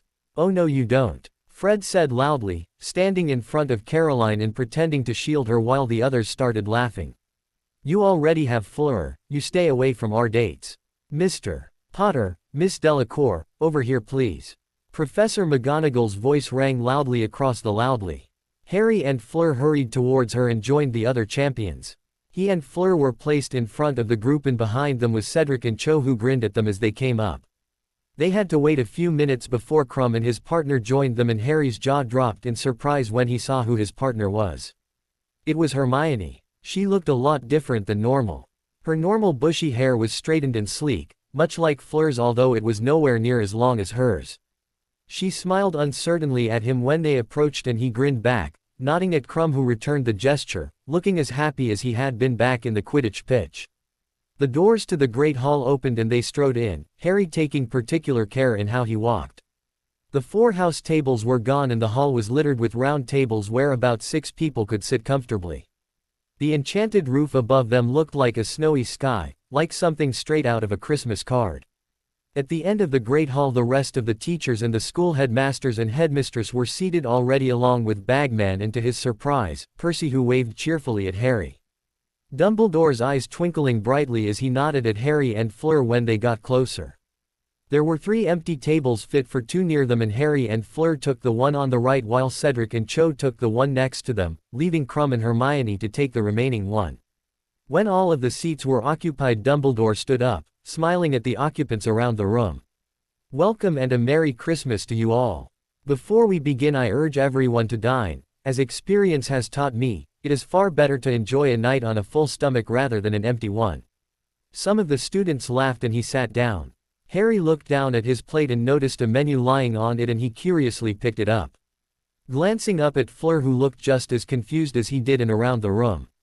"Pork chops," Dumbledore said clearly to his plate, and food appeared. Getting the idea, everyone else copied him. Harry looked at his menu, trying to decide what he wanted to eat, and turned it around to look at the French and Bulgarian dishes. "Palm Duchess," Fleur said to her plate, and she looked at him. "Don't know what to get?" she asked. "Not really," he muttered, glancing at the front side again. "Want to try something French?" she asked, and he grinned. "Sure." She glanced at the menu and finally pointed at something on it. "Get these." Harry looked doubtfully at it before telling his plate. His pronunciation was horrible and the plate remained empty. Fleur dissolved into a fit of giggles and he looked at her pleadingly. "Don't laugh," he whined. After she had calmed down, she started teaching him to pronounce it. It took him a couple of tries, but he finally managed it. "Bien," she exclaimed, and he grinned. "Who is that? I feel like Avenue's seen, I am before," she asked after a few moments. Harry turned in the direction she was pointing and saw she was gesturing at Percy. "Oh yeah, you did. That's Percy. He's one of the Fred and George's brothers. He was there in the top box with us. Oh, now I remember. Has been looking at us for a while now," she added as an afterthought. Harry groaned. He's probably wants to find someone to talk to about his ministry work. "And that is Cauldron Bottoms," he replied innocently, and she burst out laughing. After the food had been finished and most of the plates in the hall were wiped clean, Dumbledore stood up. "May I ask everyone to rise?" he said with a smile. Once everyone were on their feet, he waved his wand and about half the tables disappeared, clearing a space at the middle. A stage grew out from the side where some weirdly dressed people, wearing clothes that were torn in strategic places, trudged up to it and picked up the instruments. From the cheers in the hall, Harry gathered that they were some kind of wizarding band. Harry realized with a jolt that they were going to be opening the dance. Feeling extremely self-conscious and unable to look at Fleur, they made their way to the dance floor, hearing familiar whistles and deciding that after this was over, Fred and George were going to die. Fleur too looked a little nervous, but he felt himself calm down when she smiled at him. Remembering what Aurelie had taught him, he intertwined his hand around hers and tentatively placed his free hand on her waist. As the band began playing a slow tune, they slowly started revolving on the spot. Fleur took the lead after a while, for which he was grateful, and he easily followed her through the steps. The room and its occupants faded out of his sight, and his attention was focused only on Fleur. Her face was alight with happiness. Her smile and the way her eyes never left his mesmerized him. They weren't even aware when they came to a stop and that the music had stopped. Blinking slightly, they looked around in surprise as everyone started applauding. Harry grinned in embarrassment when he caught Aurelie's eye in the crowd and she winked at him. More couples came up to the dance floor as another song started to play. Krum and Hermione had left, and he turned to see what Fleur wanted to do. He would be lying if he said he didn't enjoy dancing with her. Do you want to keep going?" he asked nervously, and she smiled softly. "Yes," she murmured quietly. As they made their way back to the dance floor, they caught sight of Aurelie and Basile, Fred and Caroline, George and Angelina, and Amy, and a boy from Durmstrang. They all had smirks on their faces when they came back to the dance floor, although soon enough, both of them went back to their trance where everyone else were blocked out. "I didn't think you would be able to dance," she said playfully. "Got to thank Aurelie for that," he said with a grin as he twirled her around. Her eyes widened in realization. "You learnt from Aurelie," she exclaimed. "You could, Avenue asked me. I wanted it to be a surprise," he murmured. She grinned at him and rested her head on his, oblivious to the people staring at them. "You didn't, Avenue too," she whispered softly. His heart leapt as they stared at each other. Both of them had stopped dancing. A laugh next to them brought them back to reality, and they looked around to see Caroline and Fred smirking at them. Both of them went red when they realized that many people were staring at them. Harry caught sight of Dumbledore and Madame Maxime, who were looking happily at them. Dumbledore winked at Harry when their eyes met, making Harry blush harder if possible. On unspoken agreement, both of them went back, trying to find a table for them. "Harry. Fleur. Over here," Cedric called from a corner in the room where he and Cho were already sitting. My, aren't you too cute?" Cho said slyly when they sat down, then started laughing as they looked away. "Same reactions too. Look at Professor Sprout," Cedric exclaimed, and they all turned towards the dance floor where Sprout and Moody were dancing. The poor woman looked scared out of her wits as she kept her gaze fixed on Moody's wooden leg, which kept narrowly missing hers. "Five Sickles says Moody will step on her foot." "You're on," Harry said, grinning. The four of them watched carefully, laughing occasionally at the other unlikely couples. One of the funniest was Hagrid and Madame Maxime. They were taking more than half of the dance floor to themselves, and many of the couples dancing near them looked extremely nervous. The song ended with no injuries and Cedric groaned. "Pay up," Harry said with a smirk. "Later. So cheap," Harry muttered, shaking his head. "Hey," Cedric exclaimed in a mock-hurt voice while Fleur and Cho laughed. They continued to watch the dance floor, occasionally pointing out some of the more amusing sights. Harry noticed Ron and Parvati sitting at the other end of the room staring at Krum and Hermione, who were dancing in front of them. When the band started playing slightly faster tune, Fleur got up, tugging his hand. Fleur, I only know one dance," he said uncomfortably. "Doesn't matter," she said before pulling him with her. He looked imploringly at Cedric and Cho, who shook their heads, smirking. Once they had reached the dance floor, she led him through a dance which turned out to be nothing more than Harry trying desperately to avoid treading on her feet. When the music stopped, she fell into a fit of giggles while he stared at her, trying to figure out if he was amused or offended. The latter evaporated when she kissed him on his cheek, leaving him with an idiotic grin. They were once again painfully aware that they were the focus of many eyes in the room, and Harry felt a surge of anger at the thought. Didn't they have anything better to do than leave them in peace? Fleur seemed to be thinking along the same lines when she started pulling him towards the entrance hall. "You sure you don't want to stay?" he asked her in surprise. Truthfully, he couldn't wait to get out of there. The only thing that kept him back was because he liked dancing with her. But now it was less appealing to him because of the attention they were getting. "Yes," she said quietly. They slowed their pace as they made their way outside. The grounds were littered with couples who seemed to be taking advantage of the darkness that surrounded them. "We can go near the lake," he whispered hurriedly when they stopped, unsure of where to go as it seemed like there was no spot that seemed private enough. She nodded with a grin, and they hurried towards their usual spot, which was deserted as they had hoped. They stood silently, watching the lake with the moon reflected brightly on it. Neither had let go of the other's hand the whole time.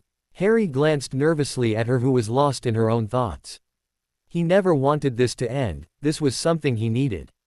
He didn't know what he would have done this year if he hadn't met her at all. Indeed, he didn't know how he could keep going on without her anymore. It was like she was a long-lost part that now filled the void in his heart that had been formed after everything he had to endure with the Dursleys and Voldemort. How did she feel? He had a constant fear that she wouldn't feel the same way as he did. Although a part of him kept reassuring him that she did feel just like he did, although he couldn't explain it. The stares they were getting had only made him more aware to how they looked like to everyone else. He was still younger and still in school, while she was already of age and would be graduating from school this year. Why would she want to be with him? She could have anyone she wanted. Putting that aside, he was a constant danger to others. There was definitely a reason why Dumbledore had suggested that he should be prepared. The attack at the World Cup, his name coming out of the goblet. The incident during the first task, it all seemed to come together. Charlie almost lost his life that day. He knew that he was already in love with her. He probably fell in love with her from the moment they had met at the World Cup. But was this normal? This was no fairy tale, and yet he felt like he was in one whenever he was with her. This thought scared him. He was afraid of getting hurt. Fleur was, well, Fleur. Yes, he got to live out a part of his dream, but anymore. Dare he believe in a future? It was cowardly, but he desperately wanted to avoid more emotional pain. What happened with Ron and Hermione had affected him more than it should have, a lot more. Even though he had decided to forgive Hermione, and he knew that he couldn't return to how they had been the past 3 years. He was scared to think how he would feel if Fleur separated from him. He didn't want to keep hiding things from her. Sirius and Lupin had become the most important people to him. It was scary to think just a few months ago these people had never been a part of his life. "What's wrong, Ari?" A soft, melodious voice brought him out of his thoughts. He looked at her to see her watching him in concern. "Nothing much," he lied. She smirked. "You're a very bad liar." He sighed, scratching his head. Aren't I? What's wrong? I can see that you are in pain." She murmured softly. "Let me, Ari." He began, but his throat tightened. Her hand was gently caressing his cheek and she was gazing steadily at him. He had almost no control over his mind just then as he watched her eyes darken. There was some emotion behind her eyes he found all too familiar, and yet he couldn't place it. His thoughts were wiped from his mind when he felt her lips on his, her arms wrapping around his neck as his unconsciously wrapped around her waist, pulling her closer to him. Her unique scent overpowering his senses along with the sweet taste of her lips. Warmth was spreading through his body. It was almost like the feeling when he ate chocolate right after facing a Dementor, except this was 1,000, no, infinite times better. They pulled back when the need for air became overpowering. Her warm breath tickling his ear, sending shivers of delight down his spine. He was caught by surprise when she tugged him back, capturing his lips with hers again. When they parted for the second time, she placed her head gently on his chest while he tightened his arms around her, burying his face in her hair. He loved the feeling of having her in his arms. There were honestly no words to describe it. Suddenly she started giggling and he gazed down at her curiously. She moved them carefully towards the tree near them and leaned on him suddenly. Before he knew it, fall on the ground where he landed a little painfully with her on top of him. He groaned slightly and looked up at her, who was still now laughing openly at him, her hair tickling his face. The sight was so cute that he couldn't help but be amused and slightly annoyed at the same time. "What?" he asked a little defensively. "Harry Potter, the boy who killed a basilisk, faced down about 100 Dementors, a dragon, and you know who is still powerless against a woman." She had finally stopped laughing and was looking at him with an adoring expression. He blushed slightly, feeling her breath tickling his face from their proximity, but refused to back down. "Not just any woman, there's only one who can do that to me, and I'm looking at her right now." Her cheeks colored slightly, but she got a mischievous glint in her eyes. "This woman sounds interesting. Anything you can tell me about her?" she asked playfully. "She is the most beautiful woman in the world. She's kind, smart, funny, and she understands people well. She. His words caught up in his throat, wondering if he should go on. She instantly caught on to his hesitancy, losing the childlike gleam in her eyes as she looked at him curiously, waiting for him to go on. Using every bit of courage he had left, he pushed on. "She's given me something that I never thought I could have. I still don't understand why she gave it to me, even though I am a few years younger than her. I don't understand why she would choose me, when she could have someone better than me. When she deserves someone better than me." His voice gradually got quieter and quieter as he spoke until it became barely above a whisper. She didn't say anything for some time, and he found himself unable to look at her. He was afraid of what he might see on her face. He might see realization reflected on her face. He was afraid that she would. A part of him screamed at him, reprimanding him for bringing this up, and yet another part of him assured him that it was for the best. He felt a hand gently caress his cheek, and after a few movements, he forced himself to look at her. He was startled to find that her eyes were teary. She leaned towards him and kissed him lightly. It wasn't as heated as earlier, but it still sent shocks down his spine. "Ari," she said quietly, drawing back a few inches. "Don't ever say that again. You don't see what's in you that everyone else does. You are not perfect, nobody is. But you are as close as anyone can get, to me at least. As for age," she smiled gently at him, trailing a finger down his cheek, making him shiver. "Your eyes show who you are. From them I can see that you are much older than me. And besides, what is 3 years for us?" He opened his mouth to speak, but she placed her finger on his lips, silencing him. "You say that I haven't given you something that you thought you never could, haven't you? It is the same for me. You proved I can be seen more than just a Vila. And also don't forget that I am now an adult. I make my own choices and. She paused for a moment. You're one of my choices I'm not going to give up. Nothing will change that. Nothing. His question escaped him before he realized it. His voice was filled with hope and smiled gently at him. Not. She kissed his cheek softly. She did the same for the other. Single. His nose. Zing. He suddenly smiled, which made her heart skip a couple of beats. His bright green eyes were almost glowing, burning with happiness. I love you. Silence fell. The words had escaped his lips before he knew it, he hadn't even been thinking about it. She stiffened in his arms and he immediately felt apprehensive. She gazed at him with an unreadable expression, his words dying out on his throat. He knew it was useless now. He had laid everything out to her and it was no use denying it. He didn't even want to deny it, these were his true feelings and he didn't want to lie to himself or Fleur, although he would have preferred he hadn't said that now. They probably had been staring at each other for hours and they wouldn't have known it. Harry had almost lost hope. Closing his eyes he mentally kicked himself. Do you mean it? She asked. Her voice was barely audible and he almost didn't hear it. His eyes snapped open to find her blue eyes shining brightly. He gulped before he closed his eyes again, taking a deep breath. Yes, he said softly, keeping his gaze fixed on her. She remained frozen for a few more seconds before she closed the distance between them and tenderly kissed him. When they parted she had a single tear sliding down her eye. I love you too. Nothing. His question escaped him before he realized it. His voice was filled with hope and longing. She smiled gently at him. Nothing. She whispered. He suddenly smiled, which made her heart skip a couple of beats. His bright green eyes were almost glowing, burning with happiness. I love you, he murmured. If the leaves would have rustled, if the wind would have chosen that moment to hum, in short, if there had been even the slightest noise just then, Fleur would have convinced herself that she had misheard him. As it was, at that moment the only sound that could be heard was the faint rhythmic beating of their hearts. Her own immediately started beating louder as soon as his words had left his lips, that she was sure that even he could hear it.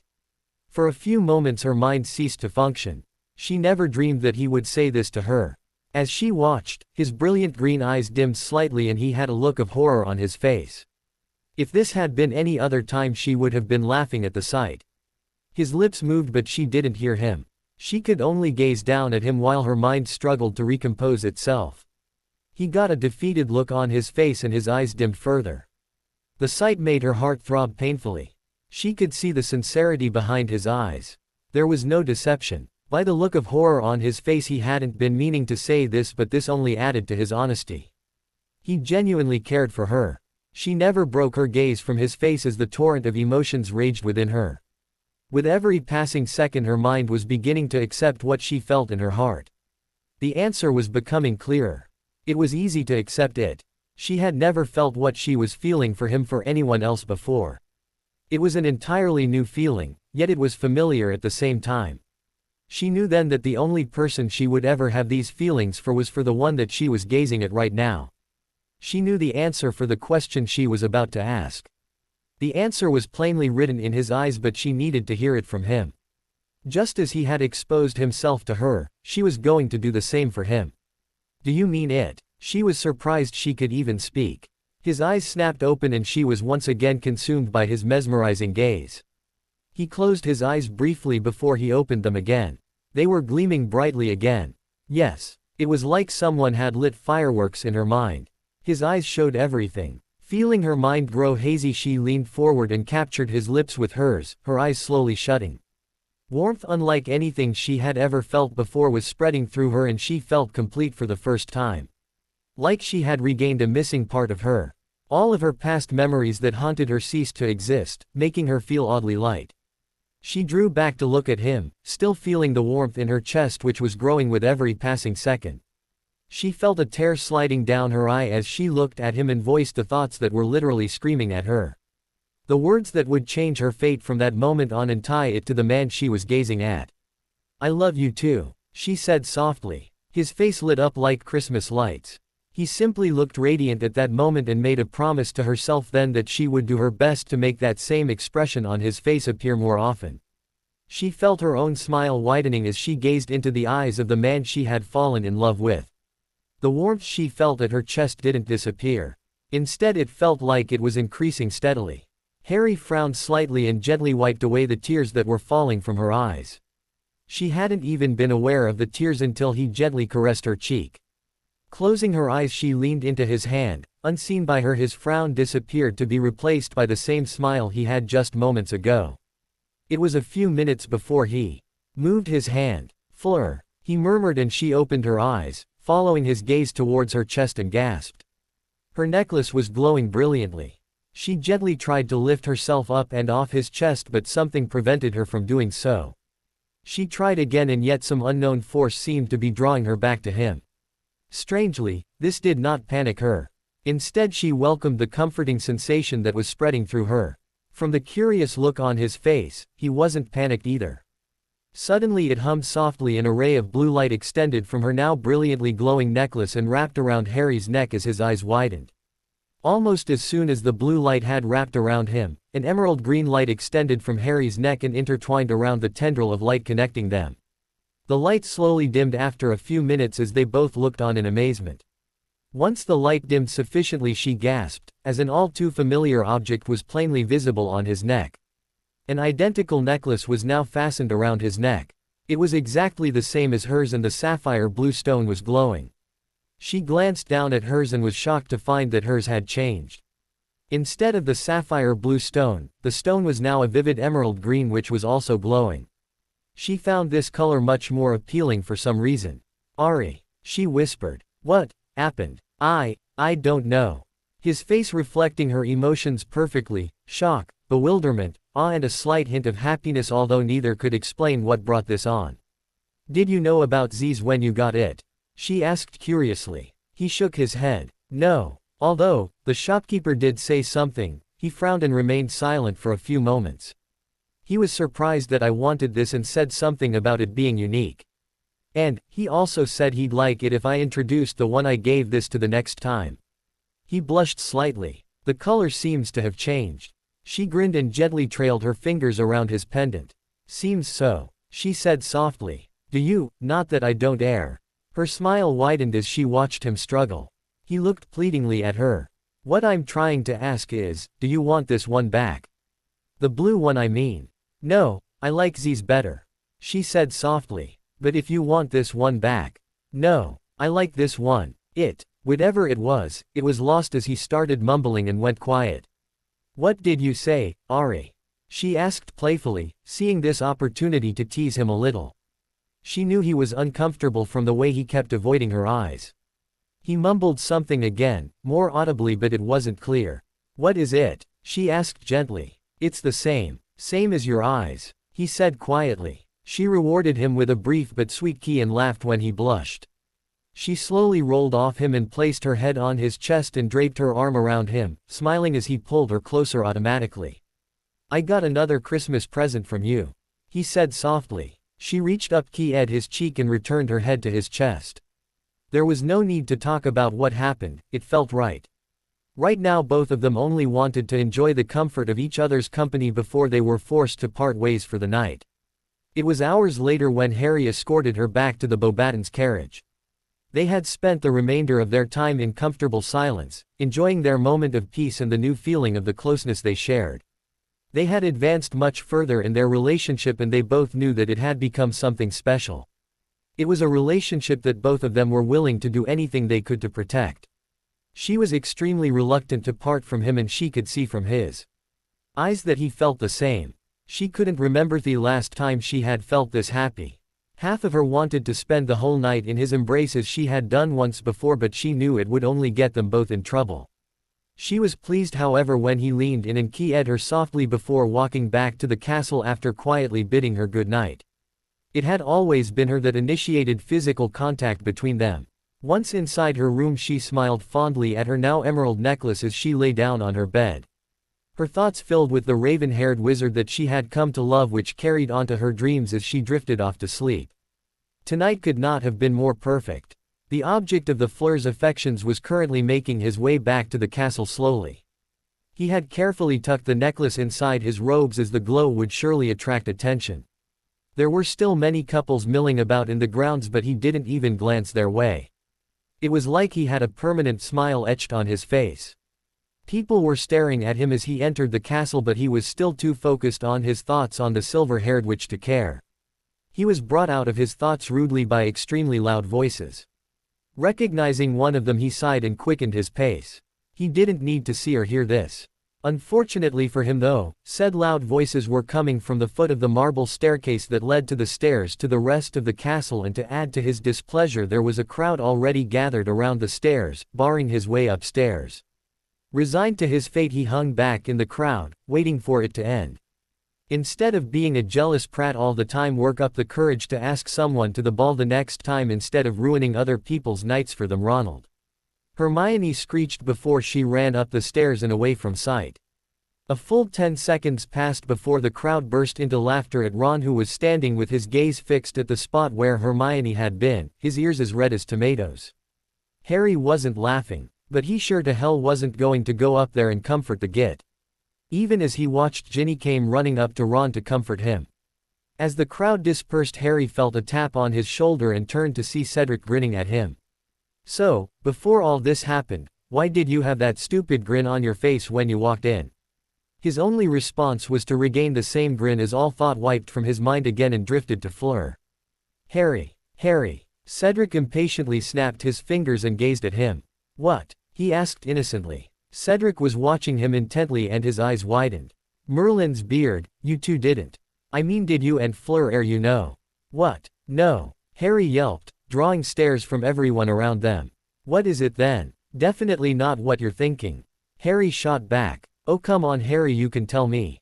"Nothing happened. Where's Cho anyway? Were you waiting here for me just to ask this?" Harry asked incredulously. "Oh no. She's talking with some people over there," he said, pointing vaguely at the crowd behind them. "I actually wanted to talk to you about something. I was trying to find you, but then this whole thing between Granger and Weasley happened and pretty much drew everyone's attention." Cedric said sheepishly. "What is it?" "Listen, I didn't exactly get a chance to repay you for tipping me off about that dragon," he said quietly. Harry waved his hand dismissively and grinned. "It's all right. You would have done the same for me. Hopefully." Cedric clutched his chest dramatically. "Ouch, that was a low blow, Potter." Harry smirked. "But anyways, I take it you haven't worked on your egg, right?" "Not yet. I figured I'd start on it after Christmas. It just wails every time I try opening it." Cedric nodded knowingly. "Well, if you ever need a bath, a good one mind you, you could just use the prefect's bathroom on the 5th floor." He winked. "Huh. Just take a bath and bring your egg along. Might help, you think?" Harry looked confusedly at him.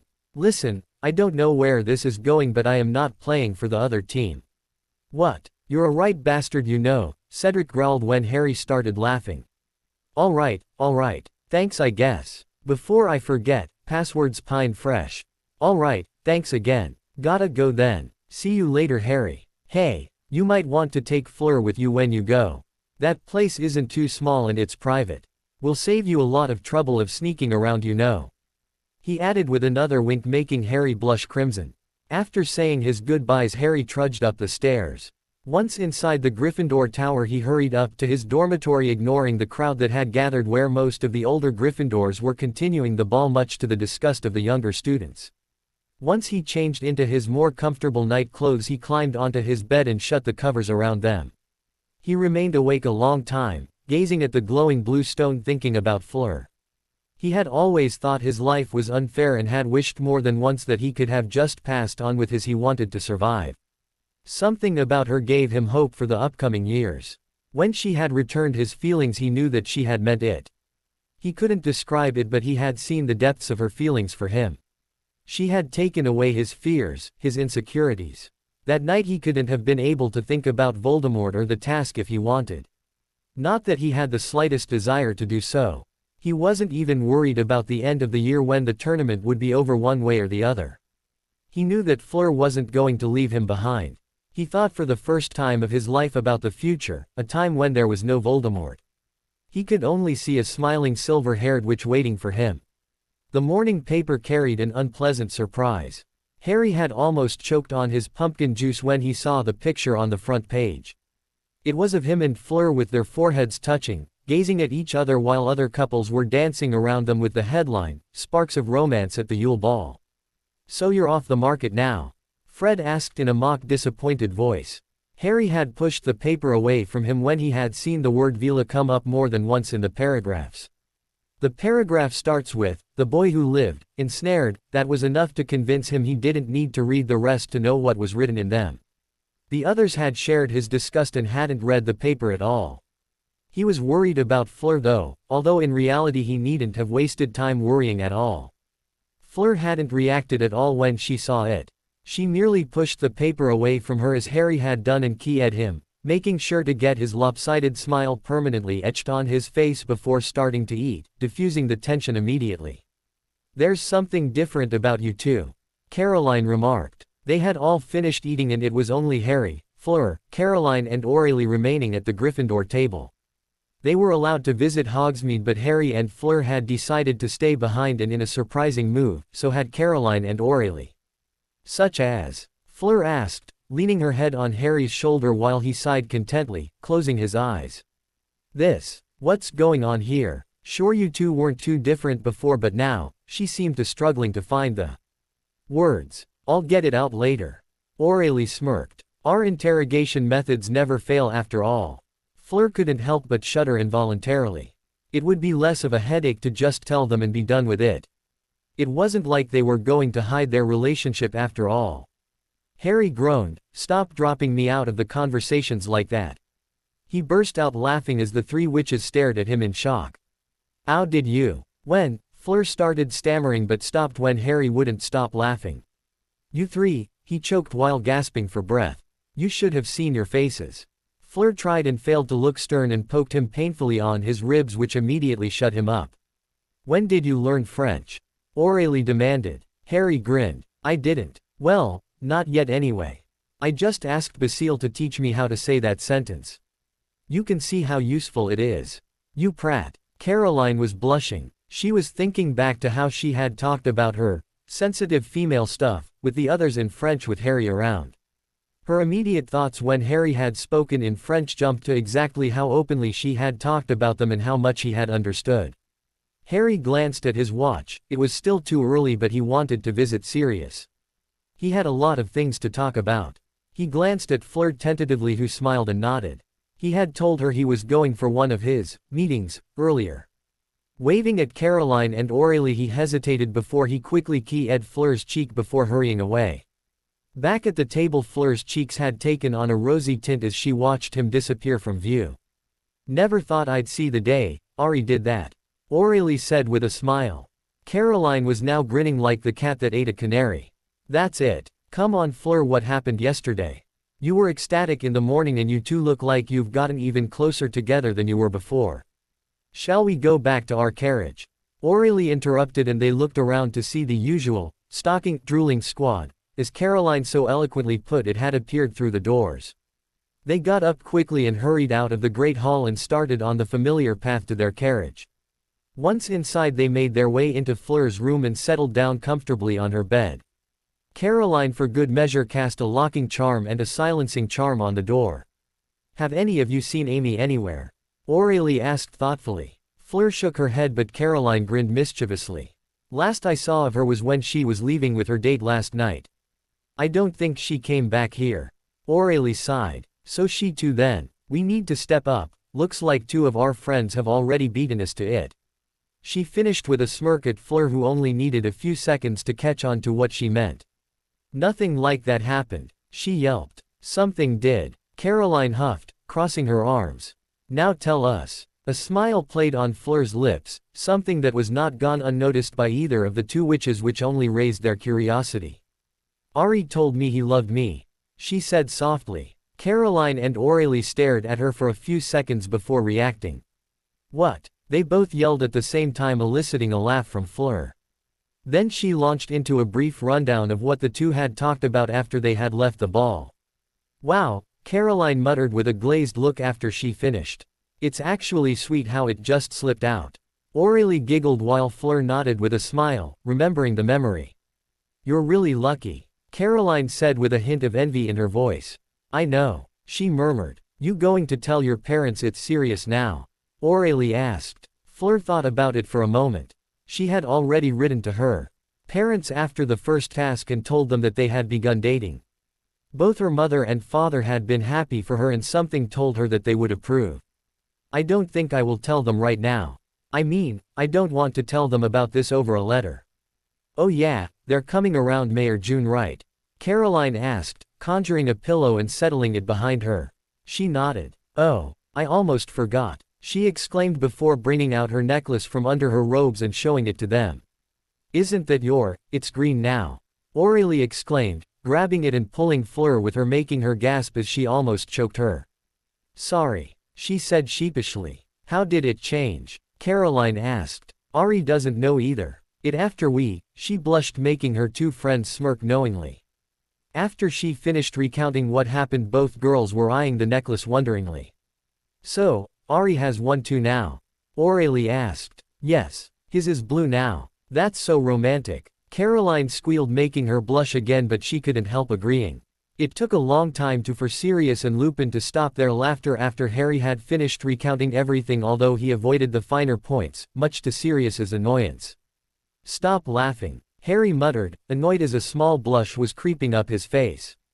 Sorry, Harry, but you have no idea how close you were to scaring her off, were you? Sirius said cheerfully. Oh, don't worry, there's no chance of that happening anymore, and you've got yourself something almost every man in the world chase after. He added, catching the horrified look on his face. It was kind of different for James though. Lupin said, smiling fondly. He started pursuing Lily with the words, I love you, from the beginning.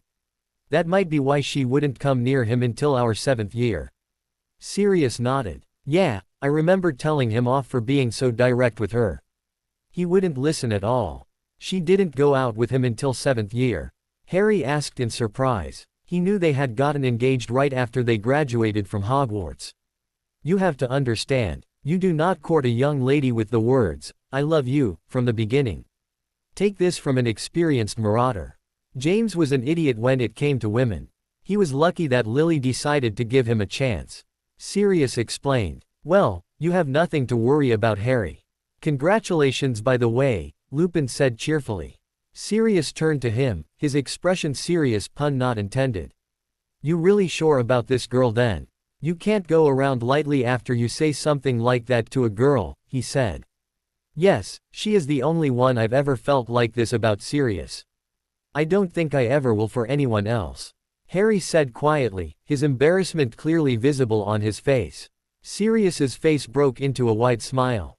I won't lie, I envy you, pup. Harry couldn't stop his own grin that spread across his face. Thanks. How is she? He asked, waggling his eyebrows, making Harry groan loudly and Lupin chuckle. Such a dog, Harry muttered. He immediately turned into his animagus form and barked before turning back with a huge grin on his face. Guilty as charged. After the laughter died down, Harry looked nervously between Lupin and Sirius. Is it all right if I introduce her to you too? I'd like to meet the woman my godson is courting, Sirius said after a few moments. But you sure she won't mind? Mass murderer here, you know. He finished with a grin. Yeah, she will understand, Harry said quickly. Lupin nodded approvingly. Shouldn't be a problem. And aren't the Delacours? Lupin trailed off, looking at Sirius. Harry too looked curiously at Sirius, whose smile widened. I know Dominique Delacour. Harry stared in amazement. You know him? Isn't he the head of the Auror department in France? Yep. How? I met him back when I was at my 2nd year in Hogwarts, I think. He said thoughtfully. My family. Harry didn't miss the disgusted look that came on Sirius's face. Had a social gathering for all the important people from the English, French and Bulgarian Big Three or something like that. He came with his father, who was also the head of the Auror department at the time. We became good friends after that. Stayed in touch ever since. Even now? Harry asked, perplexed. No, haven't seen him ever since I was carted off to Azkaban. His wife is one beautiful woman. He added with a grin and suddenly slumped his shoulders dejectedly. I can't believe the son of my best friend is ending up with a beautiful woman too. Talk about getting beaten 2 generations in a row. This was too much for Lupin, who started laughing uncontrollably, eliciting a grin from Harry. So, he looked expectantly at them. Yeah, sure, I'd love to meet her. You better tell her about me beforehand though. I don't want to get burnt to ashes when she finds her boyfriend has lessons with a known madman. Harry nodded, smiling. So, all that aside. Harry, have you started on your egg yet? Lupin asked. No, not yet. I did get a clue though. I'll give it a go tomorrow or day after. Don't keep putting it off though. You might need a lot of time to work out the meaning. He said warningly. Yeah, Harry muttered under his breath. Oh, and there's another thing I forgot to mention. I don't know what it was, but he went on to describe the vision with Voldemort and about the servant at Hogwarts. Why didn't you tell us this sooner? Sirius asked after a long moment of silence when he was done. I kind of forgot, he said sheepishly. I went to see Dumbledore right after I saw this, but he wasn't there at the time. After that, well, Harry, Lupin's voice was strange. Are you sure you saw Greyback? He nodded. Who is he? Fenrir Greyback, Sirius growled. He was one of the only Death Eaters that weren't caught and also one of the most vicious. He's also a werewolf, Harry gasped. Sirius looked at Lupin, who had been staring at the fire, lost in thought. It was Greyback that bit me, he muttered. Catching the look of horror on Harry's face, he grimaced. Back when Voldemort was in power, he saw it as his job to turn as many people as possible into werewolves for Voldemort's army. I remember thinking that it was by mistake that he bit me, but I found out later that I was targeted by him. My father always stood up to Voldemort and he crossed him somehow. He's really dangerous, Harry. We need to inform Dumbledore about this as soon as possible, Sirius said. But damn it, that old coot keeps disappearing off again and again. He growled in frustration. This servant in Hogwarts. You didn't hear any names, anything? Lupin asked. Harry shook his head. Nothing. He just said that he was losing control of him and that he was to be taken care of. It can't be Karkaroff, can it? He asked, looking at both of them. He knew from them that he was a Death Eater. No, that doesn't make sense. I know Karkaroff, Sirius muttered darkly. He's a coward. He doesn't have enough guts to fight against anyone. If it was him, he definitely wouldn't defy Voldemort. Did you have any more of these visions? Lupin asked. No. After that they were just like the rest. Only dark shapes. We need to step up on your occlumency training. Harry grimaced. He still hadn't completely mastered, and he wasn't a fan of the headaches that came with it. In fact, we'll start on it tonight. We need to go, Sirius. He added, glancing at his watch and then up at Sirius. Urgently. Merlin's beard, it's 2 already. Harry, we'll see you tonight, gotta do something, Sirius said, getting to his feet with Lupin. Harry nodded and stood up with them. Will you bring Fleur tomorrow? I don't think we will be here until 10 at least. Okay. After they had left, Harry had been pleased to find Fleur seated alone in the Great Hall reading a book. From her demeanor he knew she was annoyed. Sorry, he whispered apprehensively as soon as he reached, brightened up when she pulled him down and pecked his cheek. Come on, she said, getting up and lacing her fingers through his and leading him out of the Great Hall with her book. He didn't miss the frosty glares she threw at some of the boys that were sitting at the Gryffindor table who looked slightly put out. Where we going? He asked, grinning at her when they slowed their pace and walked slowly across the school grounds. It was pretty much deserted, with almost everyone being in Hogsmeade and the younger students still back at home. You didn't Avenue lunch, did you? She asked softly. No, but then we shall Avenue lunch, she said firmly, leaving no room for argument. They walked in comfortable silence and led him to the Beauxbatons carriage, where inside she led him to the smaller dining room where the plates were already laden with food. They were done fairly quickly, as neither had spoken much other than occasionally catching each other's eye and grinning before looking away. She then pulled him into her room, where, after locking the door and untying her hair, letting it flow back all the way to her waist, pushed him onto her bed before assuming her favorite position with her head resting on his chest with a content sigh. Harry once again wondered how on earth he managed to get someone like her to fall in love with him as he looked down at the mass of silver. He smiled unconsciously, remembering what Sirius had said. Then he realized with a jolt that they were alone. Fleur, he murmured, wondering momentarily if she had fallen asleep. In response she shifted so that he could see her face, which was watching him curiously. You know how I keep going from time to time. The meetings, she shook her head, cutting him off. You don't Avenue to tell me, Ari, she said gently. As long as you're not doing anything reckless. He chuckled, thinking about how he dueled with Sirius. I know I don't have to. But I want to. The smile that lit up her face stunning, and he was briefly mesmerized by her before her lilting laughter brought him back to reality. I'm glad that I can enthrall you every now and then, she said softly. Then she settled her head back down on his chest, waiting for him to go on. Have I ever mentioned my godfather?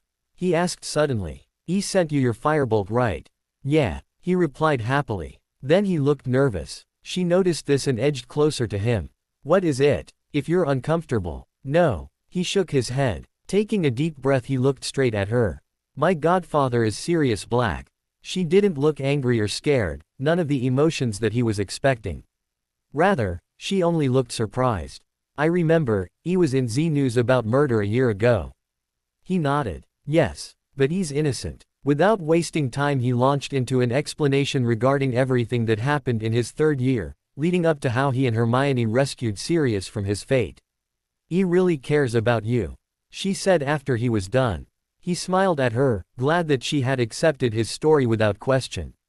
I know. He's something, you'll see. She smiled at the way his eyes sparkled as he talked about his godfather. His fondness for him was obvious. I'd like to meet him sometime. How about tomorrow? He asked, grinning at her. He's heir, she asked in surprise. I've been meeting him and Remus since the start of the year.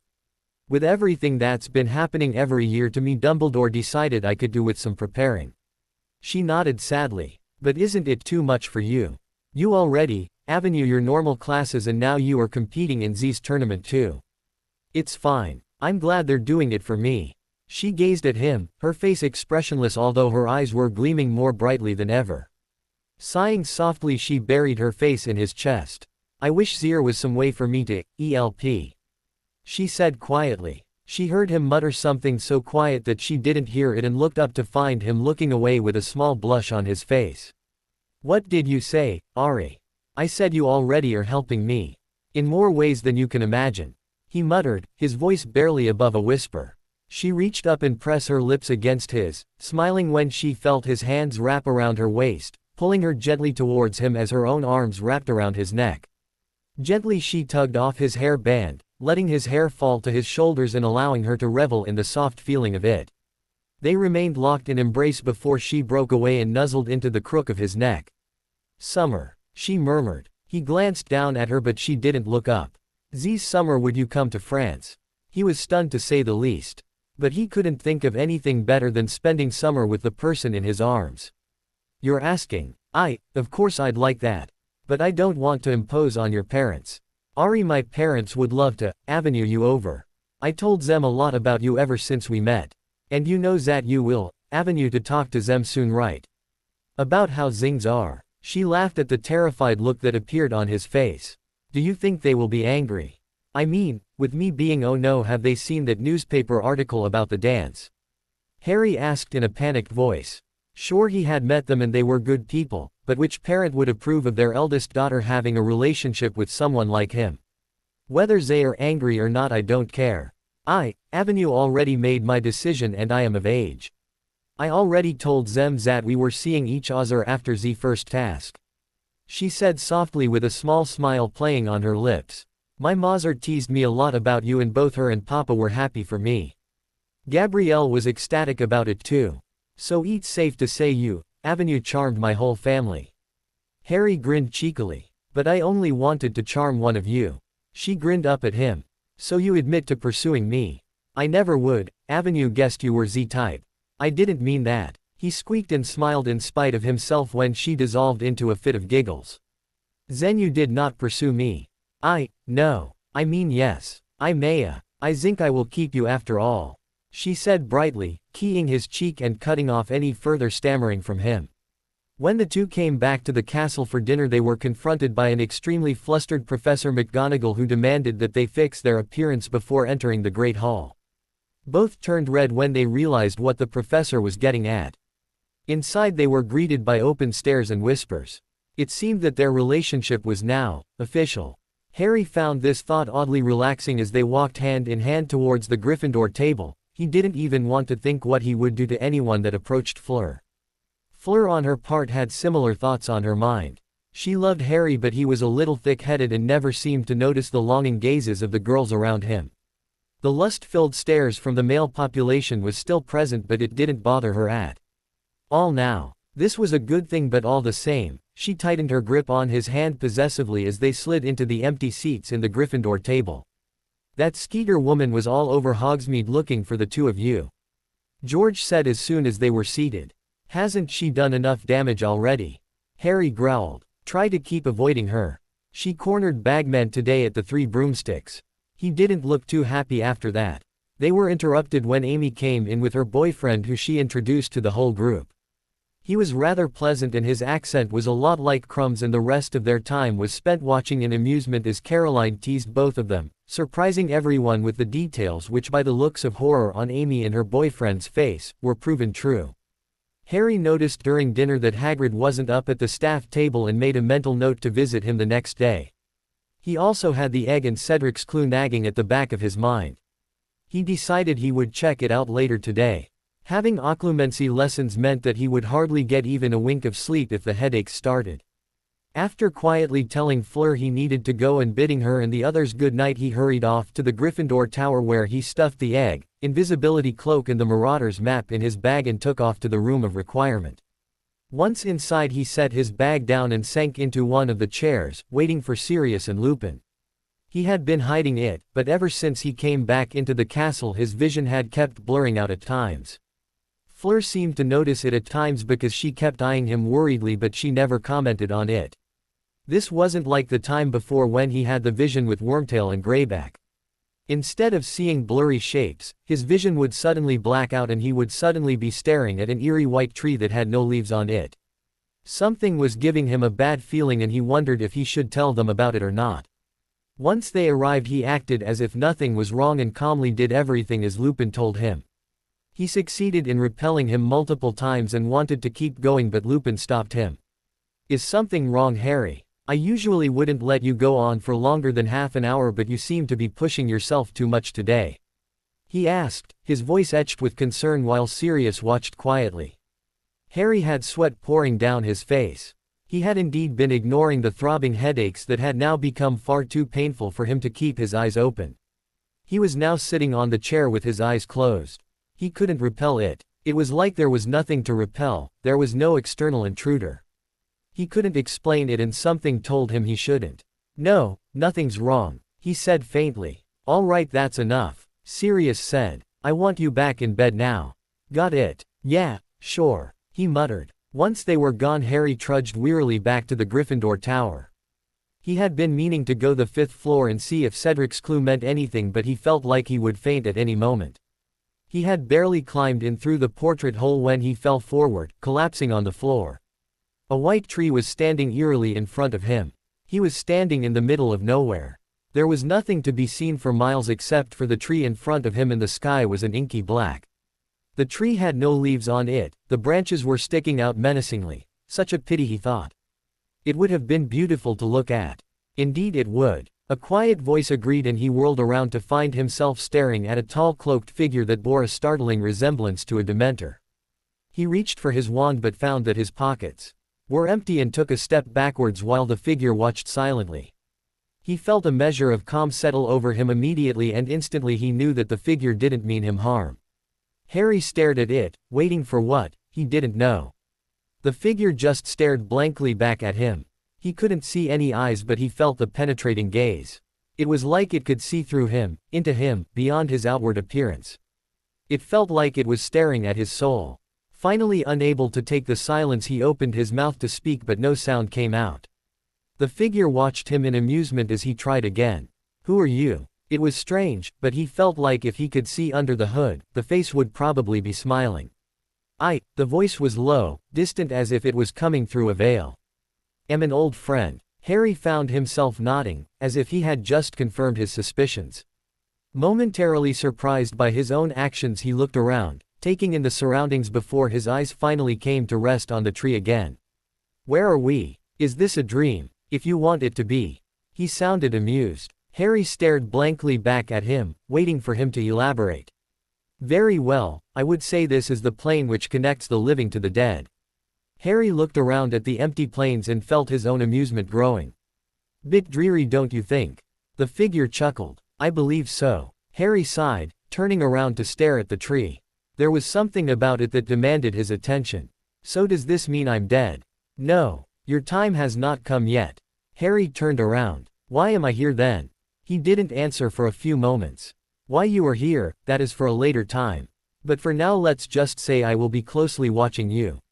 Your way forward leads only to one end and yet your path continues on beyond that. What had once been clear is now shrouded in darkness. He could have sworn that the figure's face looked like it was smiling. Suffice to say I am intrigued. Harry felt strangely calm hearing this and he was surprised when he felt a small smile playing on his lips. You will always have a hard time with me, old friend. The figure nodded in amusement. You were the wisest of the three brothers after all. The tree and the figure started fading away slowly. It's time for you to return. Harry nodded, and before he knew it he was surrounded darkness. Harry, Harry. A voice was frantically calling out to him. He groaned softly and slowly opened his eyes. Is he alive? A higher voice asked. Harry, get up. His vision was still blurry and he realized he didn't have his glasses on anymore. Glasses, he muttered, reaching out with his hands before he felt someone gently put them onto his eyes. He found himself staring at Katie who was watching him closely while Fred was standing behind her. Both of them looked extremely worried and before he could speak Katie was hugging him tightly. You feeling all right? Fred asked, crouching down next to him and Katie let go of him. He nodded unconsciously. His mind felt disorganized. He could distinctly remember a white tree but nothing else. He looked around. They were in the Gryffindor common room, right in front of the entrance. I'm all right. Bloody hell, Harry. We just came in about a minute ago and you were on the floor. You had no pulse, for God's sake. I fainted, he asked, looking at them both.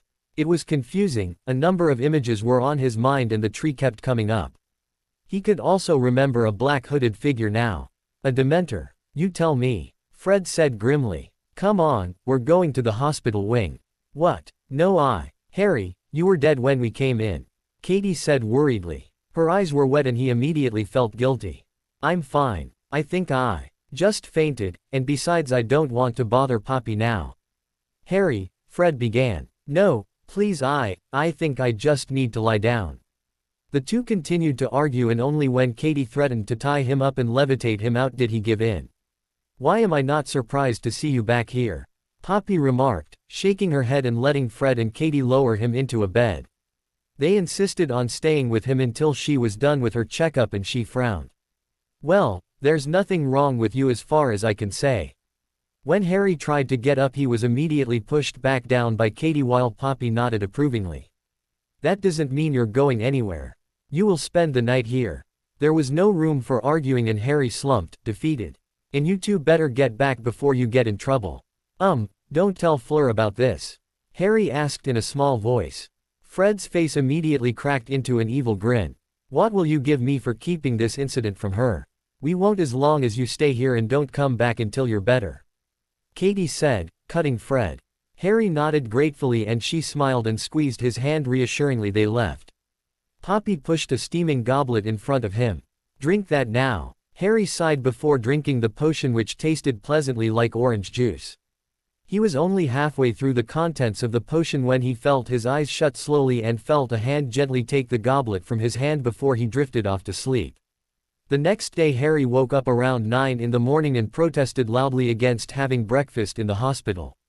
Finally, after 10 minutes of bickering, she gave in as there was really nothing wrong with him and he delightedly took off hurrying down the stairs. He still had only flashes of what he had seen last night.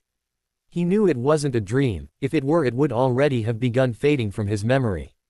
On the contrary, he felt like he was remembering more and more of what he had seen, although for now he could only distinctly remember a white tree and figure that closely resembled a Dementor. The Great Hall was packed with students when he entered and was momentarily surprised before he remembered the younger students were back from home. He slipped into the seat beside Fleur, who had a worried expression on her face until she spotted him and perked up, keying his cheek. Morning, he said quietly to her while he was inwardly breathing a sigh of relief. It seemed Fred and Katie hadn't told her. He shuddered to think what she would do to him if she found out he had earned another trip to the hospital wing. Harry, George said apprehensively, handing him a letter. Frowning, he saw it was a letter from Mrs. Weasley and he didn't miss the worried looks on Fred and George's faces when he opened it. Harry James Potter, what do you think you're doing with that girl from that school? She is older than you and she's a Veela no less. Remember this, young man, you shouldn't go chasing after some woman just because she has a pretty face, and you shouldn't be getting that close with foreigners. Hasn't it occurred to you that she is using you for your fame? I thought you had more sense than this. I want you to put it in writing and send me a letter stating that you will not continue to see this woman. I expected better from you. Your parents would be shocked. Now you stop that foolishness with that slag of a woman, or else I will be forced to come up there. Love, Molly Weasley. The group had gone quiet as they watched Harry, who was still staring at the letter, his expression unreadable. Fleur, who had caught a glimpse of the letter, had read on as Harry had made no effort to hide it. She was hurt by the letter, to say the least. It was exactly like what was mentioned about her in the papers, but she had always brushed it off. But seeing this letter, which was written personally to Harry demanding him to stay away from her, scared her. She couldn't help it, as a tiny part of her feared that he would indeed go along with what this woman was asking him to do. He had let go of her hand, and almost everyone down the table were watching curiously now. The air had gone strangely still, and there was an unnatural coldness that had settled in. Fred and George especially looked worried, scared even. Suddenly the letter flew from his hands into the air, and it burst into bright emerald flames. The heat from the flames was enough to make most people cover their heads with their arms to protect themselves from the scorching heat. The hall had gone completely silent, and almost every single person were staring at Harry, who had his gaze fixed upwards where the letter had been just seconds ago before it disintegrated in the flames. He slowly turned to her, almost as if he was afraid of looking at her. His face betrayed his emotions: anger, fear. He stood up quickly and walked silently down the aisle between the tables before breaking into a run near the entrance. He disappeared from view, in the direction of out of the castle. Fleur sat rooted on the spot. It had been a while since she had seen that expression come on his face. The last time she had seen this was when he had told her about what happened between him and his ex-best friends. The fact that he looked scared when he looked at her shocked her more than ever. The whispers that broke out around them brought her back to reality, and she quickly stood up, running after him. She knew exactly where he was going. When she was getting nearer to the secluded spot by the lake, she slowed down and approached quietly. Sure enough, he was there, sitting against the tree with his knees drawn up to him, with his arms tightly drawn around him. He didn't look up when she approached and sat down next to him. She felt her chest tighten when she saw the defeated look on his face as he stared into the lake. Deciding that she would give him some time, she waited for him to speak. After what felt like hours, he spoke, his voice coming out low and lifeless. Sorry. She stared at him. Why are you apologizing? She asked softly. He didn't speak for a few moments. It isn't fair. What these people are saying about you. If it weren't for me, you wouldn't need to deal with everything people are saying. Ari, she murmured, gently wiping a stray tear on his face. She slowly crawled in front of him. He refused to look at her, but she pulled his face to her. Why are you afraid? He didn't answer, yet he didn't look away. It was the fear in his eyes that worried her the most. Tell me what's wrong, she whispered pleadingly. It was a long time before he answered. I'm afraid that you will not be able to take it anymore. His voice sounded broken. If you went with anyone other than me, you wouldn't have to face what these people are saying about you. She wanted to slap him at that moment, and she almost did. The only thing that held her back was the pain reflected in his eyes. Listen to me, Harry Potter. Do you think that I am a weakling that needs protecting? She asked, her voice so cold that Harry felt shivers run down his spine. No. Then what is it? Why do you keep apologizing for everything? Why are you letting they say people ruin what you and I, Avenue? I'm not. He sounded wounded, more broken than she had ever heard him, but her own anger was building too. What is it then? She asked, glaring at him. His eyes locked with hers, and for a moment neither said anything. I'm afraid that you will leave me, he muttered finally, his shoulders slumping dejectedly. I'm afraid that this will become too much for you. I'm not worth the trouble, Fleur. I mean, even I understand that. You deserve so much more than me. I have seen what they write about you in those papers. I know what the people here say about you. She felt her anger vanish without a trace as she realized what he was talking about. It was his greatest fear, being left alone again. You foolish man, she murmured, making him looking up at her. What? You, eared me. You still do not know who I am. At this he lowered his gaze dejectedly. But, she brought his face back to level with hers. I will make you see. I don't care how long it will take, but you will understand. She smiled softly. I won't leave you. I care too much about you to hurt you like that, so please, put that fear out of your head. She paused as a shadow crossed her face. Those people, they won't understand our feelings. No one ever will, and we shouldn't waste our time trying to convince them. And besides, you are also forgetting that EET was not so different back in Bobadens for me. I'm no stranger to what they say people are saying. EET is what we must endure for being what we are. I don't care anymore because I avenue you now, and you shouldn't either. His face lit up with the same happiness, if not more than the day she had returned his feelings. It was infectious, and she felt her own smile widening. Suddenly he grabbed her, making her squeak in surprise as he pulled her onto him and wrapped his arms around her. He didn't say anything, but he didn't have to, as she closed her eyes and snuggled into his embrace. It was a very happy couple that returned to the castle later that day. They met Fred and George along the way, who immediately started apologizing with worried looks on their faces that were so unlike them. It's all right, Fleur said softly, and Harry nodded. Instantly the two looked relieved. She sent us a letter too, asking us to make sure you two were apart. Fred said angrily. Yep, and we kindly told dear mother to sod off. George added. Apparently she has been asking Charlie about her, although he too, I believe, kindly told her to stop meddling. Fred said with a grin. Oh, and he and Bill sends their congratulations, and Bill told me to tell you, it was a close run. George rolled his eyes. Tell them we said thanks. Harry said, grinning. Will do, Harry. Blimey, we don't want to get on your wrong side anymore. George muttered with a fake shiver. Yeah, Fred chimed in. Those green flames were wicked. How did you do it? Wandless too, George added. Harry scratched his head in embarrassment. I dunno. I wasn't really in control of myself at the time, Mrs. Weasley. He stopped speaking and Fleur squeezed his hand reassuringly. Fred and George waved their hands. It's all right, Harry, we know. Fred muttered. Yeah, we're just glad you didn't storm off to burn her up. George added with a grin. Harry smiled uncertainly. Keep him out of trouble, he's a handful. Fred added cheerfully to Fleur. She grinned and nodded, and the twins took off. After lunch they spent the rest of their time with Aurelie and Caroline. Amy had once again disappeared with her boyfriend. They considered staying in the library but left hurriedly when the books started leaving the bookshelves after growing small arms and legs before things could get hairy. Outside they spotted Fred, George, Jean and Basile, who were shaking in laughter listening to the old librarian's shrieks of outrage.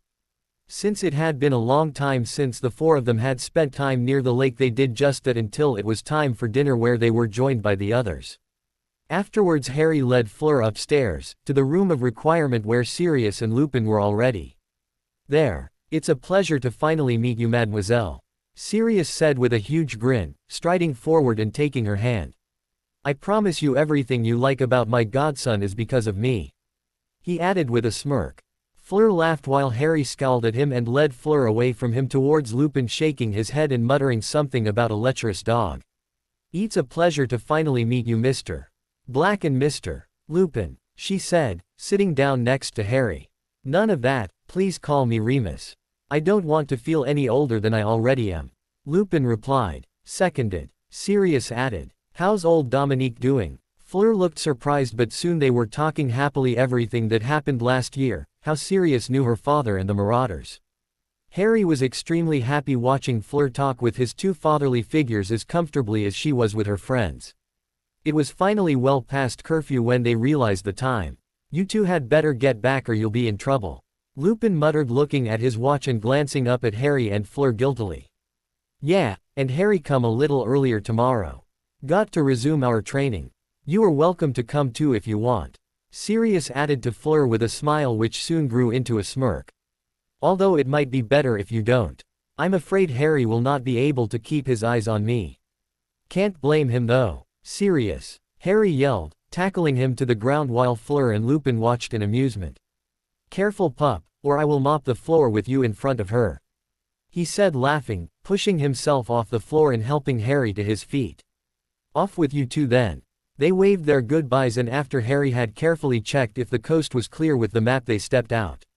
Harry groaned, suddenly coming to a stop as they walked down the dark corridor. "What is EET?"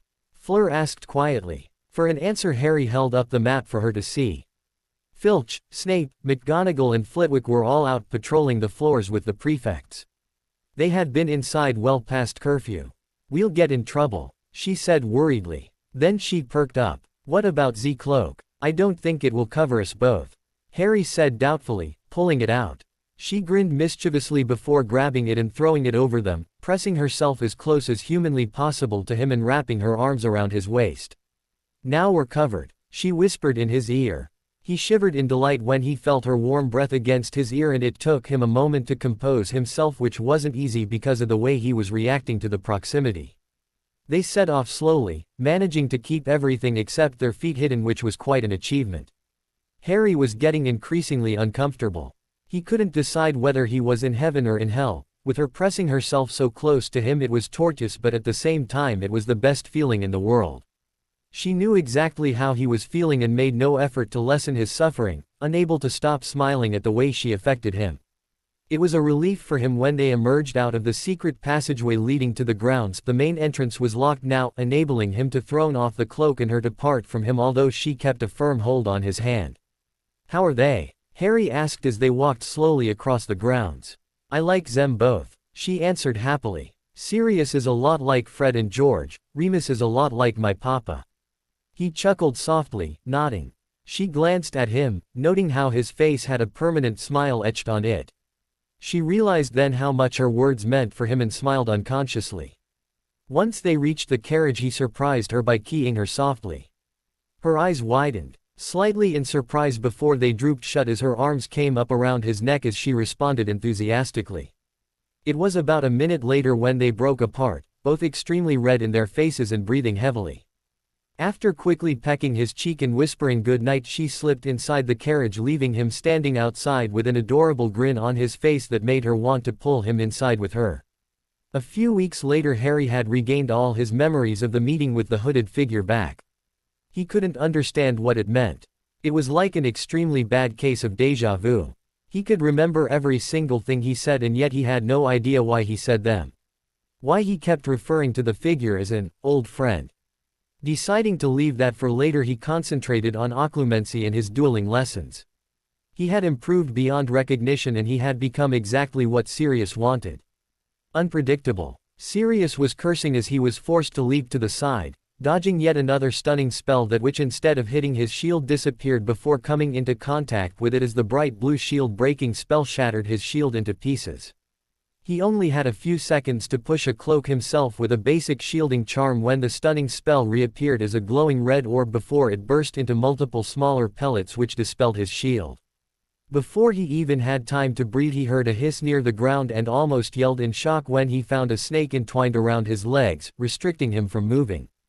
Instinctively he conjured multiple blocks of stone which hovered in the air for a few moments before each and every one of them burst into dust, but it gave him the time he needed to kill the snake and free himself. Impedimenta. He heard Harry yell and instantly flicked his wand, parrying the spell which flew harmlessly to the side. It was a reflex, he would normally dodge it. This whole time they had been in the duel, both of them had been casting non-verbally. It took only a few seconds for him to realize his mistake as he tried to move, hastily conjuring up another shield which shattered again when the light in the room went out and they were plunged into darkness, something neither he or by the gasp of surprise from Lupin had been expecting. The light flared back on, brighter than ever, temporarily blinding him as he squinted, looking for Harry, who had disappeared from view except for the stationary spells which were hovering directly in front of him, and he conjured another shield before immediately backing away and sidestepping away from the line of fire, preparing for his shield to break again when he felt a sharp prod at his side and felt his arms and legs go rigid, making him fall over, stiff as a board. Someone turned him around and suddenly Harry came into view, grinning widely as his face first appeared, followed by the rest of his body. Everyone in the room were stunned into silence. He could see Lupin looking shocked behind Harry's shoulder, and he felt the body bind lift off him. The silence continued for a few moments before he started laughing. That was a dirty trick, using a disillusionment charm. He choked out when Harry stood up and pulled him to his feet. Ruffling his hair, he grinned widely. But I'm extremely pleased with you. Tricks or not, you beat me. That was an amazing bit of spell casting right there. Lupin said proudly. Harry's grin widened further if possible. When did you learn all of that? Disillusionment charms. Conjuration. Professor Flitwick's been giving me extra work since the stuff we do in class is too boring for me. Professor McGonagall too, he replied cheekily. Lupin chuckled and looked at Sirius. We're helping raise another marauder. Sirius nodded happily. Well, never thought you would be that type. I didn't think you would progress further in this time. What the hell have you been doing? Just read a few books at night, he replied, suddenly looking sheepish. Sirius glared at him. You've been practicing magic again at nights. I know my limits. I'm not doing anything stupid. And besides, I have a lot of time with nothing to do. Lupin frowned. You're still having those visions? No. This was not entirely truthful, and from the looks of Sirius and Lupin's faces he knew they caught on.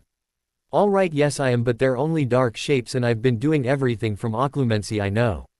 It just won't work sometimes. Sometimes? Lupin asked, puzzled. Yeah, he muttered, sitting down and taking a swig from the butterbeer on the table. I think I've got occlumency figured out now. I can tell when there's someone trying to enter my mind and I can organize my thoughts. Here Lupin gave an approving nod. Better. It helps a lot with the books and school work. There are just some times when no matter what I do I can't stop myself from seeing the stuff. I think we better see Dumbledore about this. Lupin muttered thoughtfully, but Harry immediately protested. No, there's no need. It doesn't matter much anymore and it's become sort of a habit for me. I gotta go, he added, getting to his feet and glancing at his watch. Sirius looked surprised. Where? I need to even the score. Harry grinned. The egg, he answered. Sirius nodded in understanding and Harry waved at the two before leaving the room and walking quickly in the direction of the prefect's bathroom, which was on the 5th floor. After checking with the Marauder's map to see if anyone was inside, he quietly murmured, "Pine fresh," and the door immediately opened, enabling him to step inside before it shut, just as quickly. The chamber was amazing to say the least. The floor in front of him was about the size of a small swimming pool, which was at the moment devoid of any water, and there were multiple taps at the side. The walls were covered with pictures depicting scenery from an underwater world, complete with a pretty mermaid with long pink hair who yawned softly before waving at him shyly, who grinned and waved back. Then he opened all of the taps, amusing himself with the effects as some gushed brightly colored bubbles. It only took a few minutes before the pool was filled, and after gazing nervously at the painting where the mermaid blushed and nodded, hiding her face with her hands, and he quickly slipped off his hair band and took off his clothes and stepped into the water. You can open your eyes now," he called after ensuring that he was completely covered, and she did, grinning widely at him before twirling her hair under her fingers. Unbidden, he caught himself wondering how Fleur would look like wearing one of the Muggle swimsuits, and felt the color rise in his face before shaking his head from side to side. He turned around and grabbed the egg, wondering what he was going to do with it. Breathing deeply, he opened it and immediately shut it as it burst into the same ear-splitting screech as always. He heard a small giggle at his side and the mermaid pointed at the water, and he quickly understood. Nodding his thanks, he placed the egg underwater and opened it, and was immediately surprised when no sound came from it. Taking a deep breath, he put his head under the water and immediately heard a beautiful female voice singing. "Come seek us where our voices sound. We cannot sing above the ground. And while you're searching, ponder this. We've taken what you'll sorely miss. An hour long you'll have to look. And to recover what we've took. But past an hour, the prospect's black. Too late, it's gone, it won't come back." As seen in the Goth book. Harry frowned when he resurfaced. Before thinking, he listened to the songs a couple more times to memorize it. Come seek us where our voices sound. This meant that there were only a few places where their voices. It was easy enough, and it didn't take him more than a couple of minutes to put two and two together. The egg always screeched in the air no matter what he did to it, and it only sang underwater, which meant they were underwater. It was then that he realized what he thought. Underwater. How was he supposed to go underwater and stay there for an hour? He gazed absently at the mermaid, who was now flicking her tail to and fro. He had read about human transfiguration, but he had never attempted it before. Maybe he could ask Professor McGonagall for help, but he wasn't sure he could master it within a month. In another 2 days it would be the 1st of January. Transfiguration was really complex after all, and human transfiguration was NEWT level 2. It was then that another spell came to his mind. The bubble head charm that Fred and George always used when they were handling dung bombs. If he asked them, they wouldn't hesitate to teach it to him. But would it work underwater? This calmed his panic a little when he realized there were ways. It wasn't entirely impossible. Deciding to come back to that later, he thought about the other clues. There was a time limit. That was certain. Whatever they took, he needed to recover it within an hour or he won't be seeing it again. Too late, it's gone, it won't come back. This brought him to the other question. What would they take? We'd take what you'll sorely miss. What would he sorely miss? His firebolt. It was one of his most prized possessions. So was the invisibility cloak, the Marauder's map, even his wand. But that can't be right, he needed his wand to do the task. And even if those things were taken from him, they weren't stuff he would sorely miss. He leaned back, closing his eyes and forcing himself to think clearly. What would he miss? What mattered the most to him? It didn't take long before he thought of Fleur. She had become an integral part of him, and for a moment he panicked again before he reminded himself that she was a champion too. It was then he realized, it wasn't materialistic things he would miss. The few things that mattered the most to him were Fleur, his godfather, Lupin, and the few friends he had gotten close to. The list wasn't too long. But they wouldn't let people get taken in, would they? He spent a long time wondering about it before he shook himself from his stupor. They probably won't be placing anyone in danger like that. Which brought him to his final question: what had voices which only sounded underwater? His mind immediately jumped to the creatures which resided underwater, kelpies, grindylows. A faint giggle caught his attention and he looked up to see the mermaid smiling coyly at him.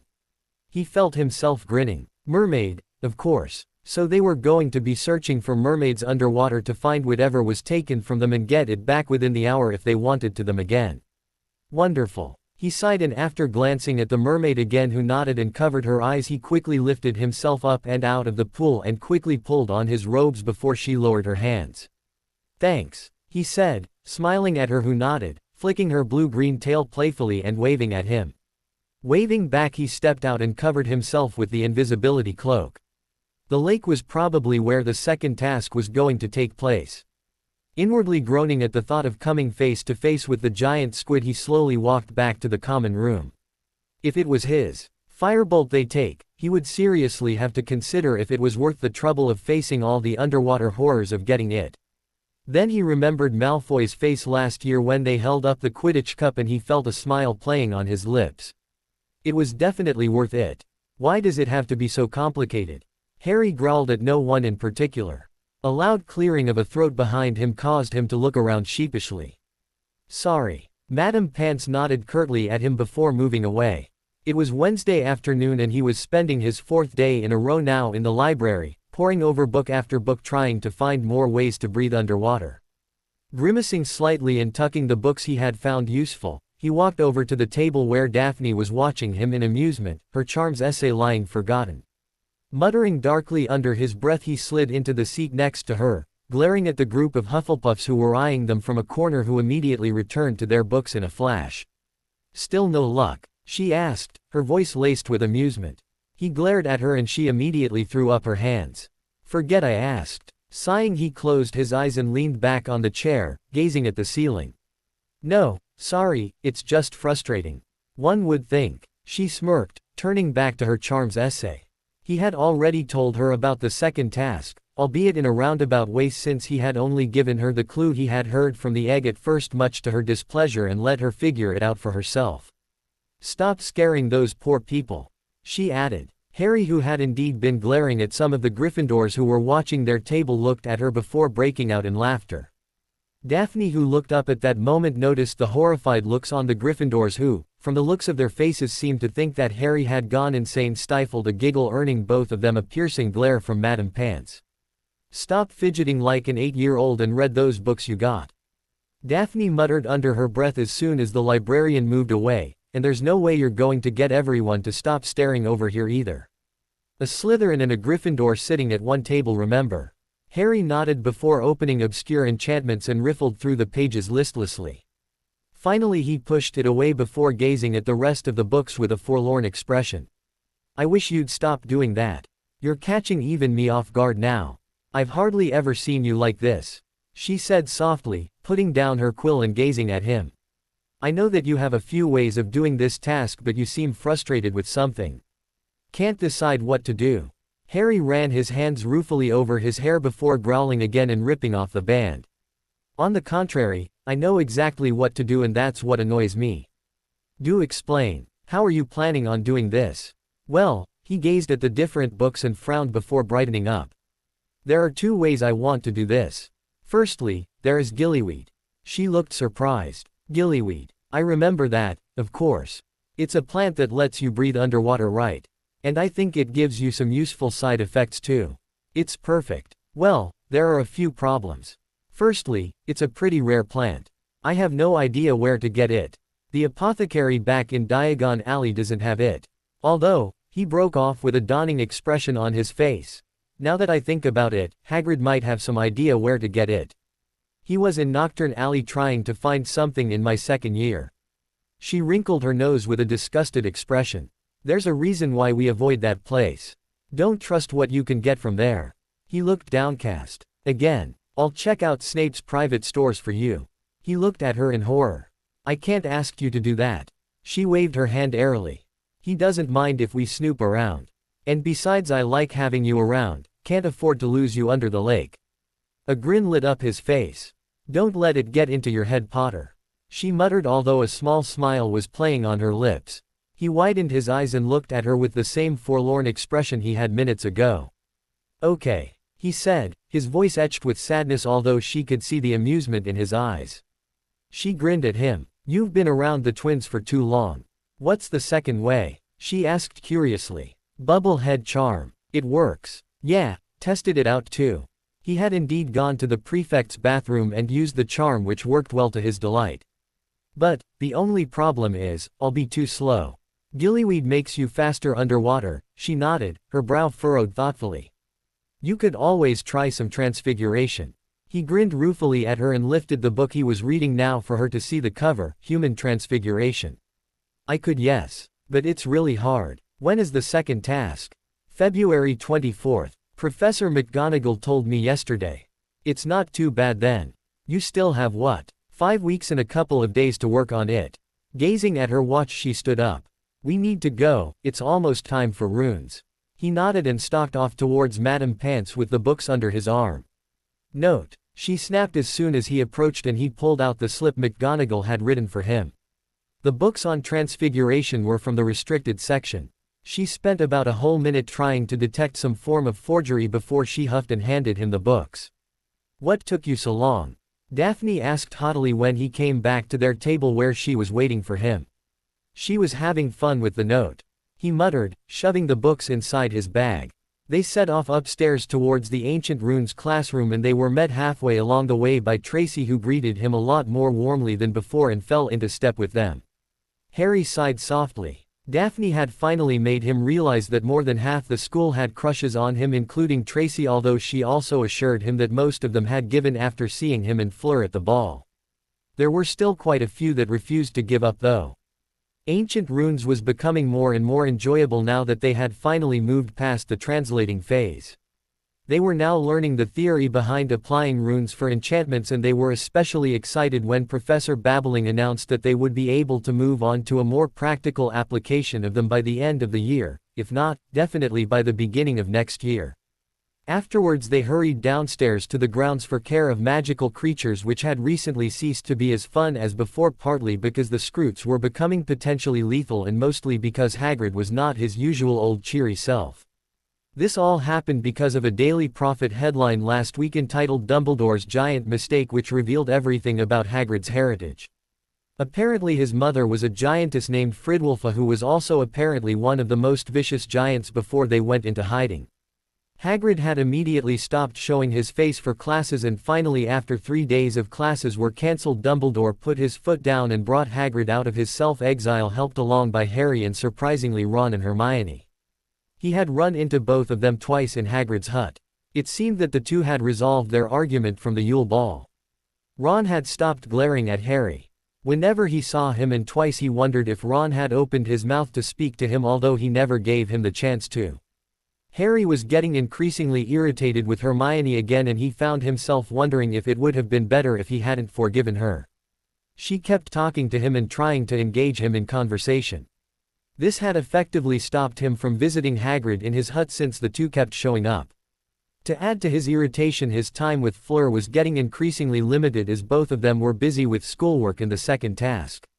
Immediately after he had found the clue, he had tried to tell her about it, and she immediately stopped him, saying she wanted to work it out on her own.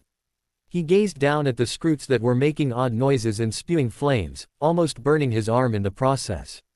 He didn't mind though, since Hagrid seemed to go back to his cheery self when faced with beasts that were a potential danger to those around them.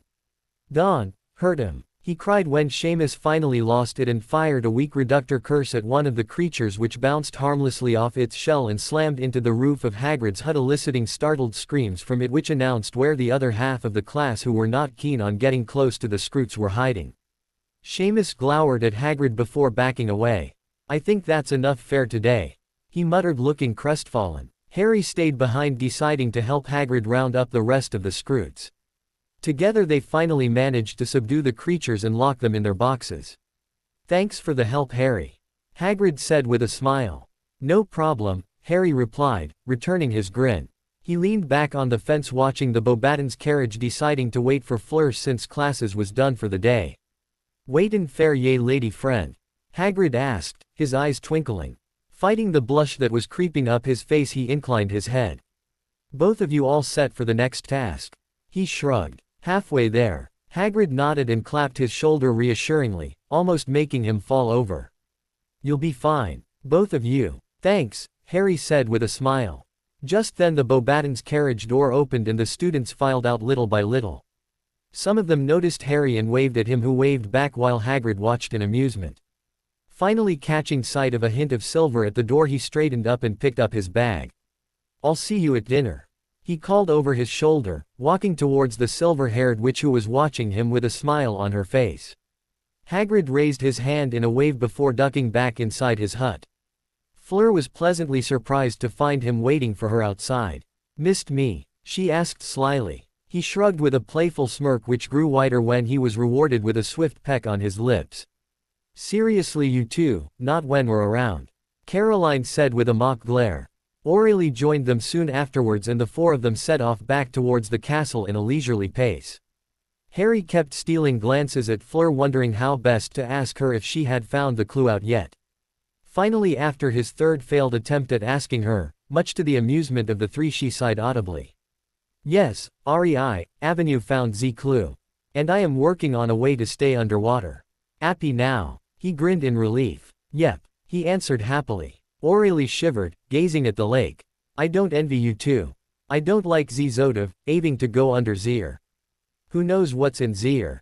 Thanks for the encouragement," he said dryly. "You're welcome," she said brightly. All talk about the second task stopped when they reached the great hall where Fred and George had half the students in the house tables, turning into large canaries. The next few weeks passed too slowly for Harry's tastes, to a point that it was almost like torture.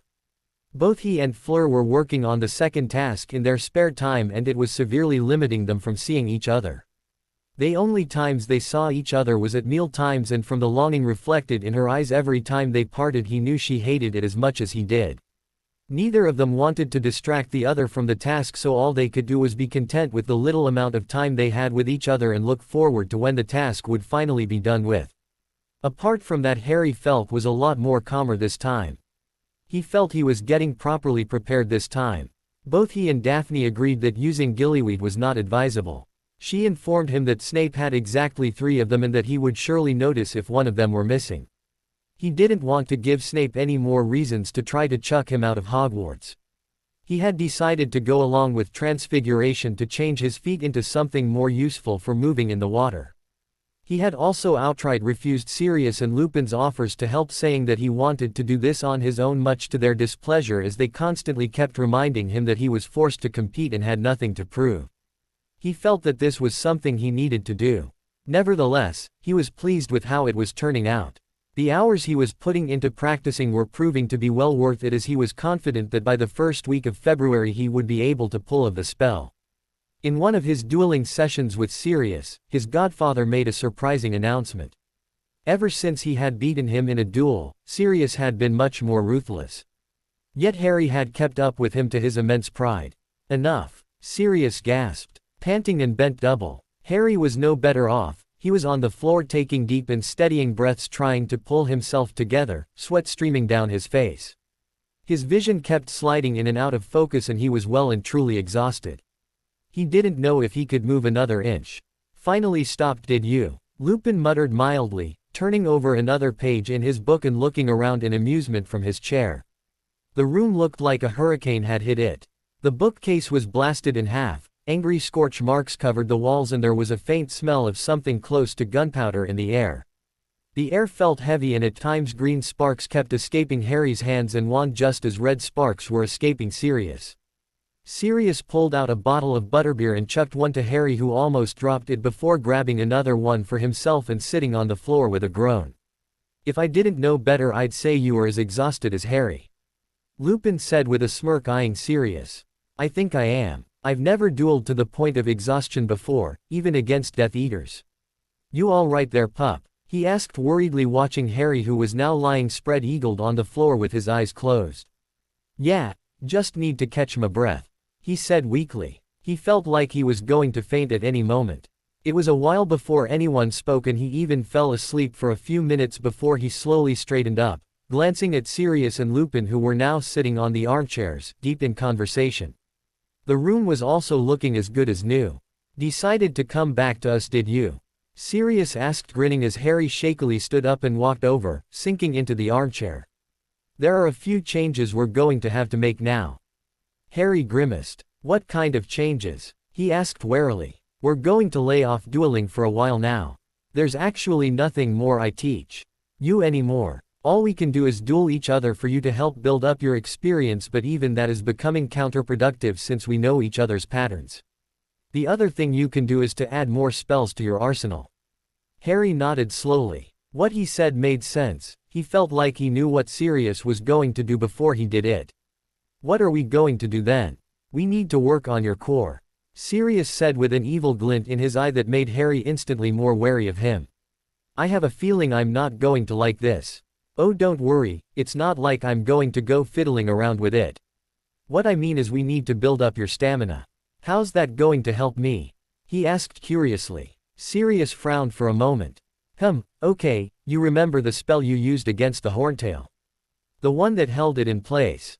Yeah, I would guess that now you could probably cast it and maintain it for a minute before you feel your knees go weak. Have you tried it lately?" "No, not since then."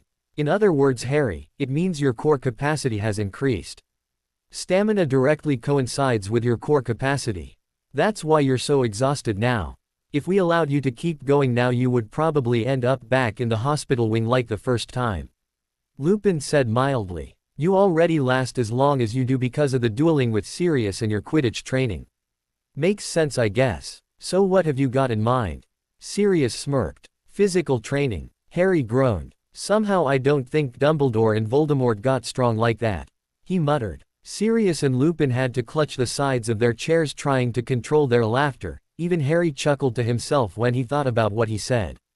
Can you imagine? O.L. Snake Face in a pair of training shorts jogging around in the morning followed by his Death Eaters. Sirius choked out. This only served to increase their laughter and they all took a while to calm down, not helped by the occasional chuckles that escaped from one of them every few seconds. "Wait, so you mean I have to jog around Hogwarts?" Harry asked, wrinkling his nose. "No, I have a more practical method in mind. We will do that in addition to some physical workouts. Don't worry, they will be almost the same as the standard Quidditch procedure with a few tweaks I'll add." "What have you got in mind?" he asked again. "You familiar with Muggle dueling?" Harry couldn't help the disgusted expression that crossed his face when he suddenly remembered Dudley standing in the living room shirtless and wearing boxing gloves while his parents fawned over him. "You mean like boxing? Karate? That weird way they punch screaming at the top of their voices?" "No thanks." Sirius chuckled and held up his hand. Oh no, we're not going to waste our time with those. I'm simply going to adapt you to fighting. None of those weird ways of standing. Shouting. Sirius shook his head. None of that, I promise. You'll see, and besides, you will be thanking me later. Harry grinned at him. Why? Am I going to be punching Voldemort in the face? Sounds good, I'll give it a try. He'll never know what hit him and he probably won't be expecting it either. This elicited chuckles from the two marauders. That will be something. But no, this will probably be more useful in the Muggle world. Why? He asked confusedly. Fleur. He replied. What? Lupin sighed. Muggles don't exactly have the same self-control as wizards do. If you're planning on ever venturing out of the wizarding world with her and not get in trouble for using magic, well, Harry nodded slowly, thinking it over. When do we start? Seems like we found a good motivator. Sirius smirked. Already got a woman that has you wrapped around her finger. He shook his head sadly. I count this one of my greatest failures. No one should be tied down like that so young. Whatever else he was going to say way cut off by Lupin, who placed a silencing charm on him, to which Harry nodded his thanks while at the same time trying hard not to laugh. After the task, Harry, Lupin said, getting to his feet. Right now we need to make sure you come back up again after you go into that damned lake. February 14th was a day that both Harry and Fleur had been looking forward to. Since it was a Saturday, they were all allowed to go to Hogsmeade. Desperate to spend one full day together without anyone else bothering them, they slipped out before breakfast, and it was an unspoken agreement between the both of them to not speak about the upcoming task. They actively avoided a certain coffee shop that had cherubs flying around throwing confetti at couples. Ignoring Cedric, who desperately waved at them to catch their attention when Cho was dragging him determinedly into the shop, they instead spent most of the morning hanging around Honeydukes and the Three Broomsticks. They chanced on a visit back to the shop, which was run by the same elderly couple that once said they looked good together. Neither Harry or Fleur recognized the shop until they had seen the owners, who immediately recognized them and put two and two together when they had seen entwined hands. The old woman winked at Harry and whispered something in Fleur's ear, causing her to blush slightly and thank her. Much to Harry's annoyance, she refused to tell him anything. The afternoon brought more people into Hogsmeade, which instantly cast a shadow over what had promised to be a perfect day. The stares they were receiving, combined with the sudden presence of Rita Skeeter, who was making a beeline for them through the crowd, Harry had immediately turned and led Fleur into the Shrieking Shack. Thankfully, it seemed like the demented reporter didn't have enough courage to follow them. Fleur took great interest in exploring it, much to Harry's amusement. Something like this would have scared a normal girl, but then again, she certainly wasn't normal. They came out of the tunnel at the base of the Whomping Willow, which was frozen after a quick levitation charm making one of the branches prod the trunk. The rest of the day was spent in Fleur's room, which was mainly due to the fact that neither of them wanted to be anywhere near the lake until the task was over. All in all, the day finished far too soon for their liking. February 23rd, the day before the second task, had them both under strict supervision of the others again, a lot like how it was the day before the first task. Harry tried to loosen up and join in on the laughing and talking with the others, but he couldn't help but feel that there was something he was failing to overlook, and it was giving him an extremely bad feeling. It was like the time back in their third year, on the train ride to Hogwarts, when it had suddenly stopped. Harry had felt exactly like this before the Dementors had boarded the train. Catching sight of Fleur watching him worriedly, he pushed the foreboding thoughts to the back of his mind and smiled uncertainly at her, forcing himself to join in with the others. After all, he was prepared this time. So was she. After a restless night, he got up and went downstairs to get an early breakfast. The task was going to take place sharp at 10 a.m. He wasn't surprised to find Fleur already seated alone at the Gryffindor table, along with Cedric, who was alone at the Hufflepuff table, and Krum, who was with one of his friends at the Slytherin table. Nodding at them and managing a weak smile, he slid into the seat next to Fleur, who smiled the same uncertain smile he had yesterday at him, before holding his hand tightly and resting her head on his shoulder. Neither paid any attention to the rest of the students who filed into the Great Hall, nodding absently and thanking the people who wished them good luck. Once the food had appeared on their plates, neither of them ate anything despite their friends' constant protests. The only thing Caroline, Fred and George were able to get the two of them to do was to finish their goblets of pumpkin juice. "Where's Aurelie?" Fleur asked quietly after a while. "Now that you mention it, Amy muttered, gazing down the table for a hint of blue hair. I didn't see her anywhere since last night when she had to go see Madame Maxime for something. She'll turn up, Caroline said bracingly, although she too had a small amount of worry in her eyes. Knowing Aurélie, she would have made it her priority to be there for Harry and Fleur to support them. This wasn't like her. Harry had a sinking feeling he knew why she wasn't here, and from the look on Fleur's face she seemed to have arrived at the same conclusion. In no time at all he heard Dumbledore stand up just as before and ask the champions to make their way to the lake. The four of them got up, ignoring the applause, and out of the castle and towards the lake, accompanied by Professor McGonagall and Bagman. It was funny. Harry had always looked forward to the lake. He, Fleur, Aurélie and Caroline had probably spent at least a few hours near it every day of the week since they had arrived in Hogwarts. It was filled with fond memories and it always looked so calm and peaceful. But today it was no different than the Forbidden Forest. It was emanating danger. It was then that Harry felt his heart throb painfully and the air suddenly rushed out of his lungs and he felt a drain in him, much like when he casts a high-powered shield-breaking charm. He stumbled and would have fallen over if a firm hand had not gripped his shoulder, holding him in place. Glancing up he saw that it was Professor McGonagall who was holding him and was gazing at him with a concerned expression which was mirrored on Fleur and the others. "Are you all right, Mr. Potter?" she asked gently. "Yeah, I must have tripped or something." He could tell that she didn't believe him, but she nodded and released him. The sensation had gone as soon as it had come and now he felt normal again. Apart from the slight weariness that had settled over him. They stopped at the edge of the lake where opposite from them he could just make out the spot that they spent most of their time in. There were two large structures with at least 4 levels standing in the middle of the lake, complete with a platform which was connecting the two together. The boats the first years used to cross the lake were floating just in front of them. He and Fleur got into one first, which immediately started moving as soon as they were in, followed by Krum and Cedric in the next one and McGonagall and Bagman in the next. He could just make out the mass of black, blue and red that was coming out of the castle before he turned his attention to the wooden structure. It didn't exactly look safe, but it was obvious magic was doing a great job in holding it up. Much like the burrow. Once they reached the platform the boats stopped and they gingerly got onto it, ignoring the creaking of the wood as they did. Shivering slightly he felt another sharp throb of pain and clutched one of the wooden beams when his legs went weak and he felt the exact same sensation as earlier. This time however, none of the others had noticed him and he was thankful for it. He, Cedric and Krum were directed downstairs on the left structure while Fleur on the right, where they came into a locker room much like the one that they had back at the Quidditch pitch. Opening the locker with his initials on it he pulled out a black pair of swimming shorts and a wand strap that he tied to his arm. Feeling very self-conscious he took off his robes and pulled on the shorts, leaving his upper body bare. He also took off the gleaming blue necklace and carefully tucked it inside his robes along with his hair band, which he tugged off. He didn't want to take the chance of losing it. When he caught sight of Cedric and Krum who were wearing black, yellow and red shorts respectively he couldn't help but feel small and inadequate.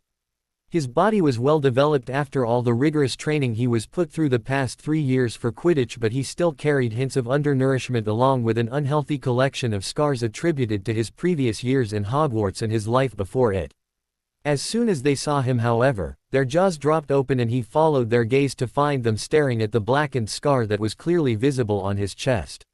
His most recent one. "I know you had your share of Quidditch injuries, mate, but you can't have gotten all of those. I mean, what in the name of Merlin happened to you?" Cedric asked in a disturbed voice. Even Krum, who was usually stoic, had an uncomfortable look on his face as they eyed him. "It's nothing," he muttered, turning his back to them. The other two understood his reluctance to discuss it and nodded, turning to the door. "Coming?" Cedric asked, looking at him curiously since he hadn't moved an inch from where he was standing. "In a minute," he said softly, turning to one of the sinks with a mirror. When they were gone he leaned against the wall, feeling his head spin as yet another drain coursed through him. Noticing his reflection he leaned in, his pupils had dilated. He waited a few minutes to see if the same sensation would happen again, but it didn't. Sighing he took a deep breath before opening the door open. The loud noises of talking and laughter dominated his hearing, announcing that some students had already arrived, and he quickly made his way up and towards the platform where the others were standing, ignoring the gasps and the stares from all around him as he did. It was only then that he realized no one, not even his so-called friends, had ever seen him without a shirt on. The teachers had expressions akin to horror as they gazed at him. Even Snape, who usually sneered at him without fail, could not seem to be able to bring himself to do it as their eyes met for a moment. Dumbledore, for his part, was looking anywhere but at him. When he caught sight of Fleur, he couldn't help himself and lost all coherent thought momentarily. She was dressed in a silver bathing suit that resembled what the older girls back at the school he went with Muggles wore, and quite frankly, she looked all the more alluring. Shaking himself slightly, he grinned at her, forgetting about everyone else as she smiled shyly back at him before her eyes moved to his chest and her smile vanished, leaving her with a pained look. Before she could say anything, he shook his head violently and went to stand next to her. She seemed to be oblivious to everyone else as she gently traced the scar with her fingers before looking back up at him, blue meeting green. Something passed between them that gave him a warm, pleasant sensation. Slowly they became more aware of the noises around them and turned back to face the lake. More and more of the boats arrived, bringing in more people, and in no time at all the stands were filled. They caught sight of Caroline and the others, and they all had extremely worried looks on their faces. The absence of Weasley confirming their suspicions, although Harry still kept hoping against hope that their musings were not true. Finally, Bagman stepped behind the four champions and turned around to face the cheering crowd. "Ladies and gentlemen, it is almost time to start the second task of the Triwizard Tournament. Something was taken from them, and in order for them to recover it they must journey to the deepest reaches of this lake in order to find it within an hour," he bellowed in his magically enhanced voice. Harry glanced around and noticed that Cedric and Krum had worried looks mirroring his and Fleur's. "We still have about 30 seconds left until 10, so wands at the ready then." Harry gripped his wand tightly, closing his eyes as he felt himself weakening with another painful throb of his heart. It took almost all of his willpower to keep himself standing upright. Meanwhile, Bagman was counting down the time, and at the last 10 seconds the crowd joined in too. 5, 4, 3, 2, 1, begin. Bagman yelled and a loud bang echoed. Harry flicked his wand and his head was covered in a transparent bubble and quickly dived underwater with the others, while at the same time concentrating on transfiguring his feet. He felt his feet elongate and kept his eyes fixed on them, not caring that he was slowly sinking deeper under the water. When finally he was satisfied, he gave an experimental kick which thrust him forward. His feet were now flippers. Grinning, he looked up just in time to see Krum speed away, his legs much like Harry's, and in place of his head was a shark's head. Cedric gave him a thumbs up before swimming away too. He was also using a bubble head charm, and although his feet were still the same, he was still fast. It seemed that he was a good swimmer. He caught sight of Fleur, who grinned at him, and his mouth fell open in surprise. In place of her entire lower body was a silver fish tail, her upper body bare except for the cloth that covered her chest. She playfully flicked her tail at him before turning and speeding off after the others, making him grin and give chase. It was eerie underwater. Fish swam around him and there were large shadowy shapes all around him. It felt like he was at an entirely different world. He had lost sight of the others, but he kept swimming deeper into the darkness, trying to find the bottom. There was a ship that looked more than a few hundred years old, covered in slime. He felt his pulse quicken when he caught sight of what looked suspiciously like a tentacle under the wreckage and quickly sped away, deciding to be safe and sorry. He did not want to come face to face with the giant squid for any reason. His vision suddenly blurred out again and he felt himself grow weaker. Panicking slightly, he sped up despite the protests of his limbs. It was barely even 15 minutes into the task and he already felt like he had just played the most grueling game of Quidditch ever. Each time he felt as if more and more was being taken away from him. He also noticed that his skin was getting paler. He slowed down until he wearily came to a stop. In front of him, as far as the eye, was green weed, making the space in front of him look more like a forest than anything. He was just debating whether to try and find a way around it when he heard a haunting melody that was all too familiar to his ears now. Abandoning caution, he swam forward through the weed that obscured his view, listening intently.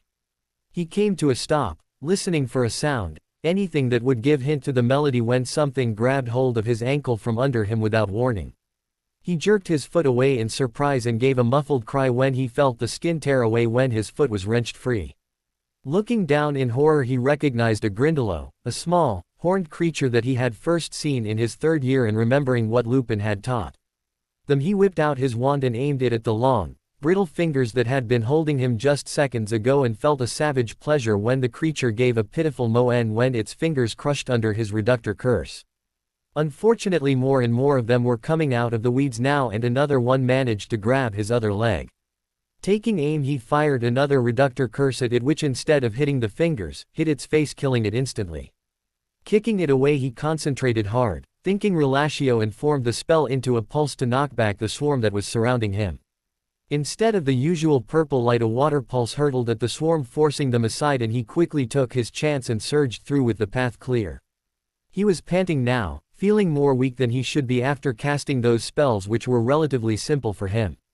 Glancing at his watch, which he had charmed earlier to resist water, he felt his mind cloud with panic when he realized he had spent over 40 minutes underwater.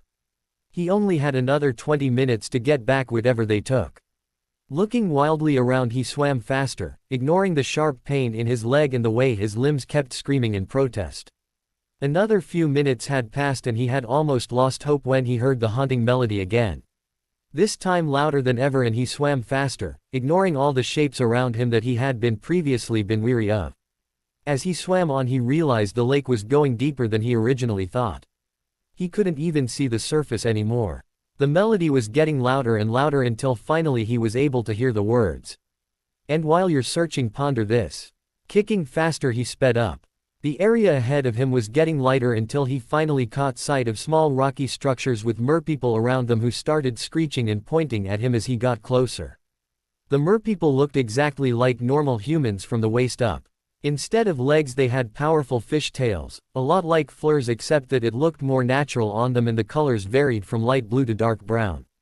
The males looked especially handsome, yet their faces carried subtle hints that showed they were not human. Their faces were more angular and more streamlined, unlike the rough features of humans. They also carried deadly-looking spears. The females had varying colors of hair, and they too carried an inhuman beauty about them. He saw a familiar bright pink-haired mermaid waving at him, to who he waved back with a small smile. They parted the way for him and swam with him. In front of him, a dark shape steadily grew more visible until he saw clearly that it was a large statue of a merman. In front of it was a large group of merpeople who were singing the haunting chorus again and again while others watched silently. He felt another painful throb when he got closer and momentarily faltered, but recovered quickly and pushed on, ignoring the way his eyes kept losing focus. He only had to endure for a little longer. What he saw at the base of the statue sent a sharp surge of anger coursing through him along as his fears were confirmed.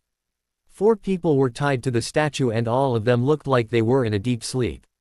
He recognized Gabrielle in the middle, next to her was Aurélie, and on Gabrielle's other side were Cho and Hermione. It didn't seem like any of the other champions had arrived yet, and he cast a carefully aimed severing charm at the blue-haired witch's bonds, ignoring the sharp drain and the drowsiness that came over him as soon as he did so, and gently slid his arm around her waist. One of the mermen next to him jerked his head upwards, indicating that he should get going, but he shook his head and turned back to Gabrielle, glancing at his watch again. 57 minutes had passed and there was still no sign of the others. Another minute ticked by and he turned to aim his wand at the bonds holding Gabrielle, only to find himself facing the sharp end of a spear of one of the mermen who was grinning cruelly. He instead pointed his wand at the merman who watched in amusement, his hand trembling with exhaustion. Before anything else could happen, the merpeople started screeching in excitement again and whirled around to find Fleur swimming as fast as possible towards him. She made a beeline for Gabrielle, her face etched with worry, and he knew she was scared for her sister. She quickly whipped out her wand and severed the bonds holding Gabrielle and wrapped her arms around her small body and looked at him worriedly, her lips moving. He shook his head and jerked his head upwards with a reassuring grin. She nodded and started upwards, towards the surface. It was clear that she wanted to get Gabrielle to safety as soon as possible. More screeching turned him around again, and he felt relieved when he saw 2 familiar figures speeding towards them. He started making his way up to the surface when he realized something was wrong. His flippers were slowly turning back into human feet. That, coupled with his exhaustion and the added weight of Aurélie, meant that he was moving at a snail's pace upwards. Glancing at his watch, he gritted his teeth when he saw that it was only 1 minute more before the time limit. He kicked desperately, trying to fight the urge to sleep which was becoming too much for him. Krum sped upwards past him with Hermione, followed shortly by Cedric with Cho, neither of them turning back. He couldn't exactly blame them, it was a competition after all. He only managed another couple more paces upwards where he could see the faintest trace of light from the surface before something collided into him, knocking the wind out of him. It was a little golden-brown creature that was golden-brown in color and resembled a hinkypunk in a lot of ways other than the feet which were webbed. A whole swarm surrounded him and he felt sharp nails tear at his skin from different directions. Aurelie was also getting her clothes torn in the process, but she didn't seem to be waking up at all. Growling slightly and praying that this would work, he pulled her close to him and shouted, "Inkersu!" aiming his wand vaguely at the swarm. Red sparks covered all of the creatures and they were momentarily paralyzed, drifting motionlessly away from them. They jerked back into motion and sped away from them, making him chuckle softly despite the situation they were in. He didn't have any strength left to keep swimming and he was slowly starting to drift back down to the depths with Aurelie. The drowsiness was becoming unbearable too. Smiling ruefully at his own helplessness, he pushed Aurelie with all of his might up and away from him, forcing him back deeper into the depths. Aiming his wand at her, he whispered, "Lever," and felt the last bit of his strength leave him as she was propelled slowly upwards to the surface. Finally giving into the drowsiness, he closed his eyes, wand slipping away from his fingers as the bubble head charm flickered before disappearing. To be continued. I hope you enjoyed this story. Also remember to subscribe and like this video. See you in the next video.